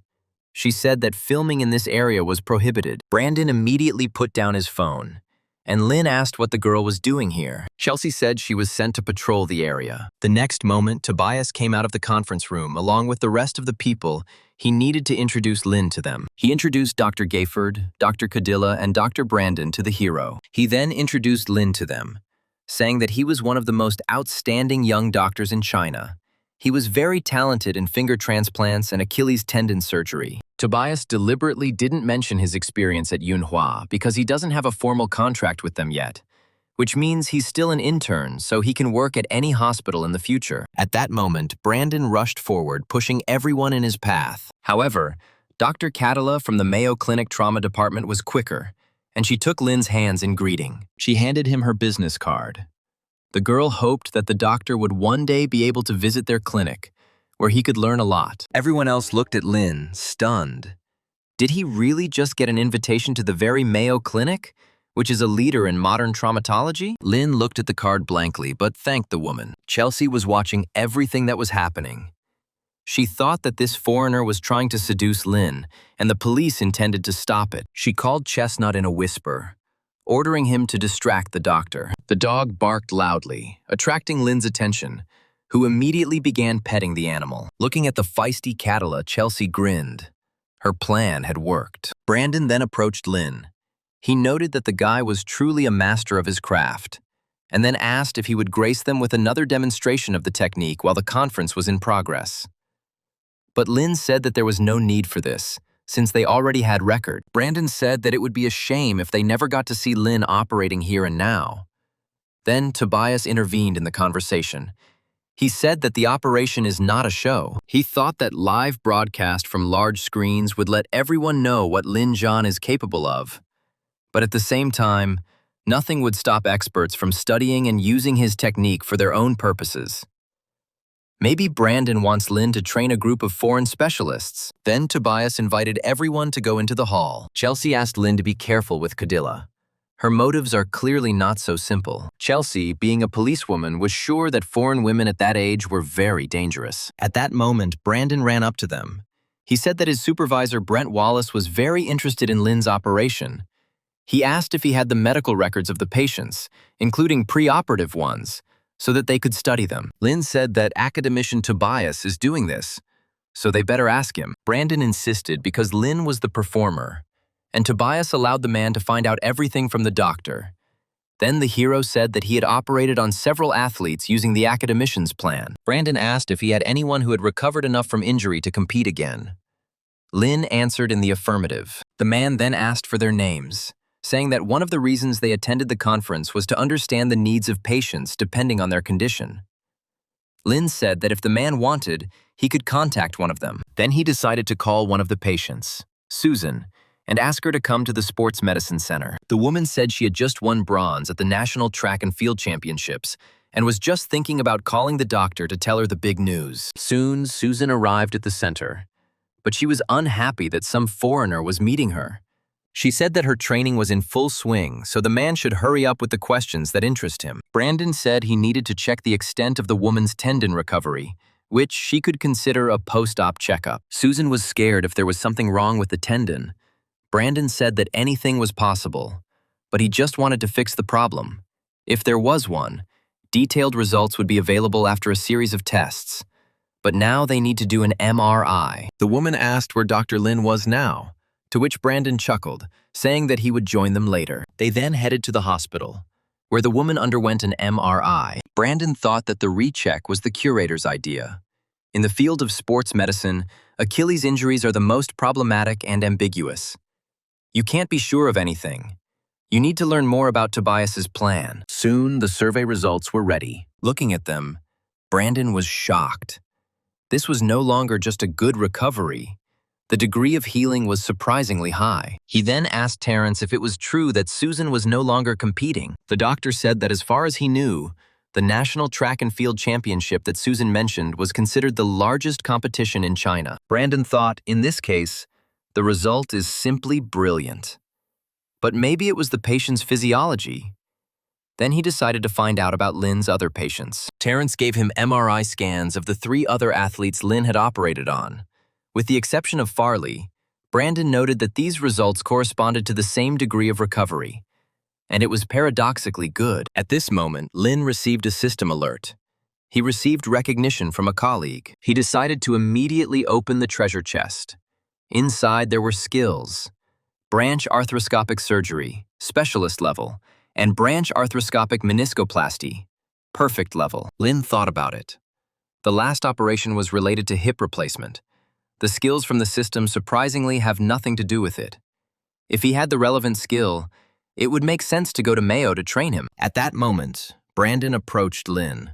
The hero said that he was thinking about where he could get a chance to have arthroscopic surgery. Brandon said that in the UK he had such an opportunity more than once.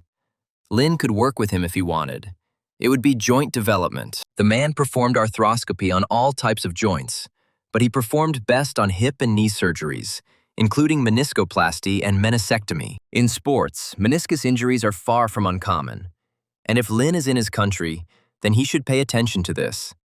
And now Brandon understood that a fruitful collaboration was emerging between them. Terrence, who was watching all this, noted that it did not look good. This man was sent here by his teacher to lure Lin to him. Then he decided to intervene in the conversation, reminding Lin that he wanted to do hip replacements. The hero said that it was too complicated, and he had not yet mastered it completely. Terrence said that it is complex, but once the doctor understands its basics, he will be in demand everywhere. At the moment, hip diseases are very common. If Lin learns to perform endoprosthetics, then this will play into his hands in the future. It is worth it to spend a couple of years studying. The man thought that the trauma department was also known as the rich man's department due to the huge funding for hip replacement surgery. But he couldn't say it directly while this foreigner was hanging around. Lin replied that he would first like to learn arthroscopy, or at least tracheotomy. He really needed the opportunity to try them out. He thought to himself that Yunhua Hospital would be the best place for arthroscopy. He also said that the conference lasts only 3 days, and no more operations are planned during it. Terrence said they don't have any patients for a tracheotomy right now, but they can still find Lena someone for an arthroscopy. Brandon asked if he could join in the surgery. Lin said he could also do a meniscoplasty. Terrence said he would find suitable patients for him from other hospitals and transfer them here. And Brandon had a couple of patients in mind with Achilles tendon injuries. Terrence asked the man if he really wanted to send Lin to the UK so that he could operate on someone there too. To which Brandon replied that if the doctor is not comfortable changing locations, this does not mean that patients cannot come themselves, Mr. Wallace. Performs operations on Achilles tendon of extra high quality, but he was also amazed to see the progress of athletes' recovery. If Lin proves a high percentage of success of the technique, this will give him good opportunities. Terrence knew the man knew how to impress, but he couldn't give up. Then he asked Lin not to worry. He would be able to find 2 patients with Achilles tendon injury within the country for him. Brandon offered to help with the live broadcast. Soon, everyone arrived in the operating room. The broadcast had already begun. The patient needed an Achilles tendon repair, and in such a short time, Terrence was able to find just that. Brandon, meanwhile, spoke into the camera that he was broadcasting live from Shanghai. He received permission from the local hospital, as well as the consent of the patient and his family. The man showed all the documents directly to the camera. Then he said that now they will perform the operation on a Chinese weightlifter. He was previously the national champion. Probably now he is the champion of his province. The lead surgeon will be Dr. Lin, a member of the new generation of Chinese doctors, recently graduated from medical school, and today he will perform the Achilles tendon repair. The man said Lin preferred to make such large incisions to access the wound. He then stated that the patient was primarily interested in the health of the tendon, so he would not worry about the length of the scar. Although this was not so important, small incisions were preferable. Many of my patients had not previously been bothered by this. Suddenly the man received a text message. It was Mr. Wallace. He asked to move the camera to the operating field. Apparently, Brandon was talking too much. The man obediently turned the camera to the patient. Wallace then asked him to look at the surgeon's face.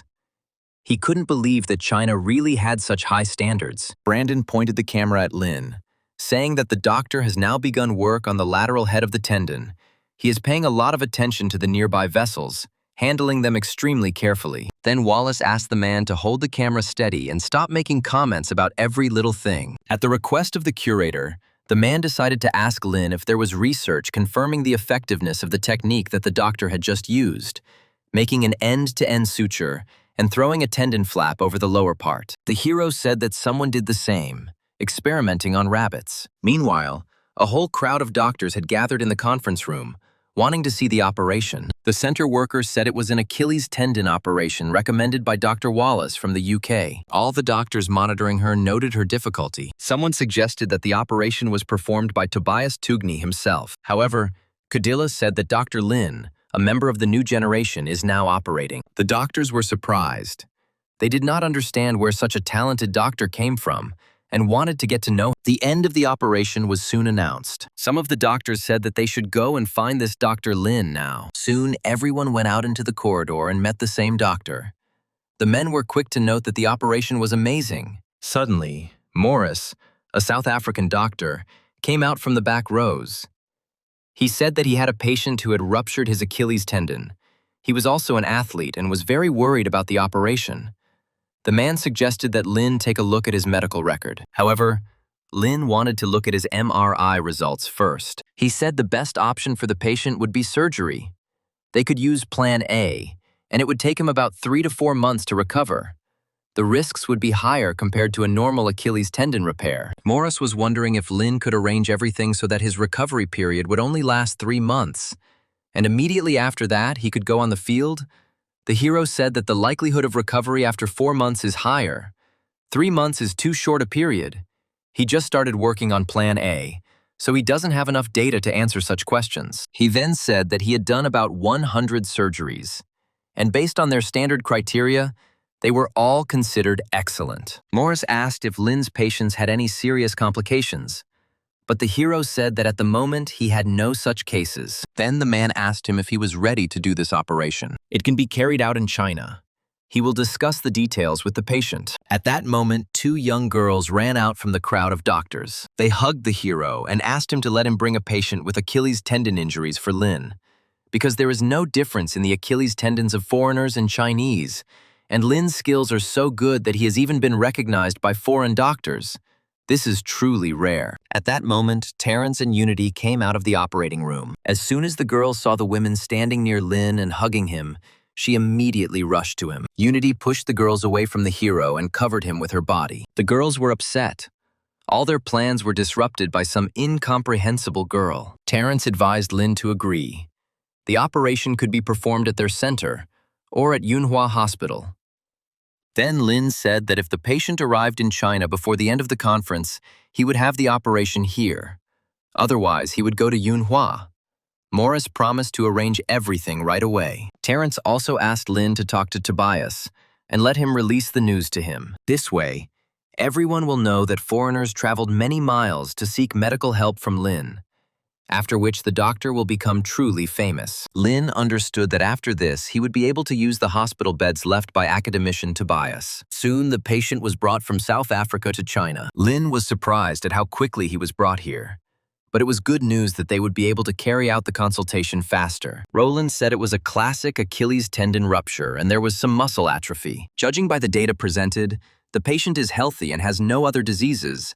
Then Lin asked if they would really publish the news after they had cured this patient. Terrence said that the hero may not even doubt it. Roland whispered to him something about an operation plan for Damon. Then Lin stood up from his chair, saying that they would work according to the usual scenario. Soon the man was brought in for surgery, but he was constantly crying. The doctors looked at him in bewilderment, not understanding what was happening. Terrence tried to reassure Damon, saying that it was a simple operation and they were the best tendon repair team in the world.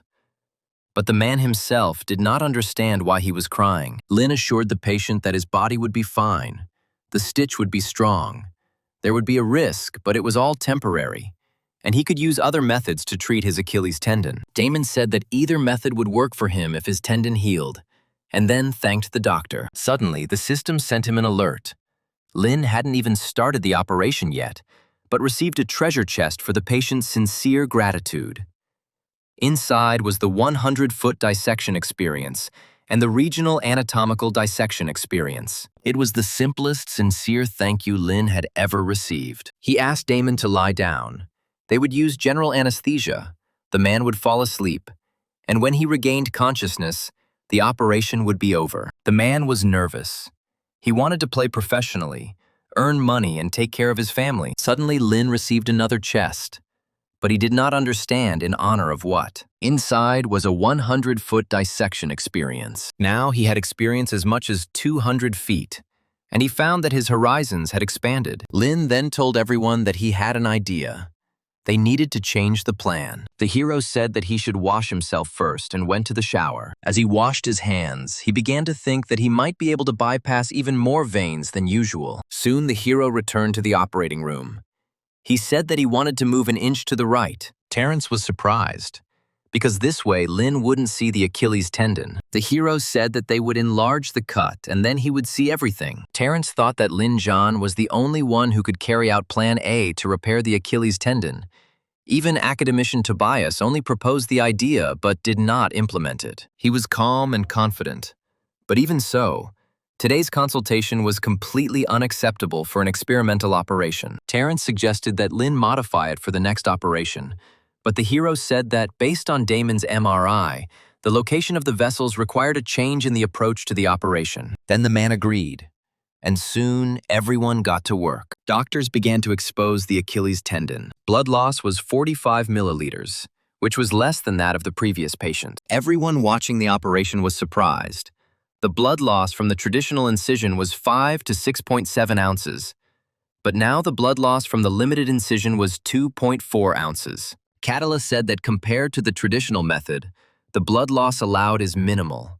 So this was the theoretical basis of Plan A: to reduce blood loss and increase the strength of the suture on the Achilles tendon. Lin suggested placing a reinforced suture on the patient. Unity noted that the speed and feeling of smoothness of the operation could not be described in words. Terrence couldn't believe that Lin had actually preserved many blood vessels, a level achieved by doctors with 50 years of surgical practice. Lin soon announced the end of the operation. Everyone present was amazed at how well the operation turned out. After some time, Damon came to his senses in his room. Morris informed him that the operation was successful. The man was incredibly happy that he would be able to play and earn money again. At that moment, the system sent Lin a notification. He immediately received 3 chests for one person. Hero said they will determine the exact condition of the tendon during rehabilitation sessions. Suddenly, he received another chest. Lin did not understand what was happening. Although Plan A is an academic study, since Lin changed the operational approach, it can be considered an improvement. But can he write his own paper? Or should he continue further study with academician Tobias before publishing the paper together? Unity entered Lin's office and said that another doctor had handed over a patient to the hero. It was a Chinese man.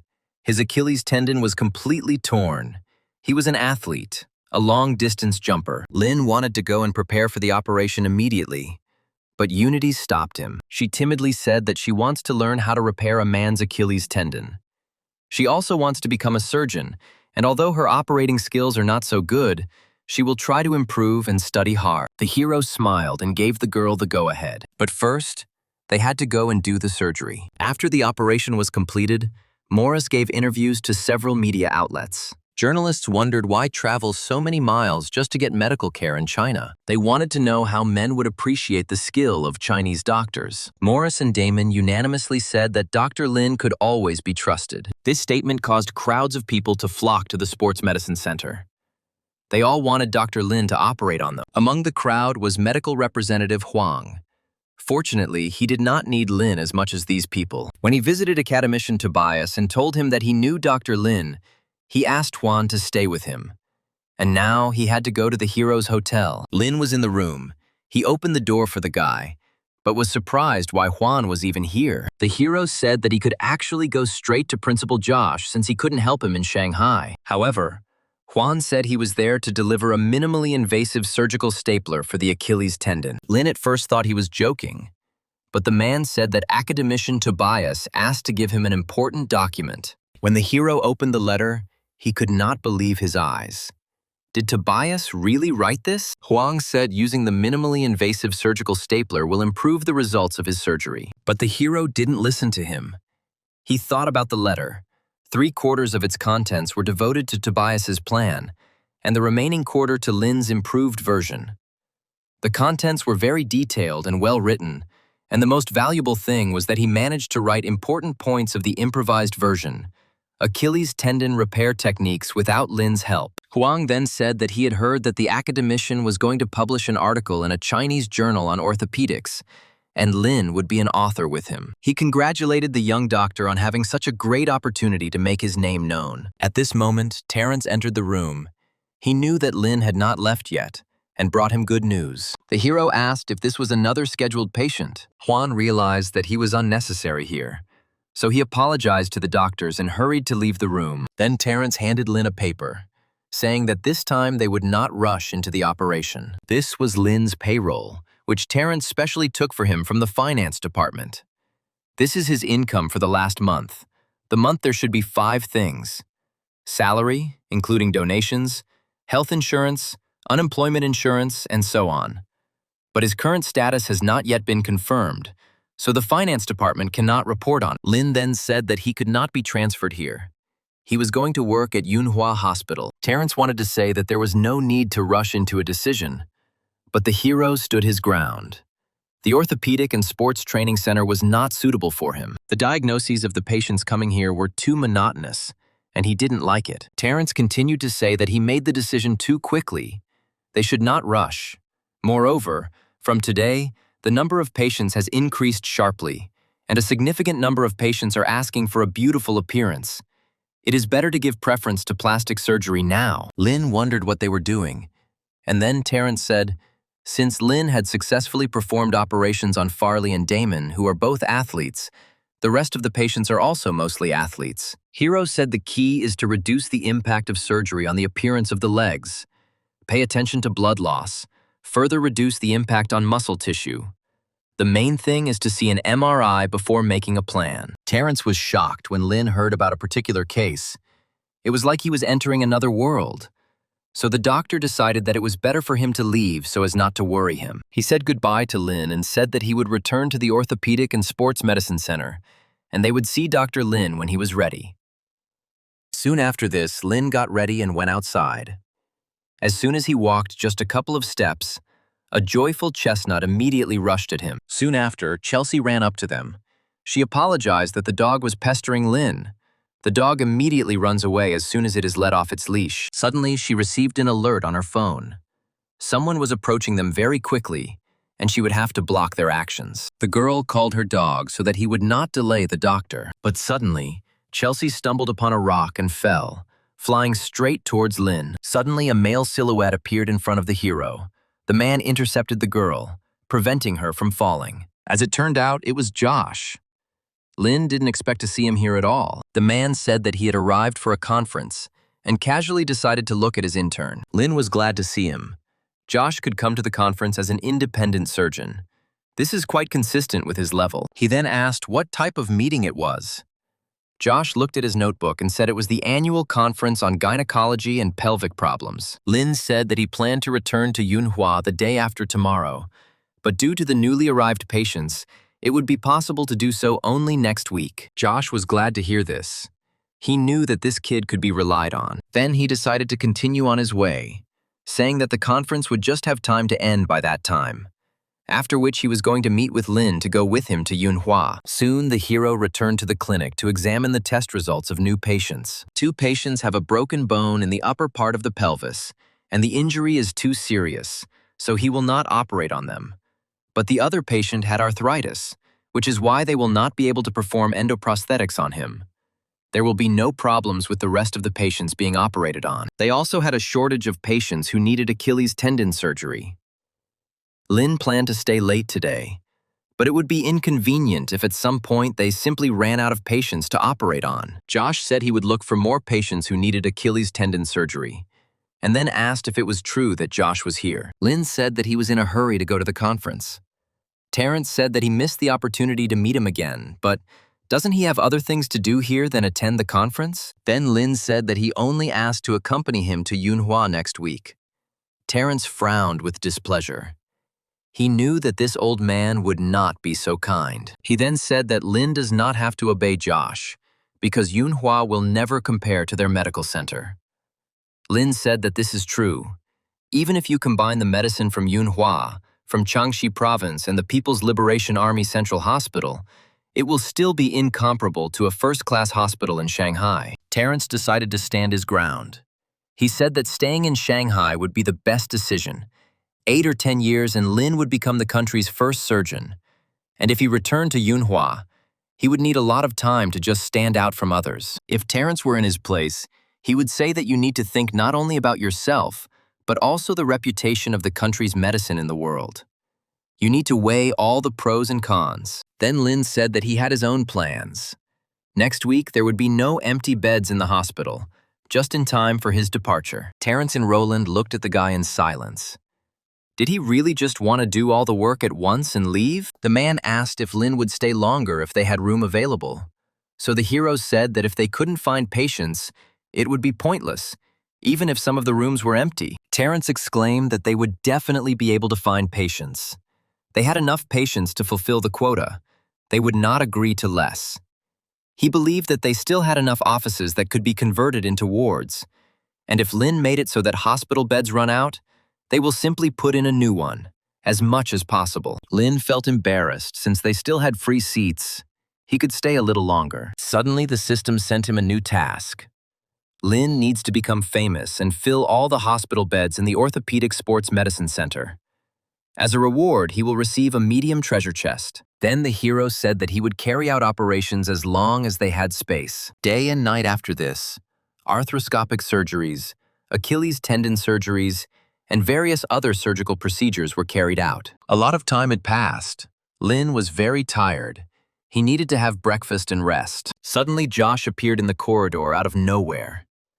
Lin was surprised to see him here, because the man had a conference today. Josh said it was still going on, but he would be fine if he missed one of the meetings, so he suggested that Lin go out to eat. When the men arrived at the cafe, the director decided to show him something cool.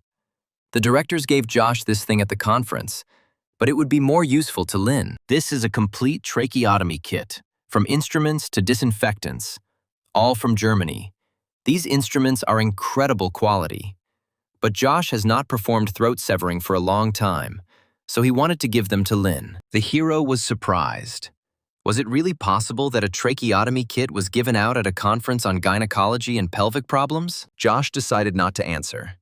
He just needed Lin to take the kit and he would return to the conference. The hero noticed that the man didn't even finish his breakfast. Back at the hospital, Lin decided not to let Josh down. No matter how many surgeries he had, he would finish this week. Thus, Lin performed 44 operations per day. He then said he was going on a break right now. At this moment, the doctor entered the office. He was surprised to see Lin and Terrence here so early. The hero said that the man arrived on time.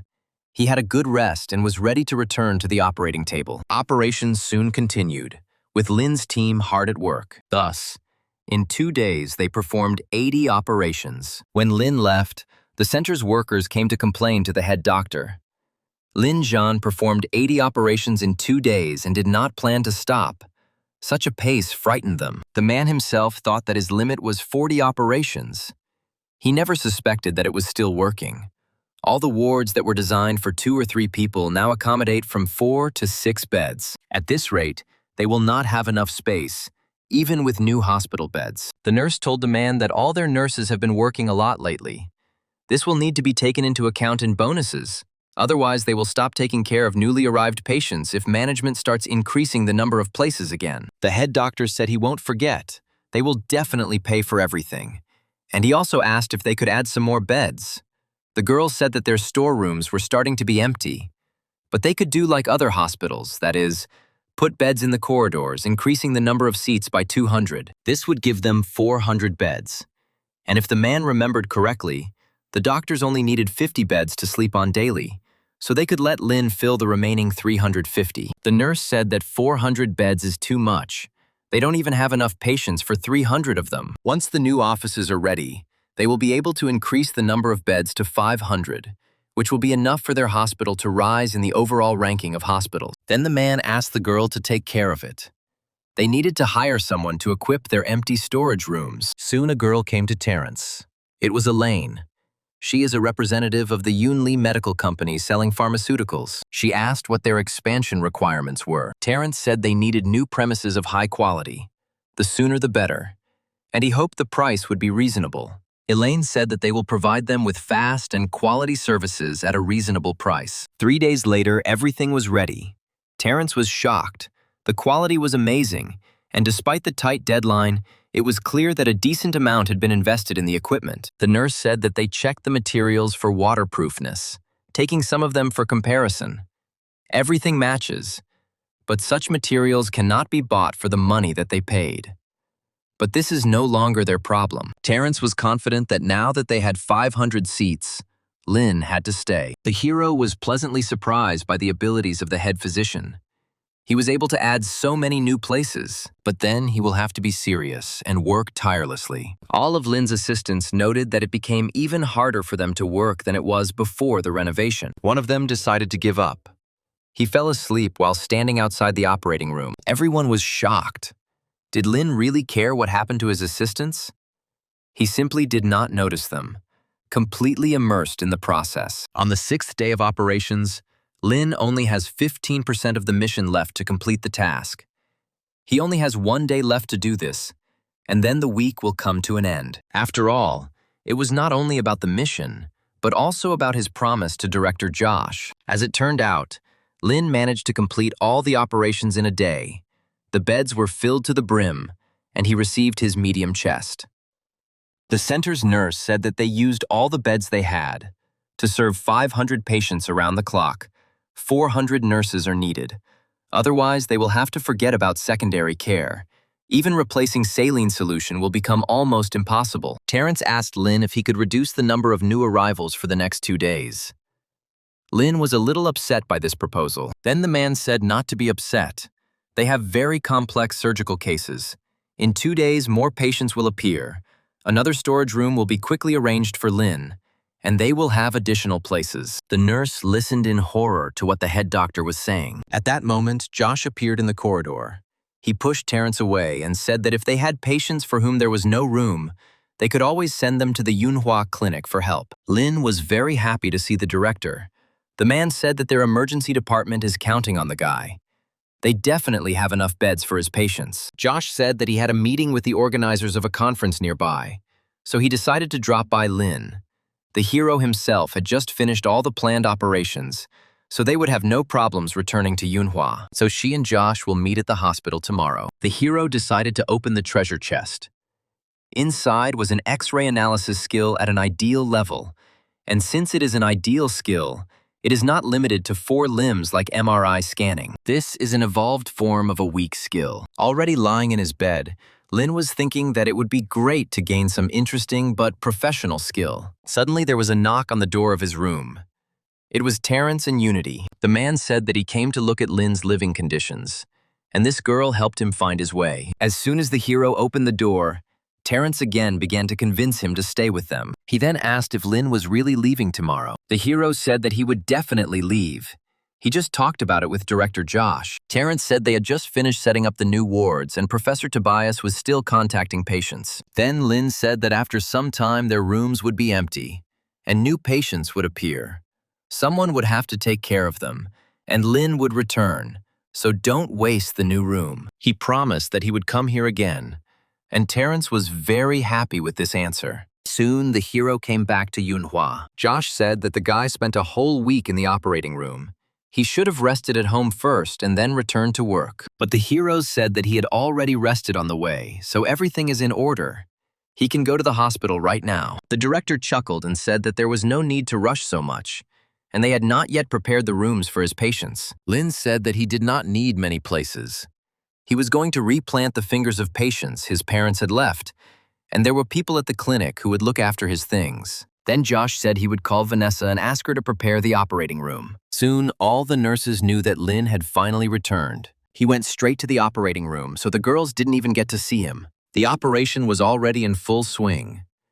Lin said that the patient has several fractures at the base of the palm, which is connected to the middle finger and little finger. The main fracture is a particularly severe case. They need to focus on treating the bones. Lin said he learned knee arthroscopy during his time in Shanghai. The doctor smiled happily. Since their last meeting, this boy had grown a lot and learned a lot of new things. Meanwhile, the emergency department was inundated with calls. A lot of people wanted to get to Lin for surgery. Josh realized that he did the right thing in helping Tobias. Now, even foreigners are lining up for Lin. Suddenly, he thought that before opening the emergency medical center, he needed to deal with Lin's special purpose team. He soon announced that this team would include Unity, Larry, and Marty. Nothing will be required of them except to help Lin. Other doctors discussed, some said, that getting on this team would be suicide. And although Lin's assistant Larry had recently been able to buy himself a car and a house, the hair on his head was starting to turn gray. At that moment, Josh entered the office. He said that the assignment team is a specialized group of workers who are entitled to the same special treatment. They will discuss all the details next time. He then said that they had a few spots left, and all the doctors immediately raised their hands. Josh carefully examined everyone and chose 4 more people. Clyde was also among them.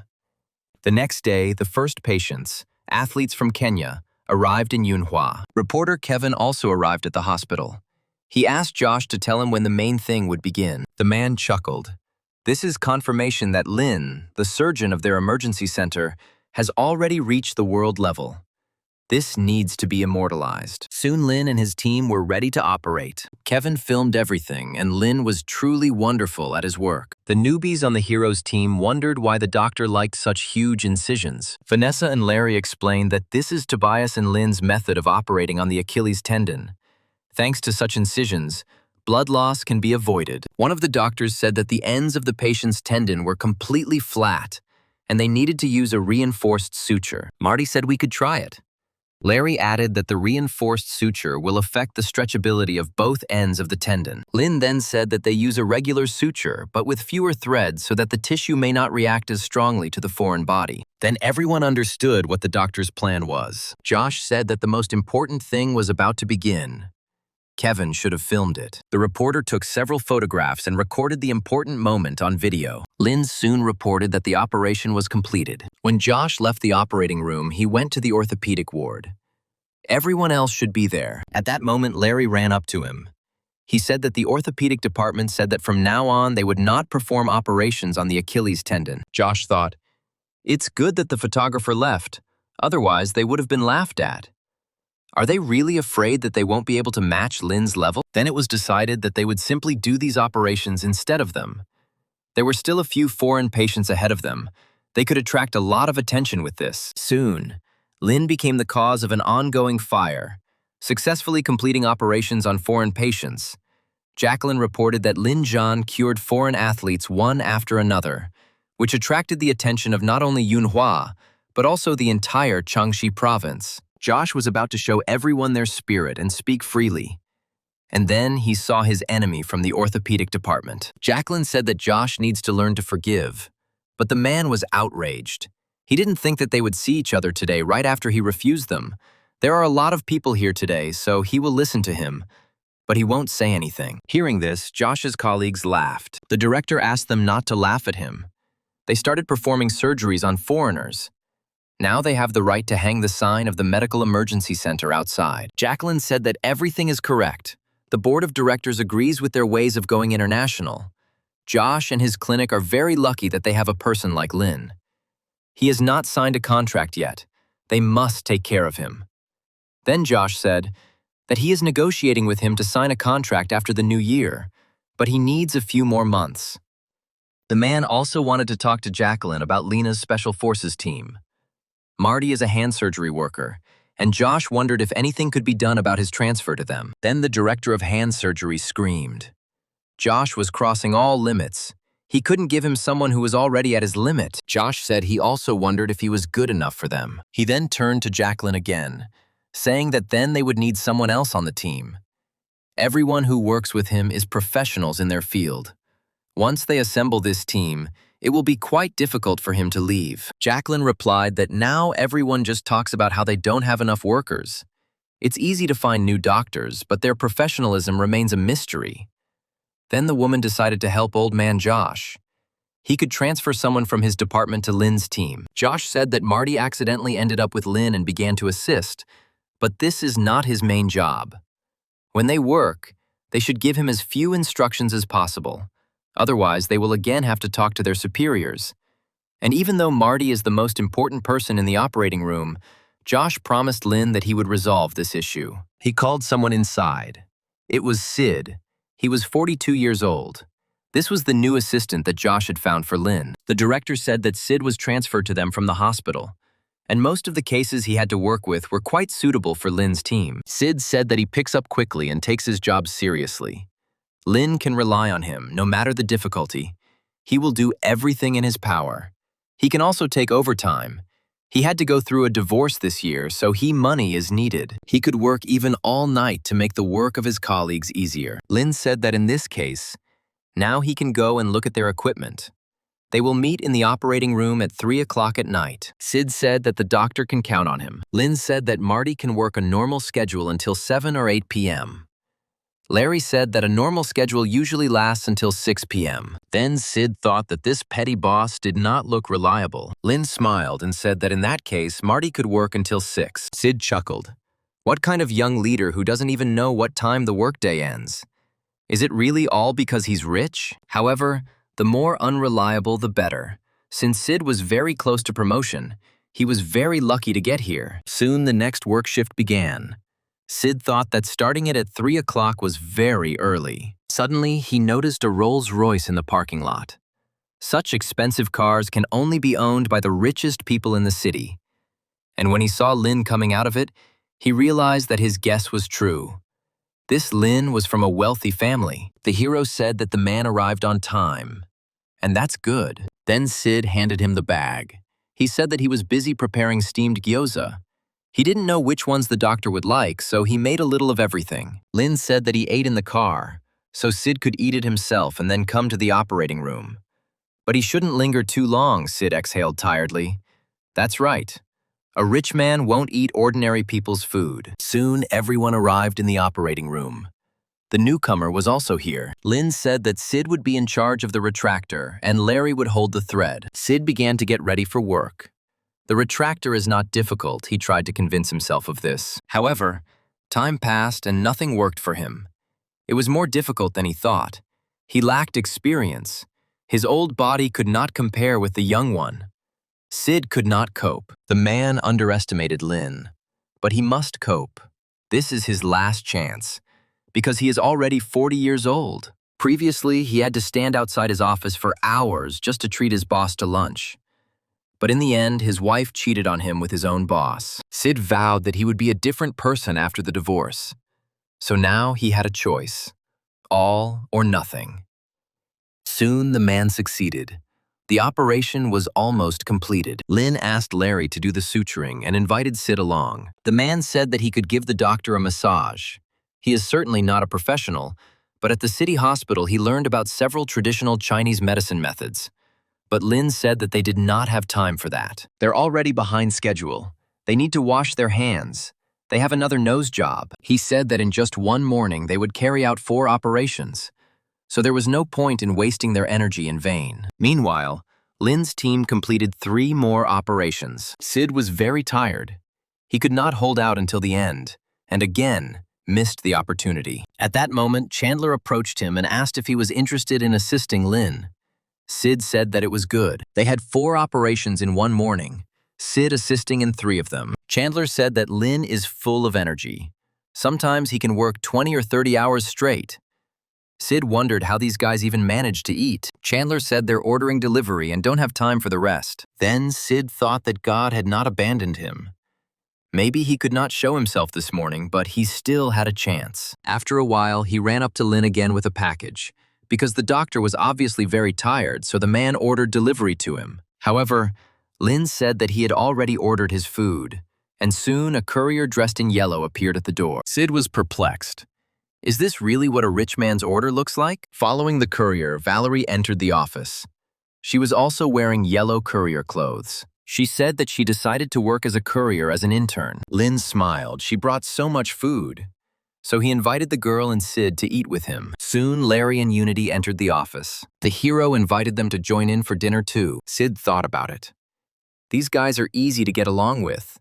Lynn even invited the delivery girl to the table.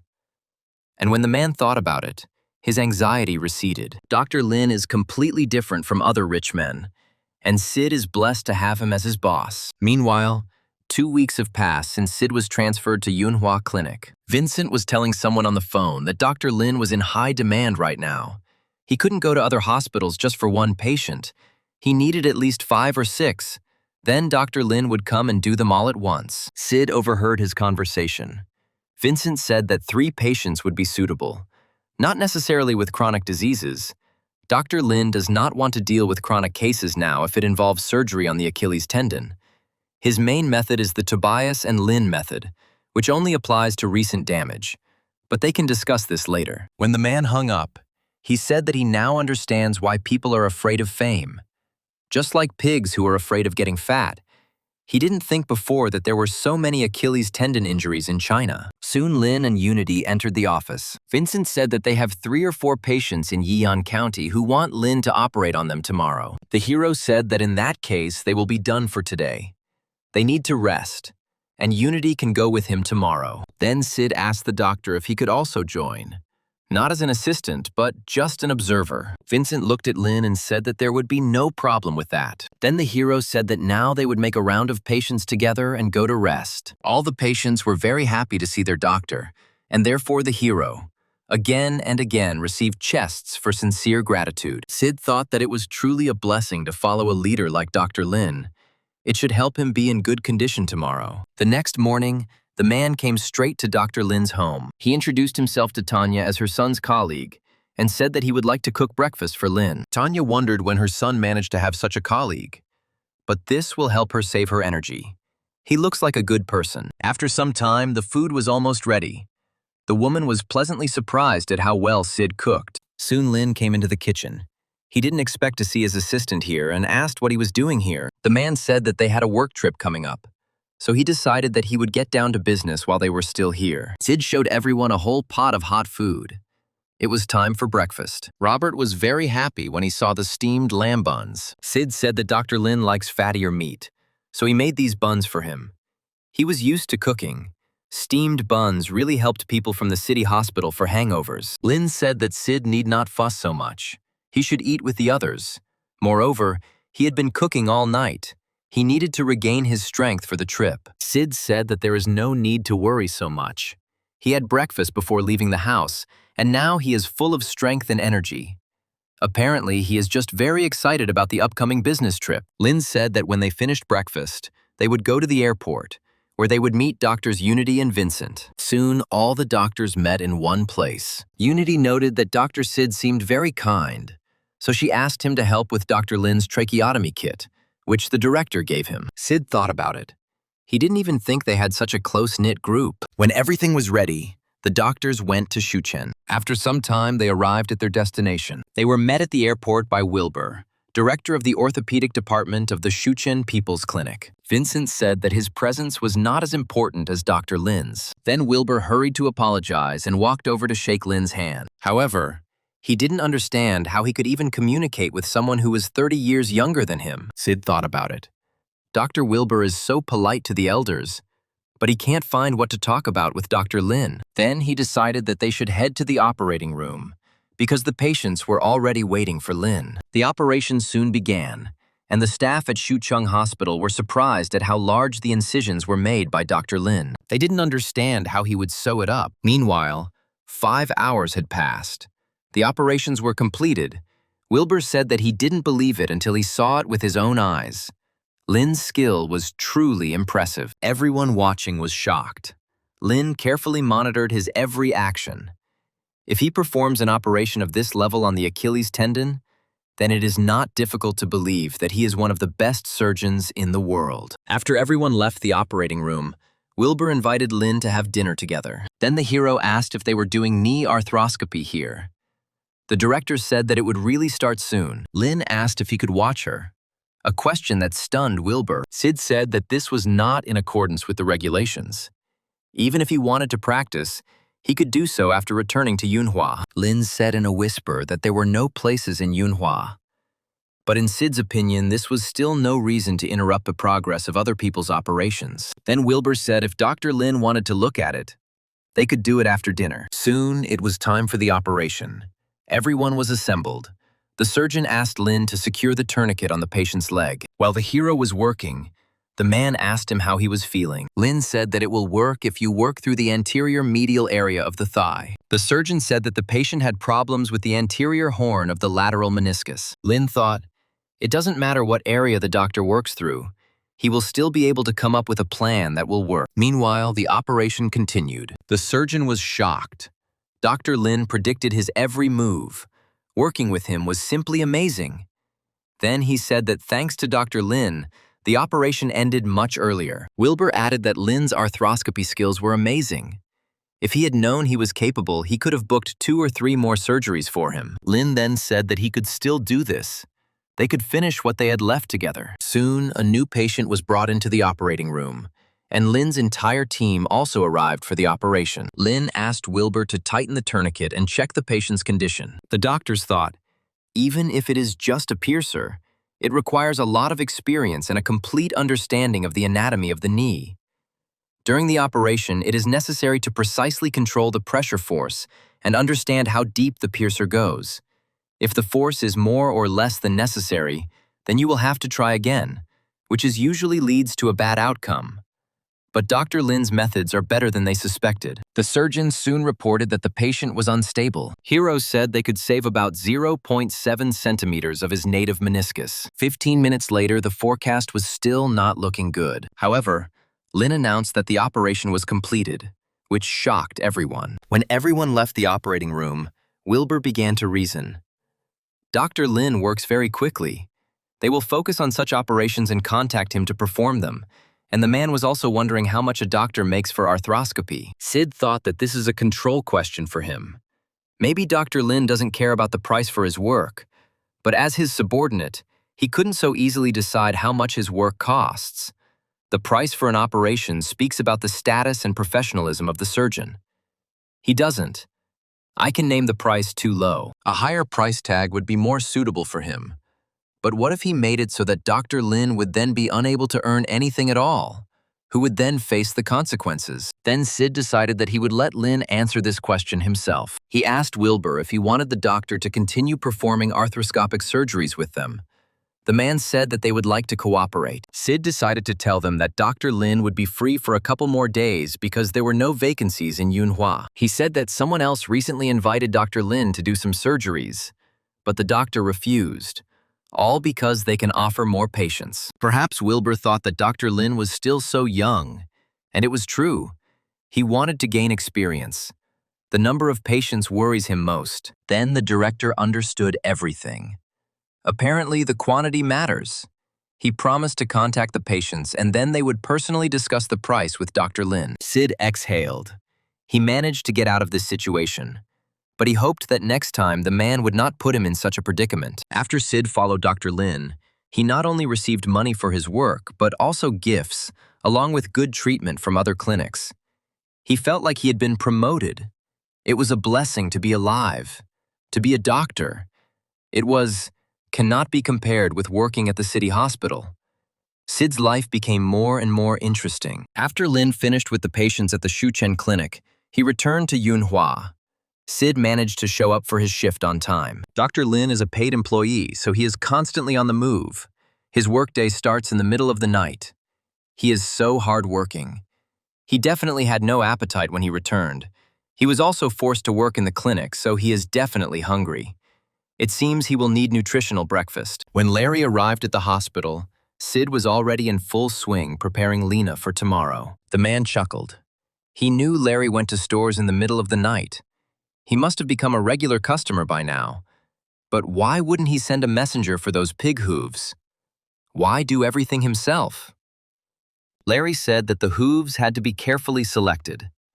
If he left it to someone else, even in a very good batch, there might be a couple of bad ones. In any case, he didn't feel much stress doing it. At this moment, Lin entered the office.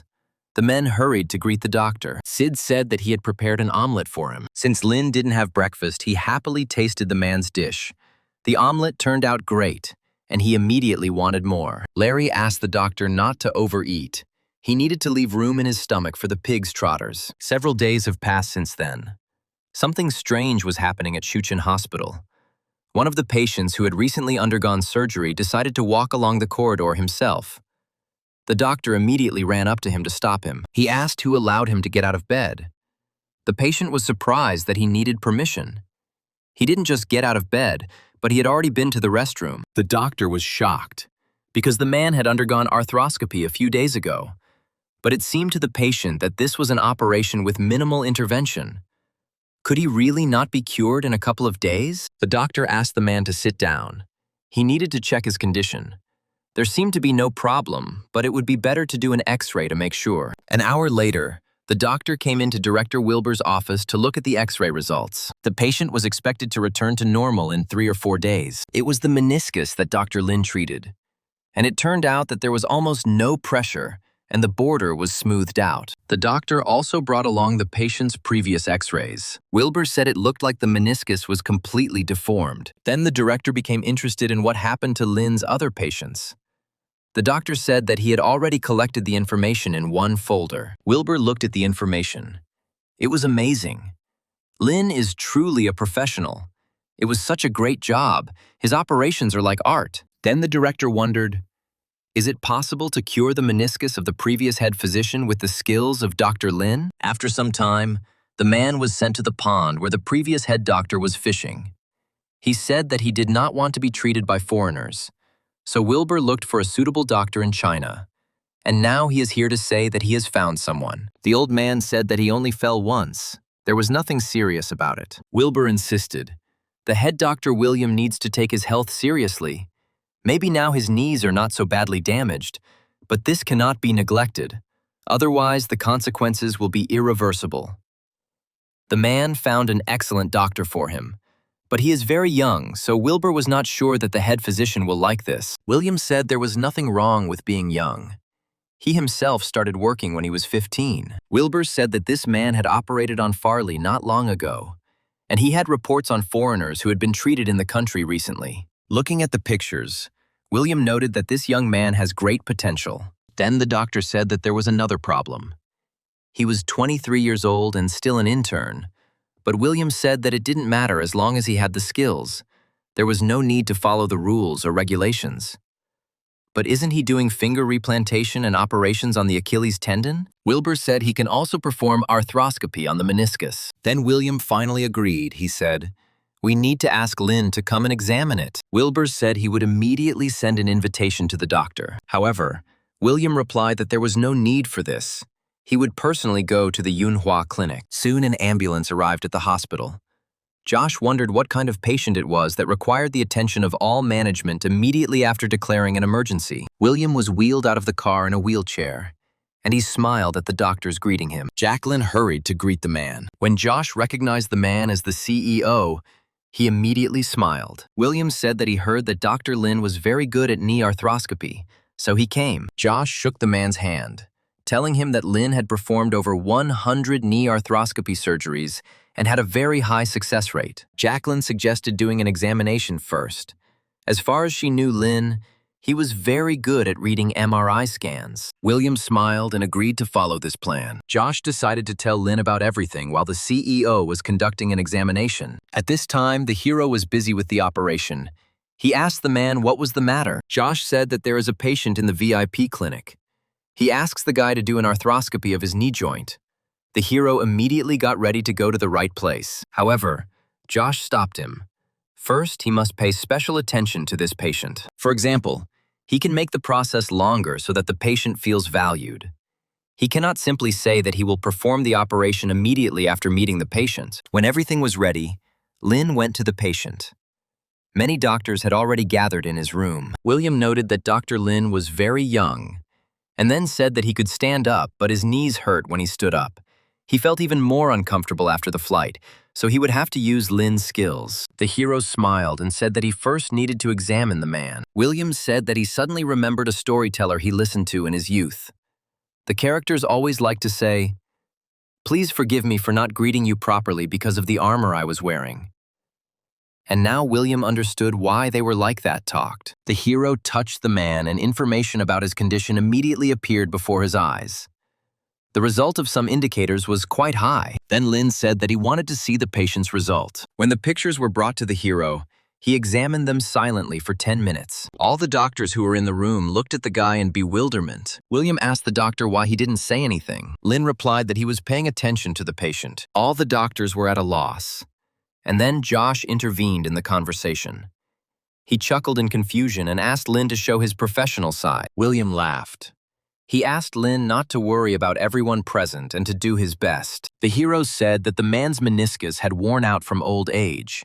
There were several displaced fragments and cracks along the edge. He suspected that there were cracks in the meniscus. If the man underwent arthroscopy, he would get better results in terms of treatment. The doctors looked at each other in bewilderment. The hero asked if it was worth carrying out the operation right now. There would be just enough time to pay attention to complete the operation. Everyone present was surprised. Could they really do this right now? Lin was surprised because the man came here for the operation. Then Josh said that Dr. Lin's previous patients had used the Lysholm knee composition score to evaluate recovery. Most of them scored 90 points or above, and only 2 cases scored below 80 points. The effect was really good. William thought, "This boy is very similar to himself in his youth." The man said that he came for the operation and thought that they would need a few days to prepare, stabilize, do a blood transfusion or something else. But now he agrees to do the operation today. So the surgery only took 15 minutes. Josh asked how it went. Lin said that the VIP patient will have some special diseases or something. But in fact, he is an ordinary knee arthroscopy patient. It seemed to Josh that the guy was not happy that he did not have any special disease. Then the hero said that no unforeseen problems arose during the operation, so that tomorrow the man would even be able to walk. Josh looked at the doctor happily, and then decided to go with him and report this to the leaders. When the men arrived at the waiting room, Jacqueline reported that a family member of the patient had arrived. It was Worth, William's son, who immediately ran up to the doctor to ask how the operation went. Lin said everything went smoothly, but the man was interested in details. Then the hero said that as long as he preserved the meniscus, he restored it, the anterior and posterior processes, as well as the shape of the body of the meniscus, are now in good condition. And he also restored the meniscus to its original thickness. The edges are also very stable. Worth had absolutely no idea what the doctor was talking about, but his flow of words was unstoppable. Then he asked him to be a little slower. Jacqueline intervened in the conversation. She said that all his father's indicators were normal, so he shouldn't worry too much. It's better to wait until tomorrow and see all the details. She then addressed Lin, telling him that he had nothing to worry about for the next few days. Josh said he was solely responsible for Chief William's recovery. After some time, the doctor came to the man who had already regained consciousness. He said it was time for them to start rehabilitation. Lin asked to do 10 simple knee flexion exercises. He then said that William should rest the first day after surgery, not go out and avoid fatty, spicy foods, and eat a diet high in calcium and protein. At that moment, Worth entered the room and brought breakfast for his father. The man said that the doctor can be calm. He eats only light food. On the 4th day after the operation, Lin came to see the man again. He said that the recovery effect over the past few days was very good, which indicated that he was meeting the standards. William smiled.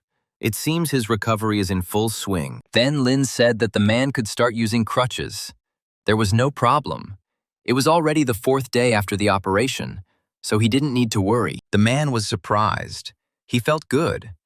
But did he really recover so quickly? Worth then said that over the past few days, he had learned from other people that the recovery of Dr. Lin's patients was completely different from the recovery of other doctors' patients. For those doctors, it took several weeks to recover, but for Dr. Lin, only a few days. The man had already brought crutches for his father. The doctors wanted to help him get up, but William decided to try to do it himself. Everyone looked at the man's movements with a little fear, expecting that something would go wrong. But William stood on crutches and said that it didn't hurt at all. Worth even cried. He was very glad to see that his father was not in pain. William was truly grateful to Dr. Lin for the excellent surgery. Hero said he was just doing his job, and the man's knee recovery is going well at the moment. But he may get another MRI if he's not happy with it. Then Worth asked if there were any side effects from having another MRI. Was there any radiation? Lin replied that MRI does not contain radiation. The only side effect is the cost. Then Worth said that they could come to terms with this side effect. It would be better to do another MRI to be completely calm. Soon after, news of Chief William's successful treatment spread throughout Changji province and reached the leaders. The director arrived at Yunhua Hospital. He saw that everyone was going to see Dr. Lin. And then Josh decided to say that they really needed an emergency medical center. The other doctors were not very happy that so many resources were being devoted to this department. However, the director said that this issue could indeed be included on the agenda. The directors of other departments were shocked. They now have limited funds, and their departments even have occupied rehabilitation wards. Josh said that he doesn't want to take over their recovery room, but Lin Zhan spends days looking for an operating room. If he doesn't give him that room, he will make a fuss. The man asked not to use Lin as an excuse, And Josh said he doesn't. Let's look at it this way. Lin has been in the VIP building for a week and hasn't had any surgery. Isn't there recovery room now? Free? Another doctor said he couldn't use Chief William as a shield. It was nothing more than a knee arthroscopy. They could just find someone in the department who could do the surgery. They were just lucky. Josh chuckled. William walked to the door and specifically looked for Lin. How about the orthopedic department get a patient like the boss and work with him? The man was seriously angry. Then the director decided to end this quarrel. He said that if they take this opportunity and create an emergency medical center, it will benefit them. He asked Josh to bring Lin's documents in 2 days. Even if there is no place for it, they will create it. The director said that a doctor's qualification certificate must be obtained in advance. Especially gifted ones will always receive special treatment. If they allocate a place for him on the list, it will not be a guarantee. Josh must keep an eye on him. The man was incredibly happy about such a wise decision on the part of the hospital director. Josh then went to William's room and was very surprised when the patient himself opened the door for him. Apparently, his recovery was in full swing. He said his knee didn't hurt anymore and his whole body was fine. Lin was sitting at a table nearby. He was busy writing a scientific paper. And then Josh said that he had something to do with him. As they left the room, the director asked Lin if he had any thoughts about the emergency medical center once they finished building it. The hero was very happy that permission to build the center had been received. But Josh said that it was impossible to say for sure yet. But the chances were great, so he asked his opinion. There will definitely be 200 hospital beds. If they want more, they can make 220 or 230 beds.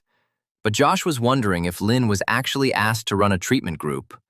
What would he do? Hero said he would give everyone 2 alcohol-based hand sanitizers, one of which they could use at any time, and the other as a spare so they could strive for complete sterility during the treatment process. Josh noted that this was a very good idea. There have been many changes in the emergency medical center over the past month, and only Lin Zhan is in charge of the left department. The nurses did a great job and didn't let anyone in who didn't sanitize their hands. Dr. Lin said that every doctor should wash their hands when entering or leaving the room. Even chief doctors are not exempt from this duty. You need to wash your hands very thoroughly from fingers to wrists. All nurses were very careful about this. Everyone entering must wash their hands with an alcohol-based sanitizer. Some people were concerned about whether the product would harm their skin if they applied too much. The nurses immediately stood up for Lin, saying that he definitely would not have advised anything good. Larry tried to calm the girls down, saying that their boss is never wrong, and they were just getting some air. Soon a man tried to enter the department. Vanessa stopped him, asking him to wash his hands. The man grinned and asked if she knew who he was. The girl replied that she knew that he was Hong, a department director from the respiratory hospital department. But even his position does not give him the right to enter the department with germs on his hands. Hong noted that this young woman was quite an interesting person. Then he asked whether Chief William had been discharged and how his recovery was going. Vanessa said he scored 92, and by the time he was discharged, he could walk using a wall. Hong then said that he had not met Lin at all recently, and old man Josh said that he was on duty here today. Then the nurse asked why he was looking for him. The man said that he has an aunt who has problems with her knees. She went to the hospital for consultations and is thinking about having a knee arthroscopy. When Vanessa realized that he was not trying to find someone to blame, she immediately smiled and decided to help the man, saying that during the renovation, most people really couldn't find Lin. She would invite him on behalf of Hong. Meanwhile, Lin was explaining to his team the new rules of the department. When the doctor comes to the operating room, the first thing he should do is change his slippers. After a while, dirt accumulates on the slippers, so he believed that the slippers should be changed regularly. Sid, Larry, and Unity listened carefully to the doctor and even took notes. At this moment, Hong entered the office. Lin asked what brought the director here. The man said that he wanted to introduce him to a patient with a meniscus, but could not find him anywhere. And thanks to Vanessa, now he is here. The hero replied that the office was temporarily moved here during construction, but this did not affect the progress of the operation. He asked when the patient would arrive, but Hong asked him not to rush. As long as Lin was able to do it, they could line up. The hero said that there are not many surgeries these days, so it can be scheduled in 2 days. Hong agreed and left the office because he did not want to disturb these busy guys. Lin then returned to his team and asked if they had any ideas about secession policy. Unity and Larry said their goals are bacteria-free and constant inspection of medical equipment. Sid also said that they need an infectious diseases department. In other words, they need to tighten the policy. Lin then said that they should implement these rules and see how they perform. A few days later, Dr. Tian Ren visited the department. He noted that the policy of Lin's treatment group had been implemented quite strongly. The man also noted that the nurse washed her hands with alcohol disinfectant before entering the room. At this moment, Lin came out into the corridor. He said that everyone was cooperative, even the family members of the patients. They also followed all the rules. Tian noted that it is rare to hear about cooperation in their department these days. At that moment, Olivia approached Lin and said that she had bought a package of alcohol-based hand sanitizer with wolfberry flavor. The hero noted that wolfberries smelled very nice. Tian noted that the doctor was really good at managing interpersonal relationships. Unity chuckled. This was the first time she had ever heard someone praise Lin for his interpersonal relationships. Tian was surprised. He wondered since when was this girl standing here? Unity replied that she had been here all this time. With such observation skills as a man, it is not surprising that infections break out in their hospital every now and then. The last time I had an infection was in March in the gynecology department. Tian then said that nosocomial infections occurred from time to time. It is almost impossible to completely get rid of them. Most often they are airborne diseases, such as those caused by lung bacteria in large, high-end hospitals. It was a constant problem, and regardless of the hospital's rating, they could not completely prevent the spread of bacteria. He then asked Dr. Lin if he knew that a pneumonia infection rate of less than 10% was considered normal, and the hero answered in the affirmative. Then Tian invited him to work together. He said his team could participate in fighting the infection in Lin's group. The hero remembered Sid's words that they needed an infectious diseases department. Tian continued. He said that Dr. Lin's criteria for infection control are clearly higher than those of ordinary departments, and they can help the emergency department improve the standards of infection control. Let it be an experiment, and both parties can benefit from it. Since the criteria in the field of infection control differ, the medical consumables used by them also differ. Then Sid ran up to the men.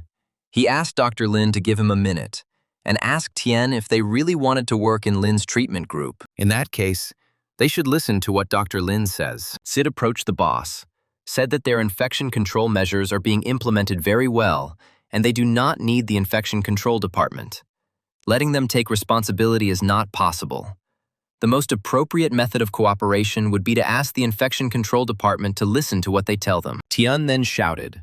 He said that nosocomial infections fall under the purview of the infection control department. How is it possible for them to listen to the treatment team? Sid said that the infection control department had been listening to the treatment teams this whole time. What they were doing was procedural work at most. And when the policy was put in place, none of the doctors and nurses listened. He told Tian not to try to control them. Dr. Lin is just an intern who doesn't understand such things. Tian asked who the man himself was. Sid gave his name and said that he was a member of Lin's treatment group. At this moment, Tian's colleague whispered to him to talk about cooperation, and everyone said in unison that they would listen to Dr. Lin. Sid chuckled and asked what Lin himself thought about it. The hero thought, there are only a few people in their treatment group, which means they cannot spend money on fighting nosocomial infections in the long term. In addition to hand washing and disinfection, infection control also includes closed-loop management of the use of medicines, problems associated with storage, logistics, transportation, and others. There are people who can help the hospital, but they cannot ask for it. Then Lin said that everything was decided. Sid said he thought they should write a document similar to a joint statement, and it would be evidence in the future. After the implementation of the policies of Dr. Lin and others, the construction of the emergency medical center was completed. Soon there was a real crowd of interns standing outside the hospital. Josh asked everyone to come up one by one. There were 5 treatment groups in their emergency center. But after the expansion of the center, their number increased to 7. The students of the 7th row will follow Josh, and the students of the 6th row will follow the junior rector of the department, Du. One of the interns asked the other in a whisper if it was possible to change the group. He was feeling unwell and would not want to be in the tiredest group. Then Josh shouted that changing the group is not allowed. No matter if their group is good or bad, No one is allowed to change it on their own after the distribution is over. Changing the group is only allowed if the group leader wants it. The man then continued. He said that the second row would follow Chief Physician Leo, and the rest would follow Dr. Lin. One of the interns, Gwen, couldn't believe she was assigned to Lin's group. Josh said that the group leaders will lead their group, and now everyone needs to go and get ready for the ceremony. Soon, the man announced that the Yunhua Emergency Medical Center had officially started operating. All the doctors and directors present congratulated Josh and Lin on such a significant day. They all wanted to see Dr. Lin in person. After all, the news that Josh was opening his own urgent care center with his best student was surprising to everyone. Josh turned to Lin and asked him not to tire himself out by standing for a long time, and to go do his job. At that moment, the hero received a call. It was Mariabella. She said that she would like to make an appointment with a man for a massage. Lin didn't understand who he was talking to at first, but he still said he had no plans to take massage orders. Mariabella insisted it took her 3 hours to get here. The girl was already standing outside the hospital, so a few moments later, Lin came face to face with her. However, she asked him not to talk too loudly.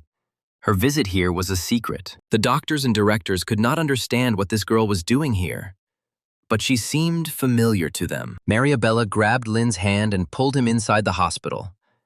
And once they were alone, she pushed him onto the sofa and closed the door behind her. The guy asked blankly what she was going to do with him. The girl said that she did not intend to do anything bad to the doctor. When Lin stood up and brushed himself off, he grinned, saying that the girl was pushing him to get a massage. And then he said, he no longer does massages in the hospital. Next time a girl wants to make an appointment, he can go to the Lower Kanavka clinic, and if Lena is not there, then others will do the massage. Mariabella said that the other massage was far from the most pleasant. When she recorded the show, her neck felt like it had burst. Lin sighed tiredly and still agreed to help. He sat the girl on a chair and gave her a massage. Mariabella was very pleased. Lin saved her again, just like a real knight. At that moment, Vanessa entered the office and saw Lin giving the girl a massage. She said that someone took a photo of Mariabella and the crowd got out of control. They pushed each other, resulting in many injuries. At that moment, Josh came up to the office and told the girl to leave it to him. He then popped into the office and greeted Mariabella, saying that he was also a fan of hers and was honored to have her at his urgent care center. The girl smiled awkwardly, not knowing how to react to this. Then Josh said that everything was fine. Although the incident was unpleasant, the injuries were still manageable. Moreover, they are located in the Emergency Medical Care Center and specialize in such cases, Mariabella thought. So the accident that happened because of her became his plan. And since Lin had already finished with the girl, he needed to hurry up and deal with this incident. Vanessa said they will definitely get through this. Lin soon went to his group, and as a result, more than 70 victims of the accident received medical assistance. Josh smiled. This is what an urgent care center should be like. The next day, Lin led the treatment group touring the wards. His team members were amazed at how hard the doctor worked. As a result, the hero received 129 treasure chests and decided to open them all at once. There were as many as 8 skill books inside, 50 lower limb anatomical dissection experience, and 300 leg anatomical dissection experience were undoubtedly useful for Lin. But unfortunately, he could not use them at the moment. Yesterday, the accident took up most of the beds and he couldn't perform the operation today. Suddenly, Sid asked Lin if he had Chief William's phone number. The hero said that he did, but his knee joint did not need surgery. Sid said that this was not the reason. He suggested that he conduct a consultation for Chief William. Then he could briefly mention his desire to get the patient and see how he reacts. At his age, William probably knows a lot of people who need knee surgery. If you contact him and give him the opportunity to contact others, he will be able to bring many patients to them. And people who manage to establish contact with the boss by any indirect methods will definitely receive hospital bed when they arrive at Yunhua Hospital. Then Lin understood everything. They would be able to use the VIP wards. There are not enough beds here, but those wards have them. So he decided to contact him right now. He suggested monitoring all of his patients who had undergone meniscal knee arthroscopy. Soon, William arrived at the hospital, but Lin was not there. The director was a little dissatisfied. The doctor himself asked the boss to come for a checkup. But why didn't he come? Josh said that Lin didn't understand this whole situation a little. The director asked the man to call him immediately. William didn't understand what was going on because he just came for a checkup. Lin soon arrived. The man said that he came for a second examination and did not expect that the doctor would actually take care of him. The hero said that this time is a little special, with a little research. William smiled. He often carried out examinations and knew that there were many things that needed attention. These days, very few doctors are willing to carry out repeated examinations. The hero said that the meniscus repair is going well. There are no problems with it. Then William said that this time he brought a friend. He also wants to examine his knee. After a while, a man came out of the crowd. It was a retired human resources manager, Chen. He looked exhausted. The hero said that he only knows how to do meniscoplasty. Then Chen said that his meniscus was damaged. He had already consulted a doctor about this. Lin said that in this case, they would do several scans first, and Chen was indignant. Does the doctor really want to look at his previous scans? They would have been taken only 3 months ago. Lin said the man was undergoing surgery and could not make a decision based solely on the pictures taken 3 months ago. Chen was unhappy. He said that they could do a scan as soon as he decided to have surgery. After all, radiation is harmful to health. The doctor tried to reassure the man. He said that Dr. Lin was just worried about his health. But Chen stood his ground. He said that the MRI took too much time and he did not like it. The doctor said that it really wasn't that long. They could give Chen priority and he wouldn't have to wait.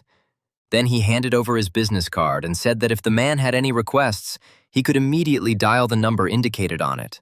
His phone is always on. After the scan, Lin Zhan returned to the man. He said that he had knee effusion and inflammation. This is an indicator for meniscoplasty, but meniscectomy can also be chosen. Chen said that they had cured William, and that was all they needed to do for the man.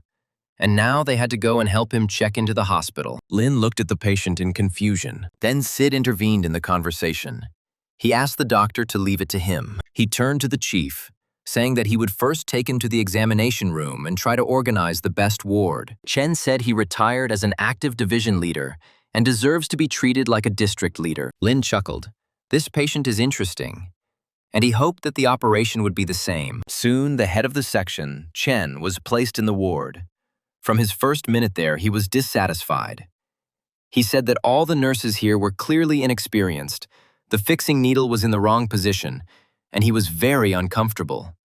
He demanded that someone experienced be sent so that he gave him another injection and quickly changed the medicine. He also said that the food in their buffet is completely rubbish. Such a kitchen should not be in this branch, otherwise he will deduct the money. The nurse decided to remain silent and then headed to the reception desk to join her colleagues. She was told that this patient was transferred through Chief William, so all nurses should be more vigilant. The girl was indignant because it was not up to them. If the food in the dining room is not tasty, what can they do? Suddenly the girl remembered something. Tomorrow he was going to have an operation, and he asked to be operated on first. The nurses were surprised. Did he really ask for his first operation on Lin Zhan's day? The girls immediately laughed. This patient is a real joker. The next day, Chen was woken up at 2 a.m. The man was unhappy. He didn't want to get up and get ready. He can choose when to sleep, and he doesn't like that the nurse accompanies him all night. And he just fell asleep. Then the girl clarified whether he really asked to operate on him first. Chen replied that it was so. As it turned out, his operation was scheduled for 3:30 in the morning. The man had to get up and get ready. Chen jumped out of bed. He could not believe that the operation was scheduled so early. Then the nurse asked, "Wasn't he notified yesterday?" Chen remembered how Sid told him that the hospitalization procedure was completed. The operation that the man wanted to perform tomorrow would also begin at 2:30 in the morning. It would be the very first, apparently. Chen either did not listen to him or did not take it as something serious. The nurse said that since there were no other problems, she would go and prepare the operating room. Soon the man was brought into the operating room. Sid began to think, no matter how arrogant the man was, when the time comes for the operation, he will no longer be so. Lin said that it was time for them to get started. Chen would be in a little pain, so he would have to be patient. The director thought, this doctor performs the first operation of the day in the most energetic and best condition. And since Chen was sent to retire, then it was worth it. Lin soon began arthroscopy of the knee joint. 15 minutes later, the operation was completed. Chen couldn't believe it. Is this really all? Lin thought about it. He thought it would be an interesting operation. But it turned out that this was the most ordinary meniscus operation, which he was looking forward to yesterday. Then the hero asked Dr. Sid to quickly go to operating room number 2. Sid said it was one of the easiest surgeries he had done today. A bit nice and relaxing, even though he didn't do much. But he wanted the doctor to be confident that he would watch his work and learn from him. When Chen was left alone, he thought, Dr. Lin is really one of those called geniuses. When his leg gets better, he will show it to Chief William and everyone else. Thus, Lin's team was busy until 10 p.m. The task was completed for today. He asked Sid to schedule tomorrow's surgeries and make a special note to patients who brought their own hospital beds. Sid said that if these people can bring their own bed, then it is like choosing one after another in a machine nest. But the nurse was sad. She thought that she would not last even a few days. The problem is whether it can be solved. A few days after the surgery, a nurse told Dr. Lin that they were running out of space. The emergency care center is only half completed, and most patients are hospitalized for long periods. So the turnover rate of available hospital beds is slow. Unity sighed. Everything was as she expected. Larry suggested taking temporary leave and waiting for hospital beds. However, Lin said that there will be no rest. The current solution is to shorten the patient's recovery time. Sid was surprised. Isn't shortening the hospital stay against policy? Lin responded that they would stick with the long-term hospitalization system, but they might consider reducing the time patients need to recover while they operate on them. Everyone was shocked by this decision. Is this really possible? The hero continued. He said that they could reduce blood loss, shorten operating time, perform simpler and more accurate operations.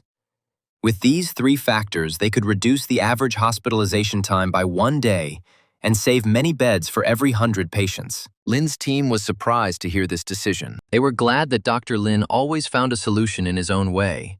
So they were filled with determination. Then Lin said that it was time for them to stop chatting. They needed to check on the patient. Unity came to bed 42 and told the man that his operation was scheduled for tomorrow evening.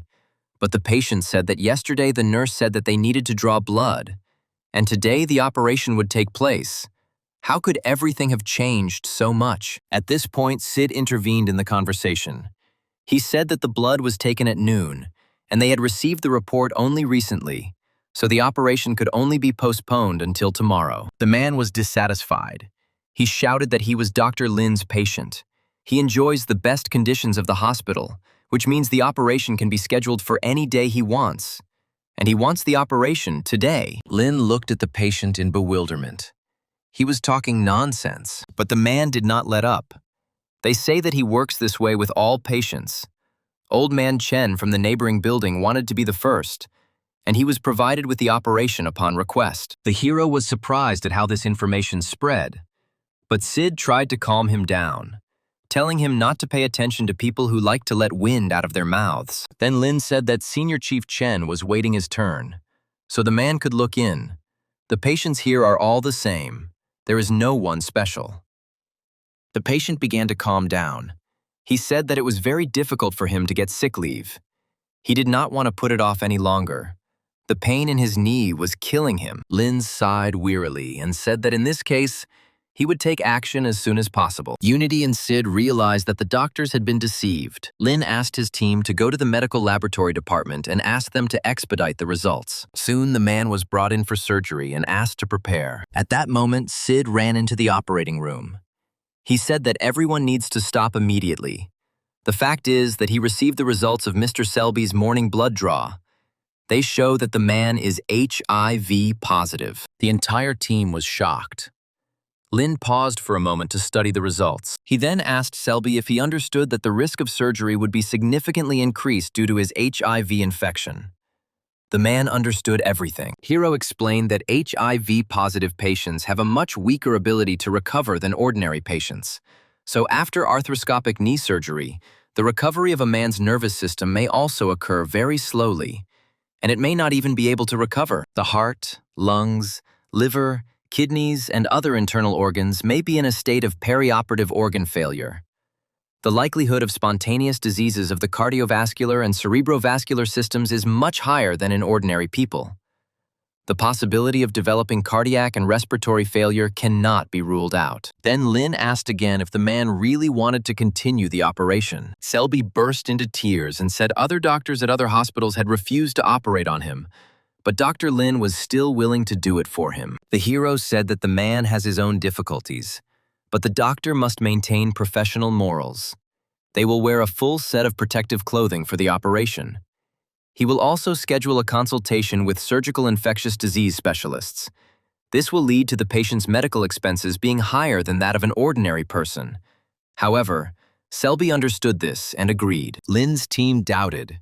Shouldn't they refuse such operations? The hero said that if they wear protective clothing properly, the chances of contracting AIDS will be very low. He asked Dr. Sid to contact Pharmaceutical Department Representative Huang Mao-shi and ask him to send protective clothing immediately. Immediately after this, the protective clothing arrived.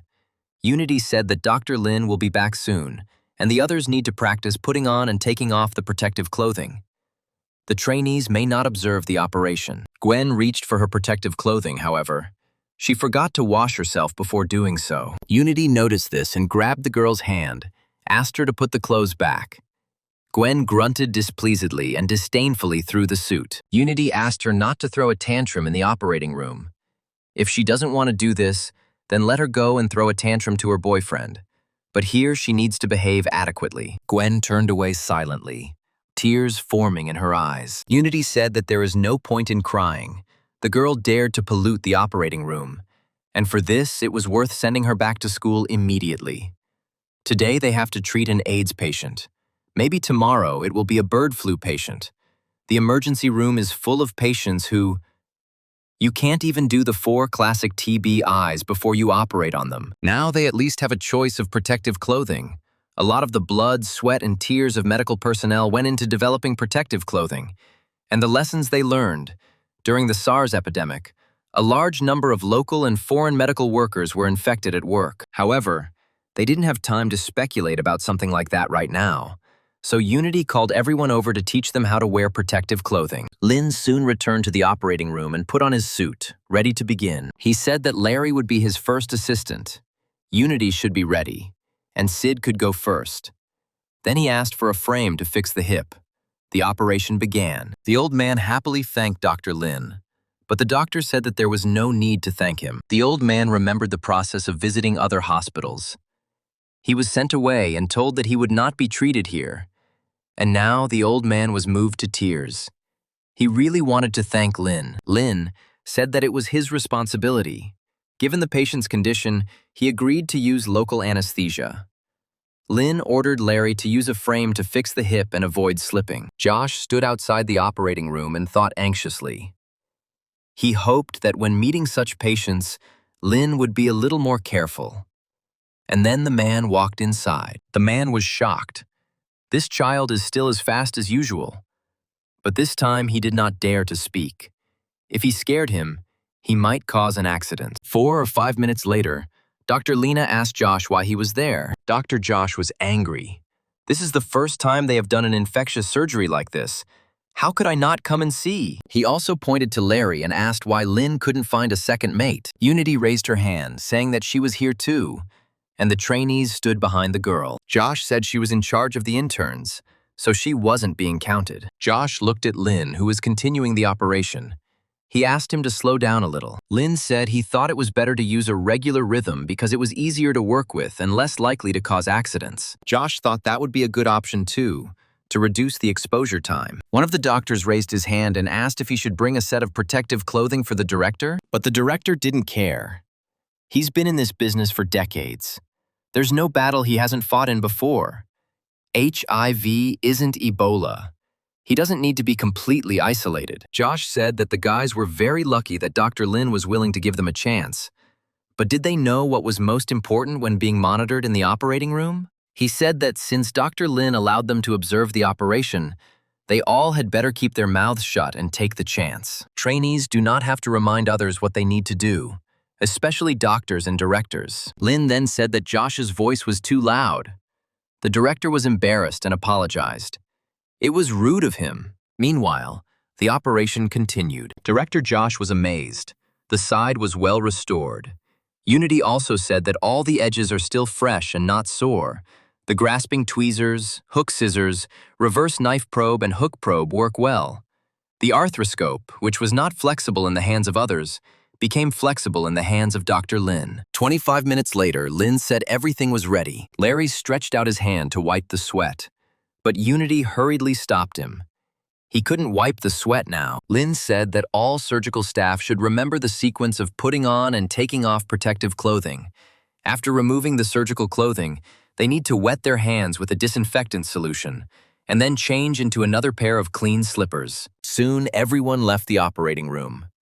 Lin said that he had spent too much time today. The usual rhythm is not fast, but you can still improve it a little. Dr. Josh asked how Lin felt after the surgery was completed. Lin expressed helplessness, saying that the efficiency of the operating room was too low. Dr. Josh chuckled and remarked that he had not even thought about buying a new operating room for people with infectious diseases. But the fact that he dared to operate on a person with an infectious disease exceeded all his expectations. He said that Unity is also great. He saw how hard she tried before the operation. And after a comprehensive review at the hospital, from today she is now a senior resident in the department. The girl was incredibly surprised by this decision, but at the same time, very happy. The man put his hand on Lin's shoulder and said that the patient's room had already been set up separately, so they would work as usual at night. But now they needed to go home and rest. He said that there would be no need for surgery tomorrow morning. Lin wanted to argue. However, Josh insisted they needed to rest after a major operation. Soon Lin went to the parking lot. Suddenly a man flew into him. Lin looked displeasedly at the stranger and asked who he was. It was Juan. He said he heard that a doctor had just performed surgery on an AIDS patient and wanted to know if it was true. He said that he would like to recommend their cleaning product because disinfectants are a necessary consumable in the operating room, and their company is also currently acting as an agent for some brands. The guy understood that getting an order from Dr. Lin was the biggest victory. The hero then said that the protective clothing they provided was of very poor quality. Juan was shocked. At that moment, he was thinking about liquidating the inventory. They are kept in the warehouse because they are of good quality, but he promised to immediately report this to the factory and ask Lin for an explanation. The doctor stated that he did not need their explanations or cleaning products. Before Juan could respond, the hero started his car and drove away. The next day, Lin came to the hospital. Larry noted that the boss rarely came at this time. The hero said that the director did not allow him to come. The guy noted that he always felt uneasy when Lin performed surgery here. He said that with the doctor, he feels like he can speed up. The hero thought that Larry had grown a lot, and their patients were becoming more and more complex. Larry wondered if the boss had lost his head during the operation, but that wasn't like him. When the operation was completed, Lin thought, even though modern medical technology has advanced to the point that AIDS patients can live a long time, their immunodeficiency caused by HIV is always a ticking time bomb. There is nothing a surgeon can do to defuse this bomb. At that moment, Valerie entered the office. She asked if the operation went well.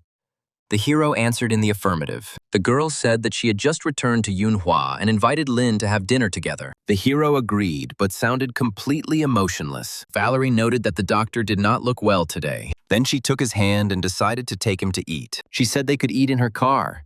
They would go somewhere with beautiful scenery. Lin noted that the girl had a very advanced vehicle. Soon the car set off. Valerie noted that the scenery of Goosefeather Mountain was beautiful. Then she asked Lin what he wanted to eat. But the hero did not have any special preferences. The girl smiled and headed towards the refrigerator. However, when she opened it, she found that there was only pizza. Valerie was in a hurry to meet with the doctor after getting off the plane and completely forgot to buy elite ingredients. However, to her surprise, Lin smiled and said that they could eat that too. When the food was ready, Valerie decided to ask what happened to Lin, why he was in such a bad mood. The guy said that he worked hard to treat and save lives. But just 2 days ago, he discovered that some patients could not be cured. The girl said that he shouldn't think like that. She invited him to listen to a story from her childhood. When Valerie was little, she always wanted to have a deer like Bambi. But her father said deer were too dangerous and gave her a horse, which she named Bambi. When the girl was 16 years old, Bambi had an accident. Her father helped bury her in a mountain stream on their family ranch. It was very difficult and sad. And then one day, Valerie ran out into the street and began to play. Then she went up to a mountain stream and saw a deer in front of the horse's grave. She made friends with him. Valerie didn't know if it was the reincarnation of Bambi, but at that moment she felt very calm. Now the girl wanted to say that life goes on in different ways. Lin should not take too much responsibility on her shoulders. Even the best veterinarians and zoologists could not save Bambi. Her father said that there is always a limit to human capabilities. At this moment, Lin thought about her words, because it's true that a person has opportunities, but they are limited. Then he patted the girl on the head and thanked her for her support. Valerie looked at Lin lovingly. Had he finally touched her? The next day, Lin came to the hospital, and Chandler was looking for him. He said Lin was looking for patients with appendicitis, and today, they received a patient with the disease. Lin thought, the advent of full-fledged appendectomies meant the creation of modern scientific surgery. The development of appendectomy was the result of research achievements in the field of modern scientific surgery. In fact, for surgeons, appendectomy was practically a sign and a good omen. When the men arrived in the room, Chandler said that the young couple had appendicitis and both needed surgery. The young people lay in the same bed and looked at each other in love. They could not decide who would go first for the operation. After all, the pain of someone's body is pain for another's heart. The doctors and nurses looked at the couple in confusion. They were acting too dramatic. Lin asked which of them was more seriously ill. Chandler said that the girl was sicker. She could bear the pain and her appendix would need to be removed. And the boy could theoretically receive a conservative solution. The hero asked if he wanted to take on another operation, since each of them had to operate himself. Chandler said the couple believed that the incision and stitches performed by the same doctor would be the same, so they wanted the same doctor to perform the appendectomy so they could have a paired incision. Then Lin said that he would perform the operations and promised to make the same incision for both of them. Soon the hero arrived at the operating room. He decided to start with the girl. He needed to give her anesthesia. The hero took a scalpel and made a cut. Chandler noted that this guy had always been famous for his fast hands. But why was he so slow today? Lin thought that abdominal surgery cannot be performed with a sharp scalpel. It is more convenient to close it later, because the abdominal cavity will have to be sewn together in parts. Lin's movements were very coordinated and polished, but the speed was relatively slow. So overall, the operation did not have any advantage. Now came the difficult moment. An appendectomy. The search for the appendix was like a game of hide and seek. If the incision was small, there could be a possibility that the doctor would not be able to find it. It was completely normal for an unlucky and inexperienced doctor to spend half an hour searching for the appendix. Many small doctors spent 2 to 3 hours to find him on their first operation. However, Lin found him in a split second. Chandler just thought that he had no advantages for this kind of operation. But the guy proved him wrong. Soon Lin said that the wound was stitched up with a bursa stitch. The rest was closed. He and Dr. Chandler should have done it again. When both the girl and the boy underwent surgery, they noted that their stitches were absolutely identical. Lin removed both of their appendixes. The couple noted that this is proof of their love. Lin confirmed the examination of the surgical scars and delegated the rest to Dr. Chandler. And the hero had a plan to perform the operation using a transverse suture technique and arthroscopic joint repair in the operating room. The nurse immediately informed Director Josh about Dr. Lin's overnight visit and the lack of beds, prompting Director Josh to speed up the completion of the hospital's renovations. The nurse was surprised to note that this time the hospital had a new ward and a new bed. Lin happily added that the entire floor belonged to their team. He discussed the possibility of getting another floor if the number of patients increased. At this point, Sid informed Lin that someone had brought a silk banner to express gratitude. Selby was being discharged, and he decided to give the doctor a farewell gift. The old man expressed his deep gratitude. He praised Lin for his excellent medical skills and noble medical ethics. The photographer filmed this moment. Lin's treatment of AIDS patients received recognition in major hospitals in Changsha, and his admirers declared that Dr. Lin could do what others could not, and emphasized the need to learn from him. As a result, these doctors visited the emergency department of Yunhua Hospital, familiarized themselves with the procedures, and praised Dr. Lin's skills and reputation. Larry warned them not to talk loudly in the operating room. Tian soon joined them. He expressed his intention to discuss treatment of infectious diseases with Dr. Lin. Larry questioned the need for change, suggesting using a sodium hypochlorite generator for disinfection. Tian, emphasizing that this requires a lot of expense, mentioned a change in priorities after the SARS epidemic. He also spoke about the delicate position of the Department of Infectious Disease Management. Larry insisted on maintaining the same standards, emphasizing the boss's concern for infectious disease management. Tian said that Dr. Lin is the only doctor who carries 2 bottles of antiseptic with him at all times. During their discussion, they noticed a patient in a hospital bed. Tian expressed surprise that there was an American in Yunhua Hospital. Larry explained that Americans come to Yunhua Hospital for treatment, especially if they want to be treated by Dr. Lin. In the operating room, Lin handed over the remaining tasks to the team, announcing his transfer to Operating Room 2. After the operation, observers praised Lin for bypassing all the blood vessels and wondered if he used that famous tendon suturing technique. Tian asked how many surgeries Dr. Lin regularly performed, and Larry proudly stated the number of people waiting for the boss to perform the operation. Tian expressed concern and suggested that they wait until Dr. Lin finished his work. Larry repeated the idea of waiting until Dr. Lin finished his work, but he also asked how late it was and whether they were confident that they would wait. He mentioned that Dr. Lin was assisting in operations at Hospital Number 3. Tian noticed that Dr. Lin was the busiest doctor he had ever seen. The next morning, Principal Josh handed Lin the medicine. It was called lamivudine. Josh said that Hospital Number 3 was an infectious disease hospital, so he advised Lin to take his medicine if he felt unwell, and downplayed any possible side effects. After this, a group photo was taken. The purpose was to show Yunhua Emergency Center's support for the Number 3 hospital. Then everyone got into the car to go to the Number 3 People's Hospital. Lin got out of the car first, and an elderly man, Donald, expressed joy at his arrival, mentioning patients suffering from osteoarthritis of the knee for many years. Lin directly stated that he was capable of performing surgery to repair the meniscus. The man said that his mere presence here is already a blessing. Soon, all the doctors were inside the hospital. An elderly woman approached them, arousing suspicion among strangers. The old man hurriedly asked for protection for Dr. Lin, but the hero remained calm and reassured them. The old woman quietly left, and Donald, doubting her motives, shouted to call the chief doctor. Lin thought that some infectious diseases could cause mental disorders. Donald apologized and asked if he had scared Dr. Lin. Hero suggested prioritizing patient visits over operating room tours. He instructed the rest to check the equipment. Unity assigned Juan to check the instruments and equipment in the operating room. The old man considered it unnecessary for a stranger to check the hospital equipment. He expressed concerns about cross-contamination. Lin didn't know what to answer. Donald looked strange, as if he was mocking the guy for not answering. Sid was watching all this. He noticed that this old man was driving Lin crazy. And this was bad, since Lin was leading the team for the first time, and if he was guided by Donald's impulse, he would easily make a mistake. He approached the two and stated that they had their own standards, and Yunhua had his own.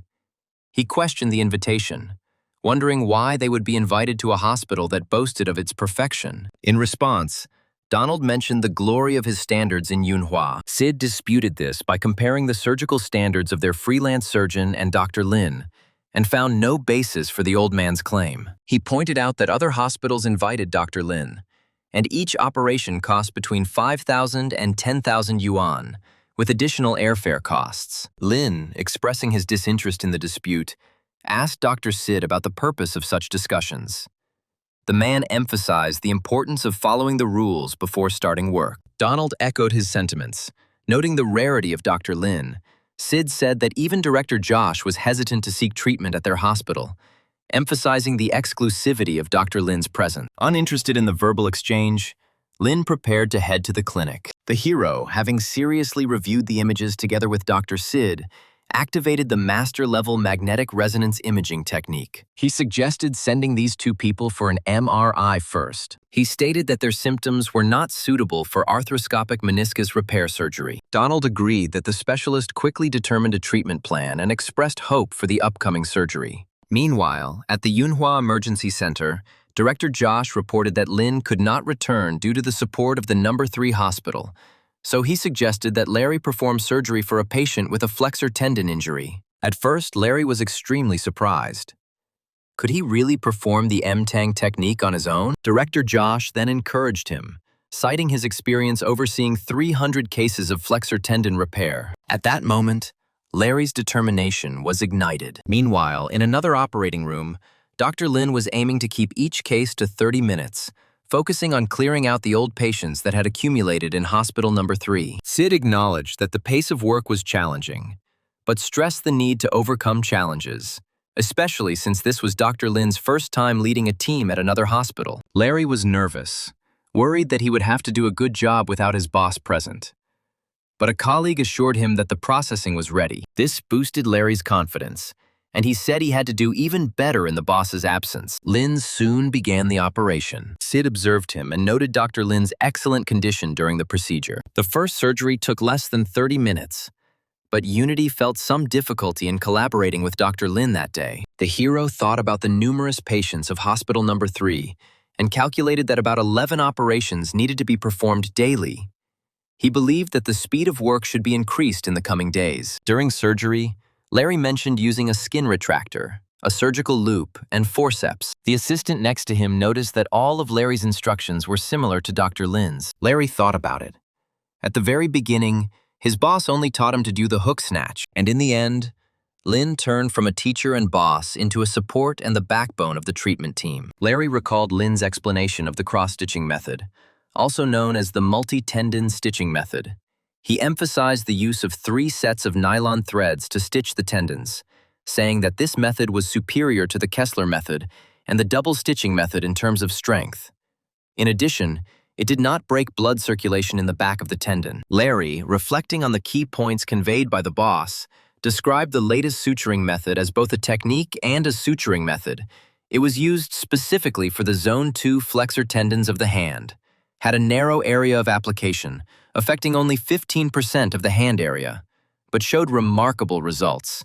Hence, the complexity was considerable. All these thoughts arose in Larry's head even before he picked up the needle. He then asked to be given a new set of tools. Larry went on to mention that the boss always advised to avoid blood vessels during nerve sheath anastomosis, emphasizing that it was important to avoid touching blood vessels during surgery. Finally, the operation was completed. Larry himself was amazed that he was able to independently perform the operation with M-Tang technicians. The intern chuckled, expressing surprise at Larry performing the operation on his own. Suddenly, a new achievement table appeared in front of Lin. The hero noted that these were Larry's achievements. He successfully completed the last stitching method. Then Lin asked the system to open the treasure chest. CPR, considered a critical technique in modern emergency medicine, was now among Lin's skills. In the past, if a doctor saved patients in respiratory or cardiac arrest using artificial respiration, he was considered divine, demonstrating true life-saving skill. Lin expressed his desire to return to the emergency center as soon as possible. Suddenly, the speed of the operation suddenly increased. Sid was surprised and tried to keep up with the doctor. After 4 days, Dr. Lin had treated 45 patients. Donald expressed gratitude on behalf of patients and their families, recognizing the challenges of emergency medicine. The director noted that no problems had arisen in 40 operations and added that if he had not known that Dr. Lin was an emergency physician in Yunhua, he would have assumed that he was a professional infectious disease specialist. The 3 of them laughed loudly, after which Lin got into the car and drove away. Following the doctor, men ran out with gifts for Lin. But the hero had already left. The man offered to find a courier company to send the gift to Dr. Lin. Soon the courier arrived at the place. The man expressed his dissatisfaction, asking why the courier came alone, despite the fact that he was informed about the many things that needed to be sent. The courier confidently replied that he could handle any number of items. He did not agree, emphasizing that he would not be able to carry all the gifts with a total weight of 2 tons. The courier got scared and quickly offered to call a car. Soon, the courier van was filled with luggage. The employee expressed disbelief at the 2 tons of gifts, suggesting that the doctor only wanted money. Soon, all the gifts were delivered to Yunhua Hospital. Larry and Vanessa praised the boss, saying that he becomes famous wherever he goes. Principal Josh, impressed by Lin, remarked that he could no longer be an intern. He advised him to take the qualifying exam to become a doctor during the current period when there would be fewer operations. Soon, everyone started talking about how Lin was also preparing to take the medical qualification exam, and everyone was wondering if he would fail that day. The hero had been conducting operations since early morning, and his tired mind raised concerns about possible failure in the exam. Another doctor said that a person like Lin did not need their concern. He continued by saying that Lin had already completed 4 scheduled surgeries, and Director John, worried about his punctuality, had sent a private car to pick him up. As it turned out, the hero was actually sitting in a separate car. The doctors sighed. A person who can do almost anything deserves such treatment. Soon, Lin arrived at the provincial hospital. At the reception desk, a nurse called out to him. She directed him to the examination room. Soon, Lin found himself at the right office. 3 examiners were sitting inside.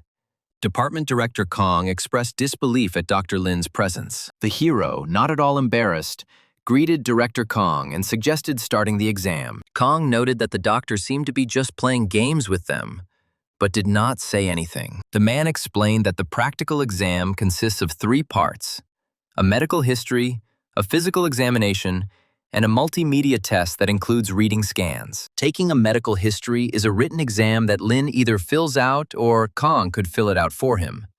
The other 2 examiners were surprised. Lin suggested that Director Kong take the exams as normal. Director Kong grinned. Apparently, Lin wants to play seriously. Then he began to describe the medical history. She was a 54-year-old woman, severe pain in her right knee. She had been working for 3 years. Lin wrote down the answer without hesitation. Having finished, the 3 examiners examined the written answer and came to the conclusion that it was flawless and did not raise any questions. Director Kong then moved on to the second point: technical operations. Explaining how to choose a tracheotomy technique, Lin got started very quickly. Director Kong and the rest of the examiners were incredibly surprised by the speed of his work. It seemed like it was a science fiction movie. Soon, the hero announced that he was finished. The final subject involved reading the scans, during which Lin gave a transcript of the scan while 3 examiners listened and took notes. One examiner awkwardly commented on Lin's exceptional reading ability, suggesting that taking notes was a waste of time. Director Kong completed the practical exam, assuring Dr. Lin that he did not need to strain himself. He said he would visit him in 2 days. The female examiner expressed surprise as to why an expert like Lin would take this test. Director Kong replied that he had no answers to that question. Lin successfully passed the exam, receiving everyone's congratulations. Principal Josh congratulated him on passing the qualifying exam. As a gift, he provided a list of patients in need of arthroscopic surgery in the districts of the city. The list was transferred to the emergency center, and the hero happily studied it. A nurse commented on the efficiency of Dr. Lin's appointment system, and people lined up, vying for attention and presenting their medical records. A group of people asked where Dr. Lin's office was, and the nurse cautiously advised them to take the stairs on the other side and turn left. The girls sighed with relief that in the end there were no troubles. They were glad that Lin chose them to work with. They saw some hints in this. Meanwhile, Lin began performing 2 to 3 surgeries and then returned to his office to check on patients who had made appointments. This made the job quite stressful. However, people felt better about it. Time passed quickly, and Valerie realized that she had not seen Dr. Lin for a long time. She was excitedly making plans for the day. Soon the door opened and the hero greeted the girl. She said with a smile that she wasn't sick, didn't deliver food or drive a car. She just came to wait for the guy from work. Valerie pointed out a popular restaurant nearby, but Lin's attention was drawn to a sudden scream in the hallway. He looked over and noticed an elderly man and woman. They were asking for help. Lin noted that the patient was breathing too quickly. The woman was seated on a gurney. The hero closely watched her. Valerie continued to speak to the restaurant, but Lin, busy thinking about the patient showing weakness and lack of strength, did not pay attention to her question. Instead, he ran to the woman. He had to examine her. The nurse, concerned about the patient's condition, told Lin that the patient complained of pain and discomfort in the abdomen after lunch, experienced constant dull pain and once vomited, raising gastric juice, and had a history of chronic gastritis. The hero asked when the patient last experienced abdominal pain and placed a stethoscope on the patient's chest. The elderly woman answered awkwardly, mentioning that she had not taken any stomach medicine for several years, suspecting that the disease had returned. Lin urgently ordered an ECG to be done on her and a call to the cardiology department for consultation. Soon, the woman was brought into the office and ECG electrodes were applied along with a blood pressure cuff. The nurse, in a panic, told the hero that the patient had atrial fibrillation and shock and asked for recommendations. Lin prescribed asynchronous defibrillation at 150 joules and applied conductive gel. He ordered everyone to stand back before beginning chest compressions and intubation. He soon began the process of CPR. The hero thought about the importance of high-quality cardiopulmonary resuscitation. Chest compression is to keep the heart pumping, and artificial respiration is to maintain oxygen supply. Theoretically, artificial respiration can provide 30% of the required normal supply, but this is a very low limit. Since the patient was still unresponsive, Lin called for preparation for defibrillation. The man used his perfect resuscitation skills. Valerie observed Lin's focused and calm demeanor. She felt his dedication was worth it. The extra-long cardiopulmonary resuscitation still did not end. The nurse noted that a lot of time had passed. The doctor suggested that it was an acute myocardial infarction, or acute posterior myocardial infarction. Valerie understood that the situation was not good. The physician advised that they should consider transferring the patient for interventional cardiology. Lin ran without losing his persistence, asked for more time, and continued external cardiac compressions. The doctor doubted the effectiveness of such persistence. But suddenly there was movement on the electrocardiogram, and the nurse cried out excitedly that the heartbeat and breathing had resumed. Valerie rushed towards the hero, recognizing his amazing abilities. But Lin, looking exhausted, began to fall to the floor. The girl barely managed to catch him. She was concerned about his condition, but the hero said that he was simply exhausted. However, he stressed that the feeling of saving a life can overcome any fatigue. Lin found himself lying on the bed in the emergency room in the middle of the night and asked where he was. The doctor told him that after completing extra-long CPR, he fell asleep. The doctor, after talking with Valerie, carried him to the bed. The girl watched him for a while and left dinner. The hero expressed surprise at the fatigue caused by the excessively long cardiopulmonary resuscitation and suggested that he might miss moments due to physical exhaustion. He decided to take energy medicines earlier, in case of unforeseen circumstances. Suddenly, an emergency was announced over the loudspeaker. All staff on duty were ordered to immediately go to the emergency room lobby, at which point Chandler approached Link and informed him of the collapse of a building with over 50 people inside. The hero immediately jumped out of bed and ran out of the office. Chandler told everyone he doesn't know exactly how many people will arrive, but they say the collapsed building affected mobile homes on the construction site, and the total number of casualties varies greatly. In the first group of wounded sent to the hospital, there are 12 people. 4 of them are seriously injured, and 8 are seriously injured. Everyone urgently needs to put on surgical gowns, gloves, and protective clothing. They do not have time to wait for the results of the 4 classic tests for transfusion-transmitted infections. They couldn't wait for the others to arrive. Time depended on them. The hero understood that this was the largest public appearance since the founding of the emergency center. Then he decided to open all his treasure chests at once. As a result, he received 5 new skills. In the emergency room, a nurse hurried to report a patient with a head injury caused by a falling brick. Chandler said he would give him first aid. There was also a patient who fell from a crane with multiple injuries and shock. Lin thought about it. The wounded one brought here first is very serious, and in the main area, it will probably only get worse. Another nurse referred a patient with a broken arm, a crushed finger, and multiple injuries to Dr. Lin for treatment. The hero grabbed the handles of the gurney and quickly moved to the treatment room and assessed the patient's condition. Finding the injury not very serious, he ordered to carefully monitor the patient and, if there were no problems, transfer him to the plaster ward. Soon, Dr. Chandler announced a patient with a ruptured spleen. Lin volunteered to take care of it.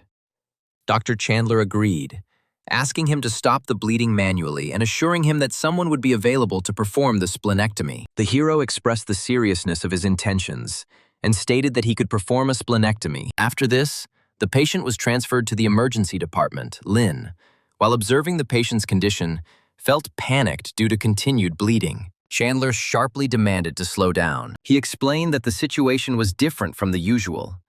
He suggested that Lin manually stop the bleeding first and act as an assistant in the operating room if the operation was performed later. The hero quickly followed the doctor's instructions, stopping the bleeding manually and demonstrating effective techniques. Chandler noted Lin's skill and ordered him to prepare in the operating room, and he himself soon joined him. The hero, preparing to assist, asked if Dr. Chandler would be the chief surgeon, to which the doctor explained that there was no one else. Turns out it was a level 3 injury. They have to do a splenectomy. Upon examining the wound, Lin noted a partial rupture, rendering the splenic blood vessels unusable. Chandler praised the guy's anatomical skills and encouraged him to proceed with the operation. Lin, even as an assistant, decided to go all out by activating the total splenectomy technique. Chandler instructed him on the procedure, noting that the assistant's role was to completely expose the tissue and ligate the blood vessels. During the operation, the man noticed that his technique became very smooth. Then he wondered whether this was a result of the accumulated years or the pressure caused by an important incident that day. After the operation, Lin inquired about the doctor's condition. Chandler said that everything was fine and that they could work faster. The hero appreciated the doctor's experience and recognized his talent. They could speed up the process, and that was exactly what Lin wanted. 30 minutes later, Dr. Chandler confirmed the success of the operation. He went to the emergency room and asked Lin to come see him when he was done here. He soon completed the last procedure and ordered the nurse to take the patient to the recovery room, while he returned to seeing patients in the clinic. The emergency department continued to fill with patients with complex injuries. Ambulances arrived at the hospital every now and then, and the cases became more and more complex. Soon, a patient was brought in with an intestinal rupture. Unity and Gwen immediately ran to help. The girl instructed the intern about the anatomical positions. She emphasized the need to clear feces from the patient's abdomen in the operating room. Unity told Gwen to hurry up. She had to rush the patient to the operating room. The girl immediately ran forward along the corridor. Meanwhile, one patient reported pain, describing chest discomfort and tightness. Larry asked about chest pain. He then reassured the old man, saying that the pulse was stable, and decided to conduct an electrocardiogram. Lin noted that the guy does his job well. Soon, the nurse reported that one of the patients had a 5-minute cardiac arrest, cyanosis, dilated pupils, absence of aortic pulsation, and autonomic breathing. Lin focused on the patient's critical condition, considering brain death as a possible cause. Realizing that the patient was in critical condition, Lin immediately ran to him. The nurse quickly brought the defibrillator, connected the finger electrodes, and charged the battery. Lin delivered a direct shock of 150 joules, but there was no reaction. The hero emphasized that the defibrillator is not a panacea. Then he began perfect CPR. However, Lin soon noticed that there was still no reaction. There was not enough adrenaline. He instructed the nurse to administer 16 trough doses of atropine and 811 trough doses of lidocaine to the patient. At that moment, Chandler approached them. He wanted to help. He intended to have a tracheotomy to ease breathing, realizing that the recovery period would be prolonged. Lin understood that the key factor here is only high-quality resuscitation. Only it can save the patient's life. At this time, the patient's wife arrived at the hospital. She became hysterical, realizing that her husband, the father of her 9-year-old son, was not regaining consciousness. The nurse advised the woman not to come close. The doctors resuscitated her husband, and she could only make the situation worse. Lin concentrated on administering epinephrine, atropine, and lidocaine every 5 minutes. But despite constant efforts, the patient was unresponsive. Olivia suggested changing the doctor after 25 minutes. But the hero, given the tense situation and the lack of available doctors, continued emergency cardiopulmonary resuscitation. Lin explained that CPR lasting more than 20 minutes can determine whether to continue or abandon it. He said that 10 years ago, many hospitals considered prolonged cardiopulmonary resuscitation unnecessary, but it remained the only way to revive a patient on the brink of death. Lin decided not to stop there. Director Josh, having learned of the prolonged resuscitation, approached Lin, noting that he had selflessly performed CPR for almost an hour. Hero stated that the patient was only 32 years old and had no medical conditions. He believed that continuing CPR would benefit the patient the most. Director Josh replied that the guy could decide for himself. Larry, looking at Lin Ran, noticed that his expression was the same as before he passed out last time. Therefore, The guy decided to offer his help. Lin asked him to prepare a 200-joule electrode. Defibrillation was then performed, and Lin began CPR. Suddenly, an electrocardiogram beep was heard in the room. Family members watching what was happening could not believe their ears. The nurse noted with amazement that independent regulation of the heart rate had begun. Larry noted that this was a QRS with a slight range. Lin, feeling tired, asked to touch the aorta as his hands were shaking. Olivia reported that she was very weak. Lin insisted it was necessary to administer lidocaine and adrenaline again, and also add 15 milligrams of dexamethasone. After the injection, the nurse hurriedly reported that the pulse was 130, the heartbeat was spontaneous, and the blood pressure was 127/74, at which point Lin let go of his hands, and Director Josh anxiously asked how the guy was feeling. Lin was out of breath, but still said that the patient had an obvious heartbeat. The patient's wife began to cry with happiness. She could not believe that her husband was saved. Lin said it's not certain yet. They should continue blood transfusions, apply ice packs, and administer sodium bicarbonate. The hero, feeling tired, sat down on a chair. He asked the nurse to quickly find blood plasma, ice packs, and sodium bicarbonate. Josh noticed that the patient had a slight reflex and ordered glucose to be brought. The nurse handed the bottle of glucose to Dr. Lin. The hero remembered that he forgot to take an energy potion. However, he realized that it was not too late to use it now. Feeling a sharp revival, he immediately felt good.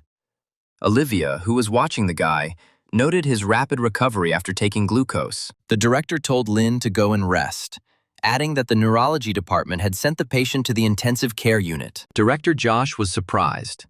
He noted that a critical condition was declared, and Lin again performed a miracle. At 3 o'clock in the morning, after a midnight break, the hero noted that he felt much better after rest. He suggested that Dr. Chandler go and rest, and he would take care of everything. At that moment, the phone rang again, and the nurse announced that 3 more ambulances were on the way.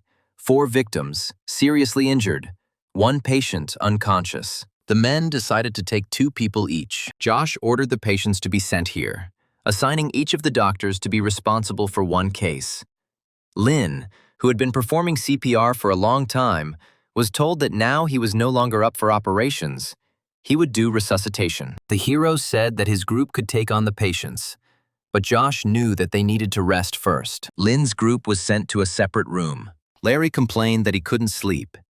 Unity also noted that usually their team is the busiest, but today they are treated somehow specially, and it doesn't even seem right. In this case, Lin decided to suggest that they practice CPR. He said they could practice in a group rather than doing chest compressions alone. Cardiopulmonary resuscitation can be performed by 1 person, but is more effective when performed by 2 people, which increases the patient's chances of survival and requires a well-trained and highly skilled team. Lin held the model, and Larry tried it first.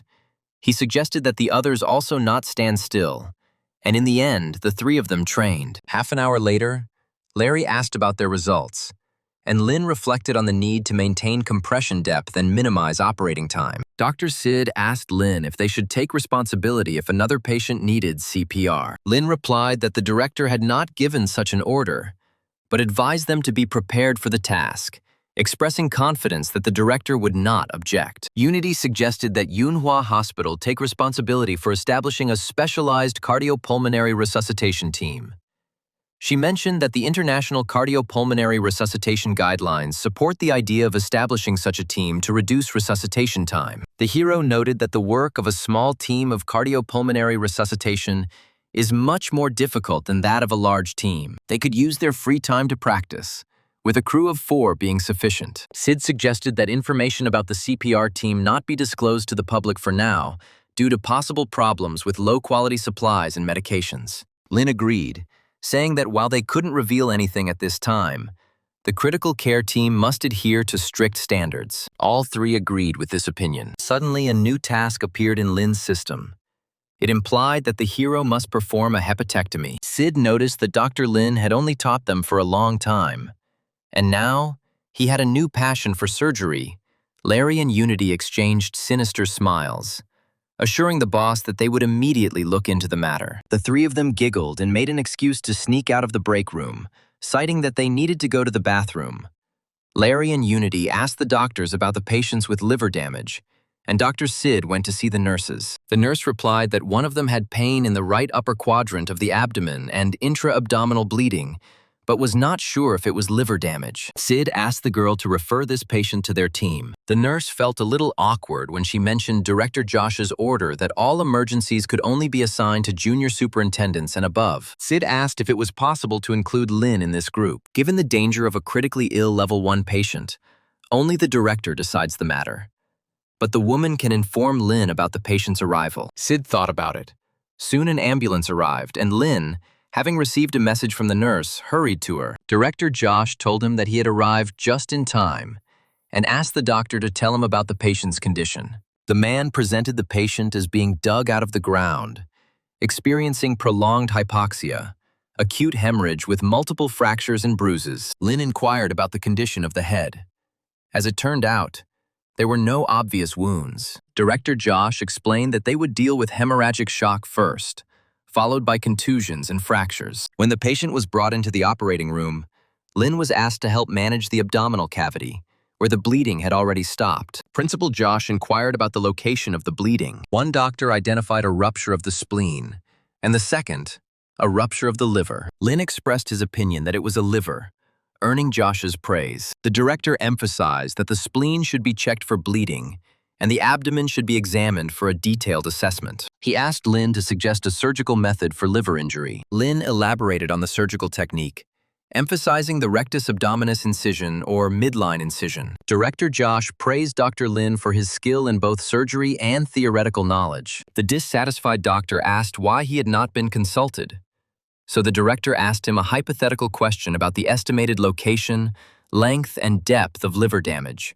which left her confused. But the director demanded an answer from him. The man suggested that it might be the middle lobe. Director Josh shouted, saying that this was nonsense and they couldn't say anything based on the information they had. Soon, one of their doctors confirmed a liver injury with an uneven rupture and damage to the inferior vena cava. Director Josh was still unhappy with the doctor's behavior and responses. He noted ruptures of the duodenum and gallbladder, suggesting their removal and emphasizing the severe damage to the right lobe. One of the doctors suggested clamping the hepatic notch, using a clamp to separate the liver, and cutting the blood vessels and bile ducts. Josh asked what Lynn thought about this. Hiro said laparoscopic surgery to remove the hepatic duct would be more appropriate. Another doctor criticized Lynn, saying that his plan was contrary to the director's intentions. Director Josh challenged him to explain the advantages and disadvantages of conventional liver resection and debridement liver resection. The man looked at Lynn defiantly. He was confident that he would defeat him. He said that in standard hepatectomy, parts of the liver are removed depending on the region. In general, the area to be removed is larger. If the patient does not endure, post-operative complications and even death will occur. Laparoscopic debridement of the hepatic region is performed unevenly. Debridement is not carried out in accordance with the liver segments or distribution of the lobes. The operation requires continuous ligation of the blood vessels and bile ducts. This can provide significant preservation of liver tissue, but is difficult because different areas of the liver will be affected differently. Josh said that there is another point. A standard hepatectomy requires more skill. If the skill of the surgeon is not very high, then mistakes are easy to make, and they need to compete against time. So they will use laparoscopic debridement of the hepatic area. As a result, Lynn was declared the winner. He will be the second assistant director. Josh said to pay close attention to the acidity level and remember to add sodium bicarbonate. They needed to hurry up and do an emergency hepatectomy. He said he would remove the liver tissue where there was no more blood flow. Lynn said he would need to tie off the blood vessels and the torn liver ligament. The director reminded him of the urgency of emergency liver resection and noted that Lynn completed everything quickly enough. Lynn soon reported to the director that the resection and suturing were complete. Asking about ligating all the small blood vessels, Josh received confirmation from the hero. He explained that this was done to prevent relapses.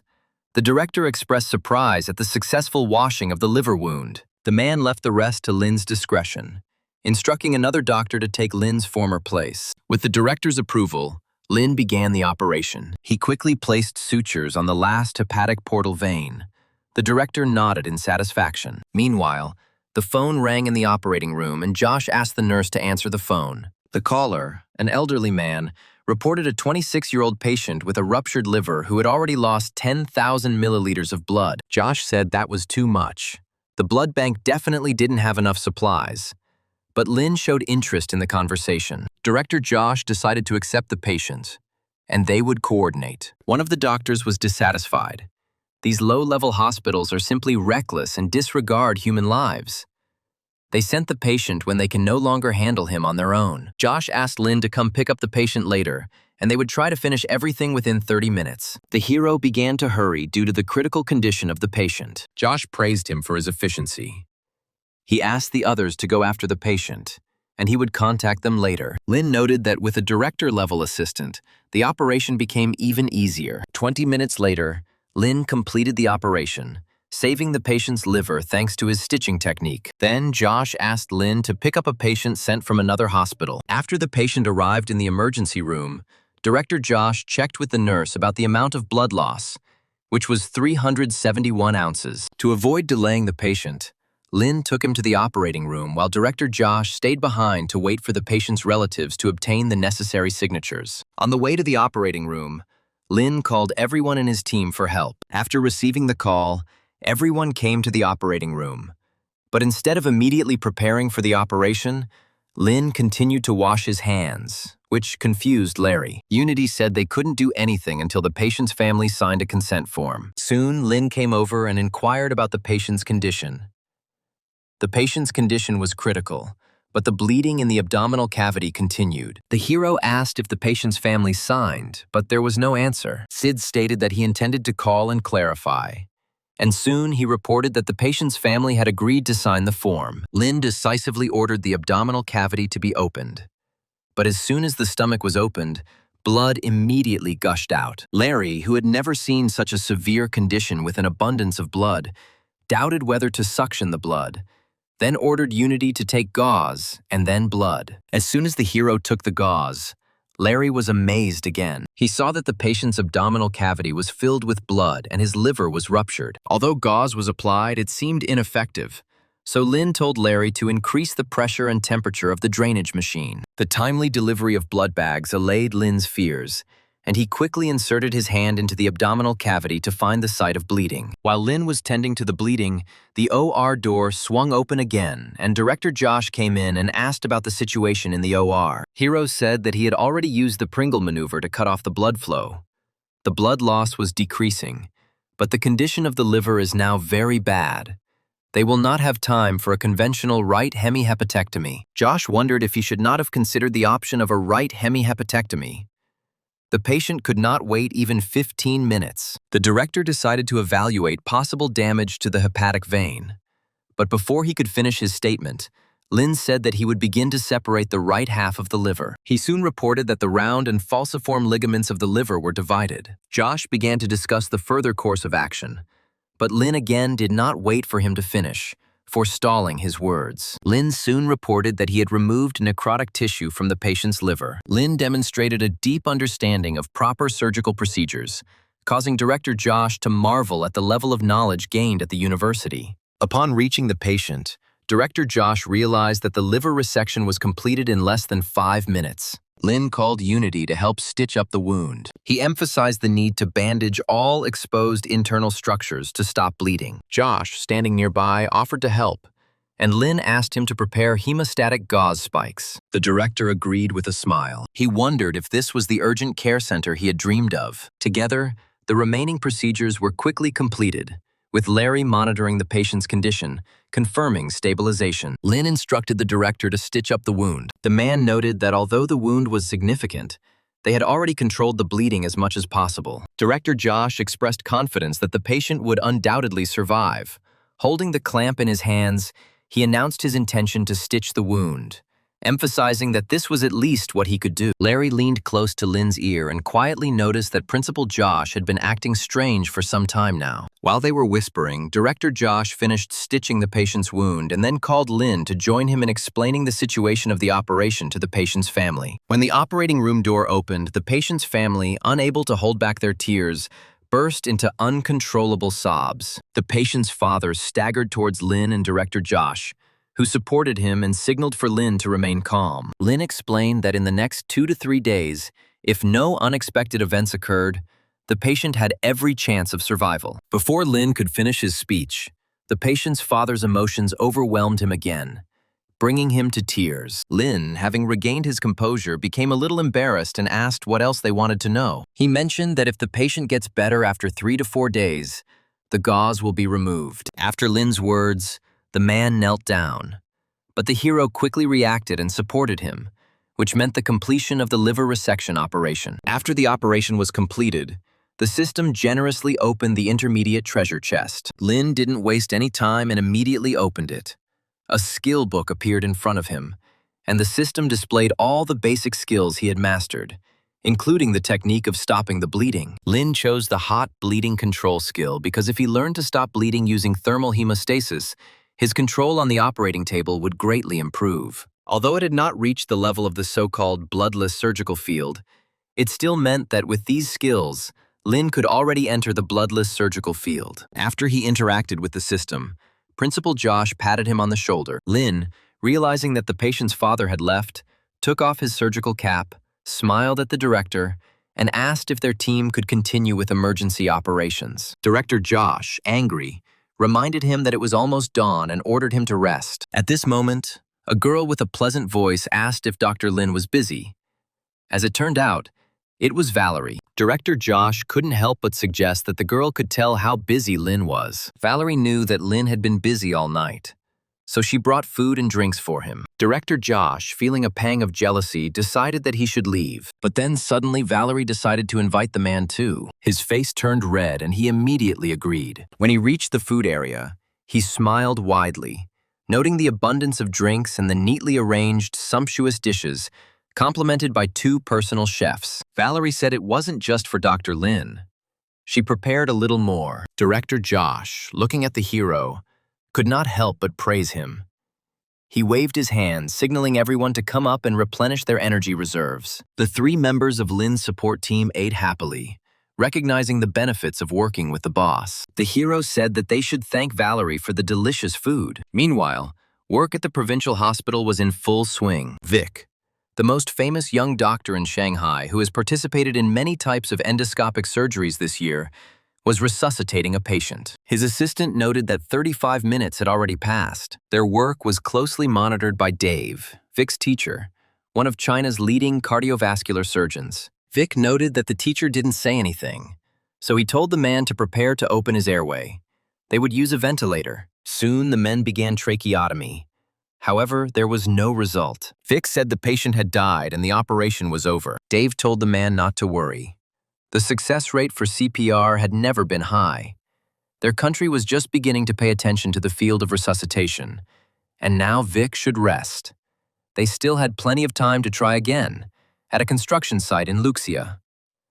There must be such patients, so the guy should go there. Meanwhile, the doctors at Yunhua Hospital were so full that they did not want to eat anymore. Principal Josh walked up to them with a big smile and said that he would share some more good news.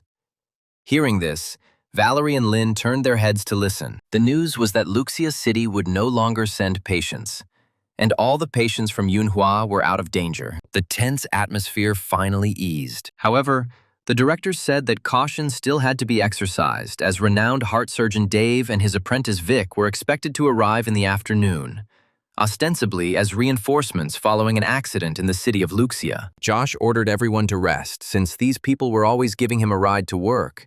He shouldn't get in their sight. He said that Dave was elected to the academy later than academician Tobias and serves on a lot of committees, his role being more important than that of the academician. Half a day later, Dave and Vic arrived and were received by the director of Yunhua Hospital and Director Josh. Dave immediately asserted his authority by noting that the cardiac surgery department in Yunhua did not seem to be built yet. Director Josh, shocked, explained that they had been converted into an urgent care center. Dave asked Principal Josh to discuss the situation and find cardiovascular patients for his students. Josh reluctantly agreed. The hospital director awkwardly asked the academician to wait while he prepared the patients and medical records. Vic, reviewing the medical records, expressed surprise at the lack of cases of aortic dissection. Dave said that the quality of patients in Yunhua City was very poor. He couldn't believe that they didn't meet a single patient with aortic dissection. Apparently, the people operating the ambulances weren't doing their jobs. Josh responded by saying hospitals don't decide what diseases patients suffer from. Dave remained unmoved, suggesting that the patients could have died at the county hospital and they didn't know about it. Principal Josh felt himself seething with anger. Just as the tension was at its peak, Principal Josh's phone rang. Vic finished looking through all the medical records and noted that there was almost nothing of value in them. The director loudly said that a myocardial infarction was suspected. The patient complained of chest pain, increased sweating, and uncontrolled urination. An agitated Vic stood up upon hearing this and insisted on seeing the patient. After Director Josh finished the call, the EMS center transported the patient to the EMS center. Vic informed the family that the patient needed surgery, and they would need to pay sick leave and sign a consent form once the patient's son arrived. Since the patient was accompanied only by a relative, the signature will have to wait until the son arrives. Vic said the current diagnosis is acute myocardial infarction, and the patient must first be taken to the operating room. The hospital agreed that Director Josh would accompany the family to complete paperwork, and they would go to the cardiac emergency department. The patient's heart stopped beating as soon as he was placed on the operating table. Vic, shocked, completely focused on the situation, urgently he requested a defibrillator. Ripping off the patient's shirt, Vic began performing artificial respiration. Unity offered to replace him, but despite his fatigue, Vic refused. In an unfamiliar hospital, he could only trust his teacher. Soon the nurse brought a charged defibrillator. Vic used it on the patient. After defibrillation, he resumed resuscitation, and the heart rhythm returned, bringing relief. However, the electrocardiogram machine again signaled a heart attack. Suddenly, the man stopped, apparently about to give up. Dave, watching Vic in a daze, urged continued resuscitation. Vic immediately performed another round of CPR. After one round, he defibrillated again. Vic repeated this process for 3 rounds, but the electrocardiogram showed no improvement. Realizing the need for extensive airway management, he decided to perform endotracheal intubation, which marked the transition from rapid cardiopulmonary resuscitation to a long-term struggle. Dave was relieved to see the prolonged CPR they were aiming for. Vic performed another defibrillation, but after 15 minutes of continuous CPR and defibrillation, fatigue overtook him. Unity offered to take over, put on gloves, and began resuscitation. Prolonged artificial respiration required considerable strength, and Unity quickly felt tired. Vic took over again. After 40 minutes had passed, he was about to announce the time of death, when suddenly someone raised his voice. Lin suggested continuing CPR. He emphasized that repeated external compressions of the heart create interference. He believed that the patient, who is over 50, still has a chance of salvation. Vic, skeptical, suggested that Lin take over as a show of skill. He said that this is now his patient. The hero activated the perfect artificial respiration skill. Vic was surprised that he did this without assessing the patient's condition, but the hero immediately repeated the artificial respiration procedure. This turned out to be similar to Vic's efforts. Lin told the nurse to administer epinephrine, atropine, and lidocaine. Vic disdained the frequent use of epinephrine, doubting its magical properties. Larry decided to offer his help to the boss. However, Lin told him to check the ECG. The guy noted that, judging by the current readings, the patient would have been considered dead by the criteria 20 years ago. Realizing that the boss was not giving up, Larry accepted the challenge. Lin ordered the nurse to administer 1 dose of epinephrine per minute. After an hour of CPR, he asked the support team to get ready. Doctors doubted that this made any sense. Even though Vic considered this approach pointless, Lin remained resolute. As he tried to leave, Dave intervened, urging patience and suggesting that a miracle might happen. Vic felt helpless in the face of his teacher's optimism. Dave said that believing in the ability to perform a miracle was more important than actually performing it. The doctors said that last time Lin performed CPR for more than an hour, he is quite experienced at this. The nurse added that the people in the ward were amazed, because it is rare to see a patient with a good prognosis after resuscitation. Family members outside the operating room expressed concern about the patient's prolonged instability. Finally, the patient's son sank to his knees, unable to contain his emotions. Lin continued to organize defibrillation and administer epinephrine. During this process, a sound was heard indicating successful defibrillation. The team, including the nurse, smiled with delight when they saw sinus rhythm on the ECG. Lin breathed a sigh of relief. and Dave and Vic looked at each other in disbelief, trying to believe that a miracle had really happened. The next step involves continuous monitoring of carbon dioxide levels, which highlights the importance of effectively protecting the brain at low temperatures. From a practical point of view, the critical moment of waiting for the patient to awaken does not involve the use of strong drugs to immediately solve the problem, but rather careful, long-term drug treatment.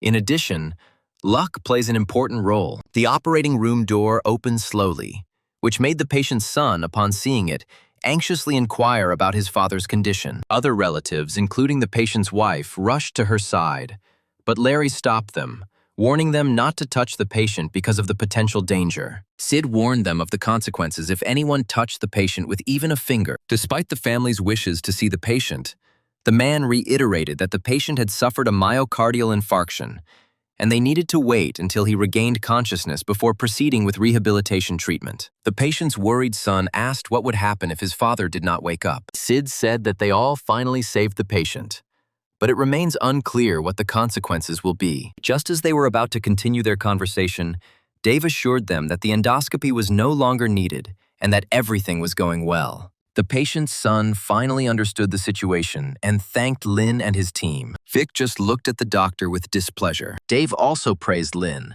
noting that every generation has its own talents. Early the next morning, Dave and Vic checked on a patient who had undergone prolonged CPR. The patient was breathing smoothly and the urine was clear. His chance of survival was 80%. After the examination, they inquired about Lin's whereabouts and learned that he had most likely completed the operation and returned to his office. And although the man was surprised by such strange working hours, he was assured that there were no problems with the standards of patient care in the ward. Dave decided to return to his office, and the male doctor realized that his examination was complete. Returning to his office, Vic, thinking that his teacher should be attending a remote meeting, decided to look at Yunhua's internal journal. Opening his computer, he came across Lin's thesis, noting that as a graduate of the university, Lin had far exceeded the expected standard. Remembering how Lin stopped the bleeding, Vic felt something was wrong. According to the information received from the nurse the day before, Lin was experienced in performing long-term cardiopulmonary resuscitation.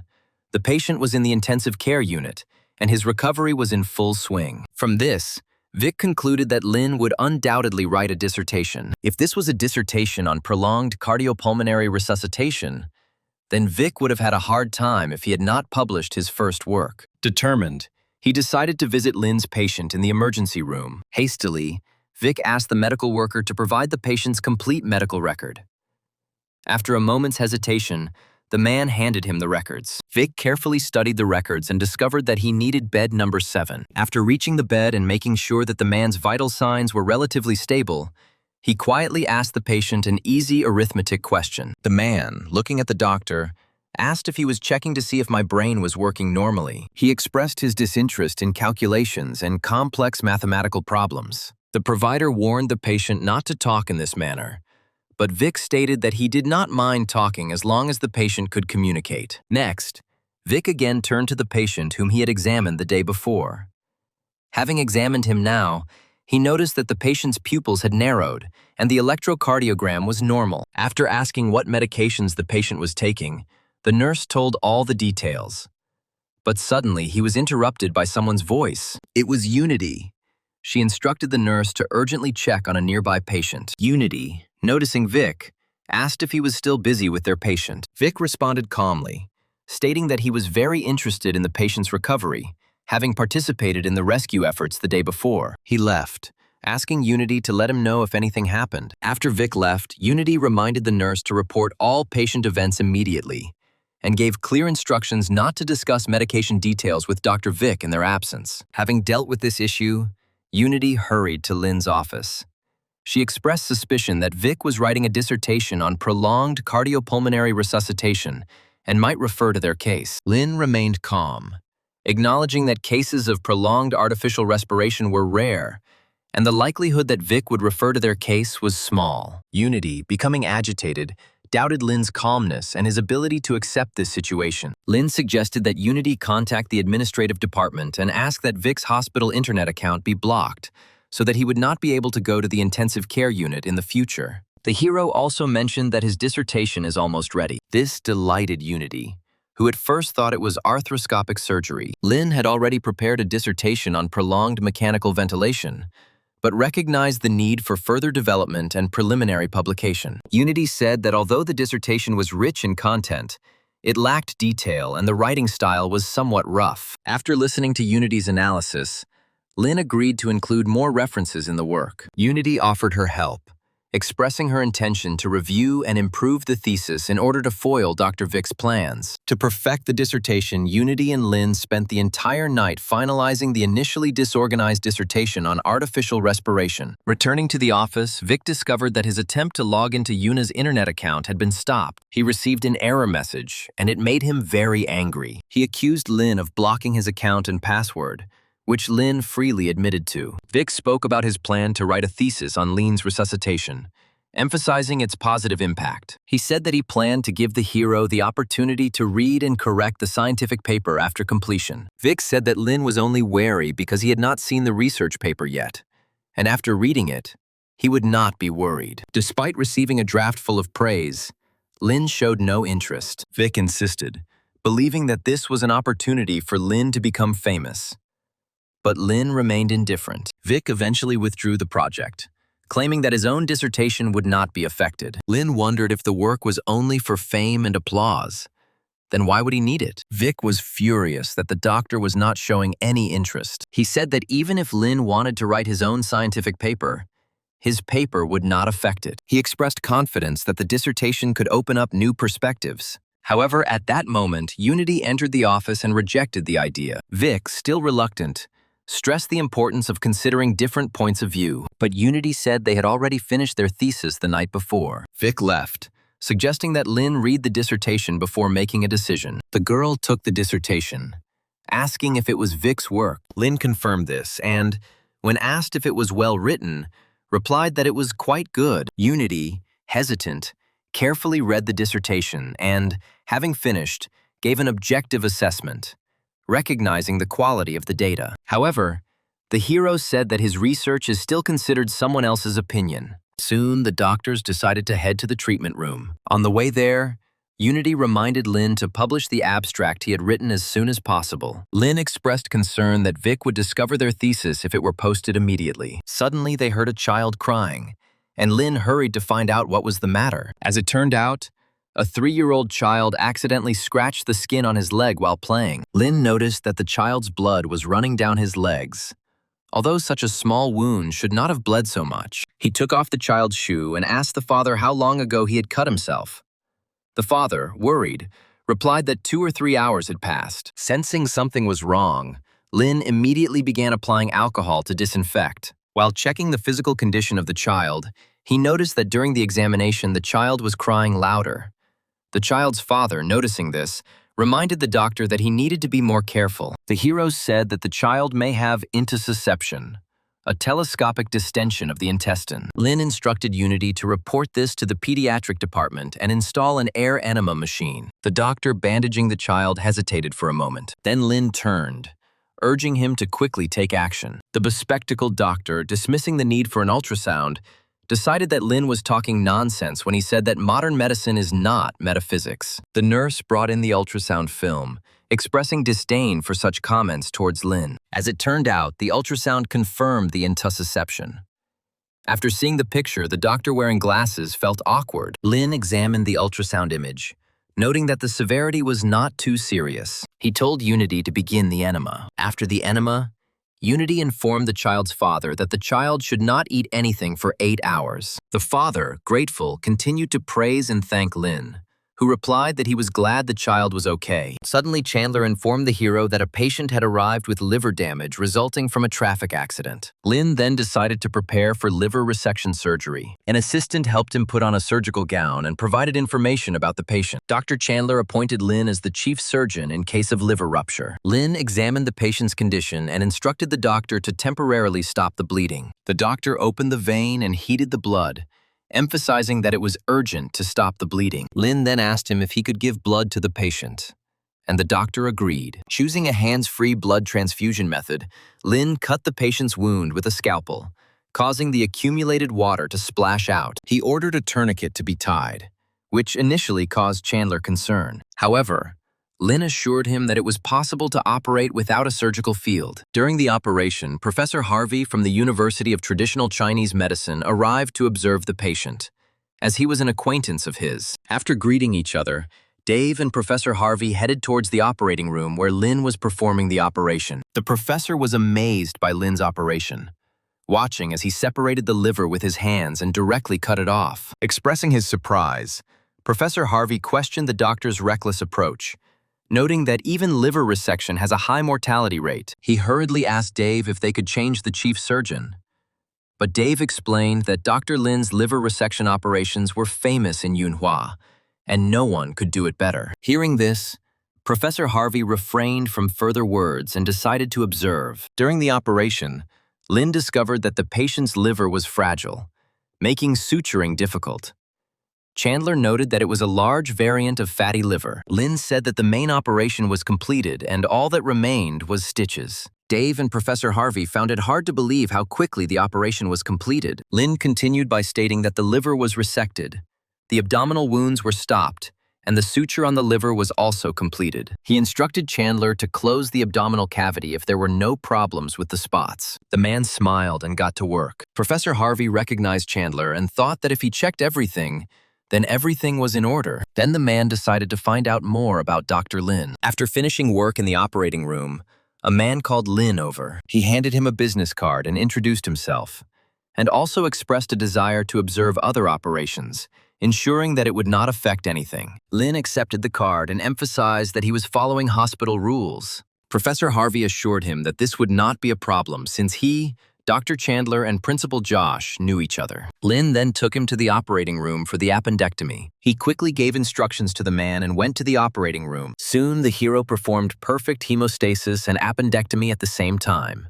Harvey was amazed that the laparoscopic operation was carried out in a hurry. He would have scolded the doctor if he had been his student. The man saw that Lin had reached the bloodless operating field. The probability of this happening was less than 1%. Professor Harvey observed several operations and decided to explore the possibility of a new collaboration with Yunhua. A few days later, while in the operating room, Professor Harvey asked the nurse about Lin's arrival time. A patient transferred from a university hospital with intrahepatic bile duct stones was in stable conditions suitable for surgery. Olivia informed the professor that Lin would arrive after the operation was completed. Soon, the hero entered the operating room. He reviewed the prepared MRI results and determined that the patient had a typical case of biliary stricture with degeneration in both the left and right lobes. A decision was made to perform external resection of the left lobe. Professor Harvey expressed regret, saying that the patient periodically used traditional Chinese medicine and resorted to painkillers only during work. Lin, hearing this, calmed the man. The professor took a scalpel, began an incision, and effectively drained a significant amount of accumulated fluid from the abdominal cavity. Although the operation was not bloodless, Lin's speed was worthy of praise. However, it suddenly slowed down, which made Professor Huang inquire about the situation. Lin paused and announced the successful resection of the left outer lobe, emphasizing the need to remove the lesion and attempt to clear all stones. Professor Harvey, initially cautious, was shocked by Lin's statement. Removing gallstones completely can significantly reduce infection and recurrent symptoms. Lin explained his plan to check for remaining stones and remove them if there are any. Although the hero had not mastered cholangioscopy, he expressed confidence, noting the similarities with conventional arthroscopy. He accelerated his hand movements, adapting to the process of removing stones. The professor, unaware of Lin's sudden competence, was amazed when he quickly completed the operation. This guy had only tried this procedure a few times and was already acting like it was his. Expressing his surprise, Professor Huang concluded that the decision to cooperate with Lin was correct. He called him a star in the field of liver surgery. The hero asked to send the patient to the intensive care ward and report on his condition from time to time. Harvey watched the guy leave and once again thought that he had made the right choice by following him. It will be a great idea to collaborate with Lin in the future. As Lin prepared to leave, Professor Huang chased after him, suggesting that they have dinner together that evening. He wanted to express his gratitude for the previous operation to his friend, but admitted that the chaotic circumstances of the time prevented him from doing so. Lin instinctively asked if this was a banquet, to which Professor Harvey nodded meaningfully. Hearing this, Lin sighed and expressed his distaste for such banquets. Professor Harvey, in a state of slight panic, waved his hands and said that Lin could invite 2 other doctors. Lin proposed the idea of holding a consultation instead of a banquet, which surprised Professor Harvey. Professor Harvey was a little surprised when he heard this. The nurse explained that Lin's idea was to skip the banquet and have a consultation. Then the professor understood the meaning and agreed to organize a consultation on a difficult case. When Lin was about to leave, his parents called him. They spoke with delight about meeting an interesting girl on the way home. Lin felt uneasy, suspecting that it might be a religious organization. To clarify the situation, he decided to go home immediately. At the door of the Nizhnaya Kanavka clinic, Lena met his mother. She took him by the arm and led him inside. Then the hero felt something was wrong. Tanya said that the girl wanted to give her and Robert a business class ride. The hero thought this was a strange dating scheme. Suddenly, he received a message from Valerie on his phone, and Lin finally understood what was happening. He wondered if his mother really liked to choose girls like this. Valerie, meanwhile, was very happy that she was able to communicate with Lin. In her head, she had already practically married him. However, she understood that it was better not to indulge in dreams, but to work more. A few days later, Professor Harvey called Lin to review the patient's medical record. Lin, thinking that this was a common occurrence, became impatient. Professor Harvey, without giving much explanation, insisted that the patient was unusual. Soon they arrived at the right place. The patient's family asked that no photographs be taken in the room. As it turned out, the patient was a former provincial leader. He had suffered from liver problems for a long time and had always controlled it with medication. He was now considering surgery. Lin wondered if this was the same counseling session he talked about last time. The hero said that it would be better to conduct a consultation, since based on the man's words, the patient should consult several doctors at the same time. They soon arrived at the patient's room, the guard leading them, reminding them of their arrival. Entering the room, Lin observed the patient, the former leader of Changji province, Marcus, mentally preparing himself for possible abdominal surgery. The gentleman's daughter, Mona, suggested treating her father like any other patient. However, Marcus's son Nate states 3 conditions for Lin. Although Lin didn't pay much attention to it, he nodded in agreement. The first requirement is confidentiality. The second is advance notice of medication use and the exclusion of private tests. And the third is to be open about any requests without taking advantage of Marcus's family. In response, Lin assured Nate that he could meet these conditions. Nate said if the man healed Marcus and kept his promise, he would benefit. The hero said that he needed the patient's medical record. Nate, finding Lin interesting, quickly instructed the guard to fetch it. Taking the medical card in his hands, Lin activated 3 skills simultaneously. He diagnosed Mr. Marcus with a serious illness, gallstones in the liver. The man's son was not surprised by the diagnosis, but he was more concerned about the issue of treatment. Lin confidently assured that he could cure him, and suggested what he considered the best solution at the moment. Nate decided to turn to his father. He gave immediate consent to the proposed treatment. Turning to Professor Harvey for confirmation, he was reassured by the praise of Dr. Lin's skill in liver resection and reiterated that he would comply with all the doctor's wishes if he cured his father. In response, Lin asked for a special intensive care ward, or, if this was not possible, 100 corpses. The unexpected request stunned all 4 present. Nate said no one gives corpses to other people.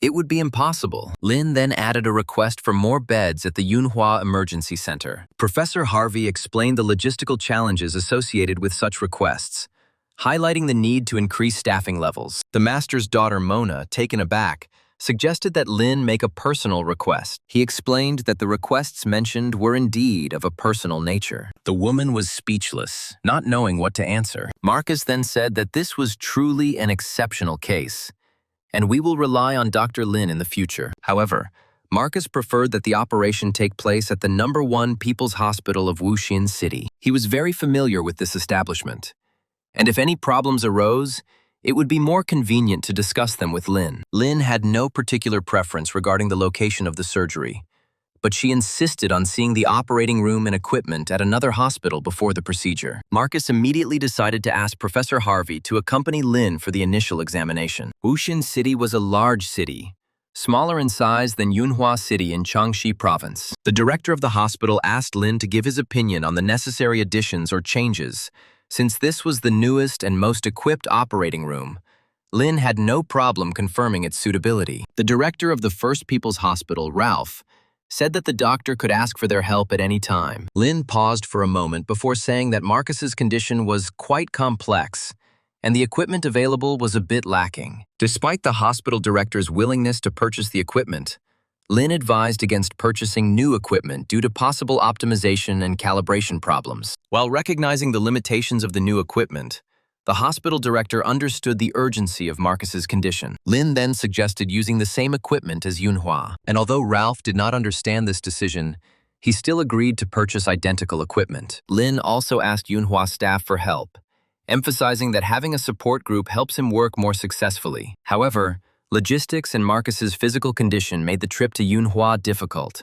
Professor Harvey intervened, stating that Marcus would not survive the 400-kilometer journey. The hospital director was reluctant to compromise, but expressed hope that Dr. Lin would perform more surgeries at their hospital when he brought the team here. Lin agreed to perform several more operations. He also expressed concern about Marcus's weight and hoped that losing weight would make the procedure go more smoothly. Professor Harvey, recognizing that it is difficult for an older man to lose weight, promised to give Marcus serious advice. After arriving at the hospital, Lin's team carried out continuous segregation and compiled liver function reports. A week later, the nurse came to the director with urgent news. She said that there are no more places in the hospital. Fortunately, the director stated that Dr. Lin will no longer perform any surgeries. After calibrating the equipment and preparing, Marcus's surgery was scheduled for the next day. Early the next morning, Dr. Lin looked at Marcus and asked if his message about losing weight had gotten through.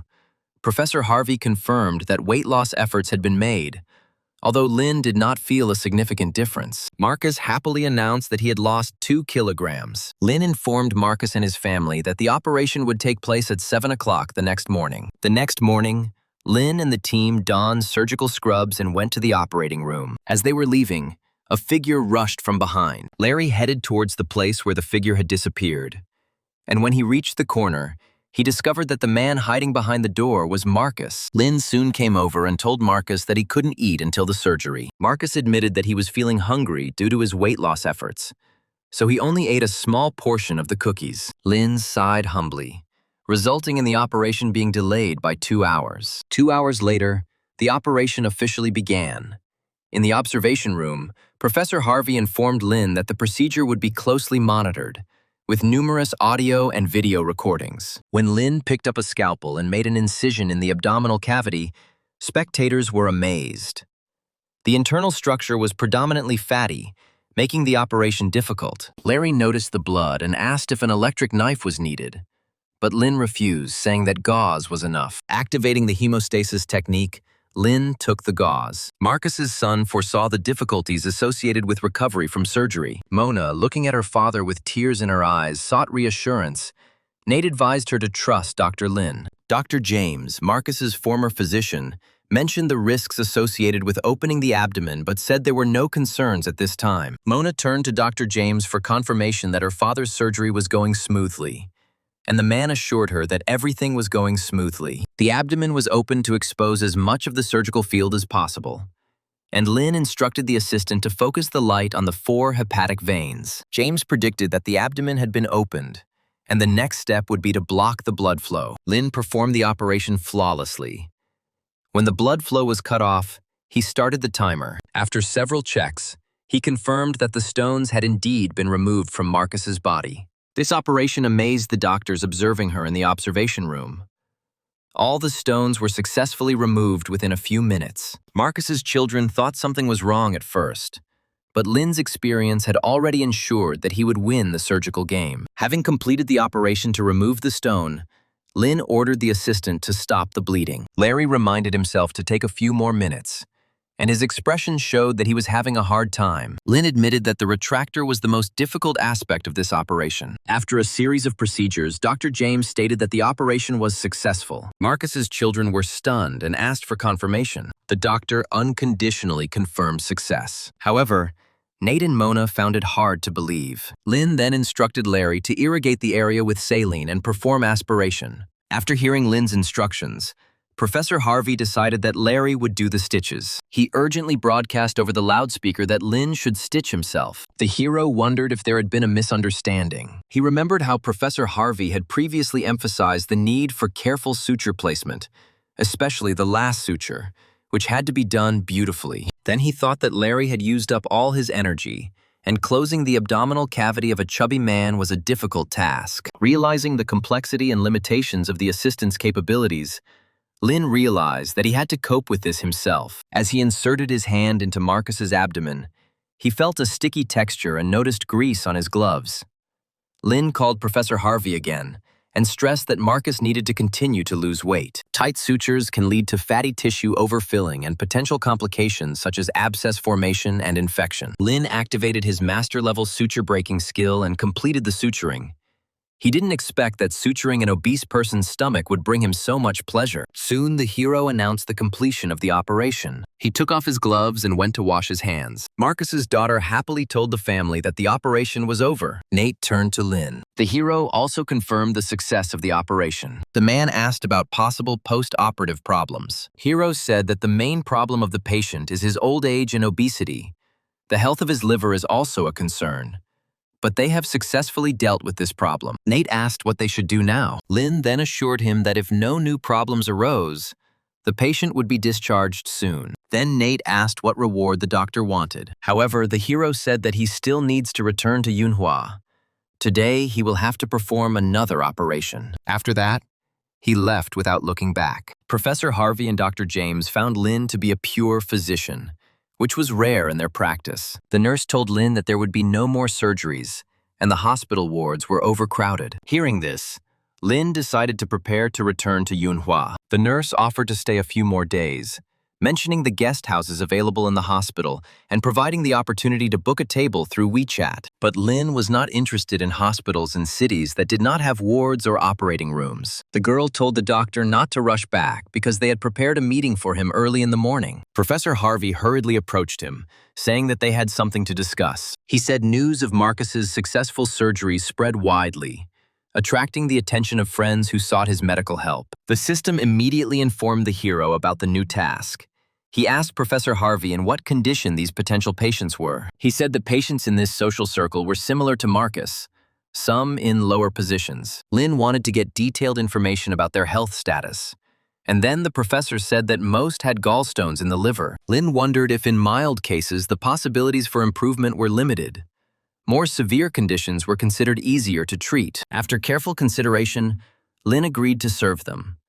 But all the beds in the hospital were occupied.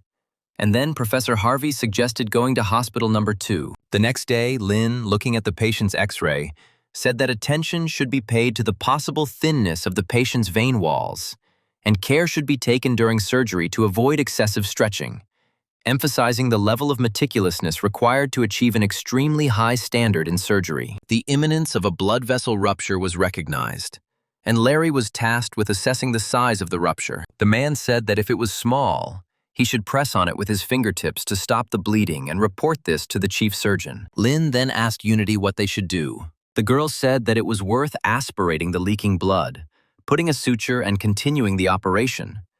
For large ruptures, a Satinsky clamp can be used to fix the rupture. Larry was surprised. This girl really was the emperor of theories. Lin nodded in agreement. He said the goal was not to change the 67-year-old patient's age to 37, but to minimize the damage. They must allow him to lead a life comparable to that of other healthy people. When everything was ready, Lin considered that the operation was carried out at an ultra-high level. The system sent him a notification that one stage of the task had been completed, confirming Lin's prediction. He informed Professor Harvey that his friends should make appointments promptly. The faster his team can get it done, the better. Contrary to Lin's expectations, the number of seriously ill friends in Vaughn turned out to be insignificant. In the subsequent period, Professor Harvey helped establish contact with a further 24 seriously ill patients. Despite effective cooperation, the system still did not mark the task as completed. 17 operations did not reach the ultra-high level. Puzzled, Lin decided to visit the department, collect feedback from patients, and analyze the situation. He meticulously recorded the post-operative condition of each patient. Lin spent the night comparing and studying the materials collected in the ward during the day. After visiting hospital number 2, 24 patients were found to have various conditions, which were classified into 2 types of prognosis. The first type included patients with a stable condition who were soon to be discharged from the intensive care unit. The results of their operation could be considered a master-level liver resection, close to ideal. The second type requires further observation, extended over several more days. There was a possibility that the liver resection operation had reached a stable level. If Lin's guess turns out to be correct, he will be able to use medicine to improve the level of skill and bring the technique of liver resection to perfection. Lin intended to call Larry and check on his ward. However, he realized that he was not in the office and immediately asked Dr. Sid to check on the patients. Watching Lin deep in thought, the doctor hesitated whether to bother him, but finally decided to ask if he could leave today. Lin, with some suspicion, asked why the man decided to leave now. Then Sid explained that his ex-wife had come to Yunhua and he needed to return. Lin advised him to take payment for the operation from Professor Harvey before leaving, if it came to finances. Sid knocked on the door of Professor Harvey's temporary office. Assuming that Lin wanted to discuss something new, Professor Harvey welcomed him.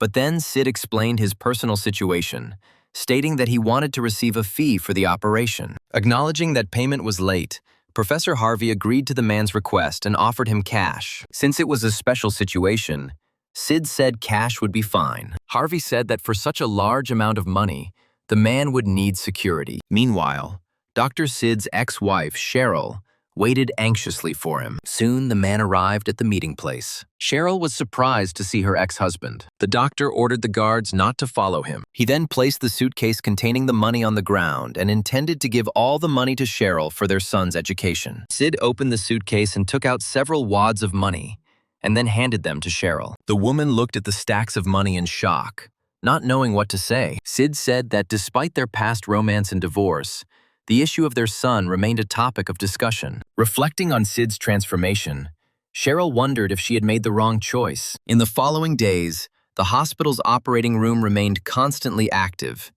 Unity reminded everyone to be careful and expressed her intention to remove the obstruction. Larry remained vigilant, observing changes in the wound and making sure there was no bleeding. He checked it again, making sure that the stitches were very strong. And Lin soon reported to everyone that the blood vessels were fine and there were no other problems. After several days of analysis, Lin discovered that the ultra-high level of operations was due to the complexity of the system and was rewarded with a mid-level treasure chest. Without waiting for the system to respond, Lin quickly opened it, revealing a set of techniques for scanning lymph nodes. These skills meant that he had the basic requirements to perform surgery to remove liver cancer. Lin bid farewell to Professor Harvey, noting that all the patients in the hospital had been cured, and they should return to Yunhua to continue operations. Larry and Unity also thought it was time to go back, since the intensive care level at hospital number 2 was not very good. When the hero returned to Yunhua, the hospital director Josh asked if he had returned prematurely. Lin said that all the patients were treated there, and eagerly asked Director Josh if they could perform surgery to remove liver cancer. The emergency center sometimes received patients with liver rupture, but after treatment, they were transferred to the hepatobiliary department, which disappointed Lin. And then Josh suggested that he go to study in the hepatobiliary department. Lin was surprised and could not believe it. But the director told him that let him arrange everything. Hepatobiliary Unit Director Hugo, seeing that Director Josh had come to visit their hepatobiliary unit, immediately went into flattery mode. Josh waved his hand, making it clear that this was not a visit. They had a patient who needed the use of some equipment and instruments. Therefore, they might also need an operating room and a hepatobiliary ward. Hugo quickly replied that this was not a problem. Josh turned around and happily said that if that was the case, he would call Lin. Soon, Lin sat in a wheelchair and Larry wheeled him to the hepatobiliary ward. Josh's eyes widened when he saw the guy in this state, not understanding what happened. He mentioned that he accidentally fell, assuring him that he had already taken care of it and that it would not affect the operation. Director Josh crossed his arms and said that the minor injuries shouldn't deter him and praised him. Then he checked his watch and said that the patient should be arriving soon. Lin instructed Larry to drive him to the examination room, and Director Josh followed. Patient Ian, who had been referred by Mr. Marcus, lay on the hospital bed. Director Josh motioned to Lin and introduced him, saying that he was the man's attending doctor. Ian's wife turned her head and asked if this was the same Dr. Lin who performed the operation on Marcus. Lin quickly assured her that it would not affect the operation, and asked if Yang knew about his condition. The woman confirmed that her husband knew, noting that he was in a good mood and confident. Lin thought about the situation with a serious expression on his face. Despite the early stage of cancer, he was fluent in the technique of scanning lymph nodes and the technique of liver resection at the master level. But operations to eliminate cancer were never simple. At best, they could only prolong the life of the patient for a few more years. Observing Lin's serious behavior, Yang decided to test him a little. He asked the doctor if he was afraid to perform an operation on him, as a result of which he injured his leg. Lin explained that it was just an accident, and that the splint and bandage were either applied to speed up healing. The patient's wife was touched to hear this and thought that this was indeed the real doctor that Mr. Marcus had recognized. Lin requested all the MRI scans, assuring him that the number did not matter, but that he wanted them all. Yang's wife was stunned. There were more than 1,000 documents here.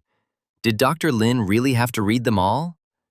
The hero explained that he would take them to his office to study. Returning to the office, Larry asked what the percentage of reliability of the results of the operation was. Lin calmly noted that this is difficult to determine, emphasizing that everything possible should be done to reduce the likelihood of relapse. Director Josh agreed, saying this was Lin's first surgery to remove liver cancer. They should find a reporter to record the level of doctors at the urgent care center. On the day of the operation, the reporter called by Josh arrived on time. The director immediately brought the reporter to Lin's surgery.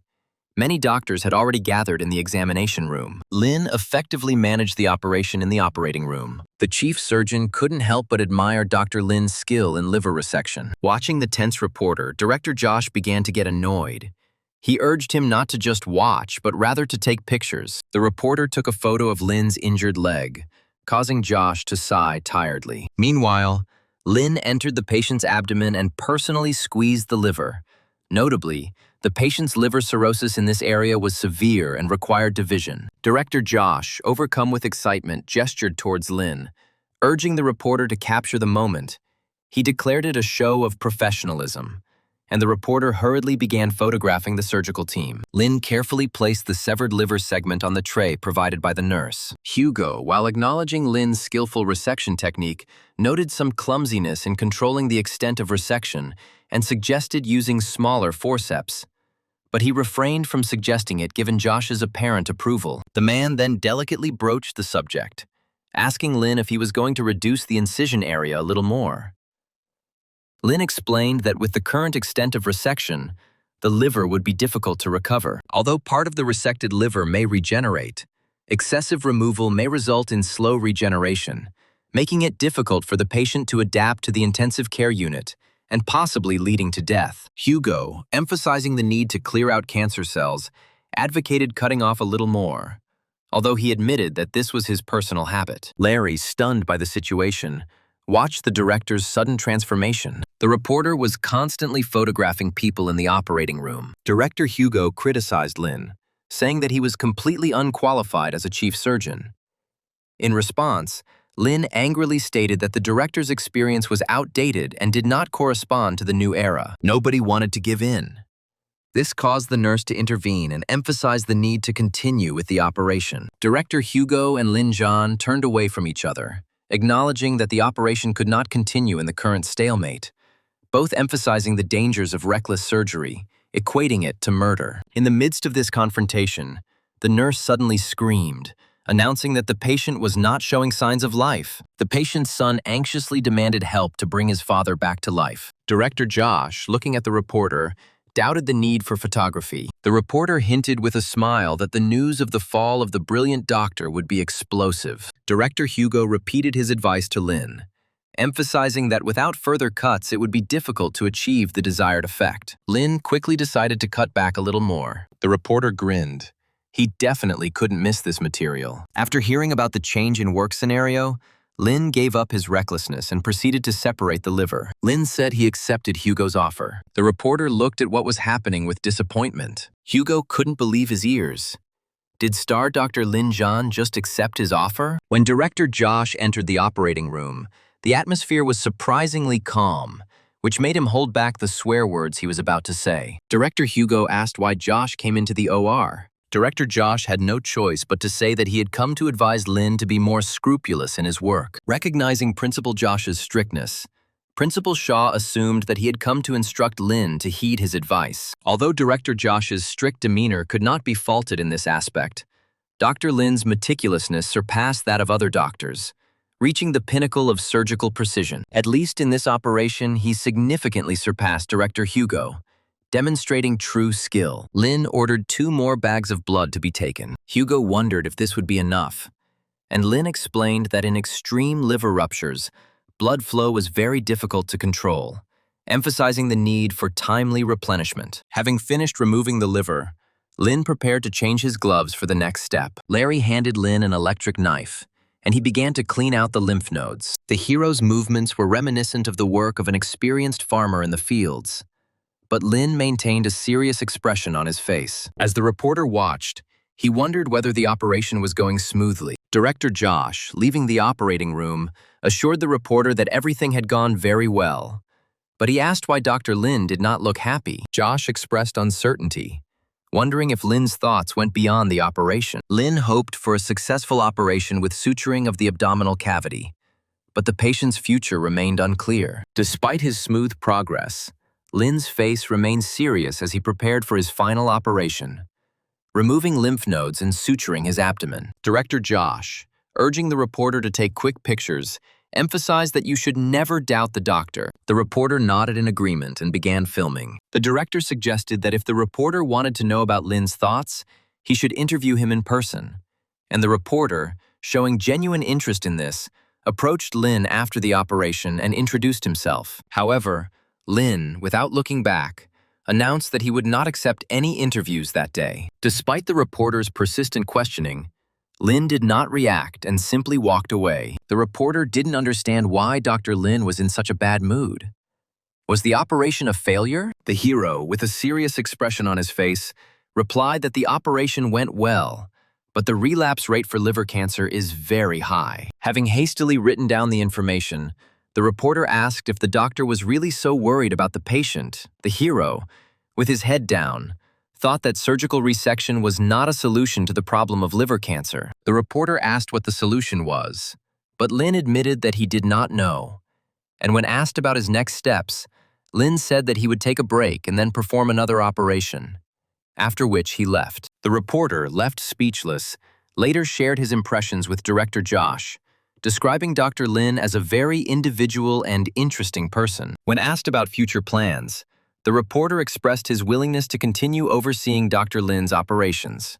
Josh laughed and invited him to watch as much as he wanted. When the tired reporter sat down, he took solace in the fact that the interview had been invited, and he could now publish a simple article on Weibo. Checking his phone, he noticed important news related to Mariabella and her boyfriend, who seemed familiar to him in the photo. As it turned out, someone took a photo of Mariabella and Lin together, and everyone decided that they were a couple. Encouraged by the news, Lin's colleagues suddenly became alarmed. Clyde reacted angrily to Lin's name as it was everywhere. Chandler showed the news to everyone on Weibo, causing a commotion in the hospital. The nurses tried to convince themselves that it was just a fake. The patients who considered Lin their personal doctor and felt sympathy for him also refused to believe it.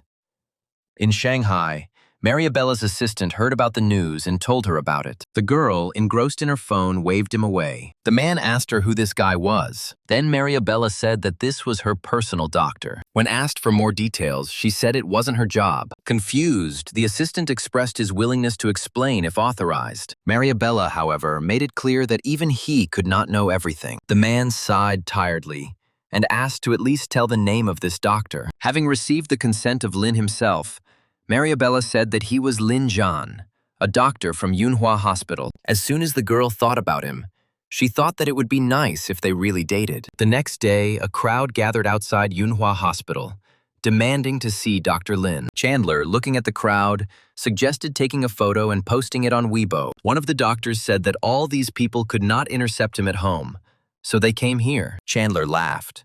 They would never be able to find Lin at his house since he spends all his time in the hospital. While the men were talking among themselves, a girl approached them, hearing the name Lena. The girl was not alone. Several more people in black clothes stood behind her. These were Mariabella's fans. They asked to tell them where the doctor was now. Chandler understood that if he told where Lin was now, it would be considered a betrayal. So he said that he did not understand which Lin he was talking about. However, the girl did not believe him. She pointed her finger at the doctor and stated that if she couldn't find Lin, they wouldn't leave. Suddenly, one of the team members interrupted her, announcing that Team 5 had found Lin, and it looked like he was in surgery. Fans enthusiastically suggested going to the operating room to find Lin. Dr. Chandler smiled wryly and let out a strange chuckle, saying that they couldn't even get into the operating room. So how were they going to take him? The crowd was left bewildered. If they couldn't enter the operating room, then what could they do? They decided to wait outside the operating room, shouting to each other as they went, intending to hold out until Lin came out. Meanwhile, Lin was working in the hepatobiliary surgery operating room. The doctor wondered what he was doing here, since the department had not scheduled any operations for him today. Lin, watching the display screen, noticed that the doctors were performing a cholecystectomy. The doctor felt a little awkward, fearing that Dr. Lin might come to criticize him. Lin, putting on a surgical gown, asked when they started. The doctor nervously said that they had just started. The chief surgeon, puzzled, inquired about Dr. Lin's intentions. Suddenly, the hero approached them and offered to hold the retractor for them. The doctor couldn't believe that Lin, who was admired by everyone in the hospital, would offer to hold the retractor for him. Lin smiled and said that she would help him. The doctor, sweating nervously, pondered the unexpected proposal. And since Lin insisted so much, the man invited him to lead the operation. Although the hero did not have the necessary skills, so he left some procedures to the man. The man then focused on the screen, giving Lin an introduction to the patient's condition. Lin observed the operation and was able to gain insight into the process of performing a cholecystectomy. It turned out that the incident with Mariabella had inadvertently taught him a valuable lesson. The hero carefully watched as Dr. Zhang performed the operation and reminded him not to rush. The doctor, muttering something to himself, acknowledged Dr. Lin's strategy of allowing him to be the chief surgeon while at the same time subtly controlling his work. The operation, steeped in their awkward collaboration, was eventually completed successfully. The hero realized that if the surgeon clearly understands the operation process, then cholecystectomy is not particularly difficult. The man then asked why Lin had not left yet since he had surgeries scheduled at the urgent care center. Lin replied that he did not intend to go to the emergency center since fans were blocking the exits outside. He intended to hide here for a few days and not go outside during this time. Dr. Lin admitted that he had recently observed operations and was willing to assist or even perform operations if allowed. Leaving the operating room, the doctor was intercepted by a girl. She mistook him for Dr. Lin. Realizing the mistake, she apologized, but was upset in her heart. Larry saw all this. He questioned her understanding of the hospital as a place to play. He used a metaphor, comparing locking a boss in an operating room to locking a mouse in a granary, and found the comparison funny. Unaware of Principal Josh's appearance, the doctor continued to laugh until Unity warned him that the principal was standing behind him. The man was furious and scolded the doctors for their jokes. The guys apologized and admitted their mistake. The director said that now they have urgent work, so if the doctors want to eat in the coming days, they will need to order food delivery. At the end of the shift, everyone will receive what they deserve. Larry had no objections. He assured the director that the task would be completed, and he would take care of Lin's well-being. Soon, Larry and Unity came into the operating room. Larry said they came to see Lin and brought food and drinks that had been left in the duty room. The doctor wondered if Lin was receiving better treatment than the director. Lin refused to eat, saying that he was not hungry, but he invited the assistants to stay and observe the operation. The doctor expressed confusion about the need for observation. Then the hero said that his assistants must be familiar with this technique if he wants to perform this operation in the future. Larry and Unity showed enthusiasm at the prospect of mastering the new technique. The The doctor felt like an elementary school student being watched by the head teacher and classmates. Lin gave instructions for the operation. He emphasized the advantages of laparoscopy over the traditional approach. After several days of continuous practice, Lin took on the role of mentor, allowing other doctors to become master surgeons. The issue of adhesion was discussed, and the decision of whether to suture it or use sutures for fixation was discussed. Dr. Lin agreed with the suggestion of 6 stitches. The doctor was unhappy. This Lin acted like a boss. Although he learned this operation from him, the hero insisted that the dissector be raised a little higher than before. The doctor wondered why the doctor couldn't be somewhere else, but eventually dismissed the thought. He then told Lin that changing his clothes would help him blend in with the crowd and get away unnoticed. However, Lin did not want to leave secretly. The doctor grinned, obviously not understanding what he meant. The hero said that there is no point in such secrets. Then Larry explained that the operating room was Lin's work area, so he didn't have to go anywhere. Unity said the boss would face challenges outside the operating room, and the benefits of having Lin perform the surgeries himself, she pointed out, the lack of space on the team and the nurses' fatigue, suggesting they take a break. Larry concluded by talking about the current situation where doctors from each department would serve their patients without needing beds. He argued that it was their decision. The doctor understood that Lin would leave here only after the news died down. After a long wait, fans, still holding out hope for Dr. Lin, eventually went their separate ways. Speculation arose among the crowd, and in the end, everyone came to the conclusion that Lin might have died in the operating room. One fan commented that if Lin had actually ascended to heaven, they would have been even more happy for Mariabella. And on that note, all the fans left. At this moment, Dr. Zhang abruptly exclaimed that the fans had retreated. Everyone had gone home, and the operating room was now empty. He mentioned that in the future, people will be able to come and go freely, and Dr. Lin will be much more relaxed, no longer having to be locked in the operating room. He thought that this time he no longer had any excuse to stay there. No longer would he feel like he was doing homework under the watchful gaze of his teacher. Lin then inquired about the patient's appointment time the next morning. Dr. Zhang, hearing this, immediately became wary and, stammering, asked about the doctor's intentions. The hero said that he just wanted to learn how to examine patients. Zhang couldn't believe he was really going to carry out these operations himself. Lin said he still needs more practice. Zhang then directly stated that he and Dr. Lin did not work in the same department and could not allow him to make rounds here. The hero noted that in the future there could be an exchange of knowledge. When performing a cholecystectomy, he invited the doctor to take him with him, and when performing a hepatectomy, the hero would allow him to accompany him. The man couldn't believe his ears. Did he really want to teach him hepatectomy? Lin noted to himself that Sid, Larry, and Unity only knew the basics.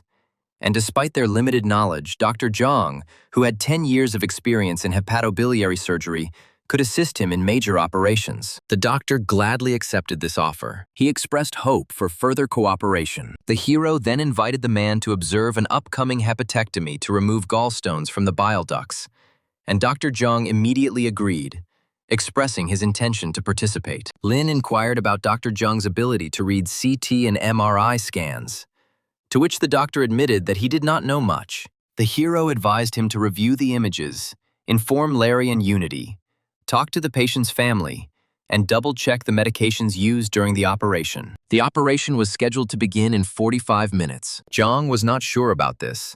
It seemed to him that it would take at least 4 hours. Lin said that this time is enough for 3 operations. The man needs to speed up in the future to increase his efficiency. Despite Dr. Zhang's continued grumbling, Lin held the elevator doors open for him. The man apologized for his slowness and went inside. He couldn't believe it.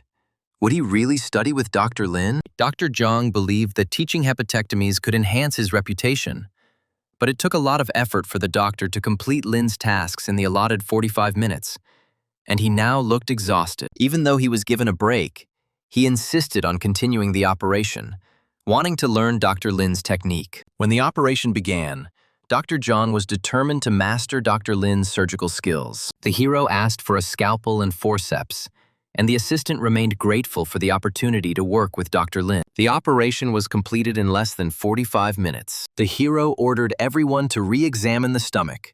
He assigned the last sewing work to Dr. Zhang. Sid took the opportunity to remind Dr. Zhang to quickly stitch up the abdomen and then move to operating room 3, hinting that by arriving early, he could get a position as an assistant. Zhang was forced to explain that he did not want to take the position of assistant. Sid reassured him by explaining that assistant roles rotated, and if Dr. Zhang wanted to be an assistant, the others would not object.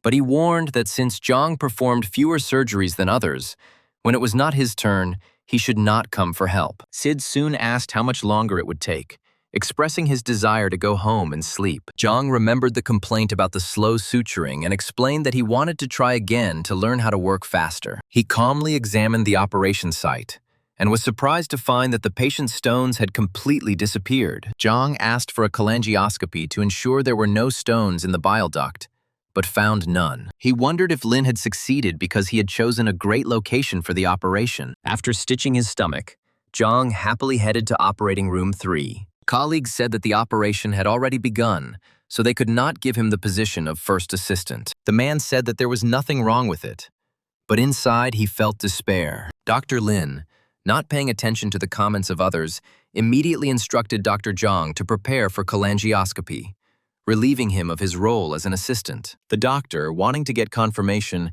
asked if he was really performing a cholangioscopy, and the hero said that it was better for him not to waste time on the same questions, since this was not at all productive. The man said that he would most likely not perform the procedure very well, because with his skills he could only count on average results. Then the hero said that he should not try to predict what the result would be. He explained that there are many factors that influence the residual degree, and cholangioscopy is not critical in this case, and Zhang would be better off reading more studies on this topic if he still has any questions. Hiro said that manual techniques also affect the residual degree. Zhang was seriously surprised.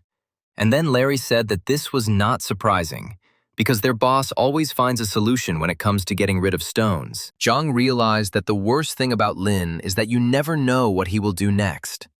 And then he thought that studying under the wing of this genius would be a great idea. Soon the operation was completed. The man noted that Dr. Lin really managed his time well. Then he asked how many operations he performed per day. However, Larry himself did not know the answer to this question, but Zhang understood that there were a large number of them. Therefore, he decided that it would be nice to switch places with Larry sometimes and assist Lena, because in this way he could earn a lot of money. Larry agreed, considering it a good decision to help his colleague. In the following days, Zhang assisted Lin. When he had a free moment, he decided to walk along the corridor. However, the man suddenly felt that someone was watching him. It was Dr. Lin. He stared at the man, horrifying him. The hero remembered the day when they agreed to exchange knowledge. But during all this time, only Lin fulfilled his part of the deal. Zhang exhaled. Now he understood what was going on. He said that he would now look at the schedule of operations in their department. He soon announced that he would soon have gallbladder surgery. Zhang invited him to be the chief surgeon, but the hero said that this was not necessary. He could serve as an observer for the first few operations. The man did not answer and decided not to interfere with the doctor's wishes. Suddenly, the system sent Lin a notification. For learning a new skill, he was entitled to a small chest.